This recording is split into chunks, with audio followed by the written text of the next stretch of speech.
The young man, once a formidable cultivator on the brink of reaching the Unity realm, found himself reborn as a scavenger, only to face imminent danger. Jiang Cheng awoke to the stench of filth, feeling a mix of familiarity and strangeness. He distinctly remembered perishing while trying to break through to the Unity realm, yet here he was, alive again. Just as he was reveling in the joy of rebirth, a mocking voice sneered, "This kid's still alive. Kill him," another harsh voice commanded, as a man in black lunged at Jiang Cheng with a dagger aimed at his throat. "Get lost," Jiang Cheng shouted coldly, his gaze sharp as a blade. As a once great cultivator, he wouldn't tolerate such insolence from mere ants. However, when he tried to summon his powers, he realized his body was empty, his cultivation gone. Seeing this, a bald man scoffed and swung a punch at Jiang Cheng's face. "A filthy scavenger dares to act tough? You offended young Master Qian, you deserve to die." As the sharp dagger descended, Jiang Cheng felt a deep sense of frustration. Damn fate, what a joke. Just reborn and already facing death, and at the hands of insects. At the critical moment, a mystical voice echoed in his mind. Ding! Super Divine Pet Synthesis System activated. Reward: Beginner's Gift Pack 1, Cleansing and Meridians Purification. A surge of intense energy swept through him, making his skin translucent as impurities were expelled from his pores. A system. Jiang Cheng was delighted. As a former cultivator, he had read many online novels. He never expected such a miraculous gift to befall him. With a metallic clang, Jiang Cheng effortlessly caught the incoming dagger with 2 fingers. He grabbed the man's throat, lifting him like a chick. "Who sent you?" When the man hesitated, Jiang Cheng tightened his grip, ending his life with a snap. "You killed him?" the bald man exclaimed in horror. "You're done for, kid. You killed someone from the Qian family. Not even the King of Heaven can save you." He turned to flee, but Jiang Cheng casually threw the dagger, piercing his head and leaving him dead in the garbage heap. An hour later, Jiang Cheng had grasped the situation.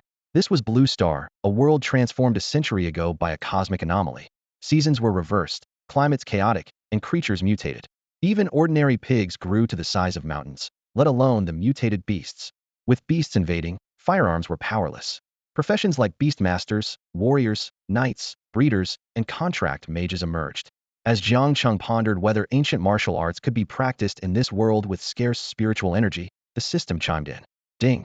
Synthesis materials detected. Black crystal, shadow wolf fawn. Missing material, canine creature.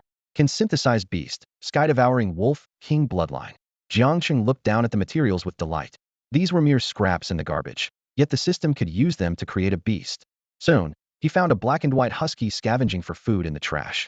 The foolish dog bared its teeth at him, unaware of its fate, but Jiang Cheng easily subdued it and brought it back to his shack.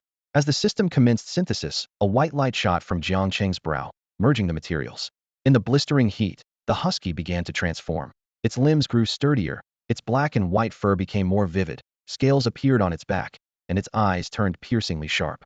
It howled skyward, causing all nearby creatures to cower. The system revealed that this sky-devouring wolf not only possessed a king-grade bloodline, but could evolve into a divine beast, the Sacred Blood Qilin. Watching the goofy dog wagging its tail at him, Jiang Cheng couldn't help but have an amused expression. "From now on, you will be my first contracted beast in this world." Jiang Cheng gently stroked the silver-gray fur of the sky-swallowing wolf and, after a moment of contemplation, said, "I'll call you Air Shah from now on." Upon hearing this, the sky-swallowing wolf's eyes widened in disbelief, its tail wagging furiously as it let out a discontented howl. In its mind, it thought, "What a terrible name. It's a disgrace to wolves everywhere." Seeing this, Jiang Cheng chuckled softly. "Oh, you're quite excited." In his view, it was only natural for an ordinary spirit beast to be thrilled by receiving a name from someone of his stature. However, the sky-swallowing wolf did not share this sentiment. It howled towards the sky, venting its frustration, revealing its true nature. It suddenly lunged at the worn-out sofa beside Jiang Cheng, tearing into it with a frenzy. Jiang Cheng frowned, quickly grabbing the loose skin at the back of the wolf's neck, and warned coldly, "Act up again, and I'll turn you into stew." Sensing its master's impatience, the sky-swallowing wolf immediately calmed down, letting out a few pitiful whimpers before curling up on the floor. Ignoring the foolish dog, Jiang Cheng murmured to himself, "Royal bloodline, bronze 3-star." He recalled fragments of memories left by his predecessor. On Blue Star, the quality of contract beasts was categorized into mortal, mysterious, marquis, royal, imperial, emperor, sacred, and the supreme divine beast. The strength of contract beasts was divided into levels such as bronze, silver, and gold. In Tianfeng City, where Jiang Cheng resided, possessing a gold-level contract beast was enough to dominate. As for royal beasts, they were rare even across Qing Estate. A man is not guilty, but treasuring a jade ring is a crime. Having cultivated to the verge of unity in his past life, Jiang Cheng understood the ways of the world. He muttered, "First, I need to restore my cultivation." With that, he sat cross-legged and began meditating. Since he had crossed into this different world after narrowly escaping a calamity, he intended to make the most of this opportunity. No matter where, strength reigned supreme. The next morning, Jiang Cheng awoke from his meditation, exhaling a breath of stale air. Peak internal energy. His eyes glinted sharply as he snapped his fingers, sending an invisible force shooting out. With a whoosh, a soda can was sliced cleanly in half. The sudden noise startled the sky-swallowing wolf, which had been sleeping in the corner. It quickly barked a few times to assert its presence. Jiang Cheng glanced at it and patted its head, saying, "Silly dog, stay here and guard the place. I'll let you out in a few days." The sky-swallowing wolf nodded obediently, curling up again to continue its nap. Since the great change in the world 100 years ago, countries on Blue Star had been promoting universal education in beast contracting. The Donghua Kingdom was no exception, establishing academies in cities large and small, with most offering low tuition fees and generous subsidies. Even someone like Jiang Cheng's predecessor, who made a living collecting scrap, could attend school, highlighting Donghua's emphasis on nurturing beast tamers. Jiang Cheng strolled through the campus of Tianlan Academy, observing the people around him. "They're all so weak," he murmured. None of these individuals emitted any spiritual energy, and with his current peak internal energy strength, he doubted anyone in the school could be his match. It seemed this world truly revered beast taming. As he pondered, a sudden roar of an engine broke his thoughts. A white Porsche sped towards him, the gust lifting the skirts of several passing girls. White 1. A group of boys who had just entered the school gate ogled, some swallowing hard with lecherous expressions. "Get lost." One of the girls, furious, was about to curse. At that moment, a young man dressed in luxurious attire stepped out of the Porsche, his right arm around a tall, beautiful woman, and said flippantly, "Who's the little beauty cursing at?" He looked at the girl with a flirty gaze, licking his lips, and teased, "You're so pretty when you're angry. How about letting me take care of you?" As soon as the girl saw the young man, her face turned pale. She quickly lowered her head and hurried towards the school gate. The surrounding girls also changed their expressions, clearly recognizing the young man's identity. Qian Shiguang, the second son of the Qian family. Qian Shiguang was a typical playboy, extremely flirtatious, with a new girlfriend almost every week. At that moment, the tall beauty beside him playfully said, "Young Master Qian, these ordinary girls can't compare to me, can they?" Qian Shiguang laughed loudly, pulling the tall beauty into his arms, his hands wandering over her body. "Just joking around. Once the mental power test is over, I'll definitely pamper you." People around watched the scene with disdain in their hearts, but no one dared to speak up. At that moment, Jiang Cheng involuntarily stopped in his tracks. His body trembled slightly, his eyes fixed on the woman in Qian Shiguang's arms. This wasn't his own will, but an obsession left by his predecessor. Jiang Cheng quickly regained control of his emotions, his gaze turning cold. From the fragmented memories of his predecessor, he recognized the woman Lin Xiyan. She and his predecessor grew up in the same orphanage, childhood sweethearts. 2 years ago, Jiang Cheng confessed to her, and they started a relationship. During these 2 years, Jiang Cheng endured many hardships for Lin Xiyan. Whatever she wanted, he would find a way to get it for her. The money came from Jiang Cheng's years of collecting scraps. Just a few days ago, when the new pineapple phone was released, Lin Xiyan pouted, wanting the most expensive pineapple 13 Pro Max. But Jiang Cheng's savings were nearly depleted, and he had no money for such luxury. Yet, his predecessor was deeply in love with Lin Xiyan. Just as he was about to sell a kidney, he unexpectedly saw Qian Shiguang holding Lin Xiyan while they sweetly shopped in the mall. Enraged, his predecessor confronted them, which resulted in the tragic scene yesterday, beaten unconscious by Qian Shiguang's lackeys, leading to Jiang Cheng's soul transmigration. "Hey, isn't this the loser?" Qian Shiguang suddenly stopped, causing Lin Xiyan to gasp. He looked at Jiang Cheng with a mocking smile. "Kid, how does it feel to see your once untouchable goddess lying obediently in my arms, being toyed with? Must be hard to swallow, right?" The surrounding students recognized Jiang Cheng and started whispering, "Isn't that Jiang Cheng, the scrap collector?" So it was him. The girl in young Master Qian's arms is his girlfriend, Lin Xiyan? Wow, that's rough. Getting dumped right in front of everyone. What can he do? He's the second son of the Qian family. Not many can afford to offend him at Sky Blue Academy. Onlookers cast sympathetic glances his way. Lin Xiyan looked at Jiang Cheng with extreme indifference, showing none of the sweetness of the girl who used to call him Brother Jiang Cheng. Qian Shiguang shrugged, looking at Jiang Cheng with a teasing smile, pointing at his shoe tip. "Forget it. I won't stoop to your level. My shoe is a bit dirty. Clean it with your tongue, and I'll let you go." The remark was overly offensive, and even some bystanders couldn't bear to watch. Yet, no one dared to help Jiang Cheng, knowing Qian Shiguang's notorious reputation in Tianfeng City for being petty and vengeful. Facing such humiliation, Jiang Cheng's expression remained indifferent. He spoke slowly, with a barely detectable chill in his voice. Kneel, and I might spare your life. Huh, kneel before you? Qian Shiguang laughed, so hard tears almost came out. He pointed at Jiang Cheng and turned to Lin Xian beside him, his tone dripping with sarcasm. Does this kid have a screw loose? What did you see in him back then? Lin Xian's expression changed, and she quickly explained. I was naive back then and got tricked by him. She looked at Jiang Cheng with disdain in her voice. Jiang Cheng, we're done. Stop bothering me. This is Qian family's second young master. What can a rag and bone man like you compare to him? I suggest you obediently lick Qian's shoes clean, or you'll regret it. Jiang Cheng withdrew his gaze, thinking to himself. Even in his past life, he had rarely encountered such fools. Without saying much, he quietly channeled his inner force, silently striking Qian Shiguang's legs. Qian Shiguang suddenly let out a pig-like scream, his legs buckled, and he ended up kneeling right in front of Jiang Cheng. The students watching around were utterly shocked, with some quickly taking out their phones to capture the scene. This was big news.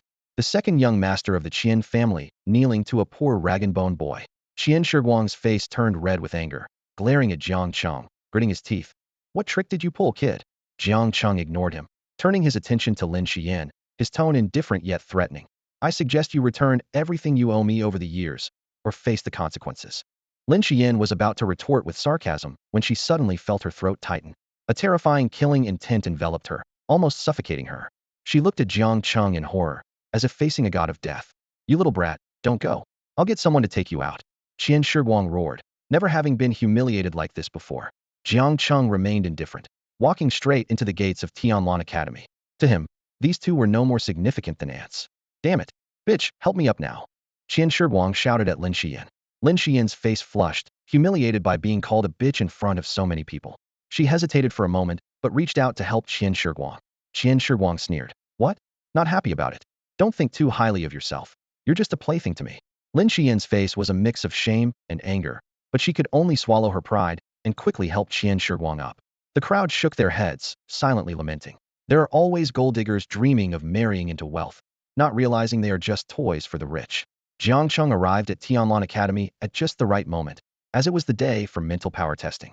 Based on the strength of their mental power, the academy would sort students into different classes.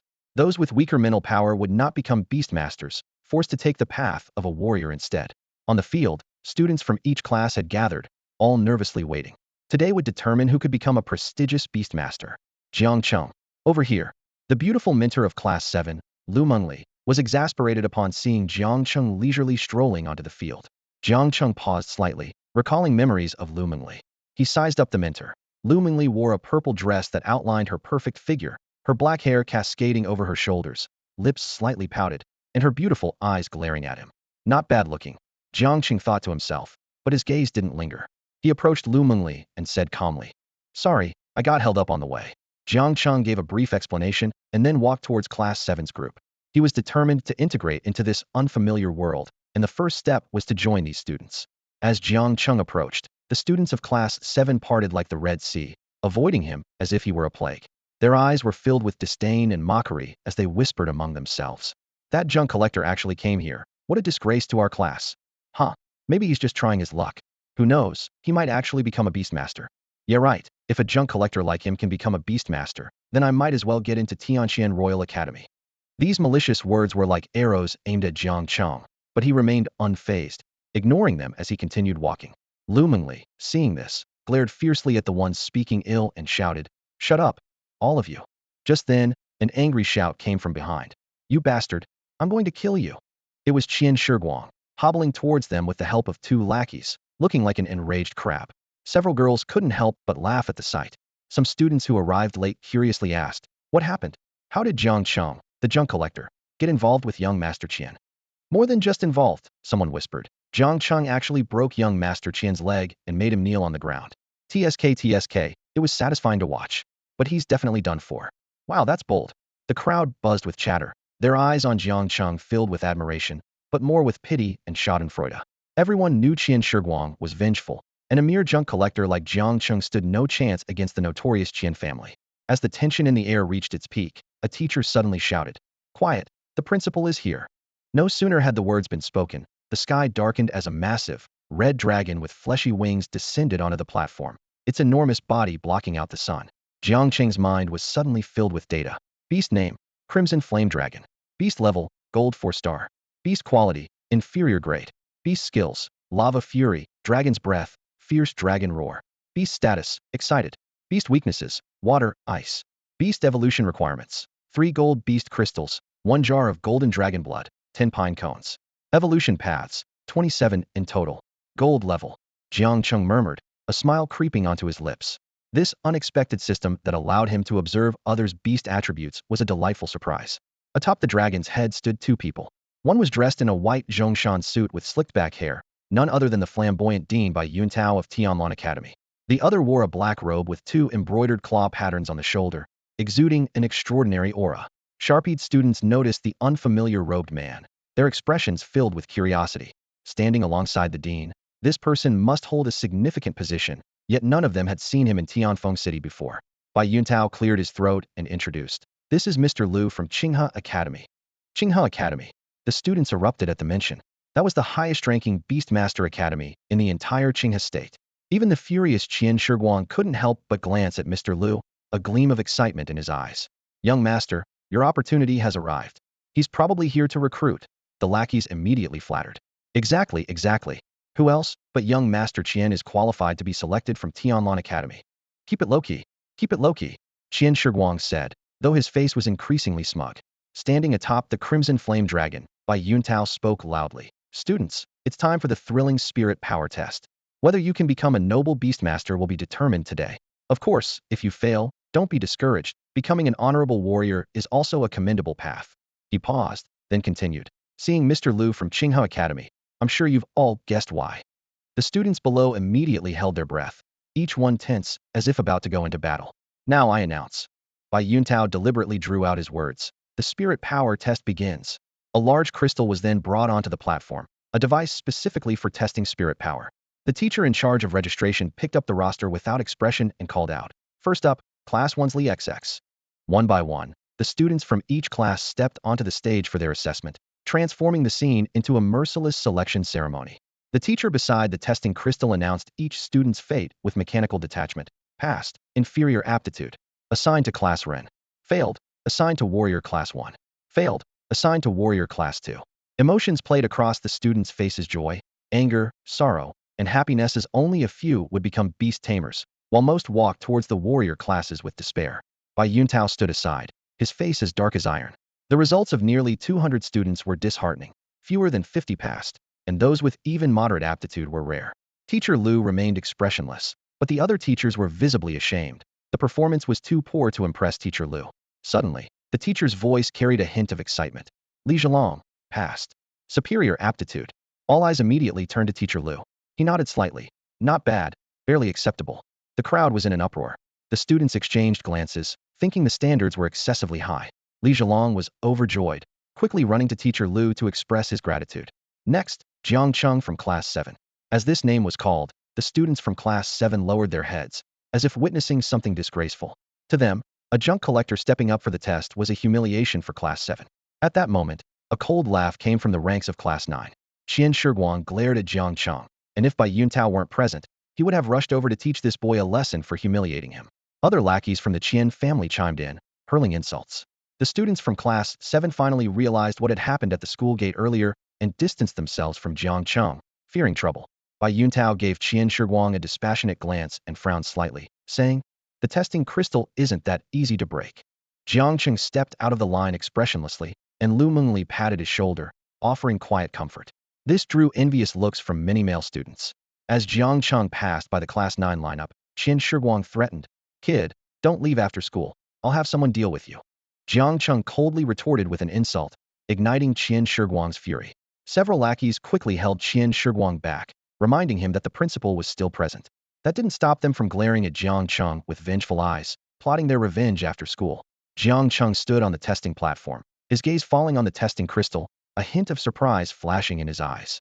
"It's actually a soul-attracting crystal, at least of inferior quality," he thought to himself, feeling a growing anticipation for the upcoming assessment.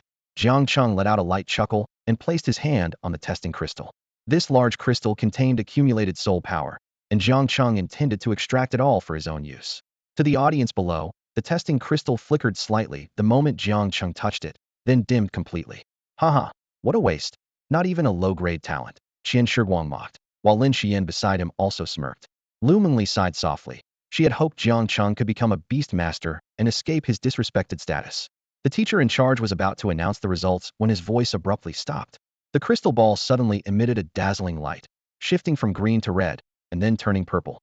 "Oh my, another top-grade talent," an instructor exclaimed. The room fell silent, everyone incredulously staring at Jiang Cheng on stage. As the purple light faded, a rainbow of colors illuminated the surroundings. Supreme talent. Teacher Lu's eyes burned with excitement as he laughed. Good, good. Qinghe Academy needs a genius like you.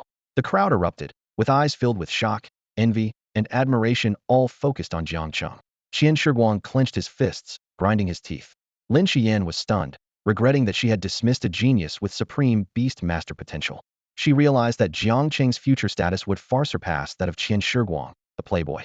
Jiang Cheng exhaled a breath of clarity, absorbing the vast soul power to heal a soul wound from a past breakthrough. Suddenly, the crystal ball cracked and shattered into pieces on the ground. The testing crystal broke? The noisy students fell silent. Qian Shiguang burst into laughter. Haha, I knew it. The testing crystal was faulty, and this junk collector just got lucky with those colors. His lackeys quickly chimed in. The students clamored for a retest, some out of jealousy, others hoping for a similar stroke of luck. Bai Yuntao rubbed his temples, looking down at the shattered crystal. Everyone quiet down. Since the testing crystal malfunctioned, today's testing is paused. We'll continue once the new spiritual power testing equipment arrives. If anyone has doubts about their prior results, they can apply for a retest. As for Jiang Cheng, we'll place him in the Beast Master class for now. Teacher Lu frowned, his enthusiasm waning, and he didn't mention recruiting anymore. Several instructors from the elite class vied to have Jiang Cheng join their class. If Jiang Cheng truly had supreme talent, it would be a major gain. Even if not, the elite class had an elimination system, with reassignment every month, so those with weaker talent wouldn't stay long. Watching the tutors from the top class argue over Jiang Cheng, the students in the audience were insanely jealous. Bai Yuntao glared at the tutors, stopping their dispute. He turned to Jiang Cheng and asked gently, Jiang Cheng, which class would you like to join? Jiang Cheng calmly scanned the tutors present and finally settled his gaze on Lu Mengli. He pointed to her and said indifferently, I'll join Ms. Lu's class. Lu Mengli was taken aback, clearly not expecting Jiang Cheng to choose her, the tutor in charge of the second-tier class, over the eager top-tier tutors. She thought to herself, this kid knows his limits. The surrounding students quickly guessed Jiang Cheng's intention, their eyes gleaming with understanding. Someone murmured, isn't he just afraid that in a retest, he won't even qualify as lower grade? Choosing a familiar teacher is a good way to save face. Others nodded in agreement, finding this explanation reasonable. After all, how could someone who collects scraps have exceptional talent? The top-tier class tutors also looked at Jiang Cheng suspiciously, their enthusiasm waning. But the real reason Jiang Cheng chose Lu Mengli was simple convenience. Bai Yuntao chuckled, then I'll leave it to you, Xiao Lu. Without another word, Jiang Cheng walked straight into Class 7's lineup.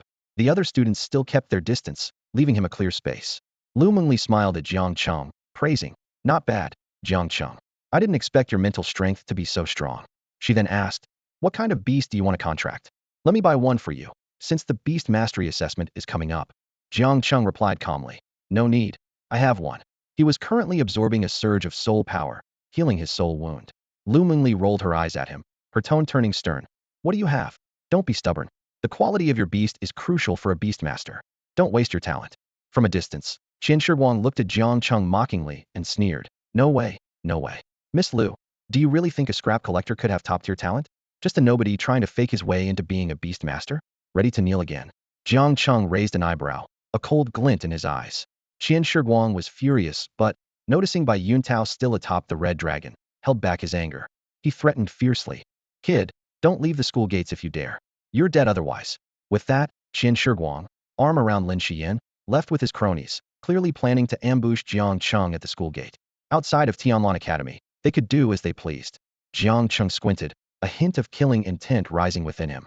He recalled the black-clad man and bald thug who tried to kill him earlier. They were evidently Qian Shiguang's men. Jiang Cheng always believed in not provoking others unless provoked. Since someone wanted him dead, they should be ready to face the consequences. At this point, Lu Mengli gently patted Jiang Cheng's shoulder, advising softly, she's not worth it. She had noticed Lin Xian with Qian Shiguang and assumed Jiang Cheng was angry because of jealousy. Jiang Cheng responded coolly, are you telling me what to do? With that, he headed straight for the school gate. Lu Mengli was both annoyed and puzzled as she watched him walk away. She felt there was something off about this student. as if his demeanor had transformed into that of a high-ranking figure. Around them, many students eagerly whispered, "This is going to be interesting." They followed Jiang Cheng's lead, heading towards the school gate in anticipation of the upcoming drama. A tense standoff was unfolding at the entrance of Tianlan Academy. Qian Shiguang stood proudly, surrounded by over a dozen followers. Holding Lin Xian with one arm, his eyes glinted with a cold light. The air around the school gate seemed to freeze, and the students held their breath, anticipating the imminent conflict. "Young Master Qian, that guy must be scared stiff, too afraid to come out. Should we go in and drag him out?" A few of Qian's lackeys suggested obsequiously. At that moment, Jiang Cheng appeared in everyone's view. His expression was calm, his steps steady, seemingly unaware of the tense atmosphere around him, as he walked straight out of the gate. Bold move. Qian Shiguang released Lin Xian, picked up an iron rod, and a trace of ruthlessness flashed in his eyes. "Hold him down. I want to break his legs myself and make him kneel here for 3 days and nights." With Qian Shiguang's order, his guards let out malicious laughter, advancing toward Jiang Cheng like wolves. The surrounding students stepped back, some whispering with schadenfreude. Jiang Cheng is done for. Qian's guards are all at least 7-star warriors. Faced with the menacing encirclement, Jiang Cheng merely muttered, "A bunch of amateurs." This remark undoubtedly lit the fuse. One of Qian's guards sneered, reaching out like an eagle's claw toward Jiang Cheng's shoulder. However, the next second, a crisp sound of bone cracking was heard, followed by the guard's scream, "Ah, my hand." Jiang Cheng casually crushed the guard's wrist bone, as if it were just a piece of tofu. He remarked disdainfully, "Too weak," then kicked the guard, who flew through the air in a graceful arc. The scene shocked everyone. Jiang Cheng murmured to himself, "So this is the warriors of this world. Their strength is decent, but compared to ancient martial arts, it's like comparing an adult to a baby." The crowd was stunned, some incredulously speculating, could this junk collector be a hidden martial arts expert? The remaining guards snapped back to reality, roaring as they charged at Jiang Cheng together. Yet, Jiang Cheng's expression remained unchanged as a faint swirl of energy appeared in his palms, a sign of internal force manifesting. "Explode," Jiang Cheng said softly. In an instant, an invisible force, like a whirlwind, sent over a dozen guards flying. One guard clutched his chest, shocked, manifested battle energy. "He's a battle master." Battle master? The term was like a bombshell, causing everyone to hold their breath. Although a battle master's status wasn't as high as a beast tamer, their strength was undeniable. For Jiang Cheng to be a battle master at his age was rare, even in Qinghe Prefecture's martial arts sanctuary Yinyang Battle Mansion. Jiang Cheng ignored the surrounding astonishment, slowly walking towards Qian Shiguang, his eyes icy cold. Panic set in for Qian Shiguang as he retreated, trying to maintain his composure. "What do you want? I warn you, don't come any closer. Even if you're a battle master, or even a battle sovereign, crossing the Qian family spells certain death." His words weren't entirely false, as the Qian family did possess a gold-rank beast that even ordinary battle sovereigns wouldn't dare provoke. However, he was facing Jiang Cheng, a powerful practitioner on the verge of unity. "Time for you to go." Jiang Cheng chuckled, his palm descending lightly. At that critical moment, a sharp, piercing cry suddenly echoed from afar. A blue silhouette appeared. A shadowy figure swiftly approached, its sharp claws reaching for Jiang Cheng. "Hiss!" Jiang Cheng blocked with his bare hands, but a line of blood appeared on the back of his hand. He stepped back a few paces, his eyes warily fixed on the giant blue bird. In Jiang Cheng's vision, a string of information appeared. Beast name, Gale Blue Eagle. Beast level, Silver 3-star. Beast quality, Mysterious grade lower. Beast skills, Wind Feather Armor Piercing, 10-fold speed increase. Beast status, Savage. Beast weakness, Agility type. Evolution requirements, 3 silver grade beast crystals, 5 snow lotus seeds, sky splitter falcon feathers. Evolution paths, 14 in total. Qian Shiguang spotted the middle-aged man beside the Gale Blue Eagle, a flash of joy in his eyes. He ordered viciously, "Uncle Chun, kill this little brat for me. No, first cut off his legs. I want him tortured to death." Lin Xian, standing nearby, felt a trace of schadenfreude, her resentment dissipating. She thought to herself, facing a silver-grade beast and hoping to live? Clearly impossible. The middle-aged man looked indifferently at Jiang Cheng. The Gale Blue Eagle beside him suddenly soared, its claw-like steel teeth aiming to crush Jiang Cheng's legs.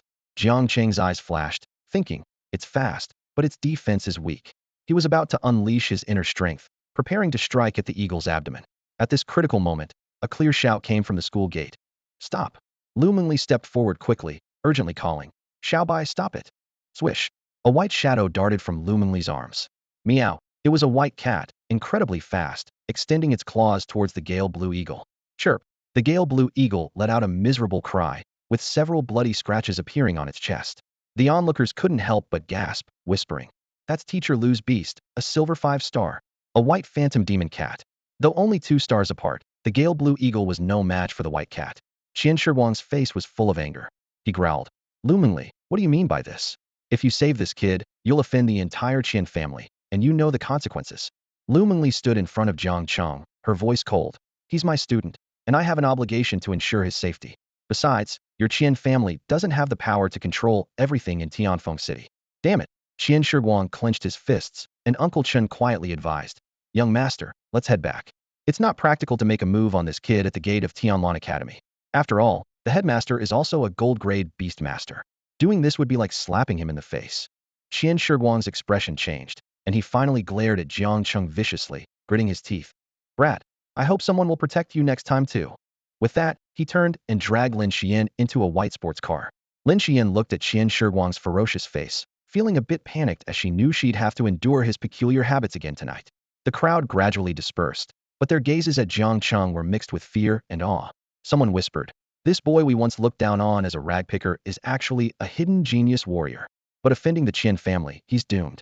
Almost everyone in Tianfeng City knew of Qian Shiguang's vengeful nature, and having been humiliated by Jiang Cheng, he certainly wouldn't let him go. Loomingly turned to Jiang Cheng, looking serious. She hesitated slightly, biting her lip. "Be careful when you go back. I'm afraid Qian Shiguang will trouble you again. I have spare rooms at my place. If you don't mind, you could." "No need." Jiang Cheng curtly declined Loomingly's offer. Jiang Cheng coldly interrupted Loomingly, a hint of disdain on his brow. Although his soul had traversed, and he was cultivating anew, as a powerful being on the verge of unity, how could he tolerate being sheltered by a woman? After some initial understanding, he was clear about the power system of this world. A silver-level beast master was equivalent to a practitioner of the Huajin stage, and it wouldn't take long for him to reach that stage. By then, with his rich combat experience, dealing with a silver-level beast would be more than manageable. As for a gold-level beast, once he reached the innate stage, it wouldn't pose a threat either. Loomingly stomped her foot in anger, thinking this guy really didn't know what was good for him. Did he think the Qian family was easy to provoke? However, Jiang Cheng paid her no mind and walked away. Watching his departing figure, Loomingly was perplexed. This Jiang Cheng was completely different from the honest, simple, stubborn, self-deprecating, even stuttering person she remembered. Now he was unfathomable. Arriving at the North Mountain landfill, Jiang Cheng's face turned grim at the sight of a dog's head poking out from the trash pile. This stupid dog had actually torn down his little shack, and was now grinning foolishly with its tongue out. Furious, Jiang Cheng stormed forward and grabbed the sky-swallowing wolf hidden in the trash heap. Suddenly, his expression changed. Bronze 5-star. Jiang Cheng was surprised to find that in just one day, this foolish dog's strength had increased by 2 stars. He suspiciously eyed the feigning sky-swallowing wolf and asked, "What did you eat?" The sky-swallowing wolf whimpered, spitting out some crystal core remnants from its mouth. Jiang Cheng frowned slightly, his gaze sweeping over the landfill, thoughtfully nodding. This place handled all of Tianfeng City's waste disposal, so it was inevitable that some discarded demon crystals would mix in. Unexpectedly, this foolish dog could actually devour these waste crystals to boost its strength. Forget it. Let's find a place to settle down first. Jiang Cheng put down the sky-swallowing wolf, unwilling to argue further, and walked ahead. The sky-swallowing wolf quickly wagged its tail and followed. Before long, Jiang Cheng, guided by the memories of his predecessor, arrived before a grand and imposing building. The plaque, with its antique charm, was inscribed with the bold words, "Beast Master Guild," and below it read, "Unauthorized personnel prohibited." The guard at the gate sized up Jiang Cheng and stopped him. Jiang Cheng calmly stated, "I'm here to certify as a beast master."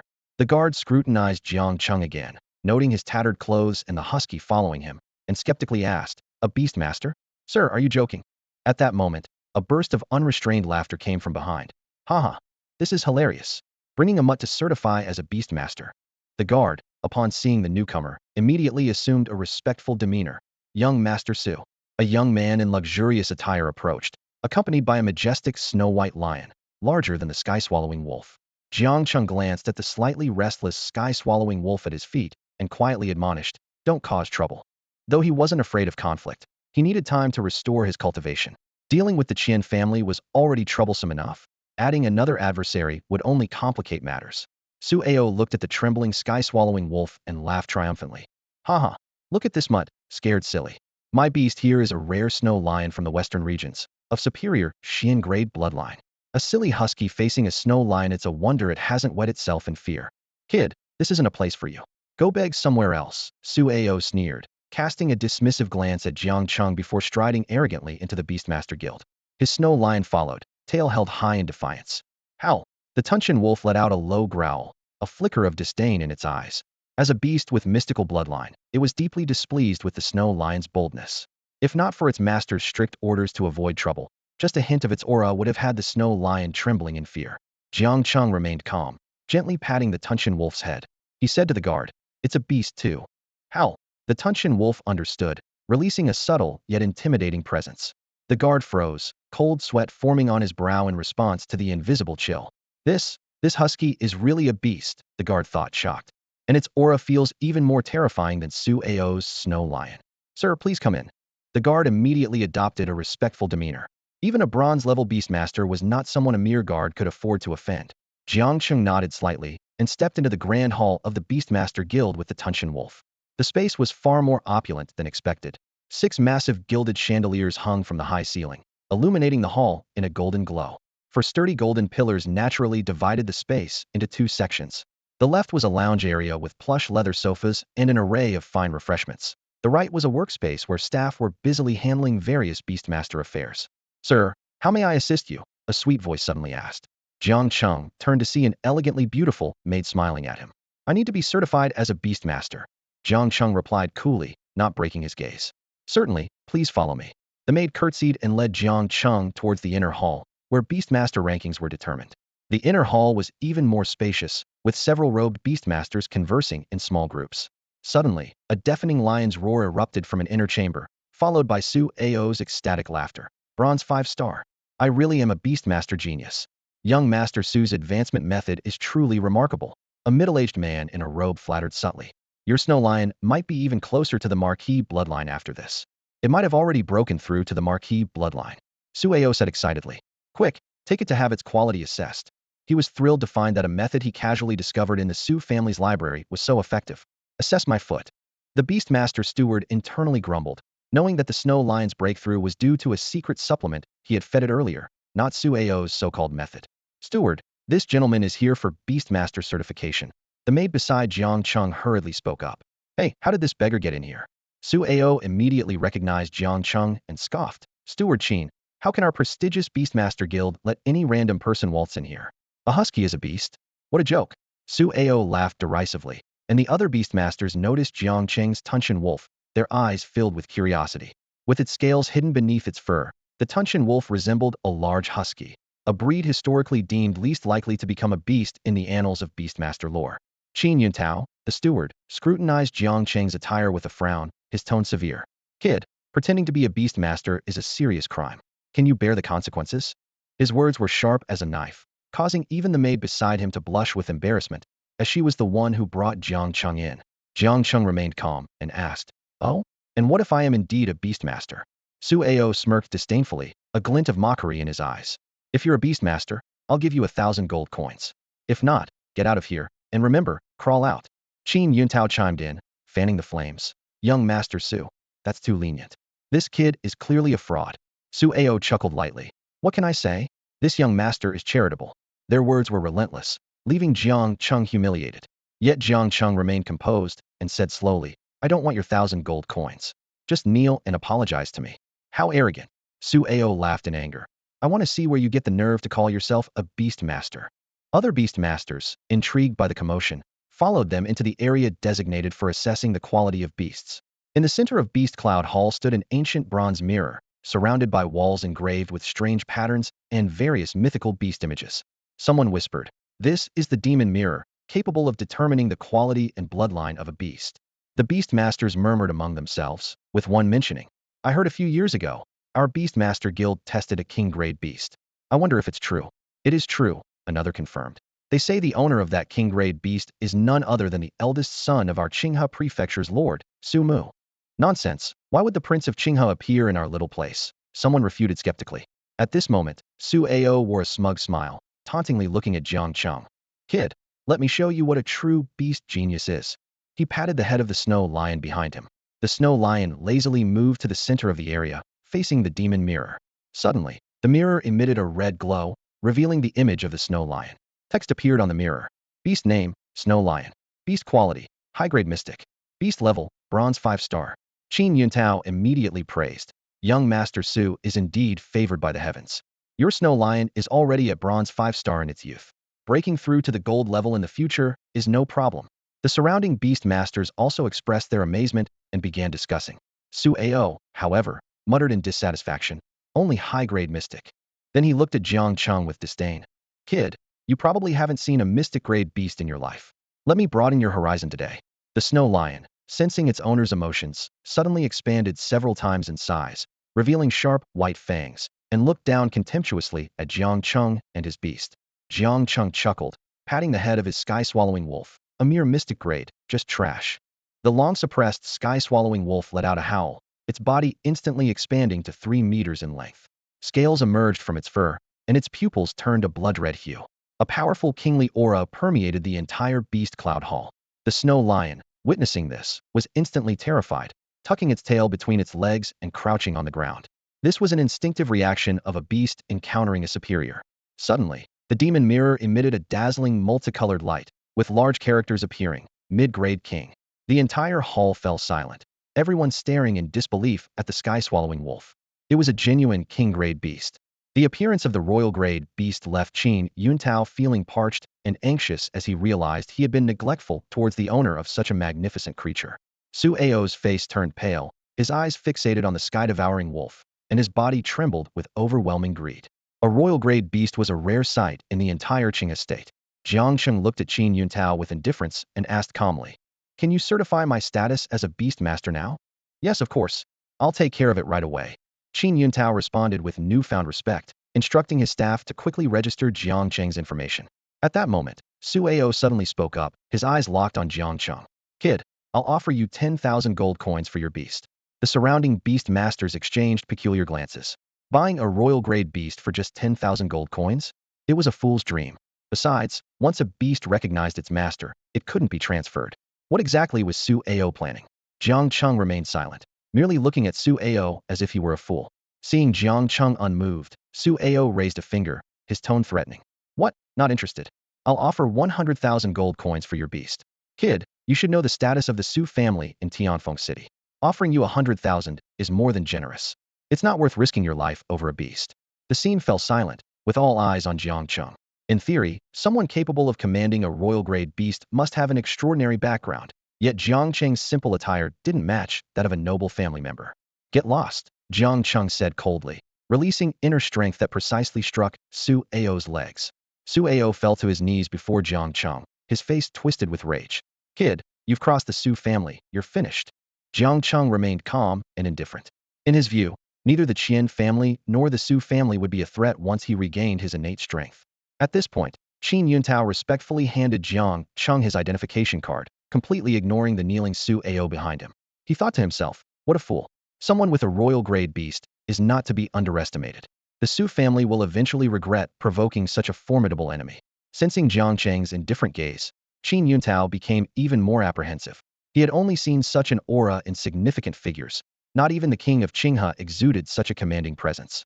He was certain that this young man was destined for greatness. Qin Yuntao's demeanor grew even more respectful, nearly bending his waist at a right angle.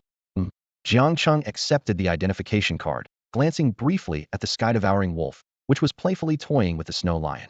Whoa! The sky-devouring wolf sat on the snow lion, dazing it, then eagerly followed Jiang Cheng. Su Ao gritted his teeth and pulled out his phone, dialing a number. "Dad, I found a royal-grade beast at the Beastmaster Guild. Get here quickly, or that kid will get away." "What? I'll send someone immediately." The voice on the other end sounded shocked before responding decisively. The Beastmasters present began spreading the news within their circles. After many years, a royal-grade beast had appeared again in Tianfeng City. Half an hour later, Jiang Cheng entered a rental agency. The place was sparsely populated, with a plump woman at the front desk absorbed in watching short videos, occasionally letting out a chuckle. Jiang Cheng walked straight to the counter, placed his Beastmaster identification card on the table, and stated succinctly, "Arrange a place for me to stay." The privileges of being a Beastmaster allowed Jiang Cheng to easily secure free accommodation. He stood in front of the rental agency, watching the slightly surprised lady behind the counter wipe it down as she respectfully inquired about his needs. "Just something a bit bigger," Jiang Cheng replied succinctly. The lady quickly worked the keyboard and soon made an arrangement. "Nanyang Villa District, house number 3. Here's the room card." You can stay as long as you like, and someone will come to collect the house when you leave. Jiang Cheng nodded, took the room card, and headed towards his destination with the sky-devouring wolf. Along the way, he felt secretly grateful for choosing to become a beast master, as these privileges saved him a lot of trouble. Upon arriving at house number 3 in Nanyang Villa District, Jiang Cheng was pleased to feel the rich spiritual energy surrounding him. The concentration of spiritual energy here far surpassed that of the Beishan landfill. With a spirit-gathering formation, he could quickly restore his innate state. The sky-devouring wolf excitedly surveyed the spacious villa, its eyes gleaming with excitement. Jiang Cheng glanced at it, warning coldly, "If you wreck the place again, I'll cook you." The wolf immediately feigned obedience, panting with a silly grin. Once inside the villa, Jiang Cheng cleared a space and sat cross-legged. The sky-devouring wolf tugged at his pant leg, indicating it wanted to go out for a walk. Jiang Cheng allowed it, reminding it not to cause trouble. As the wolf joyfully bounded outside, Jiang Cheng focused on his cultivation.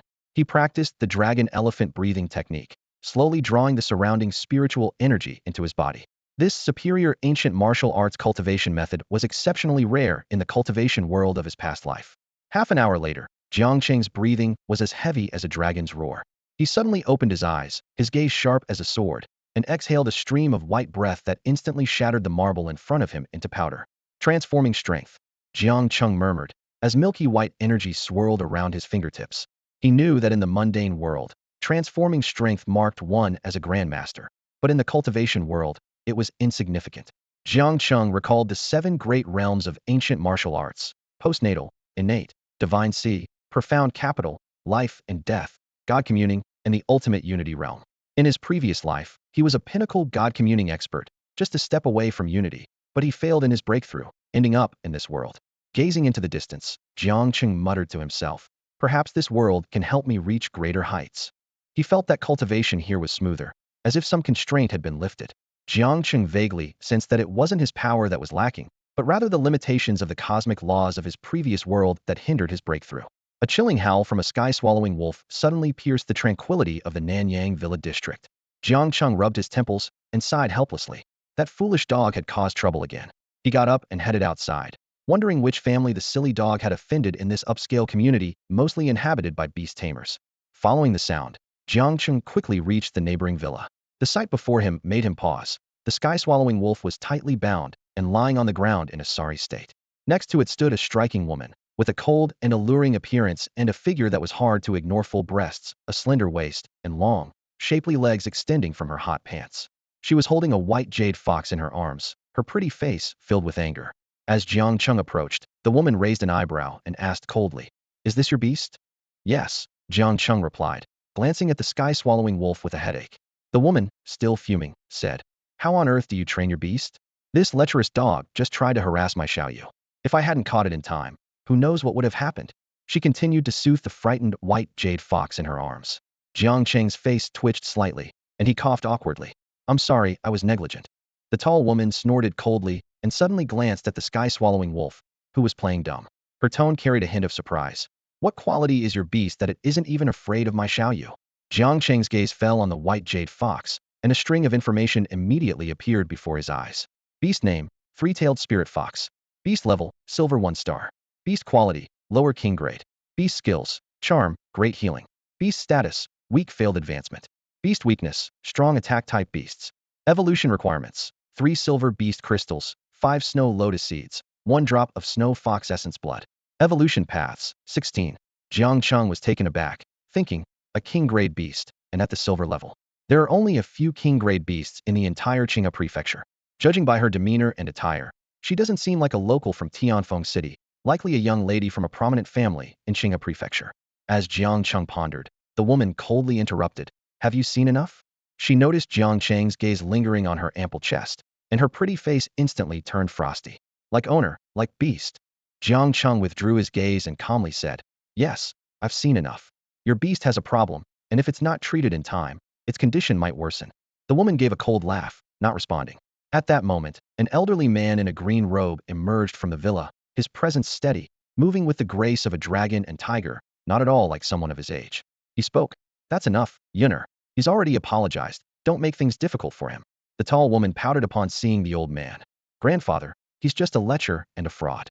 While untying the sky-swallowing wolf, Jiang Cheng sized up the elder, his brows slightly furrowed. The elder noticed Jiang Cheng's gaze and smiled kindly. How should I address you, young friend? Jiang Cheng, he replied succinctly. The elder's sharp eyes immediately discerned the quality of the sky-swallowing wolf, and he praised, young friend Jiang, to possess a king-grade beast at such a young age. Which prominent family might you hail from? Upon hearing this, Su Yun's lips parted in surprise, her pretty face filled with shock. That lecherous dog is also a king-grade beast. No wonder the sky-devouring wolf isn't afraid of the three-tailed jade fox. Both are royal-grade beasts. Jiang Cheng thought to himself, his gaze inadvertently sweeping over the large gray wolf. Its eyes were wide open, fixed intently on Su Yun's curvaceous figure, drool almost forming a river. Smack! With a crisp sound, Jiang Cheng expressionlessly slapped the wolf on the head. The sky-devouring wolf winced in pain, immediately reining in its infatuated demeanor.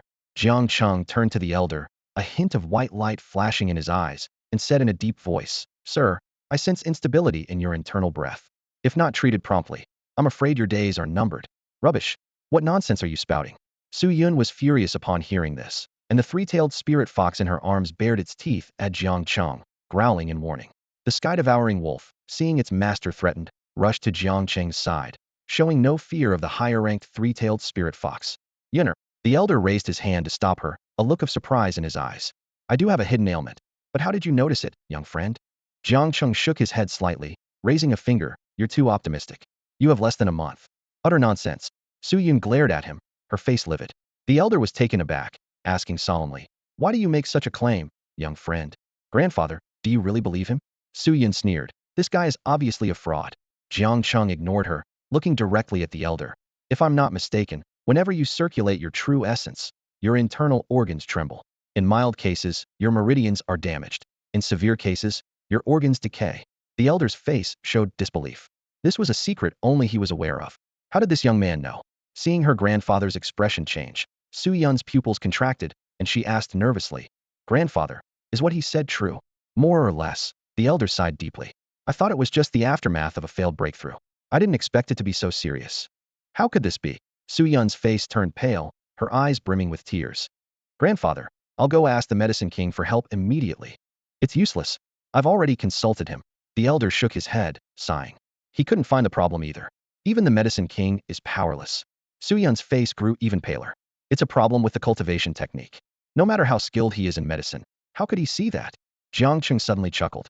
A problem with the cultivation technique. The elder's face changed dramatically, becoming extremely serious. Young friend, is this true? This matter was more crucial than his health, as nearly half of Yunyang Battle Mansion practiced this technique. Of course, Jiang Cheng replied calmly. He had noticed the elder's anomaly at first glance. The elder had a true essence comparable to the innate realm, yet lacked the vigor expected at that level. Is there a way to resolve this issue? The elder asked earnestly, unconsciously starting to believe Jiang Cheng. Show me the cultivation technique's training route, and I'll help you improve it. Jiang Cheng contemplated for a moment before saying calmly, Improve. The elder was momentarily stunned upon hearing this. Su Yun, standing by, scoffed. What arrogance! Yunyang's battle technique, passed down for centuries, and you think you can just change it? Jiang Cheng lightly brushed his sleeve, shaking off a few specks of dust. His action elicited a cold laugh from Su Yun. She held onto the old man's arm, her eyes slightly reddened, her voice choked with emotion. Grandfather, let's go to the imperial capital and seek the help of the medical sage. Don't listen to this young man's nonsense. Yunner, the old man's face darkened as he gave his granddaughter a stern look. Turning to Jiang Cheng, he respectfully cupped his hands and said, Mr. Jiang, please forgive my granddaughter's rudeness. Allow me to clarify, what I practice is the Cloud Sun battle art, not some secret technique. Jiang Cheng nodded slightly. In his eyes, there seemed to be a flicker of white flames, as if he could see through the flow of true essence within the old man's body. Please enlighten me, the old man said, suddenly exuding a formidable aura, his green robe fluttering in the invisible air currents. Su Yun was visibly displeased, unable to comprehend why her grandfather trusted the words of this disreputable fellow. Meanwhile, the true essence within the old man surged like a river, sweeping through his entire being. Aru, the sky-devouring wolf, frightened by the aura, bristled and hid behind Jiang Cheng. Ugh! The old man suddenly groaned, a thunderous rumble echoing within him. A mouthful of reverse blood spewed from his throat. Grandfather! Su Yun exclaimed, supporting the old man, her eyes wide with anger as she glared at Jiang Cheng. If anything happens to my grandfather, you're done for. Yunner, don't be rude. The old man struggled to stand, smiling wryly at Jiang Cheng. Mr. Jiang is right. There is indeed an issue with the technique. No wonder no one in the Cloud Sun Battle Mansion has broken through to the Battle Emperor realm for so many years. Jiang Cheng raised an eyebrow, silently impressed.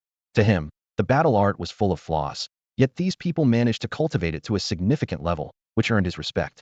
It seems the path of warriors in this world still needs exploration. He murmured, then said aloud, "Bring me paper and pen, I'll modify the technique. Can you really improve it?" The old man was overjoyed and quickly instructed Su Yun. "Yunner, go get paper and pen. Grandfather, you've lost your mind." Su Yun was exasperated, suddenly sneering at Jiang Cheng. "If you can really improve it, I'll be your servant for life." "Sorry, not interested," Jiang Cheng replied calmly. Su Yun was immediately embarrassed and angry, but under her grandfather's disapproving gaze, she reluctantly went to get the paper and pen. Su Yun threw the paper and pen at Jiang Cheng with a glare, her beautiful eyes watching his every move intently. Jiang Cheng picked up the pen and began drawing complex lines on the white paper without hesitation, resembling cryptic symbols. "Is it done?" the old man asked incredulously as he took the improved technique. Though the lines appeared intricate, they were much simpler than the Cloud Sun battle art. Su Yun frowned as she scrutinized the technique scroll Jiang Cheng handed her, her brow furrowing deeper. As a beast master, she knew a thing or two about the path of warriors. "Is this it?" she questioned skeptically. "What kind of flawed technique is this? Several main meridians are missing." It's common knowledge that the foundational meridians for the path of warriors include the Lingquan and Kaiyang meridians. Yet you didn't include these main meridians and instead drew some insignificant auxiliary ones. Jiang Cheng remained calm and explained unhurriedly. The Lingquan and Kaiyang meridians are essential for breaking through to the life and death realm in ancient martial arts, which is extremely difficult. The Cloud Sun battle technique treats these as fundamental, but attempting to break through them with innate realm true essence is simply daydreaming. Before he finished speaking, an elder nearby suddenly showed a gleam in his eyes, his hand holding the scroll trembling slightly. He exclaimed in disbelief, "Brilliant! Such a method is unheard of and unprecedented." The elder solemnly bowed deeply to Jiang Cheng. "Mr. Jiang, your great kindness and virtue will never be forgotten by our Cloud Sun battle mansion." Seeing this, Su Yun couldn't help but ask in confusion, "Grandfather, is it really useful?" "More than just useful." The elder laughed heartily, unable to contain his excitement. "With Mr. Jiang's improved technique, I can not only resolve my physical issues, but also have greater confidence in advancing to the War King realm." Jiang Cheng raised an eyebrow, understanding dawning in his heart. It seemed the elder's current level was at the consummate innate stage, and what they called the War King was roughly equivalent to the Divine Sea realm. After calming his excitement, the elder took out a palm-sized golden token from his pocket and handed it to Jiang Cheng. The token was engraved with a fierce dragon. "If there's anything you need, feel free to ask my Su family." Su Yun exclaimed in shock, "Grandfather, how could you give him the Qinghe token?" She knew well the significance of the token, the Qinghe King token, which granted the holder unrestricted access throughout Qinghe Prefecture as if they were meeting the Qinghe King himself. The elder gave Su Yun a helpless look. "Yunner, you have no idea how precious the technique Mr. Jiang has provided is." Jiang Cheng accepted the token with composure, saying calmly, "I need some gold coins." His assistance was to understand the cultivation system in this world, and also because he saw they were of notable status, which could solve his economic needs. After all, advancing and synthesizing beasts required rare materials, and gold coins were essential. The elder was momentarily stunned, then gave Su Yun a meaningful glance. Reluctantly, Su Yun pulled out a purple card and said with a huff, "This is a purple crystal card, with a balance of 100,000 gold coins, enough for a lifetime." Jiang Cheng took the purple crystal card, his expression calm. "Then I'll take my leave." The sky-devouring wolf looked longingly at the three-tailed spirit fox in Su Yun's arms, then hurried after Jiang Cheng. After Jiang Cheng left, Su Yun couldn't help but speak up again. "Grandfather, you trust that guy too much. What if the technique is fake?" She couldn't believe that a young man around her age could casually improve a technique that had been passed down for hundreds of years. "It can't be fake." The elder shook his head slightly, his gaze increasingly amazed, murmuring, "This young man is no ordinary person. Once he encounters a storm, he will transform into a dragon. Alas, it's a pity he doesn't fancy you. Otherwise, if he became a son-in-law of the Su family, your father wouldn't be stuck at the position of Qinghe King." "Grandfather." Su Yun was both embarrassed and angry. "Grandfather, you're giving that guy too much credit." In the main hall of the Su family residence, a stern-faced middle-aged man named Su Zhengfeng paced back and forth, his brow furrowed, clearly pondering a troublesome issue. The atmosphere in the hall was heavy, with only the sound of his footsteps echoing. "Father, stop hesitating. That guy definitely has no background." Su Ao, standing nearby, couldn't hold back any longer and broke the silence. His eyes flashed with a sinister glint, and his tone was filled with greed. That's a royal-grade beast. If our family's scarlet-eyed serpent devours its bloodline, it will surely break through to a higher grade. Then, our Su family will become the top family in Tianfeng City. Su Zhengfeng stopped in his tracks upon hearing this, his gaze flickering uncertainly. He pondered for a moment before asking in a low voice, "Are you sure it's a royal-grade beast?" "Absolutely," Su Ao replied eagerly. There were many other beast tamers present at the time. The news has probably already reached the Qin family. If we don't act now, it'll be too late. A royal-grade beast. Su Zhengfeng exhaled slowly, a trace of greed flashing in his eyes. He calculated that if they could acquire its bloodline, their scarlet-eyed serpent might advance. Once it broke through to gold level 5, the Qian family's golden beast would be nothing to fear. However, his brow furrowed again, clearly worried about the background of the beast's owner. If it turned out to be someone the Su family couldn't afford to offend, they would be in deep trouble. After weighing his options, Su Zhengfeng finally made a decision. First, investigate that boy's identity. Make sure he really has no background before we make a move. He squinted his eyes, a hint of caution in his tone. Got it. Su Ao's lips curled into a cold smile as he began to plot.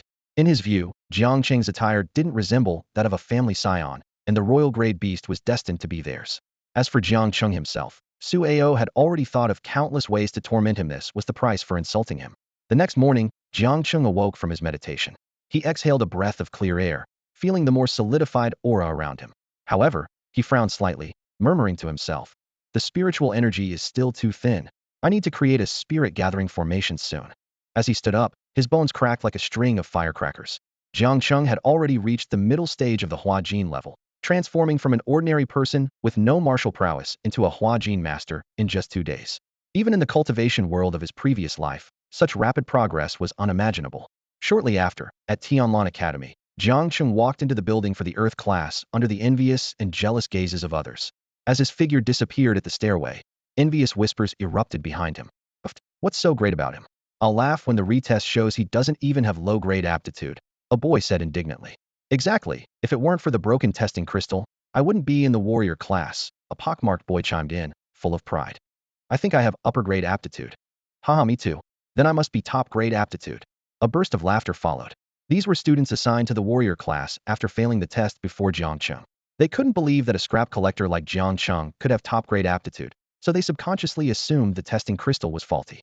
Meanwhile, Jiang Cheng had entered Earth Class 1, the beast-taming class overseen by Lu Mengli. Inside, Lu Mengli, wearing a light blue dress, was writing something on the blackboard. Hearing footsteps, she turned and saw Jiang Cheng, raising an eyebrow with a hint of displeasure in her voice. "Late on your first day? Just find a seat." As Jiang Cheng sat down, a quiet mumble came from the classroom. "Why is a lousy scrap collector in our class?" Jiang Cheng paid no mind, but Lu Mengli immediately became somewhat angry. She paused her actions, her face slightly stern as she looked at the person who spoke. "Xin Qianqian, do you think your aptitude is better than Jiang Cheng's? He may come from humble beginnings, but I am certain his future achievements will surpass yours." Faced with Lu Mengli's words, Xin Qianqian was full of defiance, her eyes flashing with disdain. Her lips curled into a smirk, her tone dripping with sarcasm. "It's just a faulty detection crystal. How could a ragpicker have top-notch talent?" Her words resonated with the other students in the class. They exchanged skeptical glances and whispered among themselves. After all, everyone in the Dizzy class had moderate talent, so how could they believe that someone who collected junk had better aptitude than they did? Lu Mengli acutely sensed the atmosphere of doubt permeating the classroom. Her gaze, sharp as a sword, swept over everyone before finally settling on the half-drawn array pattern on the blackboard. Her voice was clear and firm. "Don't believe it? This is today's lesson, the spirit control contract. Whoever can complete this pattern before Jiang Cheng, I will take back what I said and apologize to you all." She turned to Xin Qianqian, her expression cold and her eyes filled with disdain. "If you can't, then I expect you to apologize to Jiang Cheng for your earlier words." Lu Mengli's tone carried a hint of warning, revealing her deep-seated disdain for judging people by their background. This also explained why she had helped Jiang Cheng several times. "The pattern is in your books, and the materials have been prepared for you," Lu Mengli added, her gaze sweeping over each student. Shun Qianqian immediately accepted the challenge, her face brimming with confidence as she quickly flipped through her book to find the section on spirit control. "Let's do it." Her voice was full of confidence, clearly not believing she would lose to a ragpicker.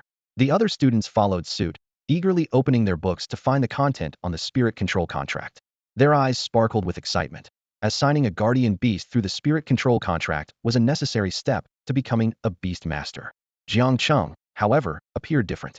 He thoughtfully stared at the pattern, a hint of familiarity flashing in his eyes.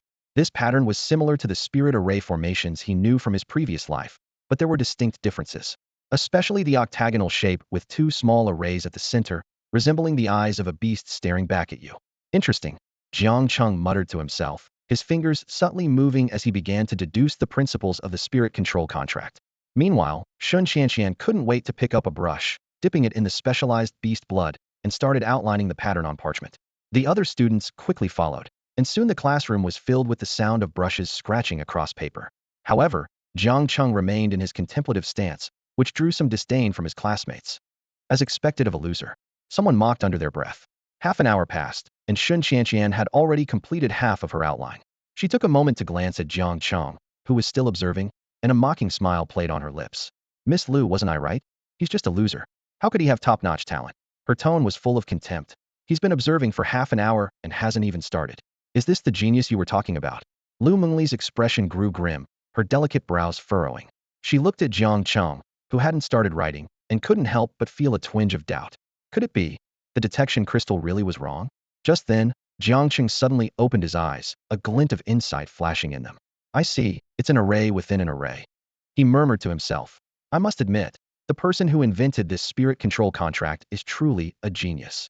Even with his top-level knowledge of arrays, it took Jiang Cheng a full half-hour to grasp the principles. Jiang Cheng leisurely picked up a brush and began to outline the pattern on paper. Seeing this, Shun Qianqian scoffed. Starting now? I'm almost done. She had completed most of the pattern, with only the two small arrays in the center left to finish.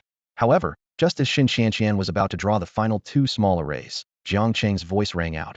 I'm done. Everyone's attention was drawn to Jiang Cheng. His parchment floated in the air, emitting a dazzling golden light that illuminated the entire dizzy class. Lu Mengli, surprised by the golden glow, covered her lips with her hand in disbelief. This is the spirit control contract. It's actually activated?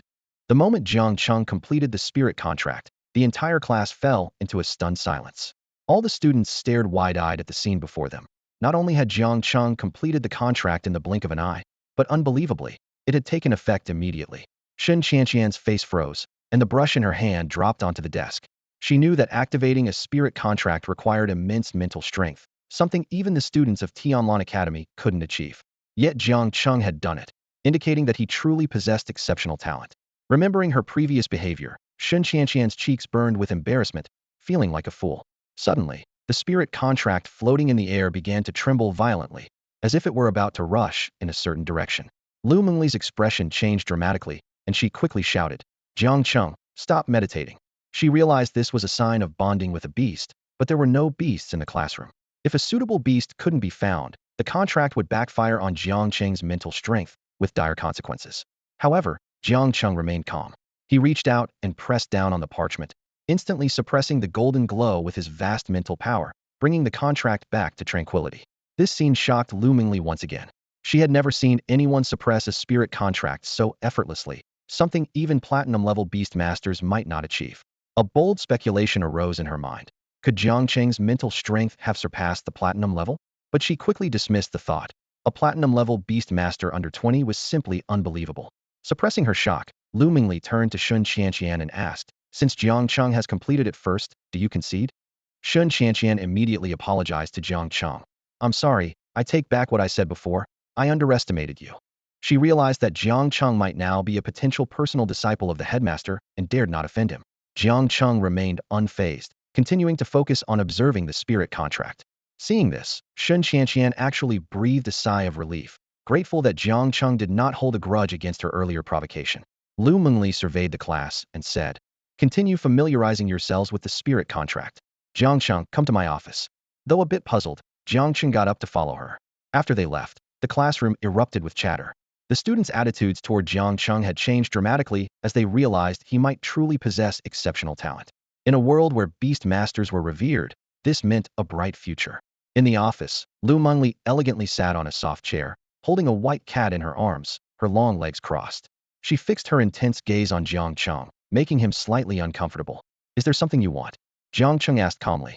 Lu Mengli suddenly spoke. You're not Jiang Cheng. Jiang Cheng looked up to meet her gaze, and Lu Mengli continued. The Jiang Cheng I knew wouldn't speak to me like this. Besides, your mental strength is frighteningly strong. I don't believe you were born this way. Jiang Cheng's face showed a hint of surprise as he wondered if this woman had seen through the fact that he had transmigrated. He forced himself to remain calm and observed Lu Mengli's reaction without giving anything away. Lu Mengli noticed the subtle change in Jiang Cheng's expression, and her lips curled slightly, confirming her suspicions. She continued, "If I'm not mistaken, Jiang Cheng is just a hidden identity. You are most likely a high-level beast tamer." Jiang Cheng couldn't help but smile oddly after hearing this. This woman's imagination was indeed vivid, but unfortunately, it was completely off the mark. He was about to speak when Lu Mengli continued on her own. "As for your purpose in coming to Tianfeng City under a hidden identity." Lu Mengli suddenly turned to look directly into Jiang Cheng's eyes, speaking with certainty. "I suspect it's because of the legend in Tianfeng City." "What legend?" Jiang Cheng asked, raising an eyebrow. He had never heard of such a thing in the memories of his predecessor. A trace of annoyance appeared on Lu Mengli's pretty face, and she huffed. "Don't play dumb. It's the legend about the divine beast relics around Tianfeng City. Don't tell me you don't know." Jiang Cheng chuckled lightly and responded calmly. "Now I know. Miss Lu, your imagination is indeed rich, but I am just Jiang Cheng, with no other identity." "Who would believe that?" Lu Mengli pouted, watching Jiang Cheng's retreating figure. She murmured to herself, "Surname Jiang?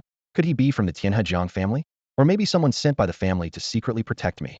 Thinking of her family, Lu Mengli bit her lip. She had already fled to a remote small city like Tianfeng, yet these people still wouldn't let her go. Meanwhile, in another school building, Qian Shiguang leaned against the window, leisurely lighting a cigarette. Behind him, Lin Xian obediently massaged his shoulders. Qian Shiguang's gaze happened to catch Jiang Cheng leaving Lu Mengli's office. "That bastard." Qian Shiguang gritted his teeth. "Those two are definitely having an affair. No wonder Lu Mengli is so protective of him." His eyes were filled with malice as he exhaled a smoke ring. Just then, a rugged-looking man rushed over excitedly, shouting, "Young Master Qian, big news." Qian Shiguang impatiently asked, "What kind of news? Why so frantic?" The rugged man grinned, lowering his voice. "I found out who the mysterious person with the king-grade beast is." "Young Master Qian, guess who it is?" "How the hell would I know?" Qian Shiguang glared at him, not particularly interested. After all, anyone with a king-grade beast wouldn't be simple, and it would be trouble if they picked the wrong fight. "It's Jiang Cheng." Cheng, who pulled out his phone. "My uncle was there, and he took this photo." Qian Shiguang studied the photo closely, gritting his teeth. What kind of luck did that bastard have to be able to contract a king-grade beast? Even Lin Xian behind him was shocked, staring at the photo of Jiang Cheng. She murmured, "He really contracted a king-grade beast. So the test crystal wasn't broken. Jiang Cheng truly has top-tier potential." Cheng, who smirked and suggested, "Young master, this is a great opportunity. Probably only we know about this. We could just kill Jiang Cheng and take his beast. If we take the bloodline of the king-grade beast and feed it to the family head's three-legged venomous toad, my father's beast could advance, and might even break through to platinum level in the future." Qian Shiguang quickly understood Cheng, whose meaning, and was overjoyed. "Then not just in Tianfeng City, but even in the entire Qinghe prefecture, our Qian family would be a force to be reckoned with." He eagerly ordered, "Quick, inform my father to send people to take down that little bastard." "Young master, you mustn't do this." Cheng, who shook his head urgently, a hint of worry in his eyes. He lowered his voice and explained, "Right now, all the forces in Tianfeng City are searching for the owner behind that king beast. If the Qian family makes any moves, they'll definitely be watched." Qian Shiguang sneered dismissively, a trace of arrogance in his eyes. "Let them watch. Do those fools really dare to compete with the Qian family?" Cheng, who sighed inwardly. The young master's arrogance knew no bounds. Clearing his throat, he cautiously reminded, "Young master, the Qian family hasn't reached an invincible status in Tianfeng City. We still need to be wary of the Su family and Bai Yuntao." Hearing this, Qian Shiguang frowned, reluctantly admitting that Cheng, who had a point. The Qian family wasn't the only one with a golden-level beast in Tianfeng City. They indeed needed to act carefully. "So what do we do?" he asked, a hint of irritation in his tone. A fierce glint flashed in Cheng Hu's eyes as he suggested in a low voice, "We could capture someone that kid cares about to lure him out." "Isn't that little brat an orphan? Who would he care about?" Qian Shiguang asked, his gaze unintentionally drifting to Lin Xian, who was massaging his shoulders. He let out a cold laugh. "Don't tell me it's this wench." Lin Xian's face stiffened at his words, but she forced herself to maintain a smile.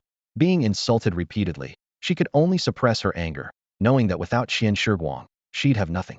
Cheng, who shook his head, his eyes shamelessly scanning Lin Xian before revealing a lecherous grin. "Of course not.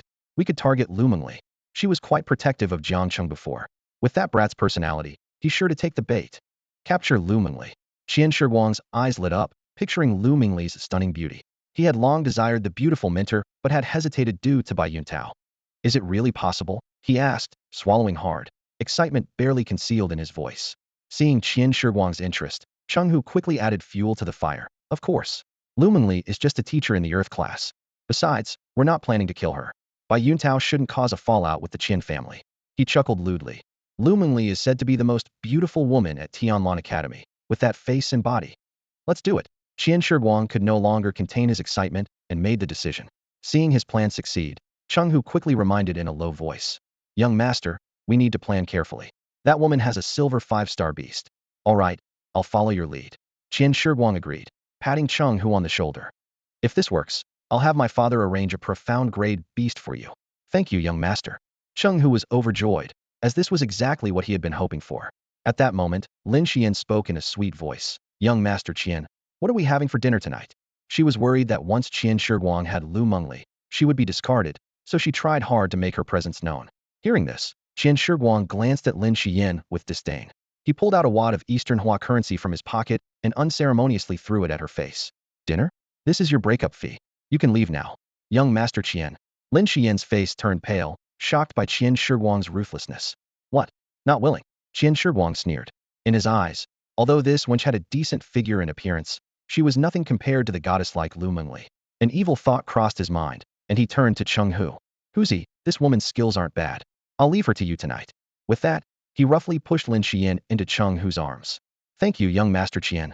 Chung Hu licked his lips, skillfully holding Lin Xian, clearly experienced in such matters. Let go of me. I'm young Master Qian's woman. Lin Xian struggled desperately, her face filled with fear. She finally realized the rumors about Qian Shiguang were true. No woman abandoned by him had a good ending. Wench, you're not anymore. Chung Hu sneered, slapping Lin Xian and hoisting her over his shoulder with a lecherous grin as he headed towards a small dark room nearby. The next morning, Jiang Cheng didn't head to Tianlan Academy, but instead made his way straight to the Tianfeng Grand Auction House. He needed to purchase materials to set up a spirit-gathering array and items to help the sky-devouring wolf advance. Before long, a magnificent building appeared before Jiang Cheng. This was the Tianfeng Grand Auction House, the largest commercial center in Tianfeng City, covering thousands of hectares and divided into 3 levels. The first level is an entertainment and commercial activity zone. The second level is more upscale, selling various rare treasures and high-quality beasts. The third level is dedicated to auctions. Howl! The sky-devouring wolf wagged its tail excitedly, staring at the huge auction house. Jiang Cheng glanced at it, thinking the wolf probably saw the auction house as a giant toy. As Jiang Cheng and the sky-devouring wolf were about to step into the auction house, a beautiful woman in a cheongsam stopped them, sweetly saying, Sir, pets are not allowed here. It's a contracted beast, Jiang Cheng calmly replied, showing his Beastmaster token. The sky-devouring wolf widened its eyes, thinking to itself, women are so short-sighted. It is a royal-grade beast. Upon seeing the token, the cheongsam-clad beauty's expression changed, and she immediately said respectfully, I apologize, sir, my mistake. Please follow me. Jiang Cheng nodded and followed, while the sky-devouring wolf stared intently at the woman's swaying hips, almost drooling. Jiang Cheng expressionlessly smacked its head, somewhat regretting choosing a husky as his contracted beast, feeling it tarnished his image as the southern netherworld immortal lord. Reaching the central area of the second level, another female staff member smiled and asked, Sir, what do you need? Jiang Cheng handed over a list. The woman looked at it, somewhat puzzled. Sir, some of these items I haven't heard of. Jiang Cheng then remembered he was using terms from his past life. After a moment of thought, he said, 10 spirit-attracting crystals, a jar of silver-grade demon snake blood, 3 top-quality jades. The woman took note and calculated. Sir, the total is 3,000 gold coins. However, the spirit-attracting crystals need to be ordered and can arrive by early tomorrow morning. Is that okay? Jiang Cheng nodded in agreement and added some materials needed for the sky-devouring wolf's advancement. In the end, aside from the rare Flame Lord's essence blood, all other items were acquired, totaling 5,800 gold coins. When Jiang Cheng took out the purple crystal card given by Su Yun, the staff member couldn't help but exclaim in surprise, quickly covering her mouth. People around looked over curiously, with some men showing knowing smiles, clearly misunderstanding the situation. It turned out to be an amethyst card. The bald man who had been watching Jiang Cheng closely showed a greedy look in his eyes. He stared intently at the card in Jiang Cheng's hand, which shimmered with a purple glow, as if he were seeing a mountain of gold. The amethyst card was the supreme VIP card of Donghua Bank, requiring a deposit of at least 10,000 gold coins to obtain. The bald man felt secretly delighted, thinking he had encountered a big catch today. Jiang Cheng keenly sensed the greedy gaze and slightly raised an eyebrow. He took the amethyst card from the pretty staff member without any expression. The staff member shyly said, Sir, Your items will be delivered to your residence by a special courier. Here is your card, please keep it safe.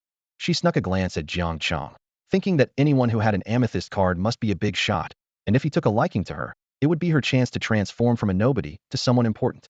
Jiang Cheng calmly put away the card and turned to leave with his Tunshin wolf. Seeing this, the bald man hurriedly followed, his face plastered with a fake smile. Hey buddy, he said with feigned enthusiasm. Were you trying to buy the Flame Lord's essence just now? Jiang Cheng paused, his expression shifting slightly. You know about it? Of course, the bald man forced a smile. But I don't have the details here. Let me take you to a place where there's information about the Flame Lord.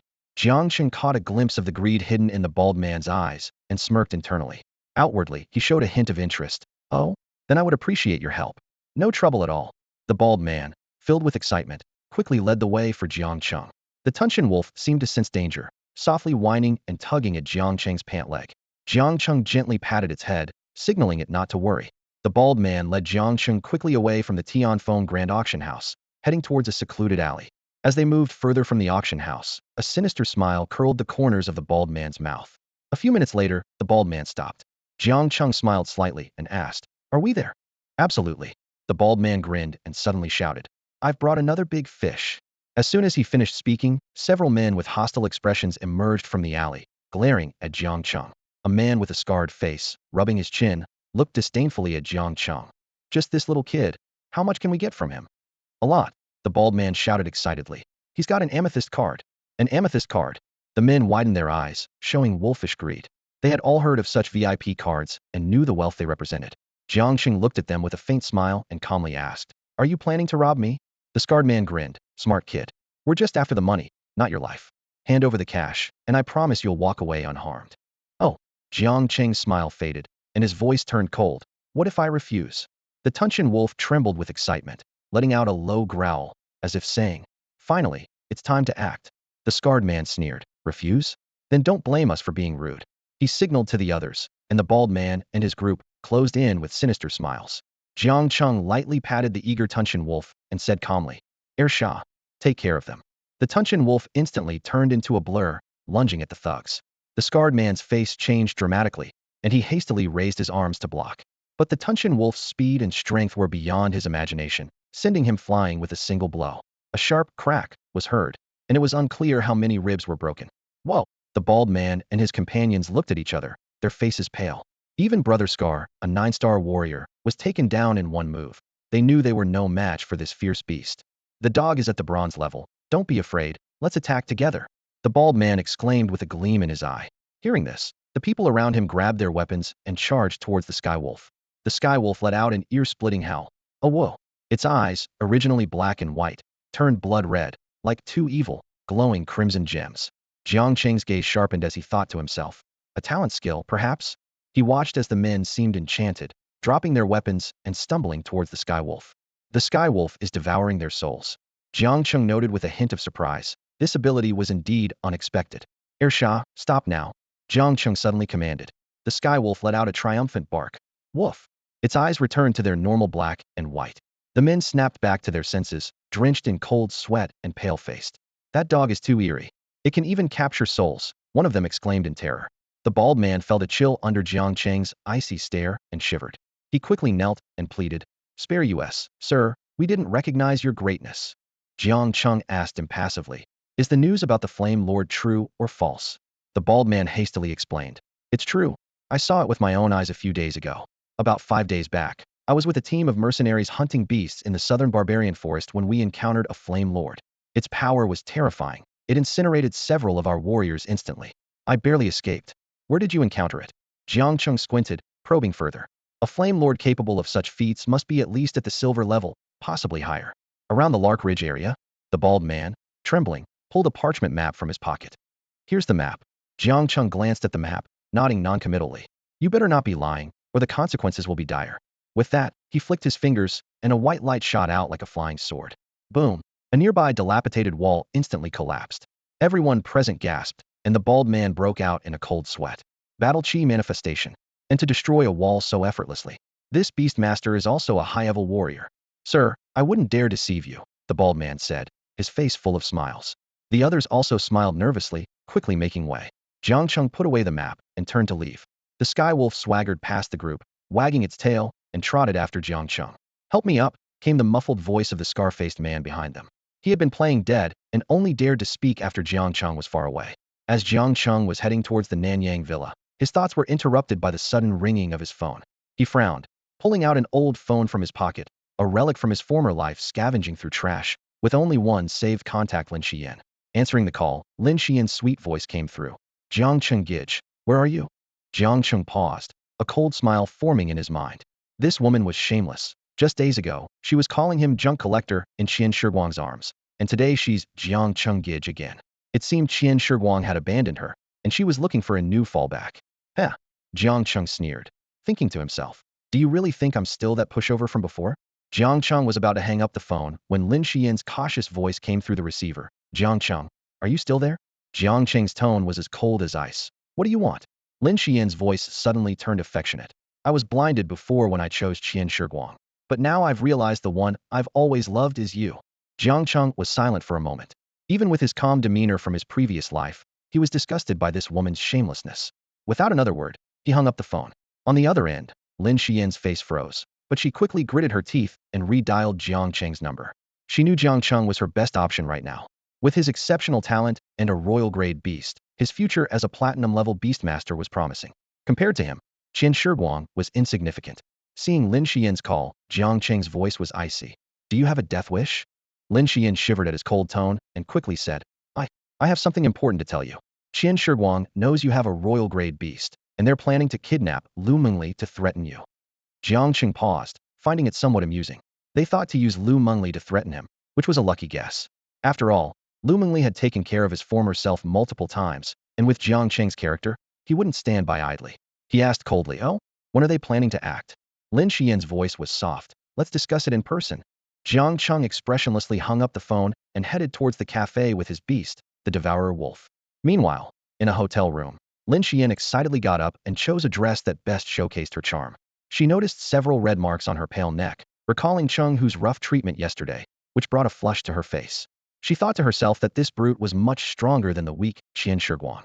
With a seductive smile, she put on the dress to cover her alluring body. However, she had already set her sights on a new target. A few minutes later, Jiang Cheng sat by the window in a cafe. Soon, a well-dressed Lin Xian walked over gracefully. Upon seeing Jiang Cheng, she immediately flashed a sweet smile. Jiang Cheng, you're always so punctual. Jiang Cheng's tone remained cold. Tell me what you know, and I'll overlook the past. Seeing Jiang Cheng's hard attitude, Lin Xian softly suggested, let's order 2 coffees first. You used to love the cappuccino here. Jiang Cheng's gaze was steady. I don't have much patience. Lin Xian's face faltered, then she lowered her voice. Yesterday, I overheard Cheng Hu and Qian Shiguang's plot. They planned to ambush teacher Lu on her way back to her apartment with several silver-level beastmasters. Jiang Cheng raised an eyebrow. When? Lin Xian quickly replied. Probably just a while ago. Noticing the change in Jiang Cheng's expression, she hurriedly advised, Jiang Cheng, don't fall into their trap. You have exceptional talent and a royal-grade beast. Your future is limitless. If you go, they won't let you off. As she spoke, Lin Xian sneaked a glance at the devourer wolf crouched behind Jiang Cheng, thinking to herself, is this the royal-grade beast that caused such a stir in Tianfeng City? Sensing Lin Xian's gaze, the devourer wolf glared at her fiercely and let out a low growl. Oh, whoa. It could tell at a glance that this woman was no good. Meanwhile, Lu Mengli was walking down the street outside the school, holding a white cat in her arms. Her brows were furrowed as her mind was occupied with thoughts of Jiang Cheng. This boy, who once only aroused her sympathy, now piqued her curiosity. What had he gone through to undergo such a significant change? Suddenly, a piercing low howl shattered the night silence. Goo, goo. A pink mist quickly enveloped Lu Mengli. The white cat immediately became alert, jumping down from her arms, its fur bristling as it let out a sharp meow, and stood protectively in front of her. Lu Mengli's expression shifted slightly as she looked around and realized she was quietly surrounded by several figures in black. 3 of them had beasts with them, a crimson fox, a blazing tiger, and a swift blue eagle. The pink mist was emitted from the mouth of the crimson fox. People from the Qian family? Lu Mengli's voice was cold. What do you want? A middle-aged man smiled and said, Miss Lu, our young master requests your presence. I'm not available, Lu Mengli replied, her expression frosty and her heart wary. 3 silver-tier beasts and several warriors clearly. The Qian family had ill intentions. The middle-aged man sighed. In that case, we have no choice but to take you by force. The beastmaster with the pointed face and monkey-like features leered at Lu Mengli's graceful figure before giving a light command. Do it. Goo. Goo. The crimson fox let out another sharp cry, and the red mist thickened, engulfing the entire street. The blazing tiger and the swift blue eagle became blurs as they lunged at Lu Mengli from two directions. The white cat bravely confronted the swift blue eagle, its sharp claws targeting the enemy's vital spots. However, the middle-aged man chuckled and blew a sharp whistle. The swift blue eagle's speed suddenly increased tenfold, easily dodging the white cat's attack and countering with a claw of its own. Tenfold speed boost, the middle-aged man declared smugly. The white cat couldn't evade in time and received 3 deep gashes from the eagle's steel-like talons. Simultaneously, the blazing tiger's fiery paw struck the white cat, sending it flying. Against 3 beasts of the same tier, the white demon cat stood no chance. Little White, Lu Mengli cried, heartbroken, as she picked up the wounded white cat. This beast was a gift from her late mother, cherished like family. Anger burned in her eyes. Damn it, you're courting death. But before she could finish, a warrior seized the opportunity to approach from behind and delivered a precise chop to the back of her neck. Thud. Lu Mengli fell to the ground. The middle-aged man said calmly, "Take her away." The others quickly moved, stuffing the unconscious Lu Mengli into a sack and locking the injured white cat in a cage. The beastmaster with the crimson fox flashed a sinister smile. TSK, the young master is in for a treat tonight. Meanwhile, on the other side, Lin Xian watched Jiang Cheng's departing figure and urgently called out, "Brother Jiang Cheng, is it worth it for a woman?" But Jiang Cheng ignored her, leaving with his sky-devouring wolf. What an idiot. Lin Xian fumed after Jiang Cheng left. She had hoped to reconcile with Jiang Cheng, envisioning a future of success together. She hadn't expected this fool to risk his life for Lu Mengli at the Qian family. A pair of fools. Lin Xian cursed, then suddenly had a bright idea, her eyes lighting up. She quickly picked up her phone and dialed an unfamiliar number. The call was answered quickly, and an impatient voice came through. "Who is it?" "It's me, young Master Su." Lin Xian replied hastily. "Who the hell are you?" "State your name," Su Ao snapped. Unfazed, Lin Xian said directly. "I'm Lin Xian, and I found the owner of the king-tier beast." "What?" Su Ao's voice on the other end immediately turned urgent. "Where are they?" "I'm coming right over." In the Qian family's secret room, Lu Mengli was tightly bound to a pillar, which only accentuated her well-developed figure. Qian Shiguang's eyes roved shamelessly over her, silently admiring her as the most beautiful woman from Tianlan Academy, far superior to any others he'd been with before. His eyes gleamed, and he nearly drooled at the sight. Beside him, Cheng Hu respectfully asked, "Young master, when should we inform that brat Jiang Cheng?" "No rush," Qian Shiguang replied, leering at Lu Mengli. To him, a beauty was far more valuable than any royal beast. Besides, as long as Jiang Cheng remained in Tianfeng City, he wouldn't escape the Qian family's grasp. At that moment, Lu Mengli let out a soft whimper and slowly opened her eyes, only to be met with Qian Shiguang's repulsive face and the strange items adorning the secret room's walls. Whips, tight pants, and provocative lingerie. Qian Shiguang noticed her awakening and said with a smirk, "Oh, the great beauty Lu is awake." Lu Mengli forced herself to remain calm, her voice cold as she asked, "Where am I?" "Where's Xiaobai?" "Xiaobai? Oh, you mean that?" Qian Shiguang pointed to a cage in the corner where a motionless white cat lay. He taunted, "A fine beast, but too stubborn. It scratched me, so I killed it." Lu Mengli's face turned pale at his words. She stared blankly at Xiaobai in the cage, her eyes misting over. "How could you?" she muttered. "It's all my fault." Qian Shiguang sneered. "It's just a worthless cat. As long as you please me, I'll give you anything you want." He grinned wickedly, grabbing her delicate chin to force her to face him. Such a pity, he mused, feeling his desire grow stronger. Lu Mengli turned her head, her voice icy as she warned, "If you dare touch me, the entire Qian family will pay for it." "Oh, and how would that happen?" Qian Shiguang laughed arrogantly. "Who in Tianfeng City can make the Qian family pay?" He suddenly gestured for Cheng Hu to leave. "Huzi, step out. I need to have a good chat with Miss Lu." Cheng Hu smirked lewdly, reluctantly exiting the room. Qian Shiguang licked his lips, retrieving a spiked wooden stick from the wall. "Miss Lu, I've come up with a new game. Want to try it?" Lu Mengli's face went even paler. She was about to reveal her identity to intimidate him. "Stop. I am from Tianhe." Suddenly, a calm voice interrupted. "Oh? What new game?" Qian Shiguang froze at the unexpected voice, realizing there was a third person in the room. A hand rested on his shoulder, and he turned to see Jiang Cheng, his face filled with fear. "Jiang Cheng, how are you here? Weren't you looking for me?" Jiang Cheng stared coldly at Qian Shiguang, a chilling smile on his lips. "I'm here to send you to your end." His right hand reached for Qian Shiguang. Feeling Jiang Cheng's icy gaze, Qian Shiguang's legs went weak, and he stammered, "Don't do anything rash. If you kill me, you'll never leave the Qian house alive." But Jiang Cheng's hand loomed larger in his vision. A terrifying force surged into Qian Shiguang's head, and with a loud crash, he lost consciousness and fell to the ground. Jiang Cheng's sudden appearance filled Lu Mingli with immense joy. Her eyes sparkled with delight as she eagerly asked, Jiang Cheng, why are you here? Someone told me you were kidnapped. Jiang Cheng briefly explained the situation and then reached out to untie the ropes binding Lu Mingli. She exhaled deeply and immediately rushed to the cage holding the white demon cat. Seeing the stiffened Xiao Bai, her eyes reddened, and her voice choked. I failed it. Back at the Lu family, it was stripped of its lineage, and I couldn't protect it. Now I watched it being tortured to death by these beasts. Jiang Cheng, am I useless? Jiang Cheng paused, turning his gaze to the white demon cat. A series of data flashed in his mind. Beast name, white demon cat. Beast level, silver 5 stars. Beast quality, inferior candidate. Beast skills, shadow claws, swift advance. Beast status, suspended animation, requires advancement to awaken. Beast weakness, strong attack type. Evolution requirements, 3 silver level beast crystals, 1 purple spirit crystal, 1 mountain cloud leopard cat tooth. Evolution paths, 19 total. Jiang Cheng looked at the tear-streaked Lu Mingli and couldn't help but smile slightly. It's not dead. What? Lu Mingli was stunned, but Xiao Bai isn't breathing. It's just in suspended animation, Jiang Cheng said calmly. Let's leave Qian Mansion first. Lu Mingli quickly nodded, cradling the stiff Xiao Bai in her arms. She glanced at Qian Shiguang's corpse on the ground and asked anxiously, how do we get out? I thought we could use Qian Shiguang as a hostage, but you've already. She trailed off, clearly worried about the presence of gold-level beast tamers in the Qian family. We walk out? Of course, Jiang Cheng said with a calm tone, showing no concern as he opened the door to the secret chamber. Outside, Cheng Hu was waiting. Young master, did you enjoy yourself? He looked at Jiang Cheng in surprise. You were quick today. Before he could finish, he realized something was wrong. His pupils contracted, and he shouted, Assassin! The young master is in danger. Crack! A crisp sound interrupted his cry. Cheng Hu's head drooped lifelessly, his throat crushed by Jiang Cheng's grip.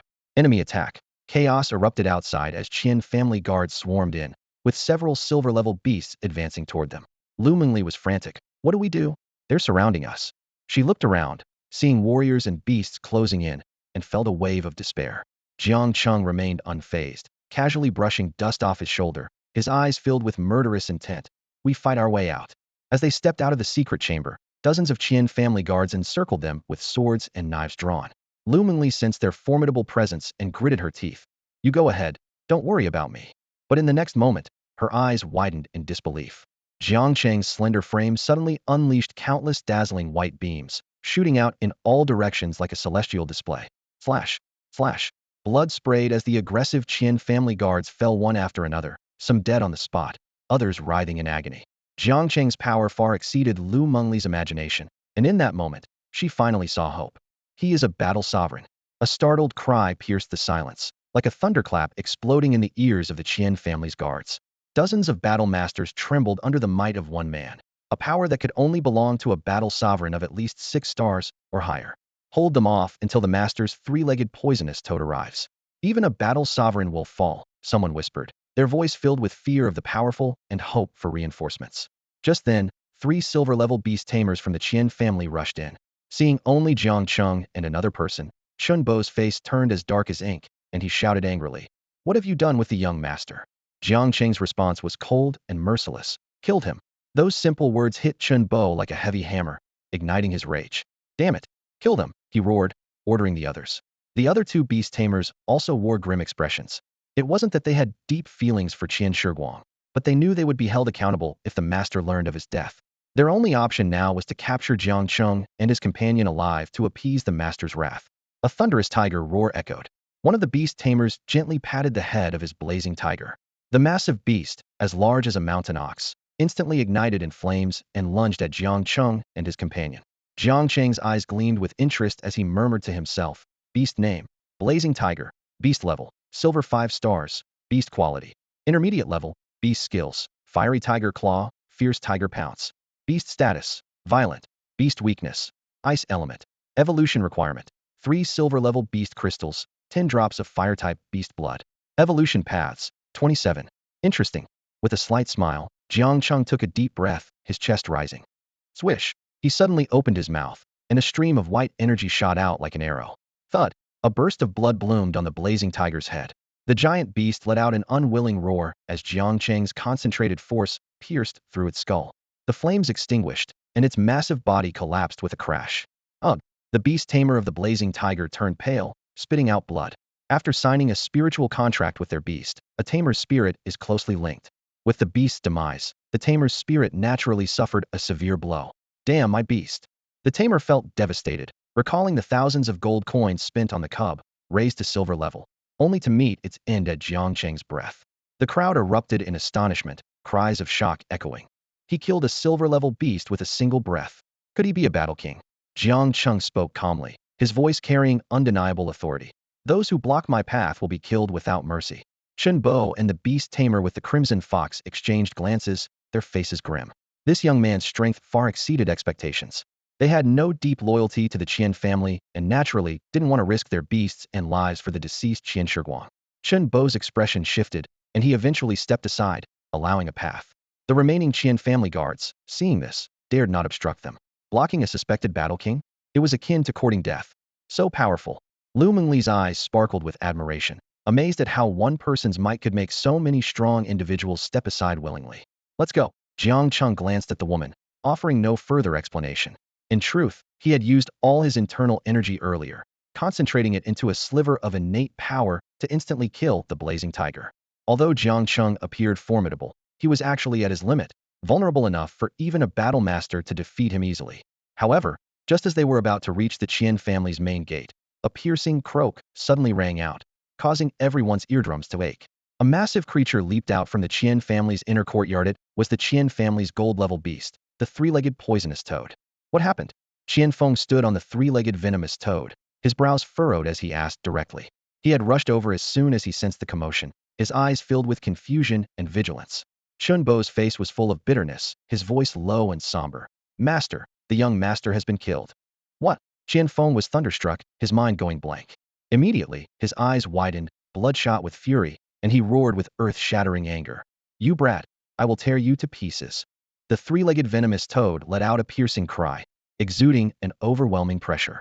Its ugly pea-green eyes glowed ominously as it leaped tens of meters, dashing towards Jiang Cheng and Lu Mengli. At this moment, Jiang Cheng and Lu Mengli, who had just left the Qian residence, sensed this terrifying presence. Lu Mengli's face turned slightly pale as she whispered, It's the Qian family's gold-level beast. It can track our scent. We must leave quickly. No worries. Jiang Cheng chuckled softly, snapping his fingers. A joyful howl echoed as a not-so-large husky happily ran out from a dark alley. Is this your beast? Lu Mengli was stunned, her face full of surprise. Since when did huskies become beasts?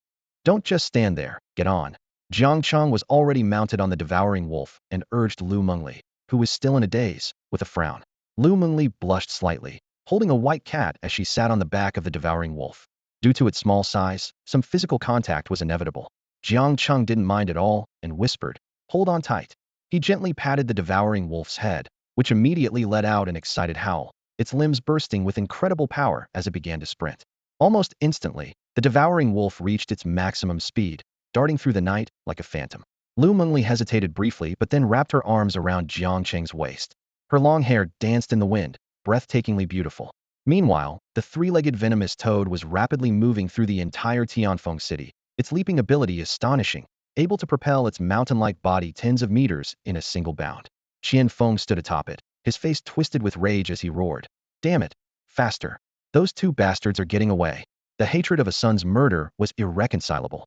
Other families within Tianfeng City also noticed the commotion, each speculating why the Qian family was acting so frantically, daring to search the entire city. In the Su family, Su Jingfeng sensed the presence of the three-legged venomous toad as it passed by, a look of surprise on his face. At that moment, Su Ao rushed in excitedly, shouting, Dad, great news. I found out about that kid. His name is Jiang Cheng. He's just a scrap collector. Oh. Su Jingfeng was taken aback by the news, quickly connecting it to the Qian family's unusual activity today, frowning. Could it be that the Qian family is chasing him now? Yes. Su Ao was full of excitement. That kid actually killed Qian Shiguang. He's now being hunted by the Qian family all over the city. This is our golden opportunity. Su Jingfeng's eyes gleamed, immediately understanding Su Ao's implication. With the Qian family fully mobilized, their defenses would be weak. This was indeed a once-in-a-lifetime chance. Su Ao continued to persuade. Dad, don't hesitate. If we attack the Qian family now and seize the bloodstone accompanying the three-legged venomous toad, by then, even if Qian Feng discovers it, he won't be our match. The accompanying bloodstone was like a second life to the three-legged venomous toad, granting it powerful regenerative abilities while limiting its range of action. If not for the murder of Qian Shiguang and Qian Feng's rage-clouded judgment, he would never have taken the toad out of the Qian family alone. The sky wolf transformed into a gust of wind, moving faster and faster. Sitting at the back, Lu Mingli felt the terrifying aura behind her gradually weaken and couldn't help but breathe a sigh of relief. She asked, "Where are we heading now?" Jiang Cheng looked up at the sky, where the first light of dawn had appeared. "To the Nanyang villa, to pick up some items," he replied succinctly, thinking that the materials he bought at the auction should have arrived.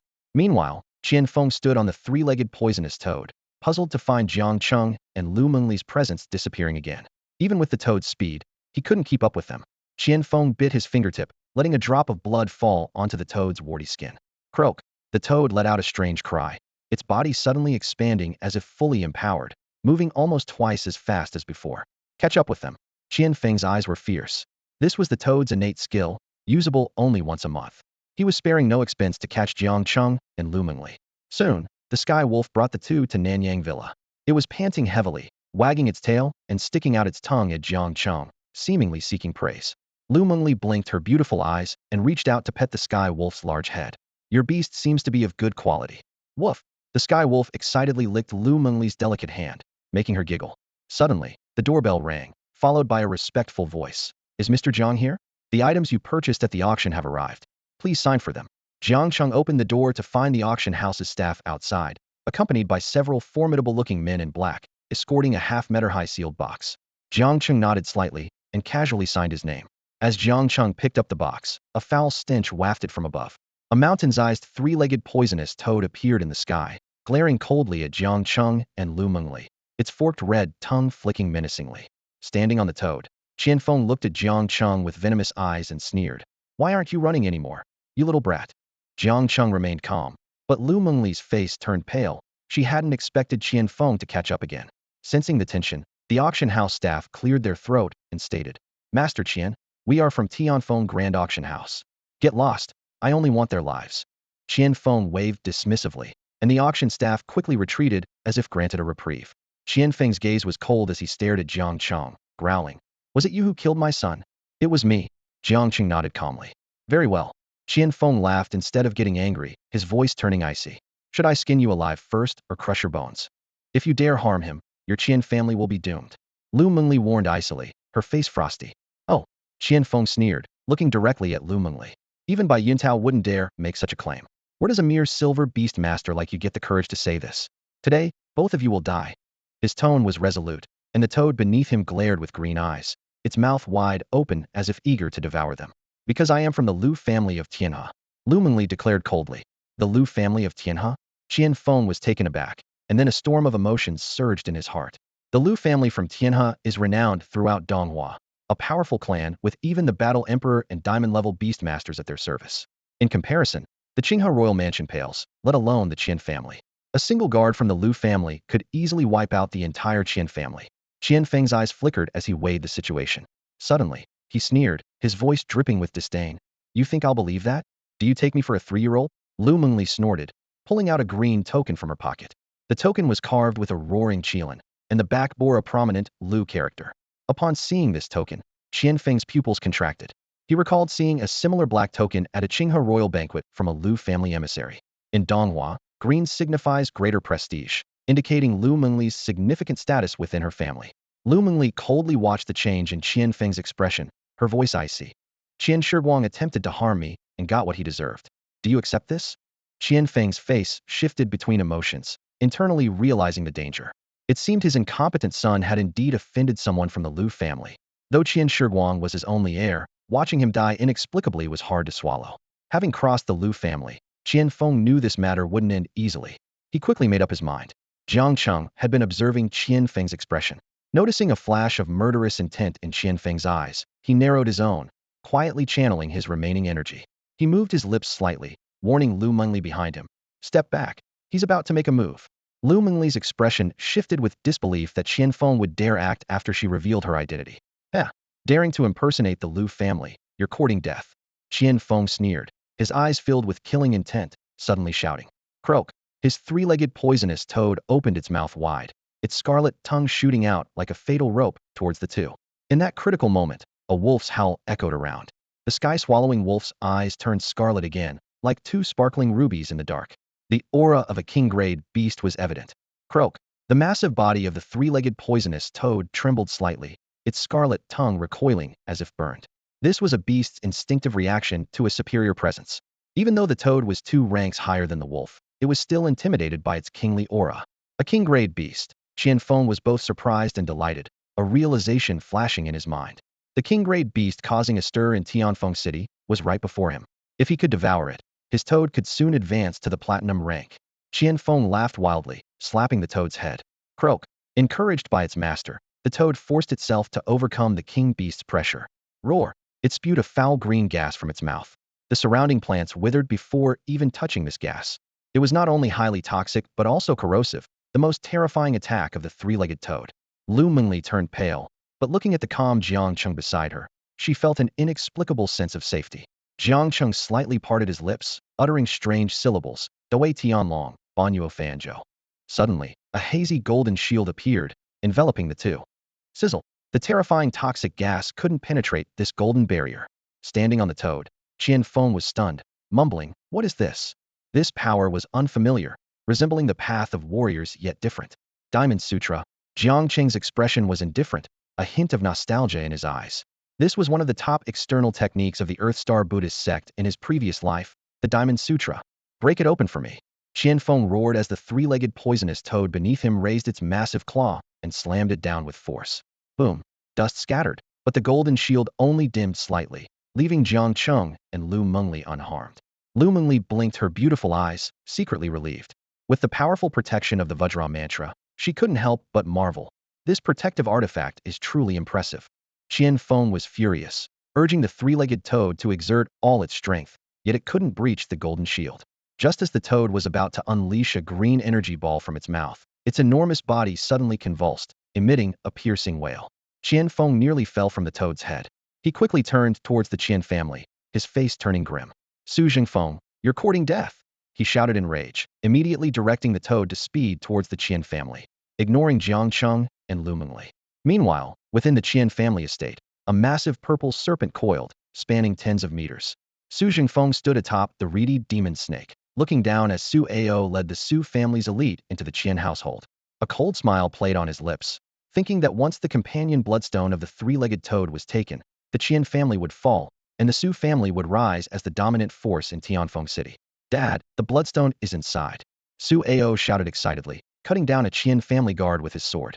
Su Jingfeng's eyes burned with ambition as he urged the demon snake deeper into the Qian residence.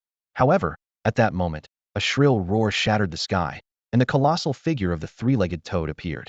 "Su Jingfeng, how dare you!" Qian Feng's furious roar resounded.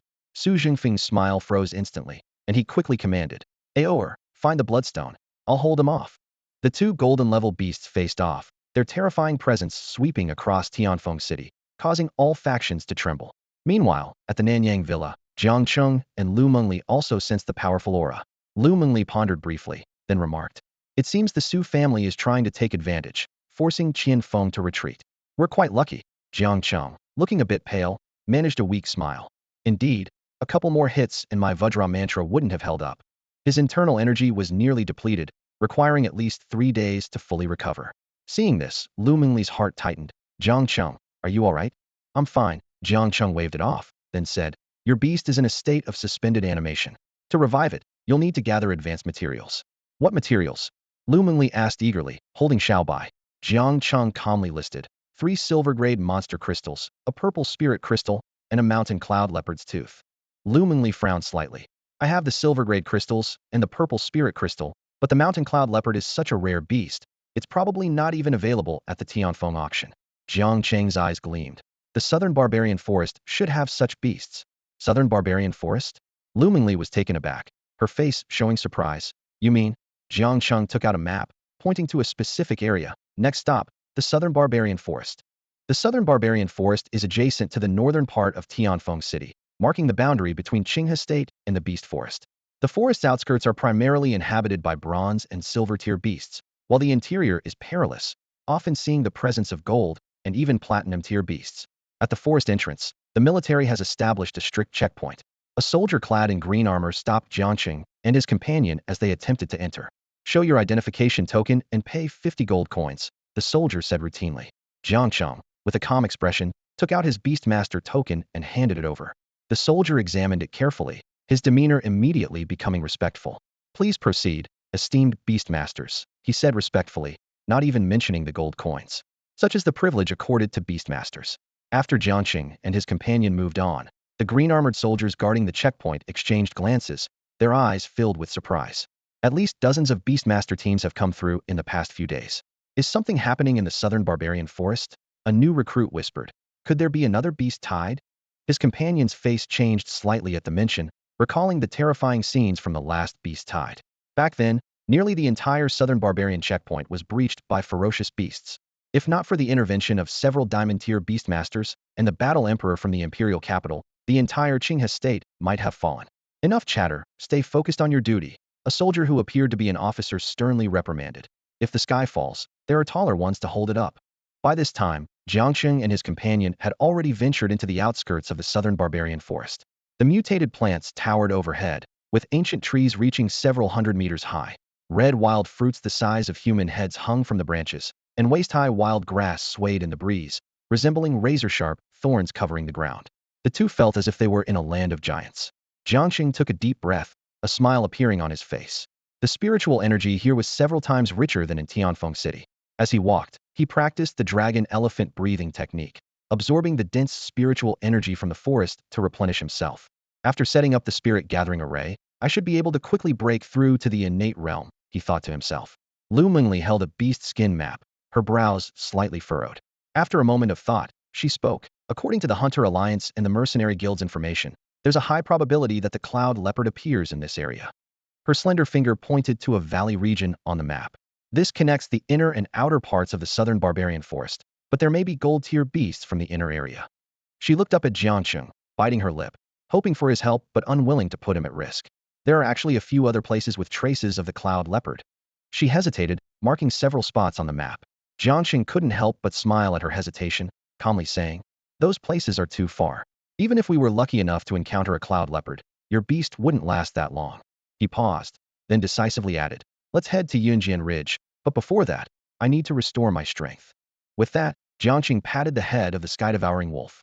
This loyal beast had been carrying a safe from the Tianfeng auction house throughout the journey. Inside are the basic materials for constructing the spirit-gathering array. Jiang Cheng's eyes gleamed with anticipation. Meanwhile, a 5-person team emerged from the dense forest. 4 men and 1 woman, each exuding a heavy scent of blood, indicating they had just finished an intense hunt. The woman leading the group was particularly striking. Her muscular build was even more robust than her male teammates. As she rudely picked her nose, she complained, "It's all because of you idiots taking on this lousy task for such a small reward. We've been wandering this damned place for 3 days and still haven't found the target location. My skin hasn't been cared for in ages." "Calm down, Sister Qin," a tall, slender young man said with a placating smile. "The reward may be small, but it's a clever task. Once we complete it, we can be promoted to a clever mercenary group, and the resources and privileges we'll gain will be substantial." The other 3 nodded in agreement, their eyes shining with eager anticipation. Once promoted to a clever mercenary group, their status and standing would be incomparable to before. "Where are we going now?" Lu Mengli followed Jiang Cheng through the dense forest, with Tunshanlang sniffing the ground ahead to find a path. She noticed Jiang Cheng heading uphill and frowned in confusion. "Aren't we supposed to be looking for the safe houses around here?" Lu Mengli thought to herself, scanning the dense trees for any signs of danger. Suddenly, the tall shrubs ahead shook violently, and a deep moo echoed through the air.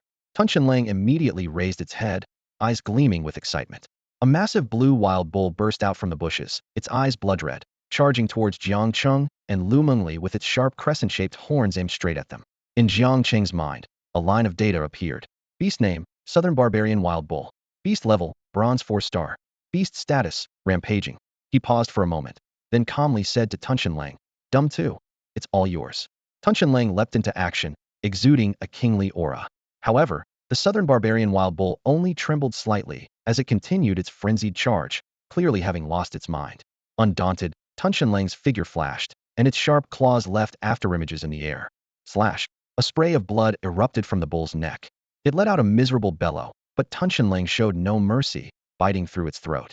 At that moment, a thunderous roar came from the bushes, accompanied by the relentless cries of wild bulls. In an instant, a large herd of southern barbarian wild bulls surged forward like a tidal wave, recklessly charging toward Jiang Cheng and the others. Tunshanlang quickly retreated behind Jiang Cheng in fright. Seeing this, Lu Mengli urgently shouted, "Quick, head up the slope. This is a sign of a stampeding bull herd."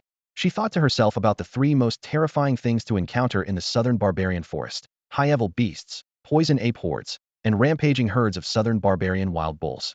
The bull herd was unstoppable, crushing everything in their path. Even the bull that Tunshanlang had just killed was tossed high into the air.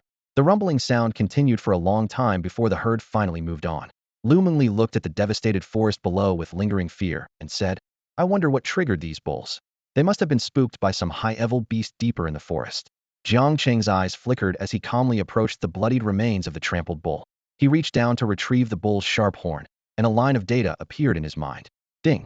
Material found. Material name, Southern Barbarian Bull Horn. Can be synthesized into Ancient Green Bull Horn Fragment 1. Material age, 3-year-old subadult bull. Material rating D. Jiang Cheng felt a tinge of excitement, thinking the system's capabilities were more impressive than he had imagined. With a thought, the bull horn in his hand vanished in a flash of white light. Ding. Acquired Ancient Green Bull Horn Fragment 1. Collect 20 to synthesize an Ancient Green Bull Horn. Simultaneously, a phantom of an ancient green bull appeared in Jiang Cheng's consciousness. Lu Mengli witnessed this scene, her eyes filled with surprise and doubt. She thought, that horn just disappeared into thin air. Could it be that he has some kind of storage equipment? Such items are extremely rare and not something just anyone has. She huffed to herself, "Humph, trying to fool me." Lu Mengli became more convinced that Jiang Cheng was a disciple from one of the major families in Tianhe, out for training. After much searching, Jiang Cheng finally chose a mountain peak to settle on. His gaze swept around and finally rested on Lu Mengli, who was sitting on a green stone. She held a white cat in her arms, resting her chin on her hand, and watched Jiang Cheng's every move with curiosity. Jiang Cheng deftly snapped off a willow branch, dipped it in the black blood of a demon snake, and began sketching on the ground. His technique was skillful, quickly forming an octagonal pattern, followed by countless intricate lines. These lines seemed chaotic but held a subtle, mysterious order. Lu Mengli stared at the pattern on the ground for a long time, her brows furrowing deeper. Finally, she couldn't help but ask softly, "Are you drawing a contract magic array? I've never seen this type before." Jiang Cheng paused at her words, then smiled faintly. "Something like that. There are many paths to the Tao, but they all lead to the same place. Whether it's a spiritual array from a past life or a contract magic array in this world, their basic principles are similar, only the execution differs." As he finished speaking, Jiang Cheng flicked his fingers, releasing inner strength. 10 spirit-attracting crystals shot out like arrows, landing precisely on the vertices of the octagonal pattern, with 2 landing at the center. Jiang Cheng exhaled a clear breath, a confident smile playing on his lips. The array is set. Now to attract the spirits. Jiang Cheng muttered to himself, then grasped a piece of exquisite jade in each hand. Instantly, his breathing became heavy, as if an ancient dragon elephant roared beside him. Lu Mengli's eyes widened in shock. 2 streams of milky white energy surged from the jade, spinning rapidly as they poured into the 2 central spirit-attracting crystals. Boom! The entire octagonal array, drawn with black snake blood, burst into brilliant light. The center of the array seemed to become a giant vortex, drawing in spiritual energy from all directions with overwhelming force, causing the surrounding ancient trees to tremble. Not bad, Jiang Cheng nodded slightly, then sat cross-legged at the center of the array, beginning to absorb the influx of spiritual energy with satisfaction. Meanwhile, at the foot of the mountain, a 5-member mercenary team also sensed the unusual disturbance. "What the hell? Such a commotion. Did some treasure just appear?" exclaimed the bare-chested man leading the group, his eyes wide with disbelief. The others behind him had eyes alight with excitement, chattering eagerly. "With such a spectacle, there must be a rare treasure. Come on, let's go check it out," said Sister Qin, rubbing her plump hands with glee. "See? It's my good luck. Follow me, and we find treasure right away." Thanks to Sister Qin, the tall, thin man quickly flattered her. The others rolled their eyes, silently grumbling. They hadn't forgotten that just moments ago, this woman was complaining about the distance and didn't want to come. At the mountain peak, the white aura around Jiang Cheng grew denser. It was pure spiritual energy, which he absorbed greedily. While practicing the dragon elephant breathing technique, Jiang Cheng opened all his pores, drawing in the external spiritual energy. Lu Mengli stood up, her eyes filled with increasing amazement. She had never heard of such a cultivation method. Even the battle kings of the Lu family cultivated steadily, refining their battle essence bit by bit. After an unknown amount of time, Jiang Cheng suddenly opened his eyes and exhaled a breath of white energy. This breath was so pure it seemed like an invisible sword, instantly shattering a half-human hate green stone not far away. Half-step to congenital. Jiang Cheng chuckled softly. Having refined innate true essence, he now had several means at his disposal, granting him some ability to protect himself in this world. Just then, a clamor arose from the mountain path below. Sister Qin, the treasure is just ahead, come on up. The Tunshan wolf let out a wary growl as it saw a group approaching, its fur bristling slightly with unease. Qin Jie and her companions were momentarily taken aback upon seeing Jiang Cheng and his partner. Their eyes quickly scanned the surroundings for any signs of treasure. However, their attention soon shifted to Lu Mengli. The men couldn't help but stare at Lu Mengli's graceful figure and stunning beauty, especially the shirtless man whose eyes were filled with blatant desire, almost drooling.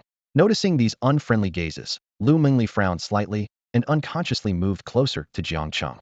A tall, thin man quickly adjusted his expression and said in a calm tone, "No need to worry, we're from the Hunters Guild." The other mercenaries followed suit, forcing smiles and agreeing. Yes, we're hunters here on a mission in the southern barbarian forest. Hunters. Lu Mengli relaxed a little upon hearing this. The Hunters Guild had a decent reputation, and incidents of hunters killing for treasure were rare. Qin Jie also smiled kindly and tentatively asked, "We felt some strong fluctuations here earlier. Was there any treasure that appeared?" "There wasn't," Jiang Cheng replied flatly. The shirtless man wasn't convinced and pointed at the array on the ground, questioning. "Impossible. Then what are these runes on the ground?" Although the spirit-gathering formation was extinguished, its strange patterns still provoked curiosity. Jiang Cheng coldly retorted, "Oh, do I owe you an explanation?" The shirtless man was about to react when Qin Jie patted his shoulder to calm him down.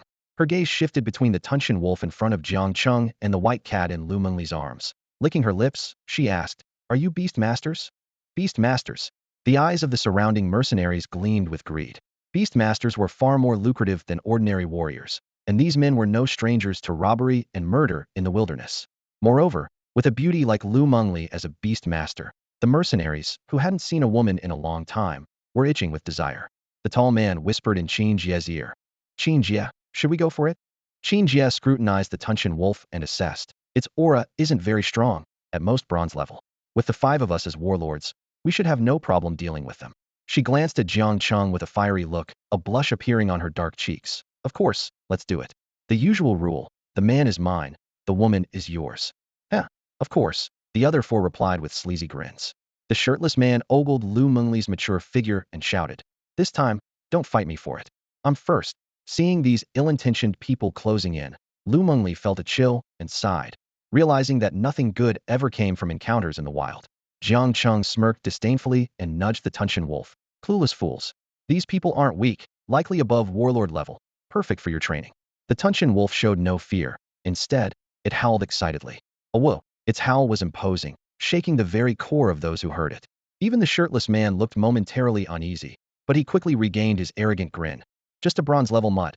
Watch how I, Xiongyi, take you down." With a swift motion, the shirtless man extended his hand, battle energy enveloping his fist as he aimed a powerful blow at the Tunshan wolf's lower back. "Copper head, iron bones, tofu waist," he shouted. "Hit the waist, it's the most effective way to deal with wild wolves." The Sky Devourer wolf was fearless, opening its massive jaws to bite down hard on the bare-chested man's arm. Thud! The man punched the wolf in the lower back, only to realize it felt like hitting solid steel. Meanwhile, the wolf's fangs had already sunk deep into his flesh. Ah! The man's face twisted in agony as he let out a piercing scream. In a panic, he tried to shake off the wolf, but it was in vain. The wolf held on tight, and his right arm was quickly torn open, blood gushing out. "You beast, you're asking for it," shouted 2 other mercenaries, their battle energy instantly transforming into a sword and a blade, aiming for the wolf's vital spots. The Sky Devourer wolf, with its keen instincts, let go and flipped away, evading the attack. Swoosh! The energy blades landed directly on the bare-chested man. "Ouch! You 2 idiots, are you trying to kill me?" He howled in pain, now with 2 more bloody wounds. "This wolf is fast. Let's corner it together," the tall, slender man commanded with a sharp gaze. Despite the searing pain, the bare-chested man joined his 3 companions in closing in on the wolf. Sister Qin, however, remained unbothered, taking out a small mirror to primp herself. As a 6-star battle master, she clearly deemed such minor threats beneath her. Woof! Faced with the onslaught of 4 battle masters, the wolf quickly became timid, wagging its tail pitifully at Jiang Cheng. Jiang Cheng glanced coldly at the cowardly creature and said casually, "Hold out for 3 minutes, and it'll give you 10 demon crystals." He was curious to see the limits of this 5-star bronze-ranked wolf.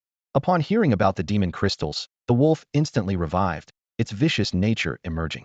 Its pitch-black pupils turned blood-red, captivating the 4 mercenaries who involuntarily froze on the spot. Interesting, Jiang Cheng smirked. Though the wolf's talent lay in devouring, it cleverly used its ability to create a mesmerizing effect. This foolish dog had some wit after all. A few seconds later, the tall, slender man snapped out of it, astonished. This dog is too sinister. It can even enchant people. Seeing his companions still in a daze, he urgently shouted, "Wake up!" The bare-chested man awoke as if from a dream, drenched in cold sweat. "We have to kill it. It's too dangerous," he yelled, launching an attack. This time, he smartened up, covering his arms with battle energy conjured armor. Thud! His punch tore through the air, the sonic boom echoing all around. The Sky Devourer wolf, not being foolish, was aware of the gap in their levels. It flicked its tail, agilely dodging the lethal strike. Thud! The man's punch missed, fueling his rage. He quickly gathered his battle energy, forming 3 flying daggers. "Let's see how you dodge these, beast." The 3 daggers targeted the wolf, shooting straight at it.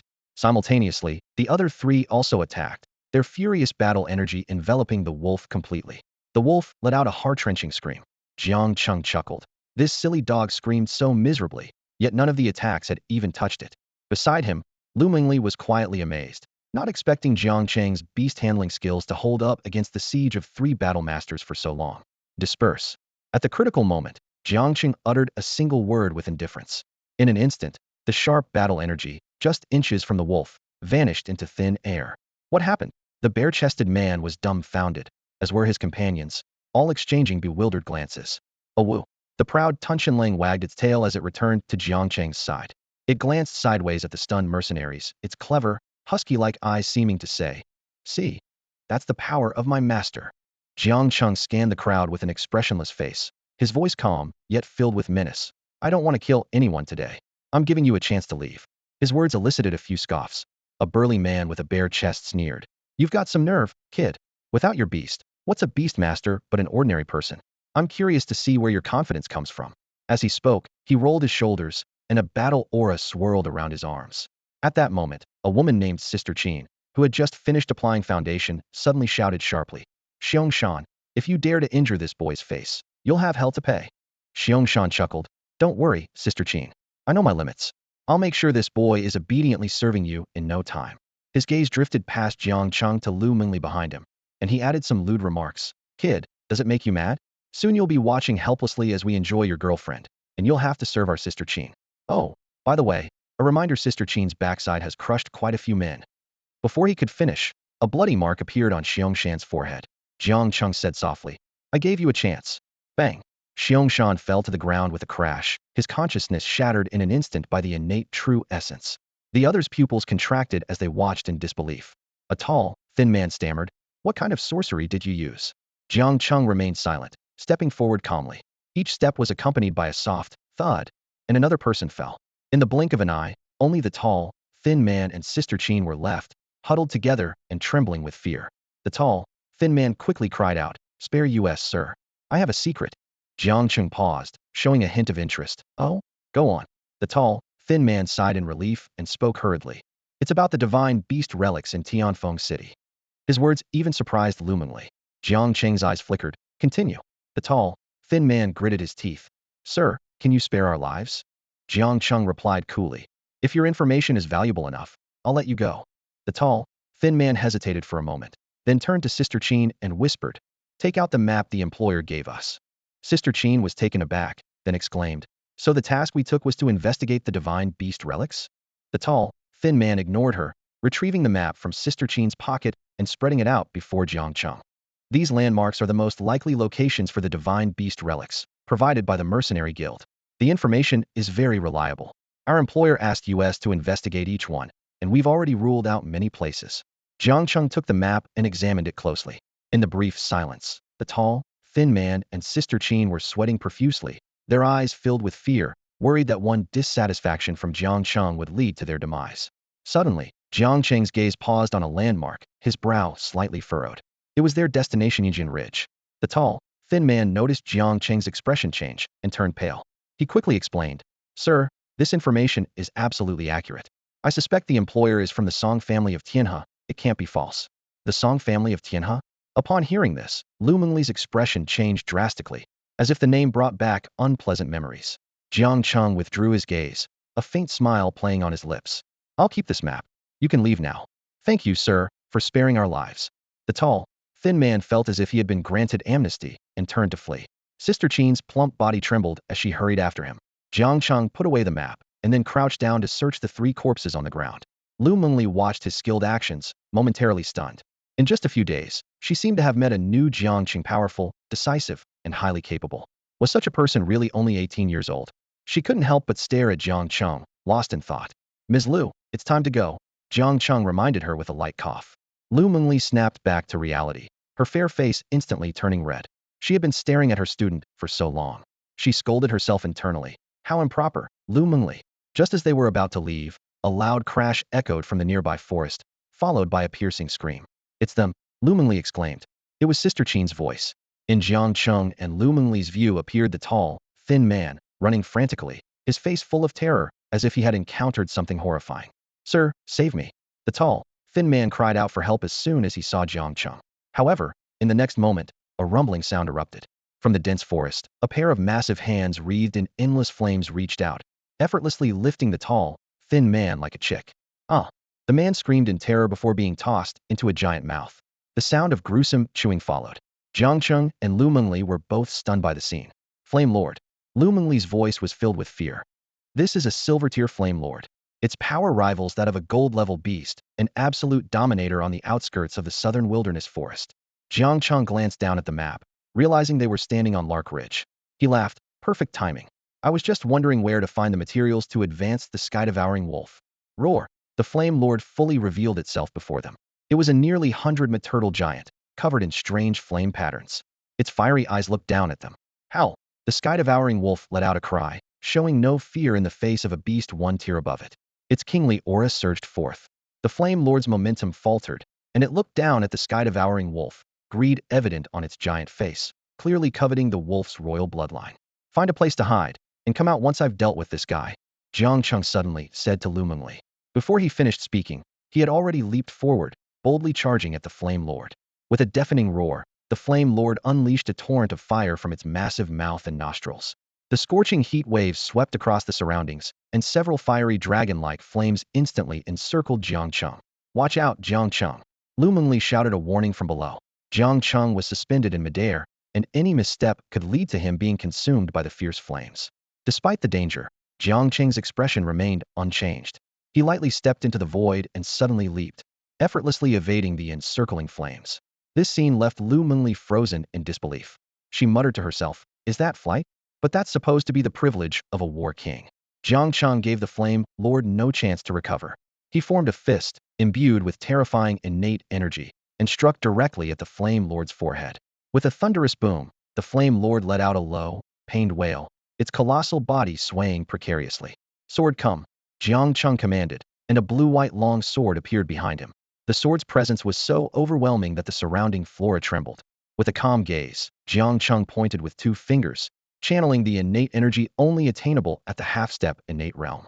This was his unique technique that once swept through the innate realm the unbounded sword. The sword's shadow cut through the air, piercing the Flame Lord's chest in an instant.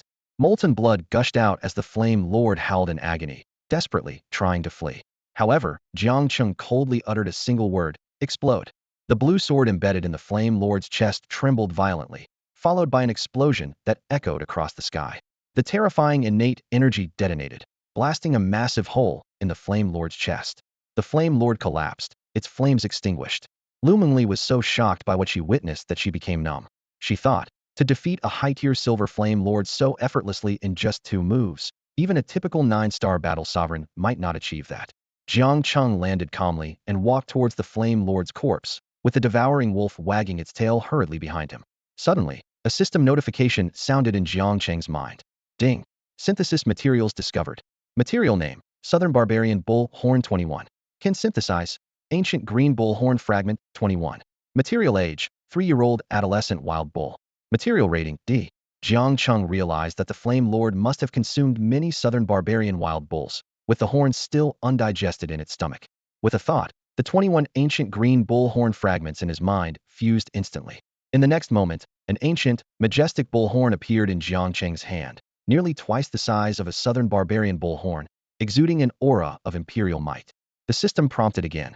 Material name, Ancient Green Bullhorn. Material effect, enhances beast bones, increases resilience. Material grade, Jiang Cheng felt a tinge of excitement, thinking it would be perfect for helping the devouring wolf advance. With a flick of his finger, a strand of innate energy landed on the Flame Lord's chest, causing a few drops of scorching essence blood to spurt out, which he caught in a prepared cauldron. Lu Mengli watched in confusion, unable to comprehend Jiang Cheng's actions. Jiang Cheng then crushed 3 silver-tier monster crystals into powder and added them to the cauldron along with several snake spirit herbs. The Flame Lord's essence blood was already boiling hot, needing no additional heat, and the liquid in the cauldron began to bubble and sizzle instantly. Before long, the liquid in the pot had blended together, with the soft properties of the snake's spirit grass successfully subduing the violent energy of the demon crystal. Jiang Cheng thoughtfully stroked his chin, then with a burst of innate energy, the ancient green ox horn in his hand instantly turned to powder, quietly falling into the pot. The potion in the pot bubbled intensely, turning as black as ink. Suddenly, the Tunshan wolf felt a large hand gripping its neck tightly.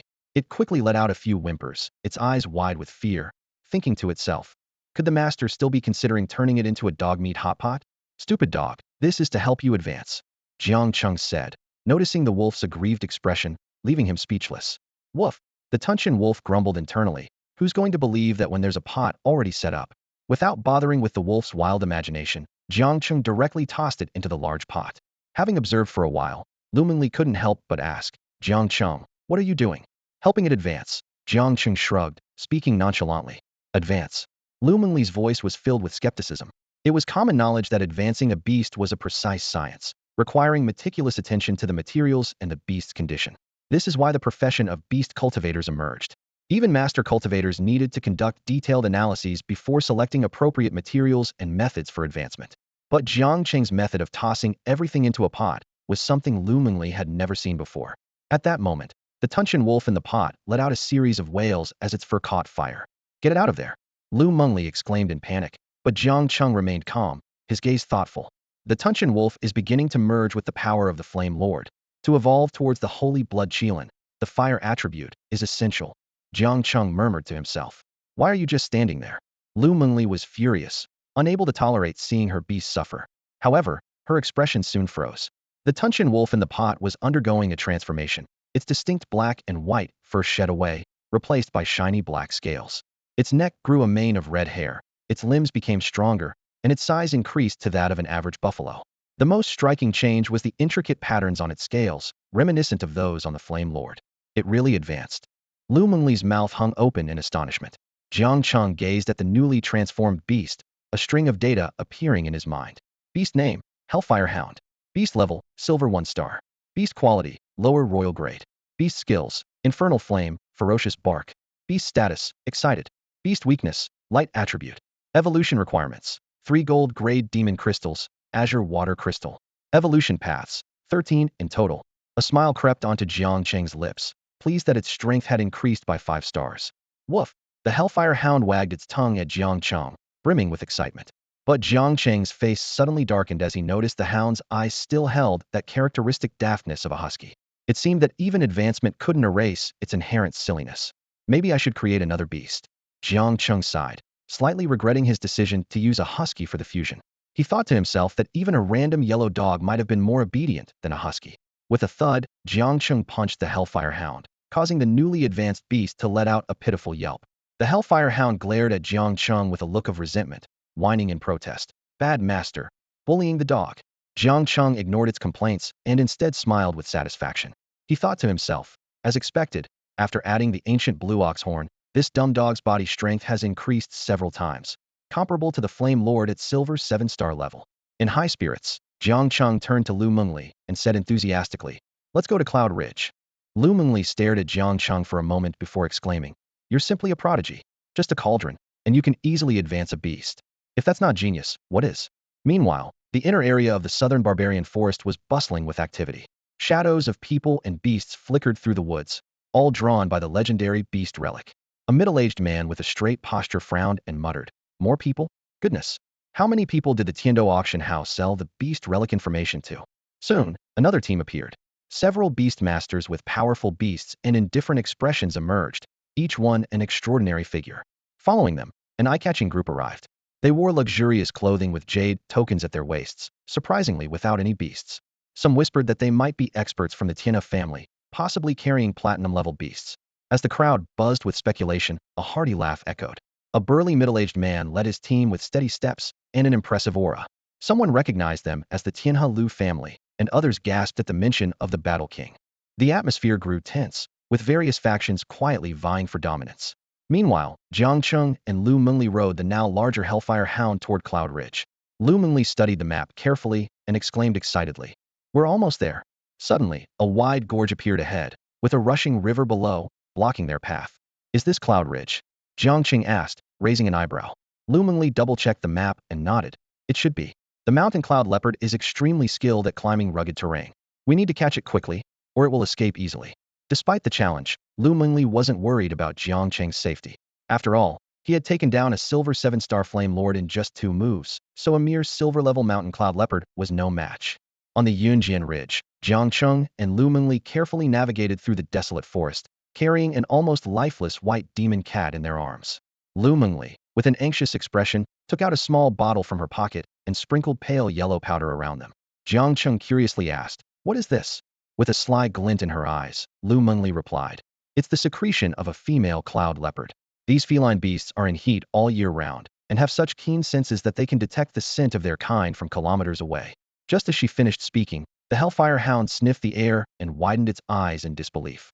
Jiang Cheng couldn't help but laugh. "This scent is quite overwhelming. What if there are only female leopards around?" Lu Mengli rolled her eyes at him and teased, "That's impossible. You should learn more about beast knowledge. In feline beast communities, the same gender won't share the same territory. It's like the saying, 2 tigers cannot live on 1 mountain." Jiang Cheng nodded thoughtfully, mentally noting to brush up on his beast mastery knowledge. Suddenly, Lu Mengli pulled Jiang Cheng into the bushes with a sense of urgency. "Hide quickly. The cloud leopard has a very sharp sense." The Hellfire Hound grumbled, seemingly complaining about the impropriety of the two being alone. It shrank to the size of a regular mutt and joined them in the bushes. Several kilometers away, a snow-white cloud leopard, as large as a wild ox, caught the enticing scent. Its eyes lit up as it panted heavily, rushing towards the source with reddened eyes. "It's here," Jiang Cheng whispered. Lu Mengli held her breath, her heart racing. She was well aware of the cloud leopard's suspicious nature and swift attack capability. Any mistake, and it would escape. They had only this one chance. Suddenly, the sharp crack of a breaking twig echoed. The cloud leopard appeared within their sight. Information about the beast flashed through Jiang Cheng's mind. Beast name, Cloud Leopard. Level, Silver 6-star. Quality, High Xian grade. Skill, Swift Shadow. Status, Hungry. Weakness, Control type. Attribute, Agility type. Evolution paths, 7. The cloud leopard grew restless and agitated, sniffing the air desperately for the alluring scent, but unable to find the female's trail. It furiously pawed at the ground, trying to uncover more clues. At this tense moment, a loud fart suddenly broke the silence. The cloud leopard instantly became alert. Lu Mengli's face turned crimson as she pointed at the Hellfire Hound, who was grinning foolishly. Jiang Cheng's face darkened as he cursed the silly dog for farting at such a critical moment. Now, the cloud leopard was only a few dozen meters away.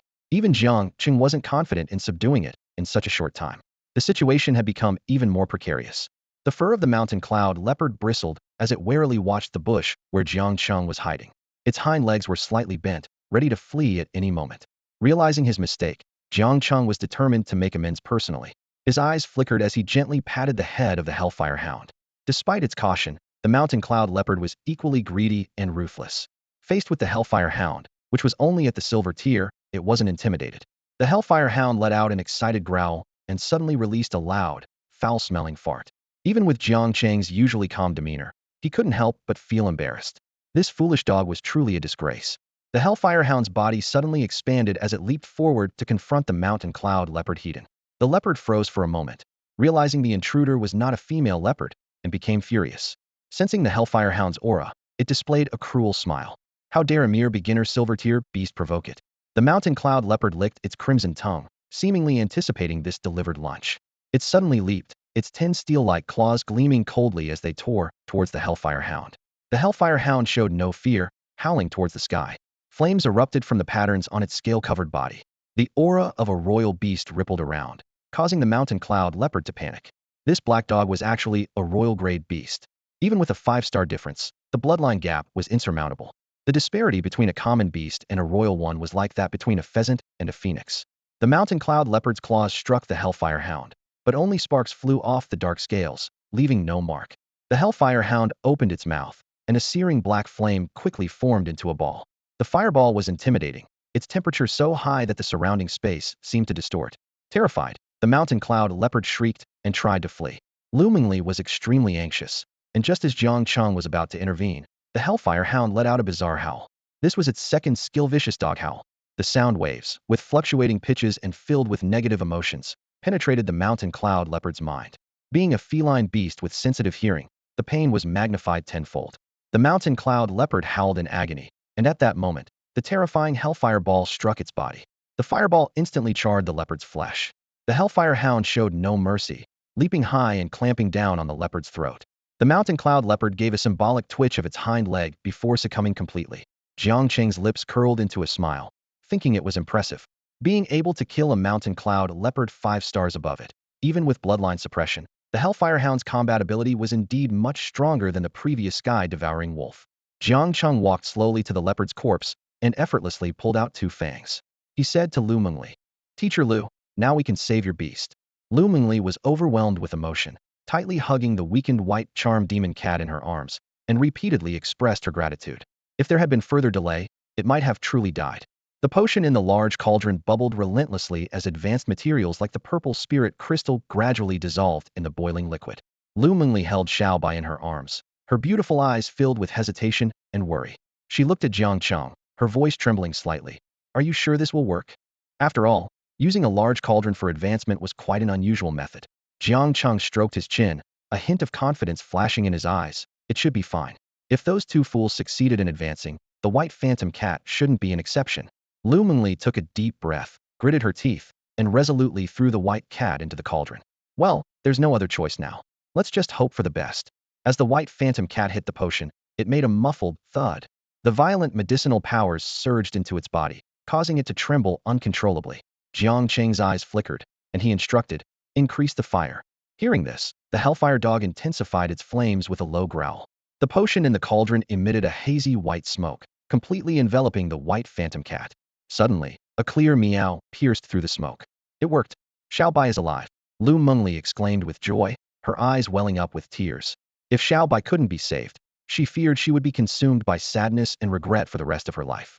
As the white smoke gradually dissipated, Xiaobai's advanced form was revealed. Its snow-white, exquisite fur appeared even smoother after being soaked in the potion, and its large, jet-black eyes were full of spirit. The most striking change was its tail, which had grown several sharp spikes, looking quite dangerous. Jiang Cheng carefully observed Xiaobai's transformation, silently noting its new status. Beast name, Nether Shadow Cat. Beast level, Silver 7-star. Beast quality, Low King grade. Beast skills, Nether Thrust, Cat Shadow Clone. Beast status, Excited. Beast weakness, Strong attack type. Evolution requirements, 3 gold grade beast crystals, a portion of Nether Tiger Essence blood, 10 stalks of Xian blue grass. Evolution paths, 16 in total. Xiaobai stretched lazily, looking very content, then leapt back into Lu Mengli's arms. The Hellfire dog watched enviously, letting out a jealous growl. With tears in her eyes, Lu Mengli hugged Xiaobai tightly and said resolutely, "Xiaobai, next time I'll make sure to protect you." Jiang Cheng couldn't help but chuckle at the scene. Since when do beast tamers protect their beasts? Then he reminded her, "Ms. Lu, your beast has now advanced to King grade bloodline." King grade? Lu Mengli was taken aback, then looked at Xiaobai in her arms with delight. The Nether Shadow Cat proudly lifted its head, letting out a meow that exuded King grade majesty. The sound startled the birds and beasts in the surrounding wilderness, except for the Hellfire dog, which remained still, curiously watching the white cat as if pondering. Is this the final form of the cat hotpot the master mentioned? Indeed, it's King grade. Lu Mengli's voice trembled with excitement, tears sliding down her beautiful eyes. She turned to Jiang Cheng, suddenly hugging him tightly. "Thank you, Jiang Cheng." Despite the warm embrace, Jiang Cheng maintained a calm expression.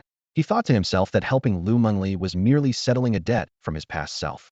After all, Lu Mengli had taken care of the former Jiang Cheng multiple times, and as a cultivator, he valued karma deeply. Since his past self had created the cause, he was here to resolve the effect. Lu Mengli lifted her delicate face, her beautiful eyes gazing at Jiang Cheng, and softly said, "Xiaobai was once a royal grade beast, but its bloodline was stripped by those beasts. Now you've given it the chance to restore its royal-grade bloodline. How can I not thank you? Her fair face gradually turned a shade of red as she mustered the courage to stand on her tiptoes. Ms. Liu, can you let go now? Jiang Cheng's voice suddenly interrupted her action. Woof! The Hellfire Hound let out a dissatisfied bark, shattering the previous silence. It tilted its head, eyes gleaming with mischief. Why not continue kissing? The white cat sat elegantly nearby, its tail flicking gently as it gazed disdainfully at the Hellfire Hound. Meow, you perverted dog. Unbothered, the Hellfire Hound moved closer to the white cat, a lewd grin on its face. Woof! Little white, I think we could give it a try too. Meow, scram, the white cat retorted bluntly. Meanwhile, Lu Mingli's cheeks flushed bright red, a mix of shyness and anger flickering in her beautiful eyes. She thought to herself, is this idiot made of wood? I've been so forward, yet he's still so oblivious. Jiang Cheng, however, remained calm, as if unaffected by the recent events. His thoughts drifted back to his distant past life, a time when he had nearly reached the pinnacle of unity. The allure of worldly romance had long faded for him. Perhaps only that figure in white could still stir his heart. She must have reached divinity by now. Jiang Cheng murmured softly, a trace of nostalgia in his eyes. At that moment, an ethereal system notification interrupted Jiang Cheng's reverie. Ding! Congratulations to the host for achieving the milestone of controlling 2 beasts. Ding! Reward. Divine Pet Space X1, size 16. Jiang Cheng snapped out of his memories, filled with astonishment. Divine Pet Space? He quickly focused his mind and indeed discovered a newly opened space in his consciousness, approximately 16 units in size, enough to hold 2 Hellfire Hounds. Absorb.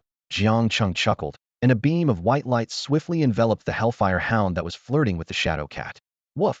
The Hellfire Hound let out a terrified yelp before vanishing abruptly. Watching this, Lu Mengli, who had been sulking, was dumbstruck, her lips slightly parted. Although she knew Jiang Cheng had storage equipment, she had never seen one capable of storing living creatures.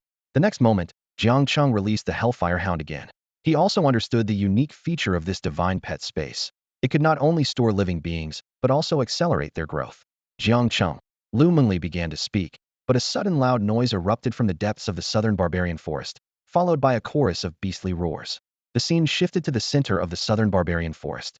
Dozens of teams looked up in unison at Buluo Mountain, the tallest peak in the forest. According to the Eastern Hua Chronicles and the Heavenly Do Auction House, this was the dwelling place of the ancient divine beast, Zhulong. Why has the sun not risen? How does Zhulong illuminate? Sighed the battle king of the Tianhe Lu family. In the northwest of the sky lies the dark, sunless land, illuminated by a dragon bearing a candle. The surrounding people held their breath, excitement etched on their faces. They were about to venture into the lair of a divine beast, the pinnacle of existence on Blue Star. No beast master in history had ever tamed a divine beast. Everyone, please bring out your keys, someone from the Tianhe Song family announced. Though the 3 Tianhe teams were small in number, each was led by a battle king or platinum-level beastmaster, commanding respect. Haha, let me go first. The Lu family battle king laughed, a purple jade disc appearing in his palm and floating into the air. The other teams quickly followed suit, each producing their keys. Purple light flickered as dozens of purple jade discs began aligning under a mysterious force. Unless we break this seal, no one's getting in, someone whispered. And as for tampering, no one has the ability. The final purple jade disc rose from the Tianhe Song family's ranks, joining the others. Boom! A terrifying power erupted, as if a slumbering giant had finally awakened. Roar! A deep, resonant dragon's call suddenly echoed through the entire southern barbarian forest, causing the leaves to rustle. The mythical creatures within the forest, regardless of their rank, trembled instinctively, as if sensing an ancient, overwhelming presence. Atop Mount Buluo, a colossal dragon appeared, stretching across the sky. Its body was fiery red, with a human-like face and a dragon's form, nearly a kilometer long, casting shadows over the land. This was the legendary creature, the Zhulong, more terrifying than the records in the Eastern Hua annals described. Members of the various groups felt their breath catch as if an invisible force gripped their throats. A hunched, elderly beast tamer whispered the legend of the Zhulong. Its eyes opened to create daylight, closed to bring night, its breath bringing winter, and its exhale ushering in summer.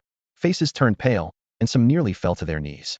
The beasts behind them were already prostrate, clearly intimidated by the majestic presence of the divine creature.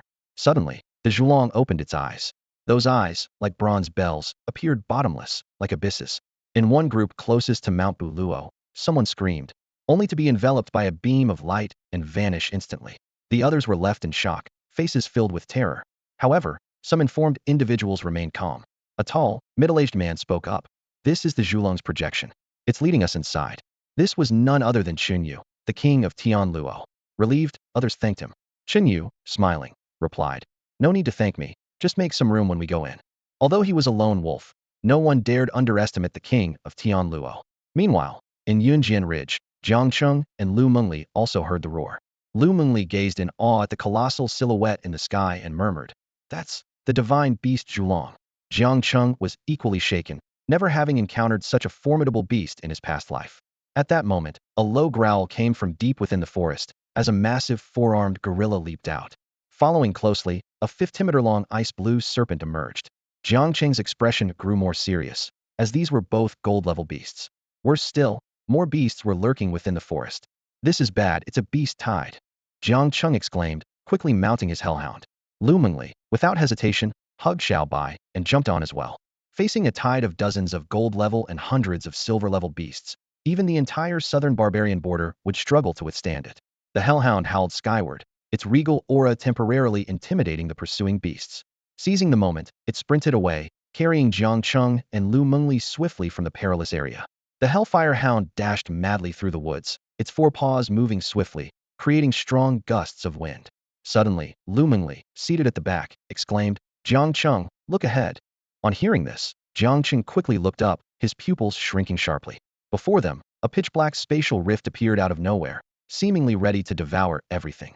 The Hellfire Hound let out a terrified howl as its limbs were uncontrollably drawn into the black hole. In an instant, Jiang Cheng and Lu Mengli were engulfed in darkness and lost their balance, disappearing from where they stood. Behind them, a tidal wave of beasts surged forward, countless pairs of scarlet eyes flashing in the darkness as the creatures frantically rushed towards the spatial wormhole. However, the black hole was gradually closing. At this critical moment, a chilling mist suddenly rose, and a giant ice serpent darted into the closing black hole just in time. The next moment, Jiang Cheng and Lu Mengli opened their eyes to find themselves in a magnificent crystal palace. The hall was incredibly spacious, nearly 1,000 meters wide. All around, radiant colors shimmered, as if they were in a fantastical fairy tale world. Lu Mengli was visibly shaken and said with a trembling voice, "Could this be the palace of the Candle Dragon?" So, the legend of the divine beast near Tianfeng City is true. The Candle Dragon is recorded as the northern giant in the Eastern Hua Chronicles. A hint of excitement flashed in Jiang Cheng's eyes as he keenly observed. The spiritual energy here is incredibly rich. It's countless times more concentrated than in the southern barbarian forest. If I set up a spirit-gathering formation now, I'm confident I can quickly break through to the innate realm. With that, Jiang Cheng unhesitatingly took out the remaining materials for the formation and began preparing to cultivate. Lu Mengli looked puzzled and surprised. "You're going to cultivate again? Isn't it common to explore a divine beast's relic first? You might find some treasures. After all, this is the domain of a divine beast. Even a single scale could cause a storm outside." Jiang Cheng calmly replied, "There are too many unknowns here. Venturing out recklessly is asking for trouble. If we break through to the innate realm, we'll have some security." Meanwhile, in another part of Mount Bulyuo, the Tianhesong family and Lu family teams unexpectedly crossed paths. The leader of the Song family was a stern middle-aged man, dressed in a black combat coat, exuding a remarkable presence. The Lu family warlord smiled warmly and greeted, "Brother Songzhe, it's been a long time." Songzhe returned the salute. "Indeed, it's been a while, and I see Senior Lu's cultivation has advanced considerably." He then glanced at the Lu family team and suddenly laughed. "From what I know, this relic was opened decades ago. Even the imperial capital sent people to investigate, but they found nothing significant. We might be on a wild goose chase this time." The Lu family warlord laughed heartily. "No matter, it's a good experience for the younger ones." Indeed, there were several young faces in the Lu family team, clearly the family's promising talents. Standing beside Song Zhe was a long-haired young man with an arrogant demeanor. He suddenly spoke up.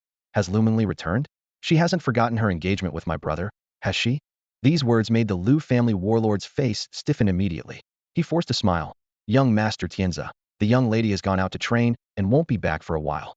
Song Tianzi sneered. "What training? She's probably off having fun with some wild man. I say, my brother is too lenient. Once Lu Mengli joins our Song family, my brother should teach her a lesson." Song Tianzi's words hit like a heavy hammer, making the Lu family members' faces darken. The Lu family warlord suppressed his anger, his voice low and rumbling like distant thunder. "Young Master Song, our young lady hasn't even entered your Song family yet. So what?" Song Tianzi sneered, about to say more, but was held back by Songzhe beside him. "Ahem." Songzhe coughed lightly, whispering a reminder. "Young master, be mindful of your words. After all, the Liu family and the Song family are already nominally in-laws. Mocking your own relatives might harm our reputation if word gets out. Amidst this tense standoff, a deafening roar erupted from afar, followed by an excited shout. The entrance is here. Several nearby teams rushed toward the source of the noise. The Liu family warlord snorted coldly and immediately led his group to follow. Their mission was not only for training, but also carried a special purpose. Meanwhile, inside the Crystal Palace, an astonishing cultivation session was taking place. Spiritual energy surged into the spirit-gathering formation from all directions, with Jiang Cheng's breathing resembling the low rumble of a dragon or elephant. 6 small vortexes appeared around him, drawing in massive amounts of spiritual energy. The violent spiritual energy poured into Jiang Cheng's body, but instead of being alarmed, he was overjoyed, allowing it to wash over his meridians, muscles, and every bone. The innate true essence within him transformed from a stream into a lake, marking just the beginning of his metamorphosis. Beside him, Lu Mengli watched in awe. Jiang Cheng's cultivation method was bizarre, unlike anything she had ever seen from a warrior of the martial path. Both his combat style and cultivation methods seemed to belong to an entirely new system. Could he be an alien? Lu Mengli suddenly entertained a ridiculous thought, then laughed at herself. There were no aliens in this world. Blue Star was the only life-bearing planet. At that moment, the Hellfire Hound and the Nether Shadow Cat both issued warning growls. A low, sharp hissing sound echoed in the Crystal Palace as a massive ice serpent, several dozen meters long, slithered in, its forked crimson tongue flicking out, golden slit eyes glaring down at Lu Mengli. Ice serpent. Lu Mengli's face turned pale. How did it get here? She quickly glanced at Jiang Cheng, who was deep in cultivation, gritting her teeth as she commanded. Xiaobai, Air Sha. Stop it. Jiang Cheng was at a crucial point in his cultivation and couldn't be disturbed by the ice serpent. The Hellfire Hound and the Nether Shadow Cat responded swiftly, moving to block the serpent from 2 sides. The ice serpent, with its noble bloodline, showed no fear facing a royal grade and a king grade beast. It swung its massive tail like a hammer toward the Hellfire Hound. The Hellfire Hound stood its ground, as its master was behind it, deep in cultivation. Luckily, Jiang Cheng had infused it with an ancient ox horn during its advancement, allowing it to withstand the blow. The Hellfire Hound shuddered but then clamped its jaws firmly around the serpent's tail. The ice serpent let out a long hiss, its golden eyes blazing with fury. It thrashed its tail, trying to shake off the Hellfire Hound. Seeing the ice serpent's attention focused on the Hellfire Hound, Lu Mengli quickly ordered the Nether Shadow Cat. Xiaobai, attack its weak spot. The Nether Shadow Cat seized the moment, darting forward with lightning speed. 3 ghostly shadows appeared in the air, a display of its innate skill, the Nether Shadow Cat's clone technique. The frost serpent opened its massive jaws, a chilling aura gathering within. In an instant, countless icy arrows shot towards the Shadow Panther like a torrential downpour.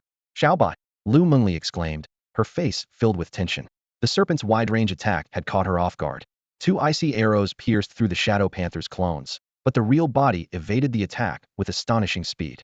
Seizing the moment when the serpent was vulnerable after its skill release, the panther lashed its tail, driving dozens of bone spikes precisely into the serpent's vital spot. The frost serpent let out a pained hiss, and at the same time, the Hellfire Hound released its grip on the serpent's tail. Instantly, black hellfire engulfed the serpent's entire body, and with a low growl, a torrent of molten fire erupted from the hound's mouth. The hellfire spread like a relentless plague over the serpent, which struggled in agony, trying to extinguish the flames with its cold aura, but to no avail. The fire only grew fiercer. Soon, the massive serpent lay motionless, devoid of life. The Hellfire Hound howled triumphantly, as if declaring victory. The Shadow Panther lifted its head arrogantly, sneering, shameless. Lu Mengli watched in shock as the 2 silver-ranked beasts managed to defeat the gold-ranked serpent together. At that moment, a long exhale sounded from behind. Jiang Cheng had somehow positioned himself within the spirit-gathering array, releasing 2 streams of white breath with his eyes closed. He opened his eyes, their gaze sharp as swords. Innate, Jiang Cheng murmured, a pure essence of innate energy appearing at his fingertips. With a casual point, a waist-high crystal nearby shattered instantly. Lu Mengli asked in a daze, Jiang Cheng, what level are you at now? I'm probably at the level of a battle sovereign. Jiang Cheng replied with a smile, explaining that the path of a warrior differed from that of ancient martial arts. However, he was confident that with his innate cultivation, even an average battle king would struggle to match him. Jiang Cheng's attention was drawn to the frost serpent's corpse, prompting him to ask curiously. The Hellfire Hound wagged its tail proudly, as if seeking praise. Lu Mengli explained with a smile. That frost serpent somehow followed us in, but luckily, I managed to command the 2 dummies to take it down. Impressive, right? She lifted her chin with pride. Jiang Cheng nodded thoughtfully, speculating that the serpent might have also entered through a spatial black hole. As he approached the serpent's body, the system suddenly notified him of a discovered synthesis material, the frost serpent's gallbladder. It also noted the absence of materials like candle dragon's blood and dark nether leaves, which were needed to synthesize the beast candle Juing. Overjoyed, Jiang Cheng realized this could be his opportunity to acquire a second beast companion. He immediately used his innate energy to form a sharp blade, slicing open the serpent's abdomen to retrieve a pale blue gallbladder. The Hellfire Hound watched, drooling with desire. Jiang Cheng chuckled and stored the gallbladder in his divine pet space. Then, he turned his attention to the serpent's head. Amidst the spray of black blood, a yolk-sized beast core fell out. Woof! The Hellfire Hound widened its eyes, playfully sticking out its tongue at Jiang Cheng while its tail wagged furiously. Jiang Cheng chuckled and tossed a gold-grade demon crystal to it. Good job, you silly dog. With a crunch, the Hellfire Hound bit into the crystal, and energy liquid instantly flowed into its mouth. Its aura surged dramatically, hinting at a breakthrough to Silver 2-star. Jiang Cheng's eyes gleamed as he muttered to himself. As expected, the traits left by the devouring wolf are still there. At that moment, Lu Mengli, holding Xiaobai, excitedly asked, Jiang Cheng, where are we going now? Should we go out and explore? Her voice was filled with anticipation. After all, this was the relic of the mythical beast Zhulong, and the mere mention of mythical beast was enough to spark endless curiosity. Even though she was the eldest daughter of the Lu family from Tianhe, she had only read about mythical beasts in ancient texts, making this first-hand experience truly rare. Jiang Cheng nodded in agreement, though his expression was serious. Of course, but we need to be careful. There's something strange about this place. Ever since entering the Crystal Palace, he had felt something watching them from the shadows. Lu Mengli nodded repeatedly, fully aware that the relic of a mythical beast would undoubtedly hold dangers. No one knew what terrifying monsters and traps might lie hidden here. Meanwhile, in another area, dozens of teams filed into a mysterious passage. As they stepped into the depths of Mount Buyuo, they were astounded by the sight before them. It was like a whole new world, with endless grasslands dotted with exotic flowers and herbs. Is that Kaibiluo? Someone exclaimed. A crystalline flower floated in the air, exuding a rich fragrance. An elderly scholar explained in a trembling voice, this is Kaibiluo, which has been extinct for hundreds of years. It's said that consuming it grants immunity to all poisons. At these words, most of those present breathed heavily, their eyes glinting with greed. Soon, others identified the millennia-old oxbeard grass and other rare medicinal herbs they couldn't name. The crowd was ecstatic, marveling at this unparalleled treasure trove. However, the three families from Tianhe remained unusually calm. Tianluo King Chunyu furrowed his brow, sensing that the situation was more complex than it appeared. Suddenly, a terrified scream shattered the silence. A warrior's arm was engulfed in ghostly blue flames, and he frantically tried to extinguish them to no avail.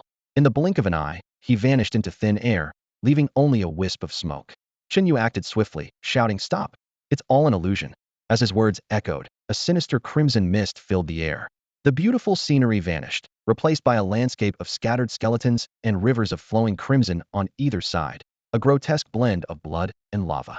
At this moment, a greedy individual ignored the warning, shouting, "Kaibiluo is mine," as he rushed forward, only to plunge headfirst into the blood river. The water bubbled briefly before he disappeared without a trace, as if he had never existed. "Get lost, this is mine." A furious shout pierced the sky. "How dare you? I am the Beastmaster Guild leader of Shunfeng City." Another authoritative voice followed. Chaos erupted with a cacophony of roars. Roar! TCH! Howl! At the entrance to the Zhulong ruins, most of the battle lords and gold-level beastmasters were driven to madness. They scrambled frantically for the elusive, peerless divine herb, only to grasp at empty air. In the next moment, they fell into a raging river of blood, mercilessly devoured. Meanwhile, members of the Tianhe three families watched coldly from a safe distance, faint smirks playing on their lips. Only a few battle kings and platinum-level beastmasters retained their composure, warily scanning their surroundings, as if anticipating this scene. Most have perished, it's time to proceed. Su Yunbao, the leader of the Su family of Tianhe, smiled faintly and took the lead. The members of the Lu and Song families nodded slightly and followed closely. Song Tianzi stepped over a corpse, sneering disdainfully. These ignorant fools really thought the Zhulong ruins would be easy to explore? They're nothing but pitiable blood sacrifices. Beside him, Chinyu felt a chill run down his spine. He suddenly realized that the Tianhe families had known this was a trap all along. The deceased beastmasters and warriors were merely stepping stones. He even suspected the Tiando auction house's information was deliberately leaked by these people. Now, only 5 remained in the arena, all battle kings or platinum-level beastmasters. They looked at their fallen comrades in silence, seemingly having accepted this harsh reality. A battle king noticed Chun Yu's furrowed brow and explained indifferently, Brother Chun, opening the Zhulong ruins requires the power of blood sacrifice. These people opened the sacred beast ruins, so their deaths served a purpose. A platinum-level beastmaster in a blue robe suggested with a smile, why don't the 5 of us join forces now? We might stand a chance against the Tianhe 3 families. The rumored Northern Temple might be among them. The Northern Temple. At these words, their breaths quickened. Ancient records mentioned that the Northern Temple held countless rare treasures, with various holy and imperial beast bloodlines. Not interested, Chen Yu replied coldly, striding toward the corridor ahead. He knew that if these people could watch their comrades die with indifference, they might just as easily stab him in the back. Meanwhile, Jiang Cheng and Lu Mingli had ventured deep into the Crystal Palace. As they advanced, the surroundings grew increasingly dim. Lu Mingli's fair face flushed slightly with tension and excitement. Oh, Jiang Cheng, look over there, she suddenly exclaimed, pointing ahead. Woof! The Hellfire Hound also sensed something, growling a warning toward the front. Suddenly, a pair of eyes, glowing like red lanterns, lit up in the darkness. With the faint light from the Hellfire Hound, they finally saw the owner of those red lanterns. Hiss! It's a snake. No, it's a flood dragon. Lu Mingli gasped. It was a massive beast, several tens of meters long, with twin horns on its head and a vivid fleshy crest. Its golden vertical pupils glowed eerily as it stared coldly at the two. Jiang Cheng quickly assessed the creature's information. Red-tailed, blood-crowned flood dragon, gold 9-star level, top king grade, possessing skills like Dragon Roar, Soul Quell, and Berserk. It was in a berserk state, vulnerable to high-level dragon-type beasts, characterized by a trace of Zhulong bloodline, with 18 evolution paths. Roar! The beast trembled violently, as if triggering an earthquake. Another gold-level beast. Lu Mingli's pretty face paled. The aura of this giant serpent was even more terrifying than the previous frost serpent. However, Jiang Cheng's lips curved into a smile. Gold level 9-star, huh? Perfect for some practice. A massive red-tailed blood-crowned Jiao, a gold 9-star creature with royal bloodline, stood before Jiang Cheng and Lu Mingli. This colossal beast's power was comparable to that of an ordinary battle king, and even more terrifying was the trace of candle dragon blood flowing within it, making it even more formidable in these candle dragon ruins. Lu Mingli's breath caught as she instinctively glanced at Jiang Cheng, who remained calm and composed. The Jiao flicked its crimson tongue, its golden vertical pupils fixated on them, as its barrel-sized body twisted and lunged towards them with its gaping maw. At this critical moment, the hellhound let out a brave howl, unleashing a torrent of hellfire from its mouth. The Jiao bit into the flames, howling in pain. However, the disparity in strength was vast, with the hellhound being a full rank lower, so the attack did little damage and instead infuriated the beast. A deep, ear-piercing roar erupted throughout the bronze corridor. Lu Mingli turned pale, her eardrums vibrating painfully. Even the shadow cat in her arms bristled with fear. She covered her ears, yet the roar seemed to reverberate directly within her soul. Jiang Cheng's soul shuddered slightly, but quickly stabilized. His half-step Unity Realm soul, was not something a mere Jiao could shake. The stench of decay filled the air as the Jiao's gaping maw closed in. Jiang Cheng smirked, extending his translucent hand. Instantly, a 30-foot-long azure sword materialized behind him. Rise sword. This was the true unobstructed sword. The terrifying innate true essence shook the void, with golden light illuminating the entire bronze ancient path.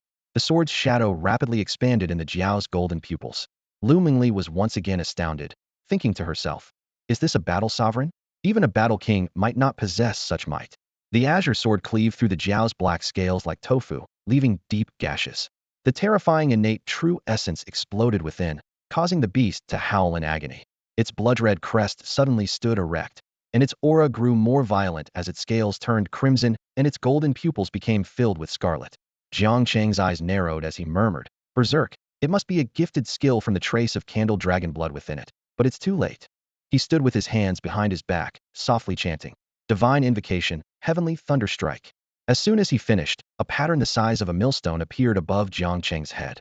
Instantly, countless slender bolts of lightning poured down like torrential rain. Jiang Cheng stood amidst the lightning storm, resembling an immortal overlooking the giant Jiao. The red-tailed blood-crowned Jiao couldn't complete its berserk transformation before being battered by the relentless lightning, its scales shattered and flesh torn. Before long, its aura weakened significantly. With a detached gaze, Jiang Cheng swung his sword. The enormous snake head fell, and a fountain of blood erupted from its body. A system notification sounded. Ding. Synthesis material discovered. Material name, red-tailed blood crown, can be synthesized into Candle Dragon Essence Blood Fragment 1. Material age, 97 years. Material rating, A. Collect 36 fragments to synthesize 1 drop of candle dragon essence blood. Jiang Cheng's expression turned slightly strange as a sudden urge to destroy the system arose in his mind. With a swift slash, a sharp sword energy cut through the air, accurately splitting open the head of the red-tailed blood-crowned Jiao. With a dull thud, a golden monster crystal rolled to the ground. Jiang Cheng calmly pocketed the precious golden-grade monster crystal and glanced to the side. The Hellfire Hound was wagging its tail, eyes gleaming with desire, and letting out a low whimper. "You silly dog, eating this would make you burst," Jiang Cheng remarked, casting a glance at the foolish beast with a hint of helplessness in his tone. At that moment, Lu Mengli snapped out of her shock. The astonishing scene she had just witnessed still echoed in her mind, prompting her to ask, "Jiang Cheng, are you human or ghost?" Lu Mengli's voice was filled with undeniable surprise. Since the great changes in the world a century ago, she had never seen a human who could so effortlessly wield the power of thunder. Jiang Cheng turned to look at the beautiful woman, realizing she was frightened by the heavenly thunder technique he had just displayed. He casually explained, "Of course I'm human. It's just a little technique, not much different in principle from the so-called contract formations on Blue Planet." "Contract formations?" Lu Mengli murmured, trying to calm the shock in her heart. She recalled the mysterious pattern above Jiang Cheng's head, which did resemble a contract formation. "So, you're a contract mage?" she asked again, with a mix of curiosity and awe in her voice. Jiang Cheng was slightly taken aback, then nodded. Something like that." Hiss. Even so, Lu Mengli couldn't help but gasp. To her, Jiang Cheng was like a monstrous genius. A beast master, battle lord, contract mage, and top-tier cultivator. Such a versatile talent would be dazzling even in Tianhe, a place full of prodigies, or in the imperial capital. "Let's keep moving forward," Jiang Cheng said calmly, sensing that the center of the entire Candle Dragon ruins lay ahead. Meanwhile, the 3 families from Tianhe and Chun Yu's group encountered unexpected trouble. As they followed a passage into a plaza, they were surrounded by countless demon snakes. Although these snakes were not high-level, only around the silver tier, their overwhelming numbers were daunting. Even the Tianhe Song family's platinum-level beast, the flame gorilla, struggled to cope. "Damn it, where did all these demon snakes come from?" Song Tianze kicked away a snake, cursing in frustration. Yet, the number of snakes seemed endless, as if they would never stop. Suddenly, Su Yunbao frowned, unleashing the powerful aura of a battle king, shattering a snake attempting to ambush him. But to everyone's surprise, a cloud of black mist quickly reformed into a new snake. "It's that black mist," someone shouted, pointing upwards. Everyone looked up to see 2 bronze dragon heads hanging above, with black mist continuously spewing from their mouths, forming new snakes. "Let's break it together," Songja shouted to the battle kings present, while the platinum-level beast continued to fend off the snakes. The battle kings soared into the air simultaneously, launching a full-scale attack. Boom. Several terrifying forces slammed into the bronze dragon heads. Crack. The bronze dragon heads shattered upon impact. "They're gone." A woman from the Su family sighed in relief, but her respite was short-lived. Suddenly, she felt a cold breeze above her. "Ah!" she screamed in terror. On the ceiling, countless blood-red bats were hanging upside down. As the bronze dragon heads shattered, these bats opened their crimson eyes and spread their wings, each as wide as half a person. "It's bloodbone bats." Everyone felt a chill down their spines as the swarm of bloodbone bats swooped down on them. At this critical moment, the door ahead burst open. "Run!" someone shouted urgently, and several battle kings rushed towards the open door. Faced with so many bloodbone bats, even a battle king, let alone a battle emperor, might face a fatal threat. The northern temple stood majestically with its bronze pathway winding upwards. Lu Mengli and Jiang Cheng ascended the final step, gazing upwards in awe. The 2 dragon statues on the temple's rooftop appeared so lifelike, as if they might soar into the sky at any moment. Lu Mengli's eyes sparkled with excitement. This is truly the Northern Temple, the legendary sacred site of the Northern Divine Kingdom. Jiang Cheng frowned and asked, "What is the Northern Divine Kingdom? How could you not know?" Lu Mengli rolled her eyes at him and eagerly explained. During the mythological era of Blue Star, the Northern Divine Kingdom was the dwelling place of the gods, home to terrifying divine beasts. Some events led to the disappearance of the gods. Later, the northern giant god Zhulong became the second master of this place. "Mythological era?" Jiang Cheng said in surprise. "Weren't these divine beasts born during the great upheaval of heaven and earth on Blue Star 100 years ago?" "Of course not. They existed long before, during the mythological era." Lu Mengli gazed at the statues, lost in thought. "I never expected Zhulong to leave it here." Flames danced in Jiang Cheng's eyes as he frowned slightly. "It might not be real. This temple feels somewhat illusory.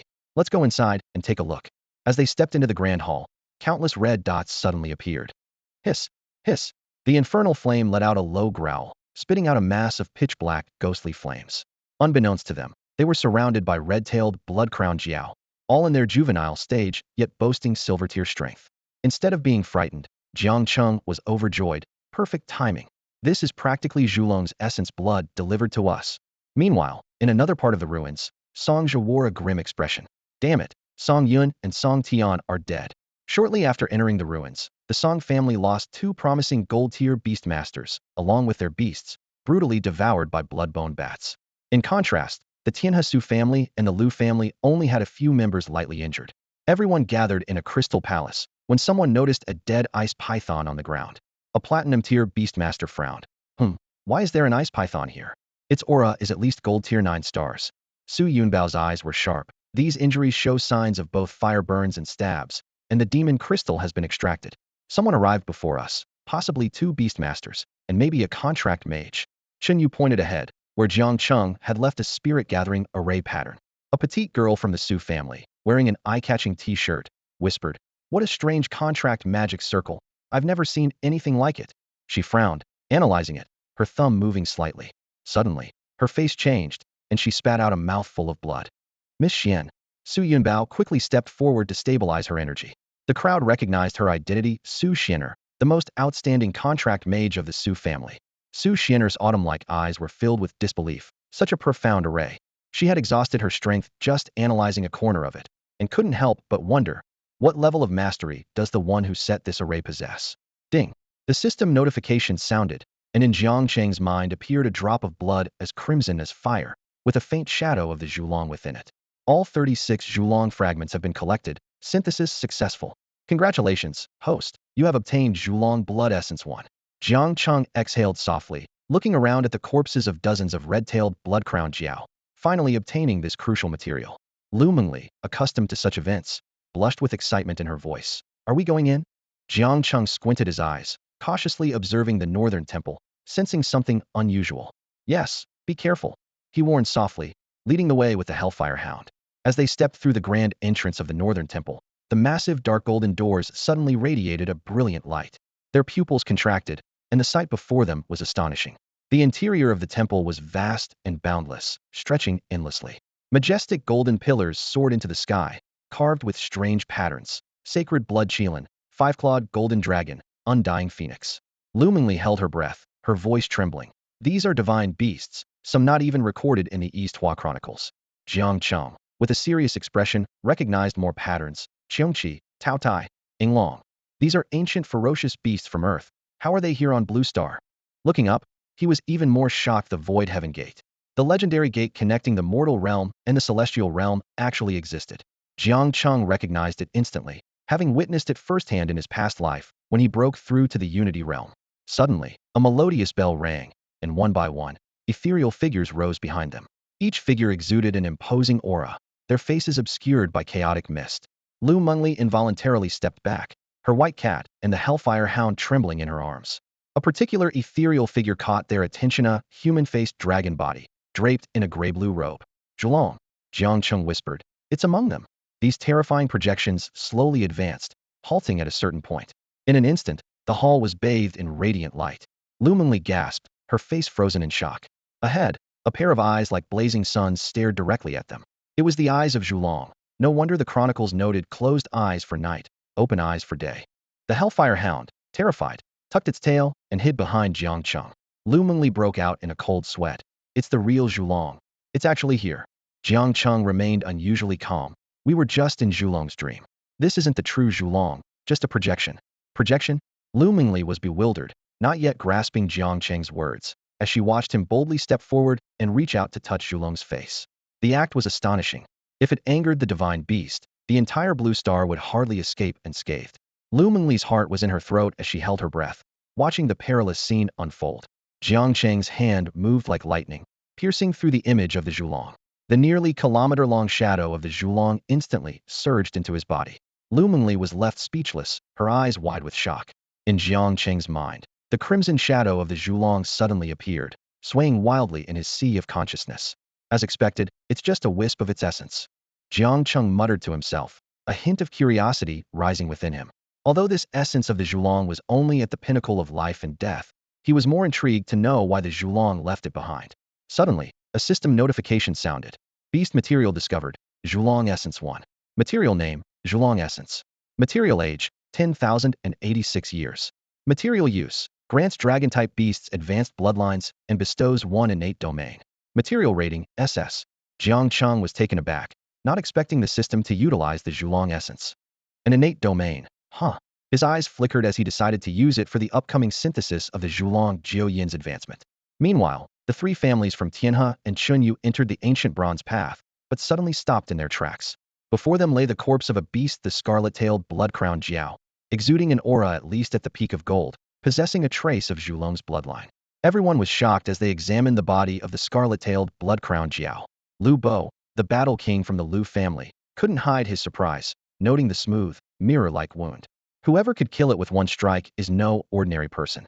Qinyu, the king of Tianluo, with sharp insight, remarked, before it died, it also suffered from lightning strikes or fire burns. Interesting, quite possibly caused by one person. He chuckled, his eyes filled with keen interest. One person? How is that possible? Many found it hard to believe. Song Tianzi scoffed. Who cares how many people? At most, they're at the Battle King's level. Su Yunbao said in a deep voice. Let's move on. We don't want someone else beating us to it. Something else. The experts, except those from the Tianhe family, reacted subtly. Su Xin'er blinked her beautiful eyes, eager to meet the mysterious contract mage. After Jiang Cheng absorbed the Zhulong essence, the entire hall began to shake, and a spatial black hole appeared before the two. Is this the way out? Lu Mingli's expression shifted slightly, feeling a bit reluctant. Let's go. There's nothing else here, Jiang Cheng said calmly. Besides the most precious Zhulong essence, there was indeed nothing left in the ruins. As the two prepared to step into the spatial black hole, a shout came. Stop. It was the Tianhe family and Chen Yu's group who had arrived. They looked at the empty hall, their eyes fixated on the two. Only two people. Many were visibly shocked. Song Tianzi laughed in anger. Lu Mingli? Very well. After disappearing for so long, you really found yourself a wild man. Miss? Sister Mingli, the Lu family exclaimed. Lu Mingli's face froze, a flicker of avoidance in her eyes, and she instinctively shrank behind Jiang Cheng. The Song family looked grim. Lu Mingli was about to marry into the Song family, yet here she was, standing beside a strange man, bringing disgrace to the entire Song family. On the field, everyone watched the scene unfold with meaningful glances. In some minds, a shocking headline was already forming. Scandalous. The Song family's eldest son's fiancée caught in a tryst with a stranger at the Zhulong ruins. If this news reached Tianhe, the entire Song and Lu families would become a laughingstock. Song Jia, with a sullen face, remained silent, lacking the authority to question the Lu family's eldest daughter. However, Song Tianzi had no such reservations. He glared at Lu Mingli and shouted angrily. Lu Mingli, you shameless woman, get out of the way. Once I deal with this brat, I'll teach you a lesson on behalf of my brother. No sooner had he spoken than the blue jade ring on Song Tianzi's ring finger burst into a dazzling golden light. The eyes of several platinum-level beast tamers gleamed with greed, secretly marveling at the Tianhe family's wealth, capable of bestowing a spirit-controlling ring worth millions on a mere gold-level beast tamer. With an earth-shaking roar, four massive, tree-stump-like feet slammed into the ground. A colossal beast appeared before the crowd. Beast name, Blazing Mammoth. Beast level, Gold 1 star. Beast quality, Royal Grade Superior. Beast skills, Rampage, Blazing Impact, Invincible Defense. Beast status, Excited. Beast weakness, Poison type, Mutant Ice type. Beast attribute, Mutant Flame type. Evolution routes, 17 in total. The mammoth stood 10 meters tall, its body engulfed in crimson flames, resembling a moving volcano. Song Tianzi coldly commanded, crush that brat for me. His tone was filled with malice, clearly believing that the boy who dared to cuckold his brother was courting death. At that moment, a low growl echoed. The Hellfire Hound roared, positioning itself in front of Jiang Cheng. Though large compared to many beasts, it appeared much smaller next to the Blazing Mammoth. The Blazing Mammoth roared at the sky, its trunk crashing down like a serpent. With a thunderous boom, dust filled the air, and the ground shattered, covered in cracks. Yet, the Hellfire Hound deftly dodged the lethal blow with its astonishing speed. The Hellfire Hound let out a soul-shaking roar, unleashing an invisible sonic wave that struck everyone present. The sound seemed like the whispers of demons from the depths of hell, mixed with the intimidating presence of a royal beast. The Blazing Mammoth let out a piercing wail, its four massive feet unsteady, crushing the bricks beneath. The platinum-level beast tamer from the Song family was shocked to realize that this was a powerful mental talent skill, suppressing the Blazing Mammoth. To think that Song Tianzi's Blazing Mammoth had royal grade superior bloodline. and yet it was being suppressed. This must be at least a royal-grade bloodline. This black dog is actually a royal-grade beast. Song Tianzi's face was filled with envy and resentment. Damn it, this brat actually possesses a royal-grade beast. Despite his shock, Song Tianzi refused to admit defeat. He shouted, "So what if it's royal grade? A mere silver rank still has to die?" Blazing impact. Under its master's command, the blazing mammoth barely steadied itself and let out another earth-shaking roar. Its flames flared to their peak, and its four massive legs began to charge. Incredibly, this multi-ton behemoth moved with surprising agility, causing the entire hall to tremble with its charge. The few platinum-level beast tamers present shook their heads slightly, thinking that the black dog was unlikely to survive. In their eyes, the disparity in strength was too great for any reversal. Lu Mengli couldn't help but glance at Jiang Cheng, only to find him still calm and composed. She wondered internally, is he not worried at all that Shah might not hold up? With a deafening roar, the hellhound erupted with energy, its fiery patterns glowing as brightly as the sun, and a surge of astonishing black flames gushed forth like a tide. This unexpected mutation of a fire-type beast left the surrounding crowd in a state of confusion and disbelief. Song Tianzi smirked disdainfully. Mutation or not, it's nothing but an ant before absolute power. However, his arrogance quickly turned to shock, his eyes nearly popping out of their sockets. The pitch-black hellfire had actually suppressed the charge of the blazing mammoth. The mammoth let out terrified cries, its fur almost ignited by the eerie black flames. "Whinny, whinny," it paced anxiously, clearly frightened by the unforeseen situation. This is impossible. Even the platinum-ranked beast tamers present were dumbfounded. A silver-ranked beast was suppressing a golden-ranked one, despite both being fire-type mutations. The owner of the platinum-ranked blazing gorilla from the Song family suddenly exclaimed, "It's not just any mutated fire type. It's an extreme flame." A gasp swept through the crowd. The term extreme flame was like a bombshell, exploding in everyone's mind.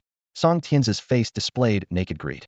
His mind raced. If my blazing mammoth could devour the bloodline of this black dog, the chances of advancing to an imperial beast would greatly increase. He urgently shouted, "Song Zhu, capture it alive for me." This shameless command drew silent contempt from those around, as a warrior king stooped to deal with a silver-ranked beast. Yet, more people focused their attention on Jiang Cheng. Compared to the treasures of the Zhulong ruins, an extreme flame beast seemed insignificant. Song Zhu approached leisurely, hands behind his back, his tone calm with a hint of menace. "Young man, hand it over." The blazing mammoth retreated quickly, relieved, while the hellhound stood its ground, baring its teeth and growling protectively in front of Jiang Cheng, unfazed by Song Zhu's intimidating presence. Around them, several powerful figures locked onto Jiang Cheng's energy. Jiang Cheng gently patted the hellhound's head, a faint, enigmatic smile on his lips. "Hand over what?" Song Zhu's face darkened, his gaze sharp as a blade fixed on Jiang Cheng, the Zhulong essence. His words struck like thunder, shocking Chun Yu and the others.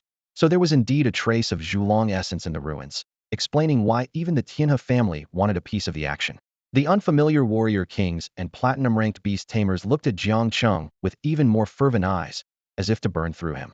Jiang Cheng's smile faded, his gaze coolly sweeping over the crowd. "What if I say I don't have it? It can't be missing." Song Zhu's voice was low and cold, full of threat. "If you refuse to hand it over, we'll settle old scores along with the new. Daring to insult my Song family will have severe consequences." Boom. Song Zhu's aura exploded suddenly, a terrifying pressure radiating like a tangible force. His three-star warrior king's power even left some of the other warrior kings visibly startled. "Stop." Lu Mengli's voice was as cold as ice, her face frosty. "When did I ever agree to a marriage with your Song family? It was always one-sided. If you wish to harm Jiang Cheng today, you'll be opposing my Lu family." Lu Mengli's words were calm, but carried immense weight. As Lu Qianjuan's daughter, she had the authority to back them up. In terms of status, no one present could rival her. "Lu Mengli, how dare you?" Song Tianzi roared in anger. "You shameless woman, stealing a man and still acting so bold? Absolutely disgraceful. Uncle Bo, slap him." Lu Mengli's eyebrows arched, a hint of anger appearing on her delicate face. She retorted coldly, "Do you think I won't retaliate?" "Miss." Lu Bo smiled wryly. "If we really hit him, the relationship between the Song and Lu families will worsen. Slap him for me, and I'll bear the consequences." Lu Mengli's tone was as cold as eternal ice. Feeling Lu Mengli's wrath, Lu Bo's expression shifted. Finally, he gritted his teeth and swung his large hand towards Song Tianzi. Smack! The sharp sound of a slap echoed around. Song Tianzi's cheeks swelled instantly, and he held his face in disbelief, shock and anger flashing in his eyes. The Lu family dared to strike him in public. "Kill them for me," Song Tianzi roared, his voice filled with the resentment of humiliation. Song Zhe and the Song family's platinum-level beast master both wore grim expressions, clearly not expecting the Lu family to be so audacious. Roar! The flame gorilla let out a low growl, swinging its fists, ready to attack. Song Zhe squinted his eyes, looking coldly at Lu Bo. What is the meaning of this, Lu family? Lu Bo took a deep breath, his voice as cold as ice. The lady's intentions are our intentions. He silently thanked himself for holding back earlier. Otherwise, with the power of a battle king, Song Tian's head might have already been knocked off. Members of the Su family and other idol battle kings watched the scene with interest, but their eyes remained fixed on Jiang Cheng. If Jiang Cheng dared to approach the space black hole, they would immediately take action. Lu Mengli's beautiful eyes showed concern as she whispered to Jiang Cheng. Jiang Cheng, you should leave first. I'll have someone hold them off. Jiang Cheng chuckled softly, finding her naivety somewhat endearing. Did she really think that stopping the Song family would prevent others from attacking him? What is your relationship with these people? Jiang Cheng suddenly asked. Faced with Jiang Cheng's gaze, Lu Mengli's heart raced. She bit her red lip and said, I'm from the Tianhe Lu family. My family wants me to marry into the Song family. I naturally refuse, so I ran to Tianfeng City to become a beast master teacher. I didn't expect to encounter them here. Her voice carried a hint of bitterness, feeling the cruelty of fate. Oh, so there's a grudge. Jiang Cheng nodded thoughtfully, then turned his gaze to Song Zhe, speaking calmly. The item is indeed with me. As soon as he said this, all eyes in the room focused on Jiang Cheng. Even the furious Song Tianzi couldn't help but ask eagerly, where? There. Jiang Cheng smiled, and a shadow appeared in his palm. Roar! An 8-foot-long projection of a candle dragon appeared before everyone. It's really the candle dragon's essence. Chen Yu's eyes glinted with excitement, his expression extremely animated. Suddenly, a figure flashed into view, none other than a battle king who had been keeping a low profile. His face was filled with fervor, thinking that seizing the candle dragon's essence would ensure a bright future. Huh. Jiang Cheng's smile grew wider as he uttered a single word, freeze. The battle king's figure stopped abruptly, as if frozen, his body becoming incredibly stiff. Is this the power of space? He managed to mutter, his voice filled with disbelief. Gasps filled the air, and everyone wore expressions of shock. Meanwhile, a strange light flickered in Su Xian'er's beautiful eyes as she exclaimed, he can control the spatial fluctuations within the relic. Exactly, someone who understands. Jiang Cheng's lips curled into a smile. He suddenly levitated, holding the candle dragon's essence in his right hand, and declared with authority, from now on, I reign supreme here. Boom. A terrifying pressure surged toward the Song family. Creak. Only Song Zhe barely managed to stand, while the others were forced to one knee. Song Tianzi was in a miserable state, dropping to both knees, his waist bent halfway down, as if bowing to Jiang Cheng. Bastard. I'll kill you. Song Tianzi's face turned beet red with rage, growling in a low voice. Never before had he been humiliated like this, and his heart was filled with boundless shame and fury. Jiang Cheng stood proudly in midair, exerting an overwhelming pressure on everyone present. Lu Mengli's eyes sparkled with amazement at the extraordinary power of the young man before her. With just his presence, Jiang Cheng made it hard for the many powerful figures around to even breathe. Song Zhe gritted his teeth, unable to move even with his strength. This is the spatial law of the candle dragon. Even the battle emperor would be forced to stand still here, he thought, deeply shocked. Song Tianzi was furious, spewing vulgar words. You brat, I'll kill your whole family. You're dead meat. Seeing this, Song Zhe quickly whispered a warning. Young Master Tianzi, hold your tongue. Our lives are in Jiang Cheng's hands now. If we anger him, we're doomed. Jiang Cheng's voice turned icy, as chilling as ancient frost. Dare to say another word? Chen Yu, standing nearby, felt a chill in his heart. The intensity of the killing intent was palpable, as if he were standing in the depths of hell. Though frightened, Song Tianzi defiantly cursed again. Before he could finish, the terrifying spatial force crushed him, leaving only a mist of blood in the air. Song Zhe's eyes widened in disbelief. How? How could you dare? Jiang Cheng responded calmly, as if he had merely squashed an ant. In my life, Jiang Cheng needs not explain my actions to the likes of you. Su Xian'er, her eyes shining like stars, murmured to herself. So handsome, so domineering. Meanwhile, Su Yunbao and the others exchanged glances, seeing Su Xian'er so smitten for the first time. Suppressing his rage, Song Zhe said coldly, you fool, do you know the consequences of killing him? The entire Tianhe Song family will hunt you down. As long as you're in Donghua, you won't escape death. The faces of the platinum-level beast masters and the battle king from the Tianhe family changed slightly, witnessing the terror of the Song family for the first time. Jiang Cheng chuckled softly, the candle dragon essence in his palm trembled. Oh really? But until then, your lives are in my hands. With a thunderous roar, the spatial force surged, leaving the Song family's beast masters struggling to breathe. Lu Mengli quickly grabbed Jiang Cheng, her eyes filled with emotion. and gently shook her head. She whispered, Jiang Cheng, the Song family is not weaker than ours. You've already killed Song Tianzi. If you kill them too, the Song family won't let you go. They have a battle emperor and diamond-level beasts. Jiang Cheng nodded, unconcerned about the Song family's threats. He looked at Lu Mengli and suddenly said, then I'll be going. If anything happens, you can mention my name. Lu Mengli chuckled, her eyebrows curving like crescent moons. All right, you'll protect me then. Farewell, Jiang Cheng said calmly, thinking to himself that he had repaid the debt owed by his past self to Lu Mengli with his actions. Everyone watched as Jiang Cheng stepped into a black hole in space and disappeared. No one dared to stop him, nor did anyone have the ability to do so. Please kill me. In the depths of the jungle, a desperate plea shattered the silence. And Qian, a petite young girl, knelt before three blood-soaked men. Her eyes wandered over the grim scene around her. Several still-warm corpses lay strewn on the ground, and a large venomous ape was greedily gnawing on a severed human leg, the stench of blood heavy in the air. Brother Chun, I beg you. And Qian repeated, trembling. You know, if I fall into the hands of these venomous apes, I'd be better off dead. Brother Chin gripped the knife in his hand tightly, the blade glinting coldly in the sunlight. His brow furrowed, and a flicker of hesitation crossed his eyes. He knew all too well the cruelty of these apes. They not only killed their prey but tortured women in the most brutal ways. And Qian, you go on ahead, said a short-haired young man beside him, gritting his teeth. We'll fight these beasts to buy you some time. His eyes burned with the fire of vengeance for their fallen comrades. And Qian shook her head bitterly. As a beast tamer, she understood the terror of the venomous apes far too well. It's useless. Their sense of smell is as keen as a bloodhound's. They can track a target from miles away. Once they have you in their sights, you're doomed. Suddenly, a deafening roar echoed through the jungle. A massive ape emerged from the crowd, twice the size of a regular venomous ape. Its most striking feature a crimson tail hook that set it apart from the others' dark tails. A crimson tail hook. It's the venomous ape king. And Qian gasped, her face turning pale.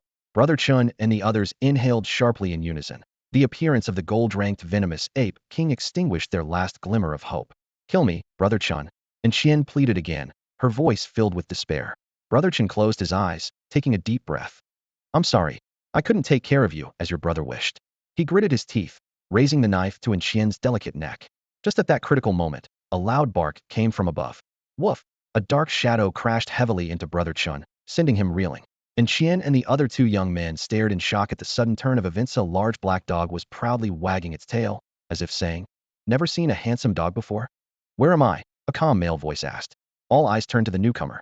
He wasn't particularly handsome, but his unique aura made him impossible to ignore. He was of medium build, dressed casually, yet exuded an undeniable presence. And Qian found herself somewhat entranced.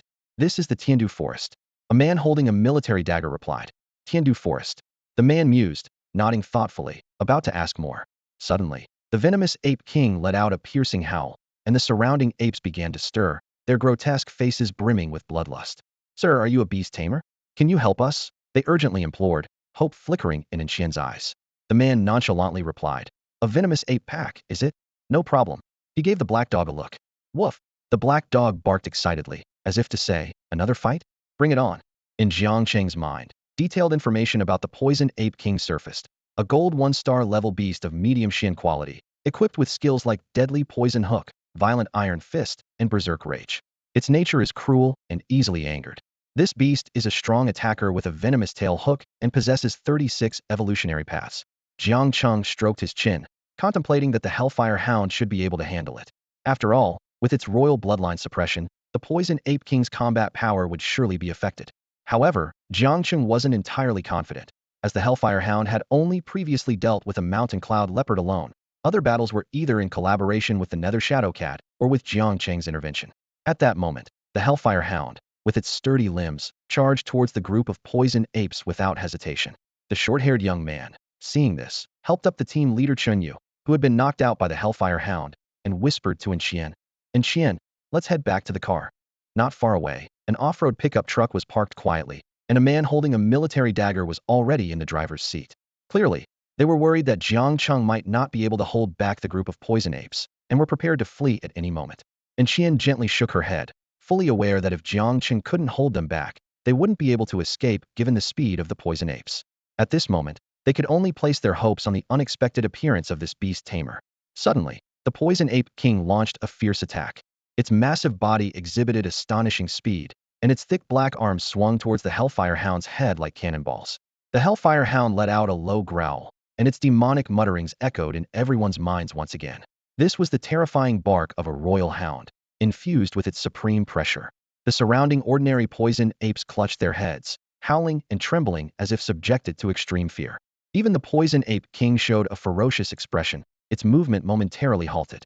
The Hellfire Hound seized the opportunity, kicking off with its hind legs and spewing scorching hellfire from its mouth. Flames shot into the sky, followed by the piercing screams of the poison ape king. And Qian raised her beautiful eyes in surprise, thinking the battle was over, but she quickly realized that wasn't the case. The poison ape king was engulfed in the pitch-black hellfire, but the next moment, red mist emerged from its tail hook, extinguishing the hellfire instantly. Even more shocking, the poison ape king's body suddenly expanded, growing from its original 3 to 5 meters height into a towering monster over 10 meters tall. It stood there like a small mountain, its muscles explosively swelling. Jiang Cheng murmured softly, "Berserk? This foolish dog won't hold up." In its berserk state, the poison ape king had lost all reason, and the Hellfire Hound's royal pressure was nearly ineffective against it. It pounded its chest with its massive arms, producing a thunderous roar. The poison ape king swung a punch at the Hellfire Hound, missing, but shattering a huge boulder into dust instantly. The Hellfire Hound panted heavily, the fierce battle having drained most of its energy. To turn the tables, it needed to hold out until the poison ape king's berserk state ended. However, the poison ape king gave no respite. Its sharp tail hook, like a silent serpent, stealthily approached from behind the Hellfire Hound. The sharp tail hook sparked against the hard scales of the Hellfire Hound, but by then, the poison ape king's massive fist had already struck the hound. The black canine let out a piercing wail, its large body flung like a broken kite, landing heavily not far from Jiang Cheng. "And Qian, get in the car!" The short-haired young man shouted hoarsely at Qian as he witnessed the dangerous scene. But it was too late. The enraged poison ape king had locked its blood-red eyes on Qian, its large nostrils spewing hot air as if ready to tear her apart in the next second. And Qian's face turned pale as she instinctively looked toward the mysterious young man ahead, seeking a glimmer of hope. Surprisingly, Jiang Cheng remained disturbingly calm, as if detached from the situation. His gaze was steady as he slowly uttered a few words. "Great Vajra Dragon, world-honored Xitigarbha." The Vajra mantra took effect instantly. An invisible golden shield appeared out of nowhere, firmly blocking the poison ape king's powerful strike. The huge fist hit the shield, causing only a faint ripple. The poison ape king, furious, repeatedly struck in an attempt to break the Vajra mantra. However, with the innate true essence reinforcing it, the Vajra mantra was not something a gold-level beast could easily break. Behind the Vajra mantra, Qian stood with her red lips slightly parted, staring in disbelief at the incredible scene, murmuring to herself, "What is this, a contract magic array?"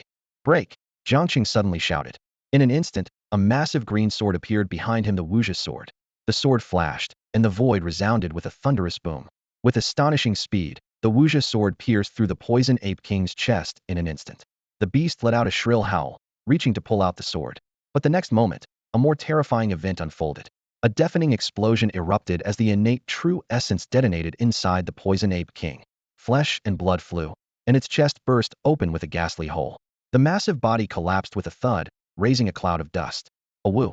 Awoo!" The surrounding poison apes, witnessing their king's swift demise, were terrified out of their wits. Trembling, they fled in all directions, vividly demonstrating the saying, "When the tree falls, the monkeys scatter." "They're gone." And Qian murmured, dazed. The two young men hiding in the pickup truck were equally stunned, unable to believe what they had just seen. To defeat a gold-level poison ape in one blow, could this mysterious beast master be a high-ranking warlord? Such figures were rare, even in the entire Tiandu city. Jiang Cheng withdrew his gaze and turned to Qian, asking, "Where is Tiandu Forest?" And Qian snapped out of her shock and explained softly, "Tiandu Forest is at the border between the southern barbarian forest and Tiandu city. It's considered a small-scale beast forest, but I didn't expect to encounter a group of poison apes today." Her eyes reddened slightly as she spoke. Several bodies lay strewn about on the ground, members of her team. Some were even mangled beyond recognition by those ruthless poison apes. "Tiandu City," Jiang Cheng mumbled thoughtfully before asking, "Is it far from the city?"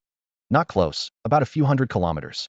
And Qian blinked her beautiful eyes and offered Jiang Cheng an invitation. "If you want to go to the city, you can come with us." She harbored a small hope that having someone as powerful as Jiang Cheng with them would make the journey much safer. "That would be helpful." Jiang Cheng nodded slightly. And Qian glanced at the Hellfire Hound lying on the ground, feeling a bit worried. She had just witnessed the black dog take a hit from the poison ape king, and it seemed on the brink of death. However, Jiang Cheng remained calm, merely giving the foolish dog a glance before coldly saying, If you don't get up now, I'll leave you here.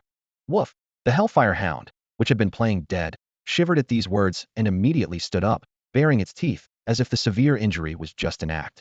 The Hellfire Hound, strengthened by the ancient celestial bull's horn, had bones as strong as steel, comparable to defensive beasts.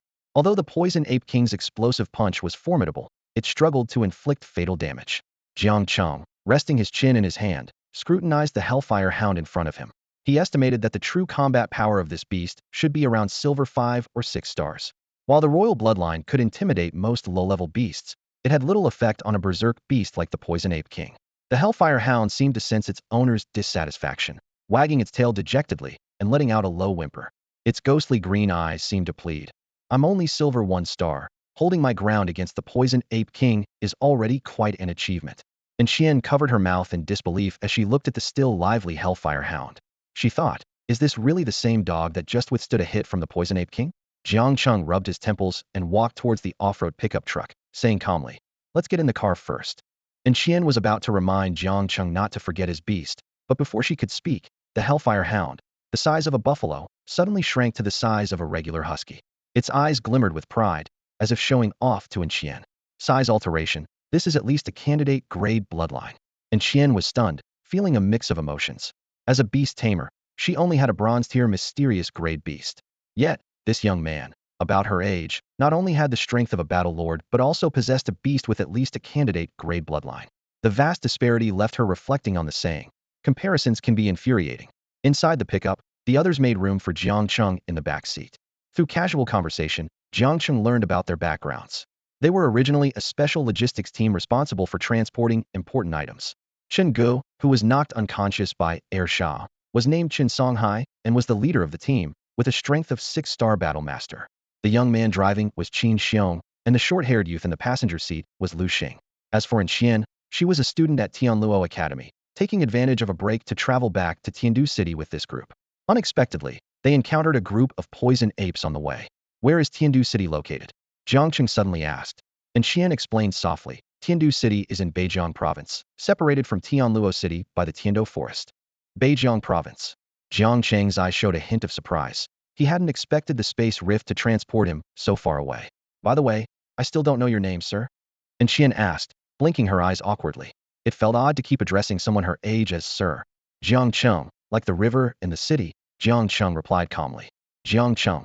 And Xian repeated softly, about to continue the conversation when Jiang Cheng's pocket suddenly buzzed with an old-fashioned phone displaying the name Lin Xian.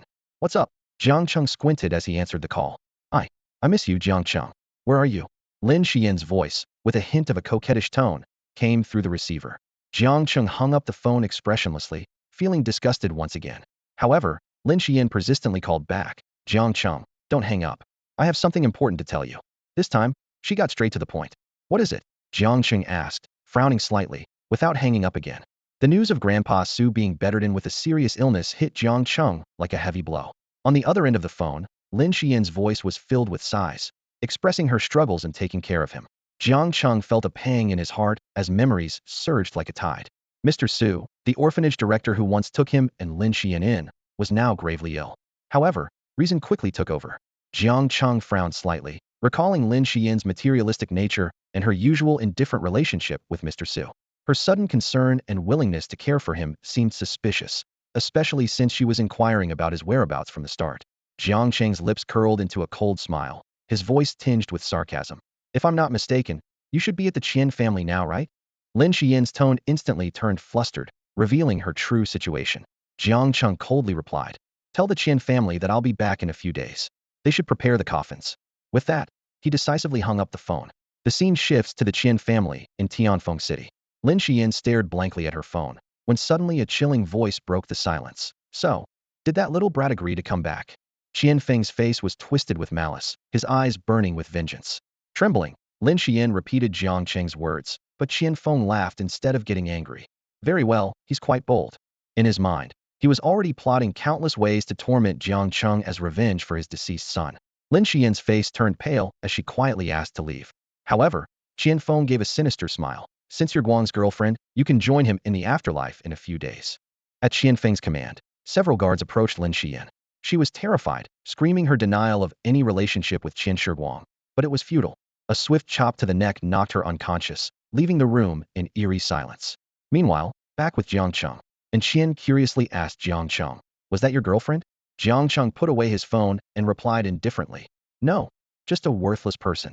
Suddenly, the car screeched to a halt. Lu Xiong announced with a smile, "We've reached the military checkpoint." Everyone breathed a sigh of relief, finally leaving the dangerous Tian-Do forest behind. Soldiers blew whistles and waved flags, directing the vehicles to stop. Lu Xing turned to Jiang Cheng and asked, "Mr. Jiang, do you have an identity card?" Jiang Cheng pulled out a Beastmaster token from his pocket, and Lu Xing's expression relaxed slightly. Having a Beastmaster present might make the military inspection go more smoothly. Everyone held their breath, preparing for the routine check.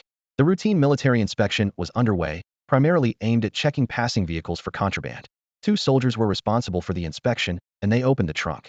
"What's inside?" one of the soldiers asked sternly, his gaze sharply scanning Qin Xiong and Lu Xing. Lu Xing responded immediately, a professional smile on his face. "These are consignments for the Tianluo auction house.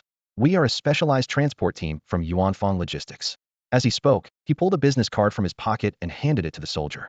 The soldier took the card, examined it carefully, and then had a brief, hushed conversation with his companion. After a moment, he turned back to Qin Xiong and the others, a hint of apology in his voice. "Due to the current situation, we need to open the box for inspection." Another soldier was already preparing to pry open the metal box. Lu Xing hurried forward, his face filled with anxiety. "Please, don't. These are valuable items. If they get damaged, we can't afford the loss. Cooperate with the inspection." The first soldier frowned, his high-powered weapon aimed directly at Jiang Cheng and the others, his attitude abruptly turning aggressive. The hellhound let out a low growl, its eyes flashing with dissatisfaction, as if mocking the small threat. Qin Xiong shook his head helplessly, sighing inwardly. This job might be for nothing. According to Tianluo Auction House's rules, opening a client's consignment without permission results in a 90 commission penalty. If the soldiers break the seal, not only will this trip be wasted, but they will also face the guilt of their fallen comrades. Their faces were full of reluctance and regret. Just then, Jiang Cheng spoke up, his voice calm and confident. "If I remember correctly, if someone is willing to vouch, an inspection can be waived, right?" "That's correct," the soldier with his hand on the storage box replied, frowning. "But there are requirements for the guarantor's identity." Jiang Cheng pulled out a token from inside his coat, not an ordinary Beastmaster token, but one that shimmered with a special light, the Qinghe King token. "Is this sufficient?" he asked casually. The soldier took the token and examined it closely. Suddenly, his expression changed. "Qinghe," he began, but sensing Jiang Cheng's gaze, he immediately fell silent. "Is it okay now?" Jiang Cheng asked with a smile. Despite being in Beijiang Xingzhou, the Qinghe King token still held significant sway. After all, the two states were adjacent, and many soldiers stationed in Beijiang were originally from Qinghe. "Of course, proceed." The soldier respectfully returned the token to Jiang Cheng and then shouted to the checkpoint ahead. The group, puzzled, got back into the car. Qin Xiong and Lu Xing assumed Jiang Cheng had shown a Beastmaster token and couldn't help but marvel at the respect such a title commanded. Thanks to Mr. Jiang this time, Lu Xing and Qin Xiong expressed their gratitude to Jiang Cheng. Otherwise, this job would have been a loss, and we couldn't face our fallen brothers. "No problem, it was a small matter," Jiang Cheng replied with a smile. Beside him, and Qian's beautiful eyes flashed with a hint of suspicion. As a Beastmaster herself, she knew that an ordinary Beastmaster couldn't command such respect. He must have another important identity, she thought, her curiosity about Jiang Cheng deepening. "Is your last name Jiang? Could it be the Jiang family from Qinchuan or the one from the state capital?" Jiang Cheng noticed in Qian's curious gaze, but was unfazed. His eyes flickered with a bit of curiosity as he asked, "What are you transporting?" From the moment he got into the car, Jiang Cheng felt an impressive surge of spiritual energy emanating from the trunk. Even with the storage box's barrier, he could clearly sense it, indicating that the items inside were extraordinary. Qin Xiong and Lu Xing paused, showing signs of hesitation. Clearly, Jiang Cheng's question was a bit abrupt, but it wasn't exactly a secret. After a brief thought, Lu Xing explained in a low voice, "Inside is a consignment for the Tiando auction house, supposedly." "Xianming grass. Xianming grass," Jiang Cheng repeated, surprised. This was precisely the next material needed for synthesizing the candle dragonine. Jiang Cheng had a faint smile on his lips as he looked at Qian and Lu Xing and asked, "So the Xianming grass will be auctioned at the Tiandu Grand Auction?" And Qian nodded slightly, her beautiful eyes blinking as she looked directly at Jiang Cheng and replied, "Yes, there will be a large auction in Tiandu the night after tomorrow, and the Xianming grass will be one of the highlight items." She paused and then asked curiously, "Mr. Jiang, are you interested in the Xianming grass?" "Yes," Jiang Cheng nodded noncommittally, calculating in his mind. It's just the right opportunity to acquire some advancement materials for the Hellfire Hound at the auction. This silly dog is still too weak and isn't much help to me right now. He pondered silently. Bisui Lioli Crystal. Jiang Cheng reached out and tapped the head of the Hellfire Hound beside him. The silly dog was staring at Qian with drool dripping. Seeing this, Jiang Cheng's forehead was immediately covered with black lines. At this moment, Qian suddenly said in a low voice, "If Mr. Jiang doesn't mind, I can take you there." Noticing the strange looks from Lu Xing and Qin Xiong, she blushed and explained, "Our family owns some shares in the Tiandu auction house, and by then, Mr. Jiang could enjoy some preferential privileges if you wish to purchase anything." "Thank you." Jiang Cheng didn't refuse, but he understood Qian's intentions. She simply saw his strength and exceptional beast control skills and wanted to build a good relationship with him. Suddenly, the sound of tires rubbing against a speed bump came from below the car. Unknowingly, the off-road pickup had entered Tiandu City. "All vehicles, please get out and cooperate with the inspection." A roadblock appeared ahead, and several fully armed soldiers were checking vehicles and pedestrians one by one. Why is it so strict all of a sudden? The group exchanged puzzled looks. There hadn't been such a checkpoint when they visited Tiandu City last month. "Please show your identification." When it was Jiang Cheng and his group's turn, Lu Xing handed over the ID card while curiously asking, "Brother, what happened?" The soldier checked the ID cards one by one and casually replied, "There's been some commotion over by the Yupan swamp. The whole city is under lockdown now. Entry only, no exit." Yupan swamp. Lu Xing and Qin Xiong gasped. Qin Xiong couldn't help but ask, "How long will this situation last?" "Not sure," the soldier said while signaling the next vehicle to move forward. "Could be a few days, or up to half a month." Back in the car, Lu Xing grumbled, "This is just too unlucky, coming right into a lockdown." Qin Xiong, in the driver's seat, looked serious. "The lockdown isn't the main issue. The important thing is that there's been movement in the Yupan swamp." His voice grew somber. "Don't you remember what happened the last time the Yupan swamp had a commotion? Was it 20 years ago?" And Qian couldn't help but interject, "What exactly happened back then? It seems no one ever talks about it." Qin Xiong recalled, "The last Yupan swamp commotion was 20 years ago, and it affected a large area, even impacting half of the Beijiang province. But no one seems to have mentioned what exactly happened. The older generation in Tiandu City refuses to discuss it, and Qian had not been born yet and naturally didn't know. Lu Xing and Qin Xiong, being slightly older, should have experienced that turmoil." Jiang Cheng, beside them, showed a glimmer of curiosity in his eyes. Qin Xiong continued, his voice low, "We remember the events vaguely, but it seems there was a beast tied in the Yupan swamp. Tiandu City, being the closest, was hit first." "No way, even the desolate place like Yupan swamp can have a beast tied." And Qian exclaimed, her eyes wide with disbelief as she looked at Qin Xiong. Qin Xiong frowned and replied in a serious tone, "The details are unclear, but it's best for us to stay within the city for the next few days." The off-road pickup truck drove into the city, where the streets were eerily empty, a stark contrast to the usual bustling scene. The wide roads had few pedestrians and even fewer vehicles. "It seems the situation is more serious than we thought." The group looked grim, falling into a collective silence. As the vehicle entered the city center, there were slightly more people around. Lu Xing sighed dejectedly, "I shouldn't have taken this job. We've lost so many brothers, and now with the disturbance at Yupan swamp, our luck is at its worst." Qin Xiong parked the car by the roadside and turned to Qian. "Qian, let's first deliver the goods to the Tiandu auction house. I'll leave Mr. Jiang in your care." The family home was just a few minutes walk away. "Sure." And Qian agreed readily, then opened the car door and said to Jiang Cheng, "Mr. Jiang, please follow me." "Thank you." Jiang Cheng nodded slightly, stepping out with his Hellfire Hound. And Qian's expression brightened, her tone becoming lively. "Compared to you saving our lives, this is nothing." She hadn't been home in nearly 6 months, and her excitement was palpable. "Just call me Jiang Cheng, no need for formalities." Jiang Cheng smiled, his eyes scanning the surroundings thoughtfully. "All right, Jiang." Jiang Cheng. And Qian sneaked another glance at him, her cheeks flushing. Jiang Cheng's ethereal aura was incredibly captivating, intrinsically linked to his martial prowess. At the innate level, he exuded a celestial quality, as if in harmony with the universe. "We're here."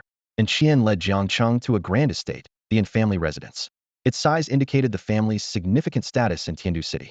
At that moment, a figure emerged from the estate, and Qian's eyes lit up as she rushed towards the young man. "Brother, how did you know I was here?" And Qian asked excitedly. The young man affectionately tapped her nose, laughing. "Because your brother has a keen sense of smell. I knew the moment you arrived." "Get lost, are you saying I smell?" And Qian retorted playfully, then noticed the young man's gaze on Jiang Cheng and quickly introduced, "This is Jiang Cheng. Without him, I might not have made it back alive to see you." "What? You encountered trouble on the way?" The young man's, named in Lan, eyes narrowed, his voice turning serious. and Qian bit her lip and confessed. We came through the Tiando forest, but halfway through we ran into a group of venomous apes. Several team members died. It was thanks to Jiang Cheng that we were saved. What? Chen Songhai was foolish enough to lead you through the Tiando forest. And Lan's face showed anger. It was one thing to risk their own lives, but to endanger his sister was unacceptable. Suppressing his anger, Lan discreetly assessed Jiang Cheng.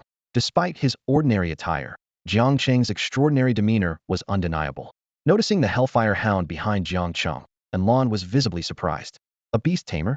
Lan thought to himself, finding it hard to believe. But could such a beast really fend off a group of venomous apes? To him, the Hellfire Hound, with its current diminished size and aura, seemed no more than a large mutt. Thank you, Brother Jiang, for saving my sister. Lan withdrew his scrutinizing gaze and gave Jiang Cheng a hearty smile. He sincerely said, no words can express my gratitude. If you ever run into trouble in Tiandu City, just come to me. Jiang Cheng nodded calmly, a thoughtful look flashing in his eyes. And Qian, standing nearby, suddenly remembered something and added, Brother, isn't the Tiandu auction happening the day after tomorrow? Brother Jiang is looking to buy some things. The auction? Lan rubbed his temples and replied softly, sure, I'm attending as well, so I'll join Brother Jiang.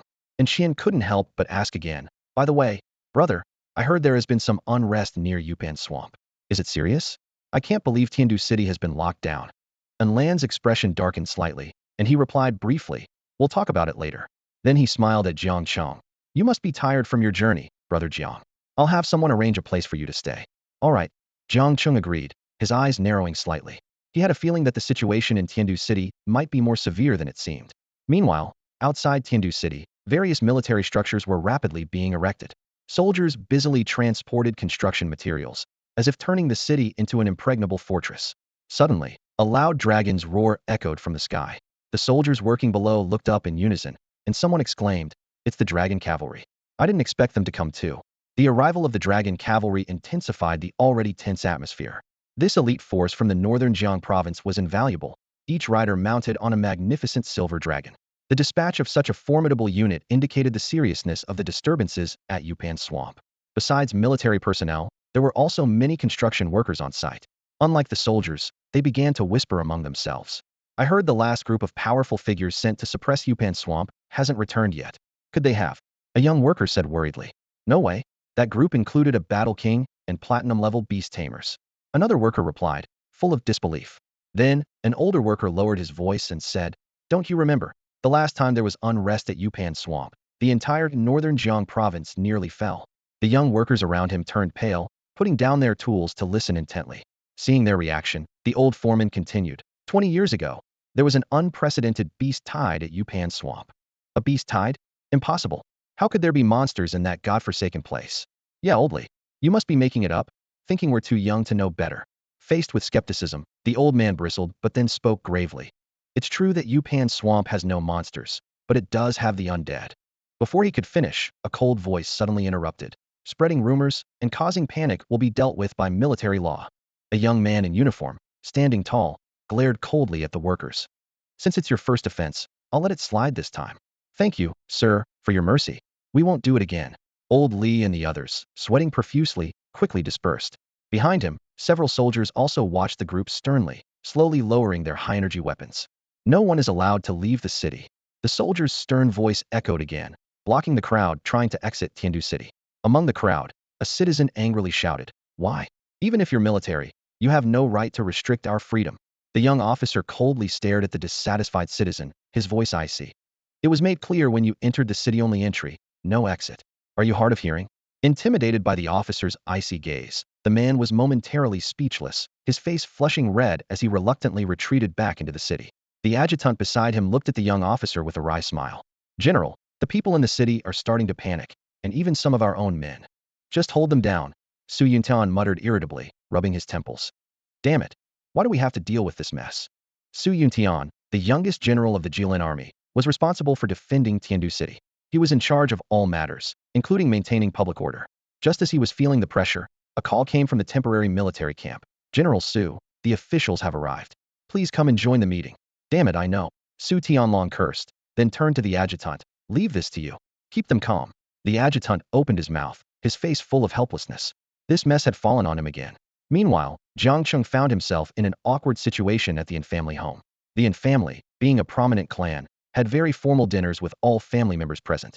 Around a long marble dining table sat the entire family, including Qian's many aunts. Jiang Cheng sat beside Qian, standing out noticeably.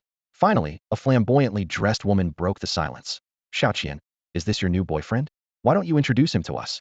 Others quickly chimed in. Yes, as your elders, we need to make sure he's right for you. What's his name? Which family is he from? Is he a beastmaster? The barrage of questions left Qian flustered, her cheeks turning red.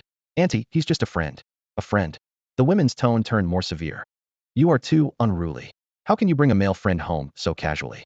And Qian, your mother passed early, and your father is too busy, so we, your aunts, must guide you properly. Exactly. You should have been sent to a women's academy. A girl learning beast mastery is simply improper. Faced with these harsh words, Qian bit her lip, her eyes misting with grievance, unable to speak. An uncle, unable to bear it, coughed awkwardly. Ahem, let's not say too much. But this only backfired, as the women turned their criticism towards him. What? We can't speak now? And Yucheng, at your age, still idling around. I'm done eating. And Yocheng's face darkened, throwing down his chopsticks and leaving. Due to the family's traditions, most men married into the family, with few women marrying out, leading to a female-dominated household. The few men remained silent, while the family women glared disapprovingly at the unfazed Jiang Cheng. And Qian's second aunt suddenly sneered. TSK. Eating someone else's food without a word of thanks, that's thick-skinned. Jiang Cheng looked up, responding with a faint smile. Oh? For an aunt so old to still be freeloading at home, isn't that even thicker-skinned? You've got a death wish. Jiang Cheng's words pierced the group of gossiping women like a sharp sword. And Qian's second aunt flew into a rage, grabbing a bowl to throw at Jiang Cheng's face. At that critical moment, a thunderous bark erupted. The hellfire hound suddenly grew several times larger, its fierce eyes fixated on the women, silently threatening them. Go ahead, try it, and see what this dog can do. The unexpected turn of events left the women pale with fear, instinctively shrinking back. They had never encountered such a ferocious beast before and were instantly silenced. Jiang Cheng let out a cold chuckle, stood up, and left the family dining room. The dinner had clearly turned unpleasant. And Qian, fuming, hurried after Jiang Cheng as they left. Brother Jiang Cheng, I'm sorry. My family is just like that. And Qian caught up to Jiang Cheng, her face full of apology. It's fine. Jiang Cheng responded calmly, his gaze scanning the surroundings. Suddenly, he asked, is your home always this heavily guarded? Huh? And Qian was taken aback, following Jiang Cheng's gaze. Her mouth opened in surprise.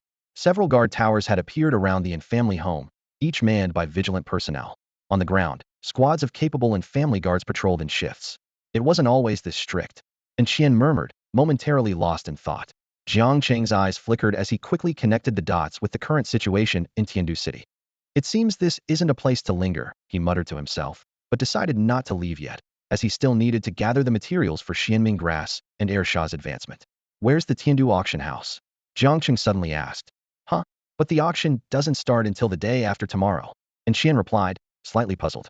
Need to buy some things in advance, Jiang Cheng explained simply. Then I'll accompany you, and Qian said, her brows furrowing slightly. She, too, sensed the strange atmosphere in Tianfeng City. The city gates were heavily guarded, allowing only entry, not exit. The streets were deserted, with doors tightly shut. The entire city seemed shrouded in an invisible gloom. Meanwhile, in a temporary military camp outside Tianfeng City, a heated argument was taking place. Damn it, why should we handle this mess? It's clearly the city guard's responsibility. Su Yuntian glared angrily at the few who had suggested this. General Su, our city guard is severely understaffed and has been idle for years, lacking any combat capability. If they encounter those undead creatures, it's like sending them to their deaths. City Lord Luo Yunli of Tianfeng City spoke with a bitter expression. He was right. The city guard had long become a retirement home. That's your problem, not mine. Are my men not human? Su Yuntian retorted, unwilling to relent. Ahem, General Su. The middle-aged man sitting nearby, the Dragon Cavalry Army's chief commander Li Muji, spoke up. Right now. Only your Jilin army can handle this. Su Yuntian's expression softened slightly at Li Muji's words. Seeing this, Li Muji continued with a smile. General Su, if you can accomplish this task, I'll propose to the Northern River King to allocate another batch of weapons to you, the most advanced high-energy weaponry of the Empire. Su Yuntian's eyes lit up, though he remained skeptical. Are you sure it's the most advanced high-energy weaponry? Not some outdated junk from 10 years ago. Of course, it's the most advanced. Li, would never deceive you. Li Muji assured with a serious expression. Fine, but I want equipment for 2,000 men. Su Yuntian agreed through gritted teeth. After all, the Qilin army's weapons hadn't been updated in a long time and desperately needed new gear. 2,000 men. As long as General Su can succeed, that's possible. Li Muji agreed, feigning reluctance. The haggling voices gradually faded away as Su Yuntian left with a beaming smile. His ambitions had swelled, demanding a scale of 3,000 men, and he was secretly delighted with what he considered a lucrative deal. Once Su Yuntian's figure disappeared from sight, Li Muji's adjutant couldn't help but speak up, his face showing a peculiar expression. Commander, hasn't the Northern Jiang Palace already agreed to allocate new-style equipment to the Qilin army? Li Muji smiled meaningfully, his eyes gleaming with cunning. Of course, it's just that Su Yuntian hasn't received the notification yet. Those around exchanged a knowing glance, each inwardly sighing. This guy is truly devious. The scene shifts to outside the Tiandu auction house, and Qian walked slowly with Jiang Cheng, noticing that the street was unusually quiet, with hardly a pedestrian in sight. It wasn't until they approached the auction house that they saw a slight increase in people. The crowd entering and leaving the auction house moved in small groups, consisting either of warriors wearing weapons or distinguished beast masters. In such an environment, Jiang Cheng and Qian's presence seemed particularly out of place. And Qian was full of doubts and muttered softly, "Strange, what's going on here?" Just then, the Hellfire Hound let out a low warning growl. Woof! It stared warily at a dark alley not far away, as if sensing some danger. In a fleeting moment, two shadowy figures seemed to flash by, so quickly that even Jiang Cheng couldn't catch them. The Hellfire Hound anxiously bit Jiang Cheng's trouser leg, tugging him in that direction. Jiang Cheng, thoughtful, turned his gaze toward the dark alley, his eyes seemingly flickering with flames. After staring for a while, Jiang Cheng's expression turned slightly serious, and he murmured, "Interesting." He also felt that there were two unusual auras lurking in that pitch-black alley. Seeing this, Qian couldn't help but ask, "Jiang Cheng, aren't we going in?" At this moment, only the two of them were left outside. Jiang Cheng withdrew his gaze and nodded. "Of course, we're going in." Upon entering the Tiandu auction house, Jiang Cheng found that its layout was quite similar to the Tianfeng auction house, also divided into 3 levels, each with different functions. The only difference was that the first floor had an additional breeding center, with certified professional breeders in residence, mainly addressing the advancement of beastmasters. And Qian pointed to the breeding hall not far away and explained to Jiang Cheng, "Jiang Cheng, if you want to buy beast materials, you can actually do it here. There are ready-made beast materials for sale over there, which can be used for breeding beasts." Hearing this, Jiang Cheng asked directly, "Oh, do they have Bul Lily crystals?"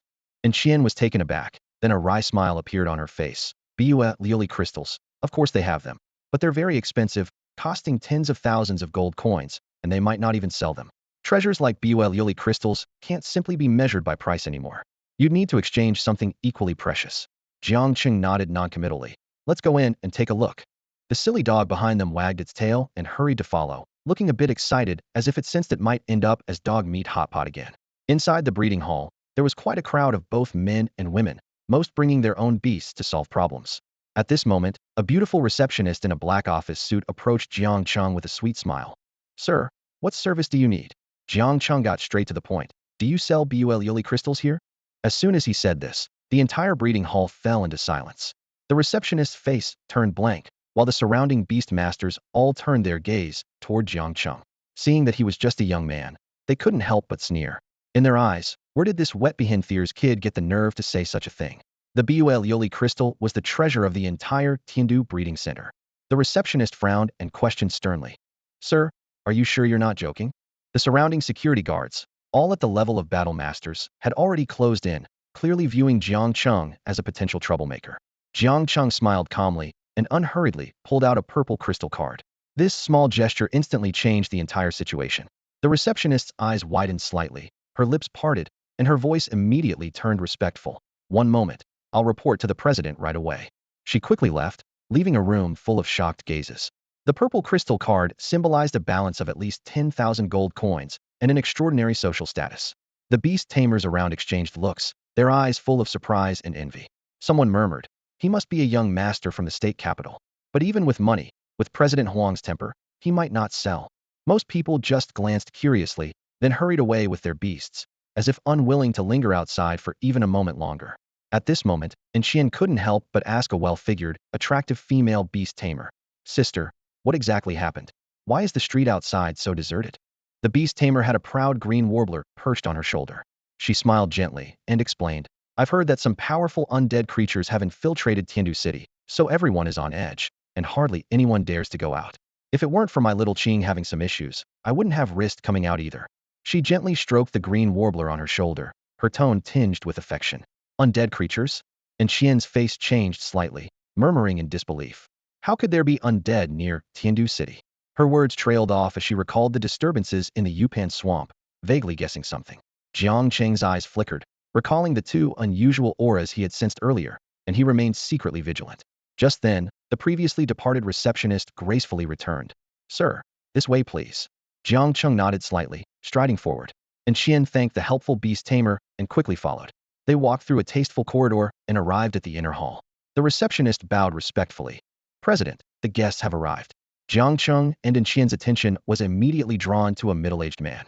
This ordinary-looking man wore a formal suit, with thin lips, and the most striking feature was the pitch-black crow on his shoulder, occasionally exuding a disturbing aura of gloom. And Qian's face paled, while Jiang Cheng's eyes steadied as he carefully examined the crow. In an instant, a wealth of information flashed through his mind. Beast name, Dark Night Crow. Level, Gold 9 star. Quality, Substandard. Skills, Sky-Rending Dive, Night Howl, Magic Aura. Condition, Semi-Weak Reason, Failed Advancement. Treatment, Administering Dissolving Magic Powder. Materials. Huang Hao smoothed the feathers of the Dark Night Raven and said with a slight smirk, You should know that treasures like the Bai Shui Luli crystal can't be measured by money. Jiang Cheng frowned and asked bluntly, What do you want? Huang Hao snapped his fingers, his gaze sharp on Jiang Cheng. Simple. If you can offer me something that satisfies me, I'll trade with you. Jiang Cheng fell into deep thought at these words. He quickly took inventory of his treasures in his mind. The essence of the candle dragon's blood, the gall of the ice serpent, and also a demon crystal from a 9-star golden red-tailed blood crown jiao. The former items were crucial for synthesizing the candle 9 and couldn't be exchanged lightly. With a thought, he retrieved a fist-sized crystal core emitting a rich energy aura from his storage space. This is the crystal core of the red-tailed blood crown jiao, Jiang Cheng explained calmly. Huang Hao raised an eyebrow in surprise. Oh, if I remember correctly, the red-tailed blood crown jiao is a beast with candle dragon bloodline? It only appears in the candle dragon relics. Such a dense energy wave, at least above golden 8 stars. How did you get it? Jiang Cheng responded impassively. That seems irrelevant to our deal, doesn't it? Huang Hao nodded slightly, but internally, he was in turmoil. The calmness of this young man was unsettling. Though he couldn't sense his energy fluctuations, his intuition told him that the boy before him was unfathomable. It reminded him of a battle emperor he once faced in the imperial capital, yet even that emperor didn't match the aura of this young man. The crystal core of the red-tailed blood crown jiao is indeed precious, but being only at the golden level, it's still a bit lacking to exchange for the Bai Shui Luli crystal. Huang Hao regained his composure and pondered. Jiang Cheng wasn't surprised. He glanced thoughtfully at the Dark Night Raven on Huang Hao's shoulder and suddenly spoke. How about I also heal your beast? Would that be enough? Huang Hao's eyebrows twitched, his heart churning. This kid actually noticed the Dark Night Raven's problem? This secret was known only to him. What nonsense are you talking about? How could there be a problem with my beast? Huang Hao suppressed his shock, feigning anger. And Qian, standing by, was equally incredulous.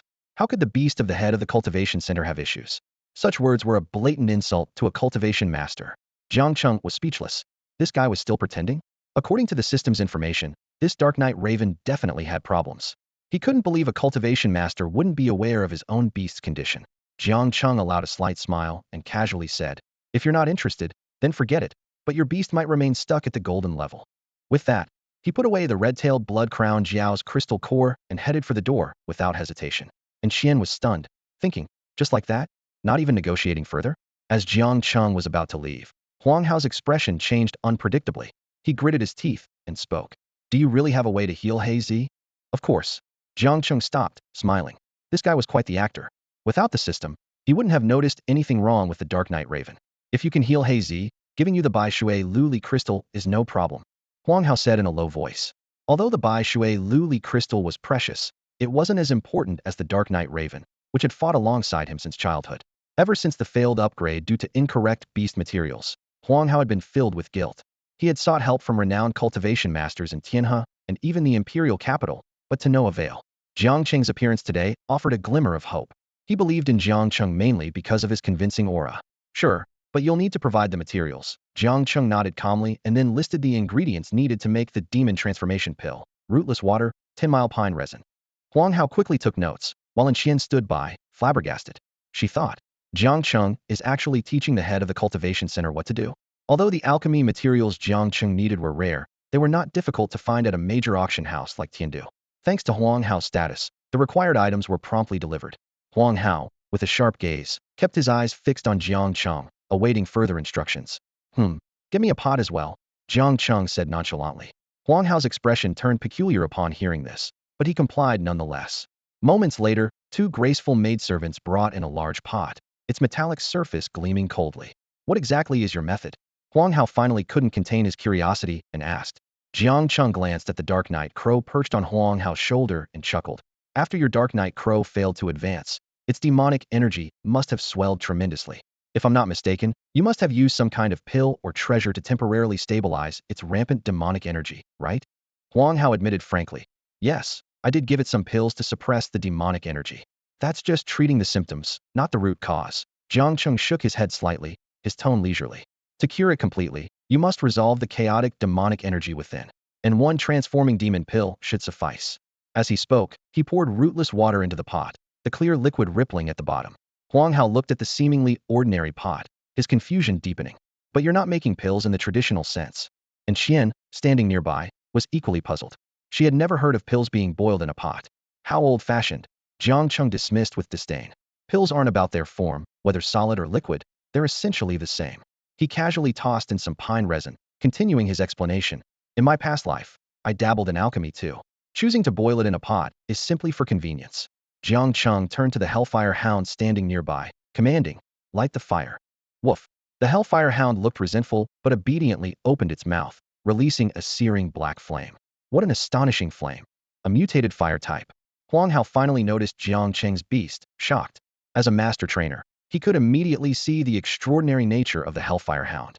It seemed to be of a higher grade than his Dark Knight Crow, possibly reaching the level of a king, or even an emperor. Huang Hao couldn't help but feel a sense of reverence, his attitude becoming more respectful.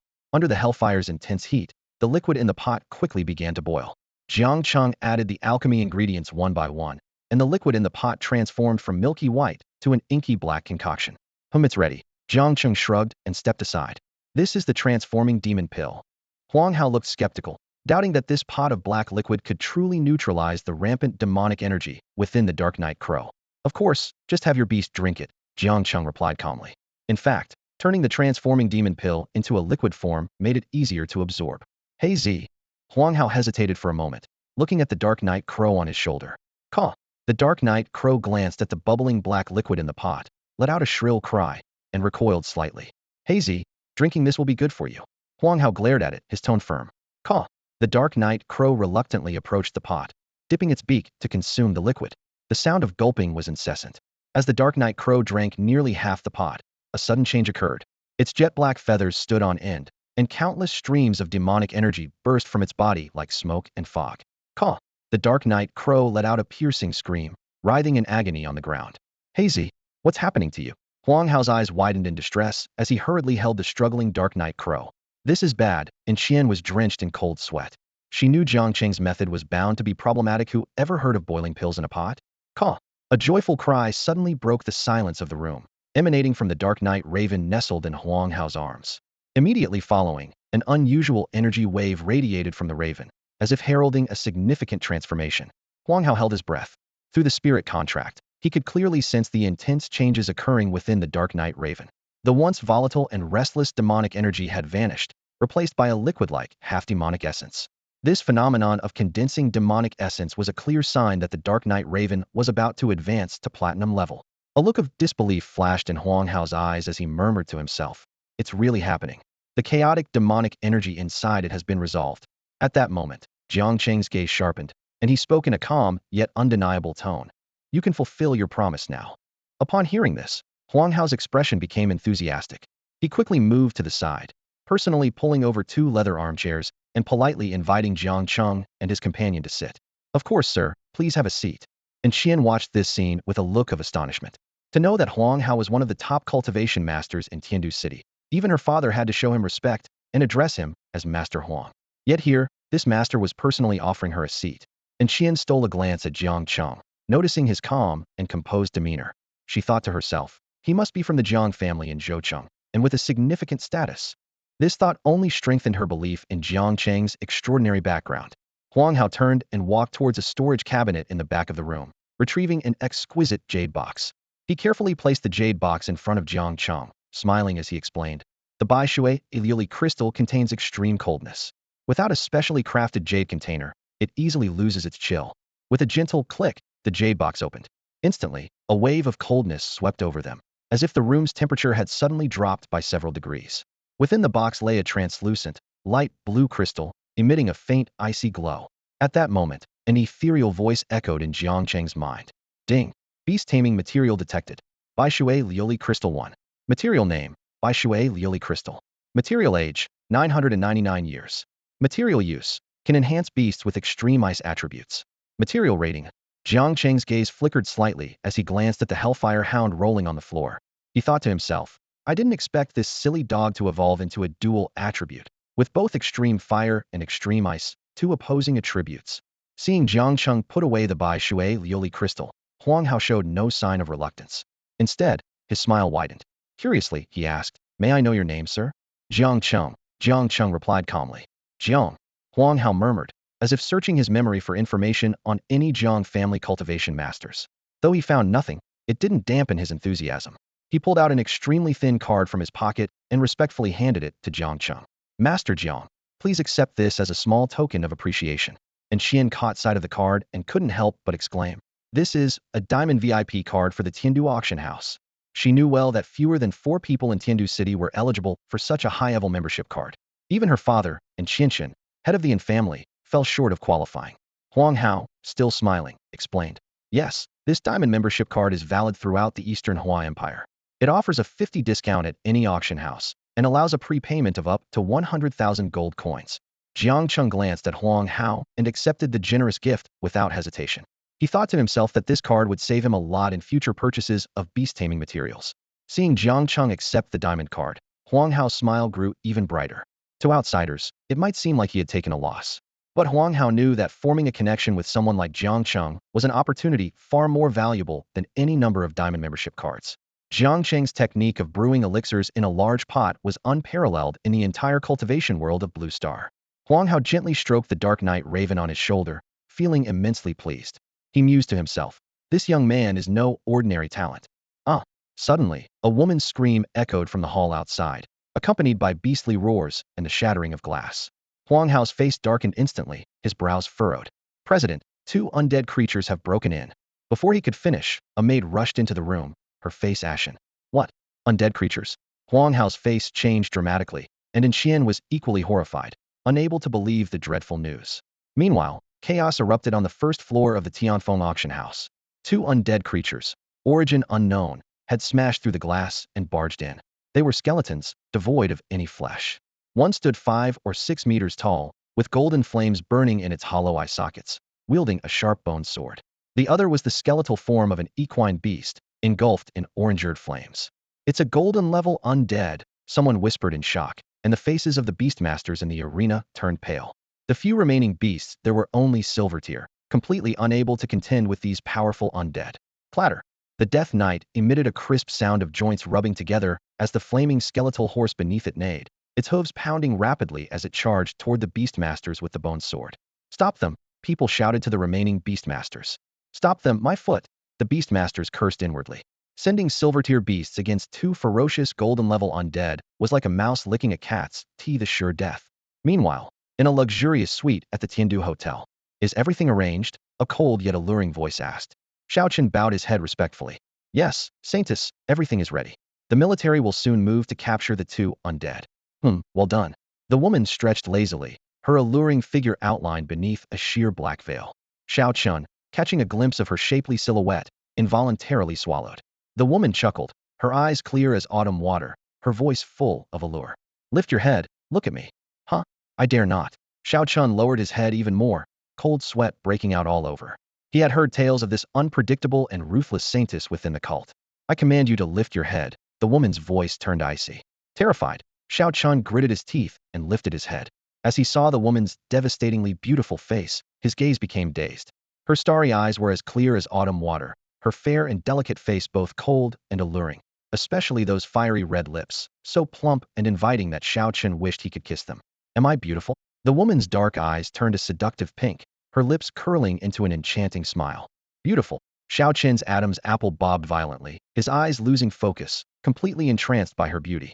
I want you. Overcome with heat, Xiao Qin reached out to embrace the woman's slender waist. But in an instant, wisps of black vapor rose from his arm, and in the blink of an eye, his outstretched arm was completely corroded. Ah, spare me, Saintess. Xiao Chun snapped back to reality from the excruciating pain, begging for his life in terror. Sorry, it's just a part of the plan. The woman said calmly, turning toward the room's floor-to-ceiling window, her long, shapely legs teasingly visible beneath the veil. But Xiao Qin could no longer appreciate the stunning sight, as the corrosive black vapor enveloped his entire body. Without a sound, he vanished from the world entirely. On the first floor of the Tiandu auction house, everyone breathed a sigh of relief. Several powerful warriors appeared just in time, saving the crowd from a dire situation. Without their beasts, beast tamers were as vulnerable as ordinary people. Suddenly, the Death Knight let out a silent roar, the golden flames in its eye sockets flickering violently. An icy aura swept over them as it launched another fierce charge. Its bone blade, over 3 meters long, swung mercilessly towards the crowd, while the orange-eared flames spewed by the skeletal warhorse were terrifyingly cold, like ice from 1,000 years past. The warriors exchanged a knowing glance and rose to meet the threat. Their battle energy enveloped their bodies like armor, shielding them from the chilling bone fire. Together, the 4 high-ranking warriors struck back, clashing with the Death Knight's bone blade. However, a shocking scene unfolded. 2 warriors were sent flying back like cannonballs, while the other 2 were left pale, their arms hanging limply as if dislocated. The bone blade in the Death Knight's hand was only slightly bent, almost unscathed. At least a 7-star gold level, someone gasped, and the crowd turned pale with fear. Damn it, what is the city guard doing? How did 2 high-level gold undead slip in? Someone cursed, while others looked on in despair. Without the intervention of the strong, they might have perished. As the Death Knight closed in, a piercing screech cut through the air. A raven as black as ink flew out from the inner howlet was President Huang's Dark Knight Raven. The crowd was overjoyed, knowing this was a top-tier 9-star gold beast, capable of subduing the undead. The Dark Knight Raven spread its half-meter-wide wings, its claws sharp as steel, and launched a fierce attack on the Death Knight. Jiang Cheng followed behind Huang Hao, closely observing the undead skeletons, a string of data appearing in his mind. Beast name, Death Knight. Beast level, gold 8-star. Beast quality, none. Undead rank, gold skeleton. Beast skills, despair strike, undying body, death devour. Beast state, rampant. Beast weakness, light, extreme thunder.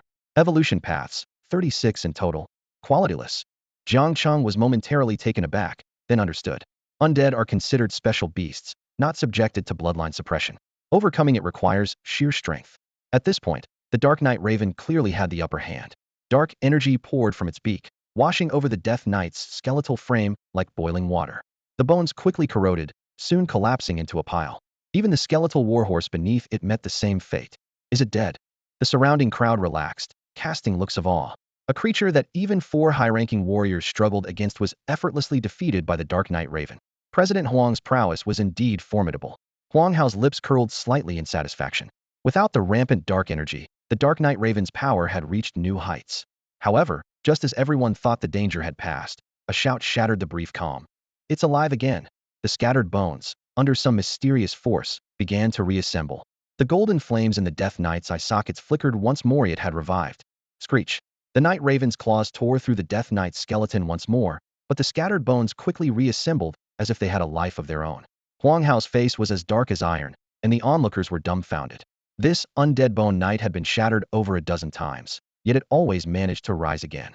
The golden flames flickering in its eye sockets resembled an eternal curse. The curse of the undead. It comes from the swamp of shadows, someone cried out, trembling. At this revelation, those in the know turned pale. The legend was true, and Xian looked confused and turned to the beautiful beast tamer beside her for an explanation. The tamer, with a grave expression, explained in a low voice. The swamp of shadows is a place of exile for the sinful races. All creatures there are afflicted by an ancient and mysterious curse, the curse of the undead. It possesses the power to connect directly to hell, and those cursed will never die unless their soul is completely extinguished. And Xian's face went pale as she stared blankly at the ever-reassembling Death Knight. This is terrifying. How can you fight something that can't be killed? Each time the Night Raven shattered the night, it expended enormous energy, and its magical aura was rapidly fading. Huang Hao exhaled a heavy breath, his expression uncertain. He knew a lot about undead curses and realized that this night originated from the deepest part of the Swamp of Shadows. Call. The Night Raven shattered the night again, but its magical energy had dimmed, and it seemed it could only manage a few more attacks before exhausting itself. Does anyone have a spirit-type beast? Attack it together. Huang Hao shouted to the surrounding beast tamers after taking a deep breath. The tamers had returned to their respective beasts, but they all shook their heads with wry smiles. Spirit-type beasts were extremely rare, and none of them had such luck. Even so, they couldn't just sit by idly. Roar! Howl! Two gold-tier beasts, the flame, three-headed wolf, and the triceratops leaped into action, joined by the surrounding silver-tier beasts. Squeak! Squeak! Under the assault of the beasts, the Death Knight skeleton was once again shattered, only to reassemble in an instant, seemingly growing stronger with each death. Even the Night Raven was struggling to suppress it. Damn it, we can't keep killing it. If we do, no one will be able to contain it, someone shouted urgently. Rattle! The golden flames in the Death Knight's eye sockets flared, and it swung its bone sword, leaving a deep gash on the broad back of the Triceratops. Moo! The Triceratops let out a piercing wail and hastily retreated. Xiaosong! The Triceratops's owner quickly recalled their beast. The tamers' faces were grim. This Death Knight, with its curse of the undead, seemed invincible, unless its soul flame could be completely extinguished. And Xian's face turned ashen as she instinctively shrank behind Jiang Cheng. Jiang Cheng pondered for a moment and nudged the Hellfire dog leisurely munching on a melon. Woof! The Hellfire dog immediately understood its master's intent and wagged its tail with satisfaction, ready to show its prowess. A deep, guttural growl emanated from the Hellhound, echoing like a devil's whisper through everyone's soul. A bunch of weaklings, and you still need me to step in. Oh whoa! This sound not only intimidated the Death Knight, but also sent shivers through all the surrounding beasts. The lower-ranked beasts trembled, and even Huang Hao's Dark Knight Raven quivered slightly.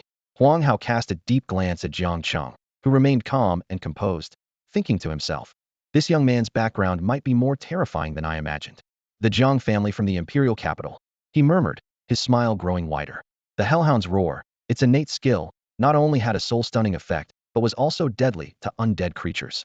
The massive skeletal structure of the Death Knight shook violently, the golden flames in its eye sockets flickering wildly, as if about to explode.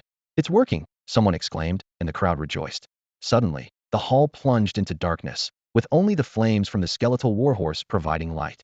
And Qian's little face froze. A power outage?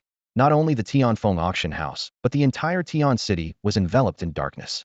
Damn it, someone sabotaged the power center.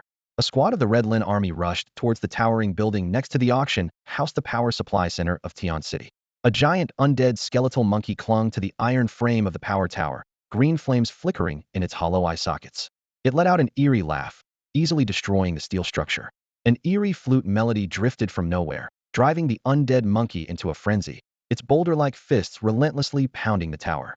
High-voltage wires lay exposed, hissing like snake-like beasts. Meanwhile, inside the Tianfeng auction house, the Death Knight let out a piercing howl, and the skeletal warhorse shattered the glass as it charged out. Jiang Cheng mounted the Hellhound and followed closely, curiosity piqued. These two undead skeletons were clearly placed here by someone. What is the person behind this trying to achieve? And Xian watched, her face momentarily frozen. Brother Jiang Cheng. Huang Hao's eyes flickered as he instructed a few battle masters before riding his Dark Knight Raven to follow. Information poured into Su Yuntian's command center like a tide. Damn it, send people in to intercept them. Su Yuntian slammed the table in anger. The adjutant quietly reminded him. General, these two undead skeletons seem to possess a death curse. Our people have already engaged with them. Su Yuntian's pupils contracted, and then he spoke in a low voice. Send the Dragon Scale squad over as well. Things are getting more interesting. Wenren Guaner lowered her star-like eyes, gazing down with a playful smile on her stunningly beautiful face. Below the high platform, countless high-energy shells rained down on the two undead creatures, explosions and smoke filling the air. Yet, to the Death Knight and undead skeletal ape, these attacks were nothing more than ant bites. They paid no heed as they trampled over the blocking soldiers and armored vehicles, leaving destruction in their wake. At that moment, two shadows appeared behind Wenren Guaner. They wore bronze masks and bowed respectfully, saying, Saintess, everything has been set up. Wenren Guaner nodded slightly, withdrawing her gaze. She thought to herself, with these two undead creatures attracting attention, it was enough time to set up the contract magic array. In the next instant, she and the two shadows vanished without a trace. Meanwhile, on a street below, Jiang Cheng was riding a Hellfire Hound. He suddenly looked up, white flames flickering in his eyes, as he gazed in the direction where Wenren Guaner had disappeared, a thoughtful expression crossing his face. Boom! A violent explosion ahead interrupted Jiang Cheng's thoughts. Several armored vehicles had been crushed by the two undead creatures, sending debris flying and flames soaring into the sky. Hold on, reinforcements are on the way. The Red Lin army squad, reduced to a dozen men, had its captain, Li Feng, shout out. Gripping his high-energy cannon, he fired at the undead skeleton with a roar. Bang, bang, bang. Plasma bombs poured out like fiery serpents, tracing bright arcs through the air. However, the towering Death Knight on its skeletal steed charged towards the remaining men, unfazed by the rain of shells. Its 3-meter-long bone sword whistled down from above, the blade gleaming coldly. Captain, watch out! Brotherly, run! The surrounding soldiers shouted in panic, seeing the bone sword about to slice Li Feng in two. At the critical moment, thud! The bone sword stopped abruptly in midair. Li Feng opened his eyes, pale with fear, only to find a wisp of white mist holding the bone sword aloft. He turned to see Jiang Cheng had somehow appeared behind them. Sir, Li Feng began, but Jiang Cheng interrupted. Leave this to me. You can go. The battered soldiers of the Red Lin army were stunned. Roar! The Death Knight, an undead skeletal ape, sensed a threat, emitting a silent howl. The flames in their eye sockets burned brighter, as if to incinerate everything. Boom! The undead skeletal ape suddenly leapt, its massive foot bones leaving 2 deep craters in the ground. Its steel-like skeletal arm rose high, ready to smash down on Jiang Cheng. Mr. Jiang, watch out! Huang Hao, arriving just then, exclaimed in shock. This undead skeletal ape was powerful, at least a gold 7-star, and even a warlord would struggle against such a blow. However, what happened next left everyone present dumbfounded. Jiang Cheng extended his crystal-clear right hand and effortlessly caught the powerful strike from the undead skeletal ape, his body remaining motionless, as if he had caught nothing more than a feather. Simultaneously, the Death Knight launched another attack, its bone sword slashing down, seemingly to aid its companion. Jiang Cheng chuckled. An immortal body, is it? As he spoke, a turquoise sword shadow appeared behind him. A massive, invisible sword shot forth, its force unmatched. Crack! The terrifying sword energy pierced through the Death Knight's chest, the sound of cracking bones audible. Yet, the scattered bones reassembled at a visible speed, as if they would never truly die. Sir, just hold them off. Reinforcements are almost here.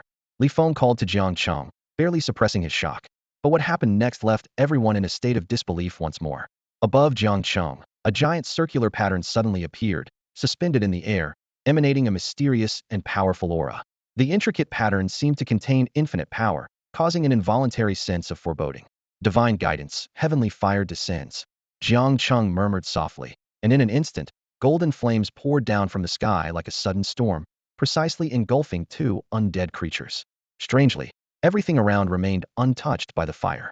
The Death Knight and the undead skeletal ape let out piercing howls, as if the flames were directly searing their souls. The Taoist soul fire technique is indeed effective, Jiang Cheng remarked with a faint smile, watching as the towering undead skeletons quickly turned to ashes. A system notification sounded. Ding! Composite materials detected. Soul Candle Flame 2 can be synthesized into 1 immortal soul fire. This material provides soul-related skills to beasts, rated as a grade for its soul-scorching flame. Jiang Cheng discreetly collected the 2 soul fires, a meaningful smile playing on his lips. Suddenly, the roar of engines approached from a distance. A convoy of military vehicles and large beasts came into view. An officer jumped down from a vehicle, scanning the area vigilantly. Where is the target? Li Feng hesitated for a moment, then replied softly. The targets were all taken down by this gentleman. Everyone turned their gaze to Jiang Cheng, incredulous. A woman in a sharp uniform, astride a giant white tiger with sturdy limbs, looked skeptical. How is that possible? Weren't they said to be cursed by the dead? The woman was part of the Dragon Scale Squad, a team of several gold-ranked beast masters and powerful warlords, equipped with the most advanced gear of the Red Scale Army, making them the top single combat unit in the Beijiang Xingzhou military. Huang Hao regained his composure from the shock and said gravely, he is not mistaken. These 2 undead were indeed slain by Mr. Jiang. He added, I am Huang Hao, chairman of the Tian City Breeding Center. The captain of the Dragon Scale Squad, a peak warlord, noticed the Dark Knight crow on Huang Hao's shoulder and immediately recognized him.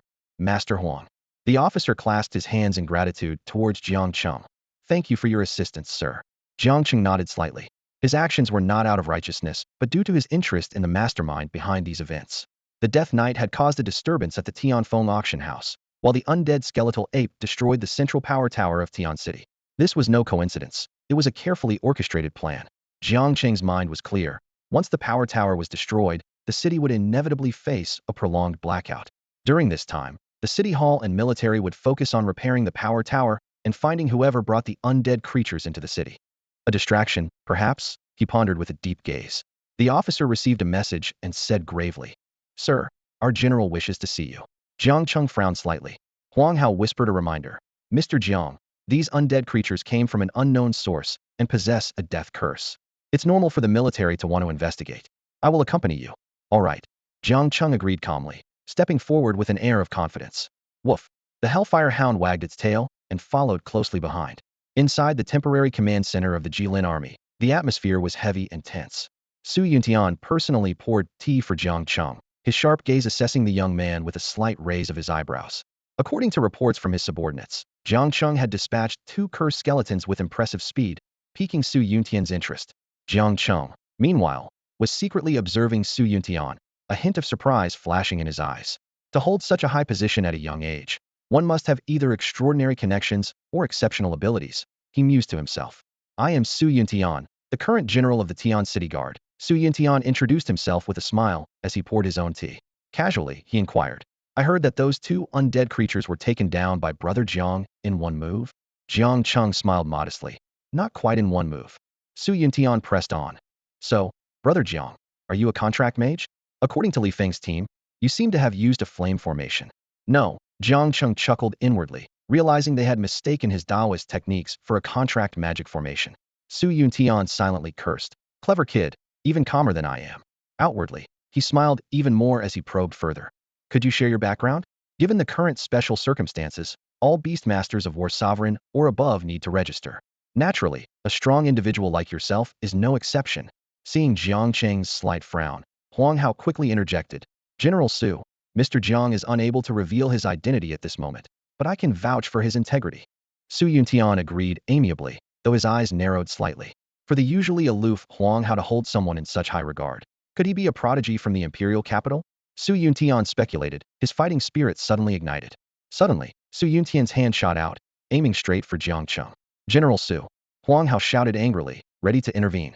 Jiang Cheng remained calm, raising his right hand slightly. Boom! The clash of fist and palm sent vibrations through the air, scattering the documents on the table. Huang Hao was furious. General Su, what is the meaning of this? Su Yuntian laughed heartily. Just a mosquito. Inside, however, he was in turmoil. The punch felt like hitting cotton, with no point of impact. He was secretly alarmed. This young man definitely has the strength of a battle king. Jiang Cheng lightly displayed the mosquito's corpse in his palm. Indeed, there was a mosquito. Su Yuntian laughed to mask his inner shock, giving Jiang Cheng a deep look. Since there's nothing more, we'll take our leave, Jiang Cheng said, rising to his feet. Su Yuntian watched the 2 depart, sighing inwardly. I've met my match. Suddenly, Jiang Cheng's voice called from a distance. General Su, the one controlling the undead is likely still in the city. The scene shifted to the in-family home, and Qian bit her lip, facing the scolding of several women with a sense of grievance. Opposite her sat a middle-aged man, her father, the head of the in-family, and Qian. Big brother, and Qian really needs some discipline. In the in-family hall, the atmosphere was tense, and Qian's aunt broke the silence with her sharp and sarcastic voice, sneaking out with some wild boy. And with such a big incident happening in the city today, if it weren't for her luck, who knows what might have happened. Her eyes gleamed with disdain as she continued. That wild boy is clearly trouble, daring to abduct our in-family's young lady and using beasts to intimidate us. It's just as well that he's dead now. Hearing this, and Qian's face flushed with anger. She jumped to her feet and loudly argued. Jiang Cheng is not a wild boy. I saw with my own eyes how he healed President Huang's beast at the breeding center. At these words, the gathered and family members couldn't help but laugh. Huang Hao was the top breeder in Tiandu City. How could he possibly need the advice of a young novice? Even experts from the state city would only come to exchange ideas. And Qian's aunt wore a look of mockery and sneered. That's the funniest thing I've heard. If that boy really healed President Huang's beast, I'll kneel and apologize to him myself. You've been completely bewitched by that wild boy to spout such nonsense. Seeing that no one believed her, and Qian bit her lip in frustration, her eyes welling up with tears. I'm telling the truth. But with Enlan absent, there was almost no one to speak up for her. Just then, and Qian's stern voice cut through the murmurs. Enough. The whispering and family members immediately fell silent. And Qian's gaze was sharp as he looked at Qian and said in a deep voice, once the city settles down, I'll have you enrolled in a convent. As for the Tianluo Beast Academy, don't even think about it.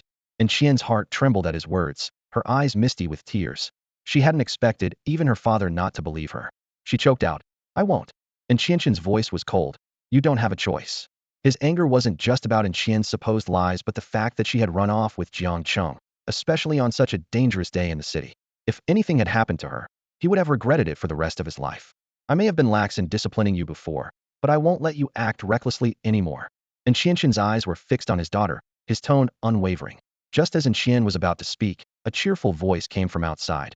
Brother Qianqian, long time no see. The Yin family members turned, their expressions changing.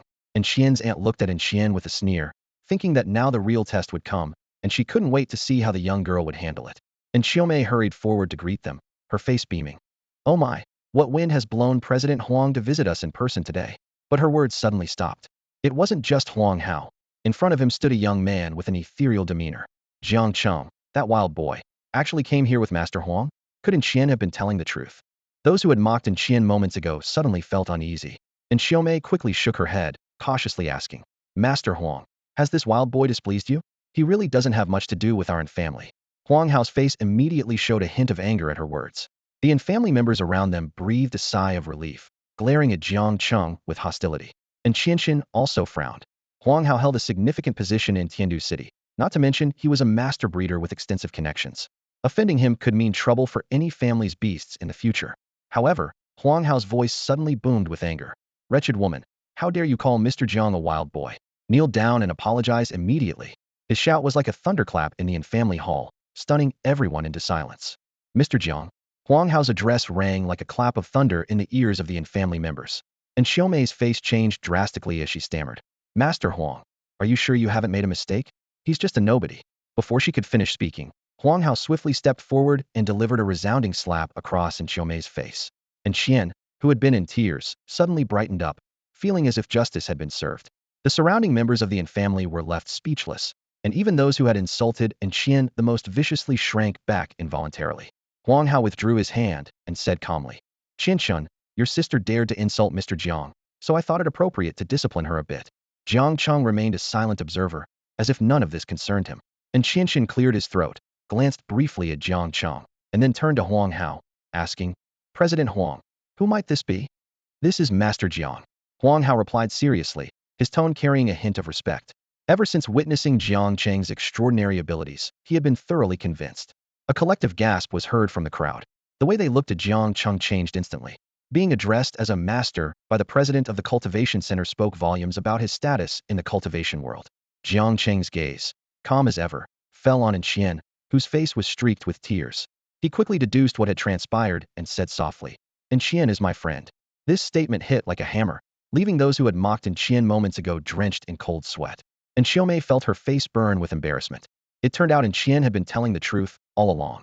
And Qianqian looked at his daughter's stubborn face, his expression complicated.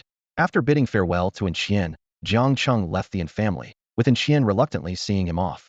Jiang Cheng didn't say much. He knew he was just a passerby. As for those who had been intimidated, they likely wouldn't dare disrespect Qian again. On the way, Jiang Cheng suddenly said to Huang Hao, Prepare a quiet place for me. A quiet place? Mr. Jiang, are you planning to? Huang Hao's eyes lit up as he glanced at the hellfire hound behind them. Advance the beast. Jiang Cheng's words left Huang Hao thrilled. Advancing a beast to the royal grade? That was simply insane. Yet, recalling Jiang Cheng's miraculous cauldron refining method, Huang Hao had a feeling it might just work. Soon, the two arrived at the cultivation center.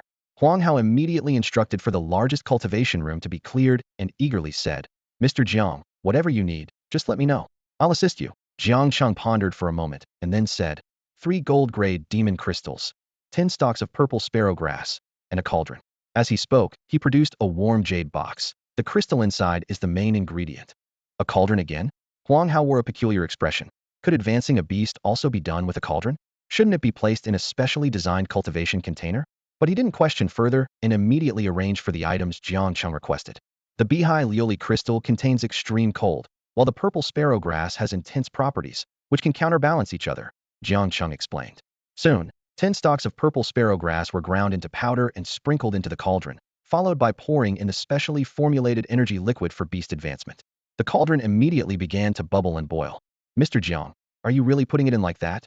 Huang Hao stared in disbelief as Jiang Cheng took out the Bingshui Lioli crystal, which emitted a chilling aura, and seemed ready to toss it directly into the pot. Huang Hao's heart tightened. With the crystal's coldness, it would likely freeze the liquid instantly, halting the process. Don't worry, Jiang Cheng replied with a calm smile, casually tossing the crystal into the pot. Sure enough, in the blink of an eye, the liquid in the pot froze solid.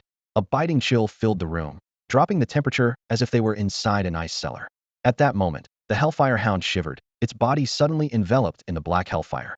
It gracefully leaped into the pot with familiarity, as if it had grown fond of this unusual dog meat hot pot. Sizzle. The black hellfire met the extreme cold of the Bingshui Liuli crystal, igniting into a fierce blaze like oil on fire. I see, Huang Hao realized. The beast's extreme flames can melt the cold emitted by the crystal, allowing the liquid beneath to enter the hellfire hound's body. Brilliant. Woof. Woof. It hurts. Just as Huang Hao was marveling, the hellfire hound let out a wail that sounded like a pig being slaughtered. Suddenly, the liquid in the pot underwent a dramatic transformation. One side was like boiling lava, while the other was piercingly cold, forming a clear boundary like a flowing yin-yang symbol. The poor creature was experiencing the supreme pleasure of both fire and ice. Let's step outside, Jiang Cheng suggested calmly, withdrawing his gaze. This advancement will take a while, at least a day. I can use this time to consolidate my own level. Mr. Jiang, are you sure it's okay?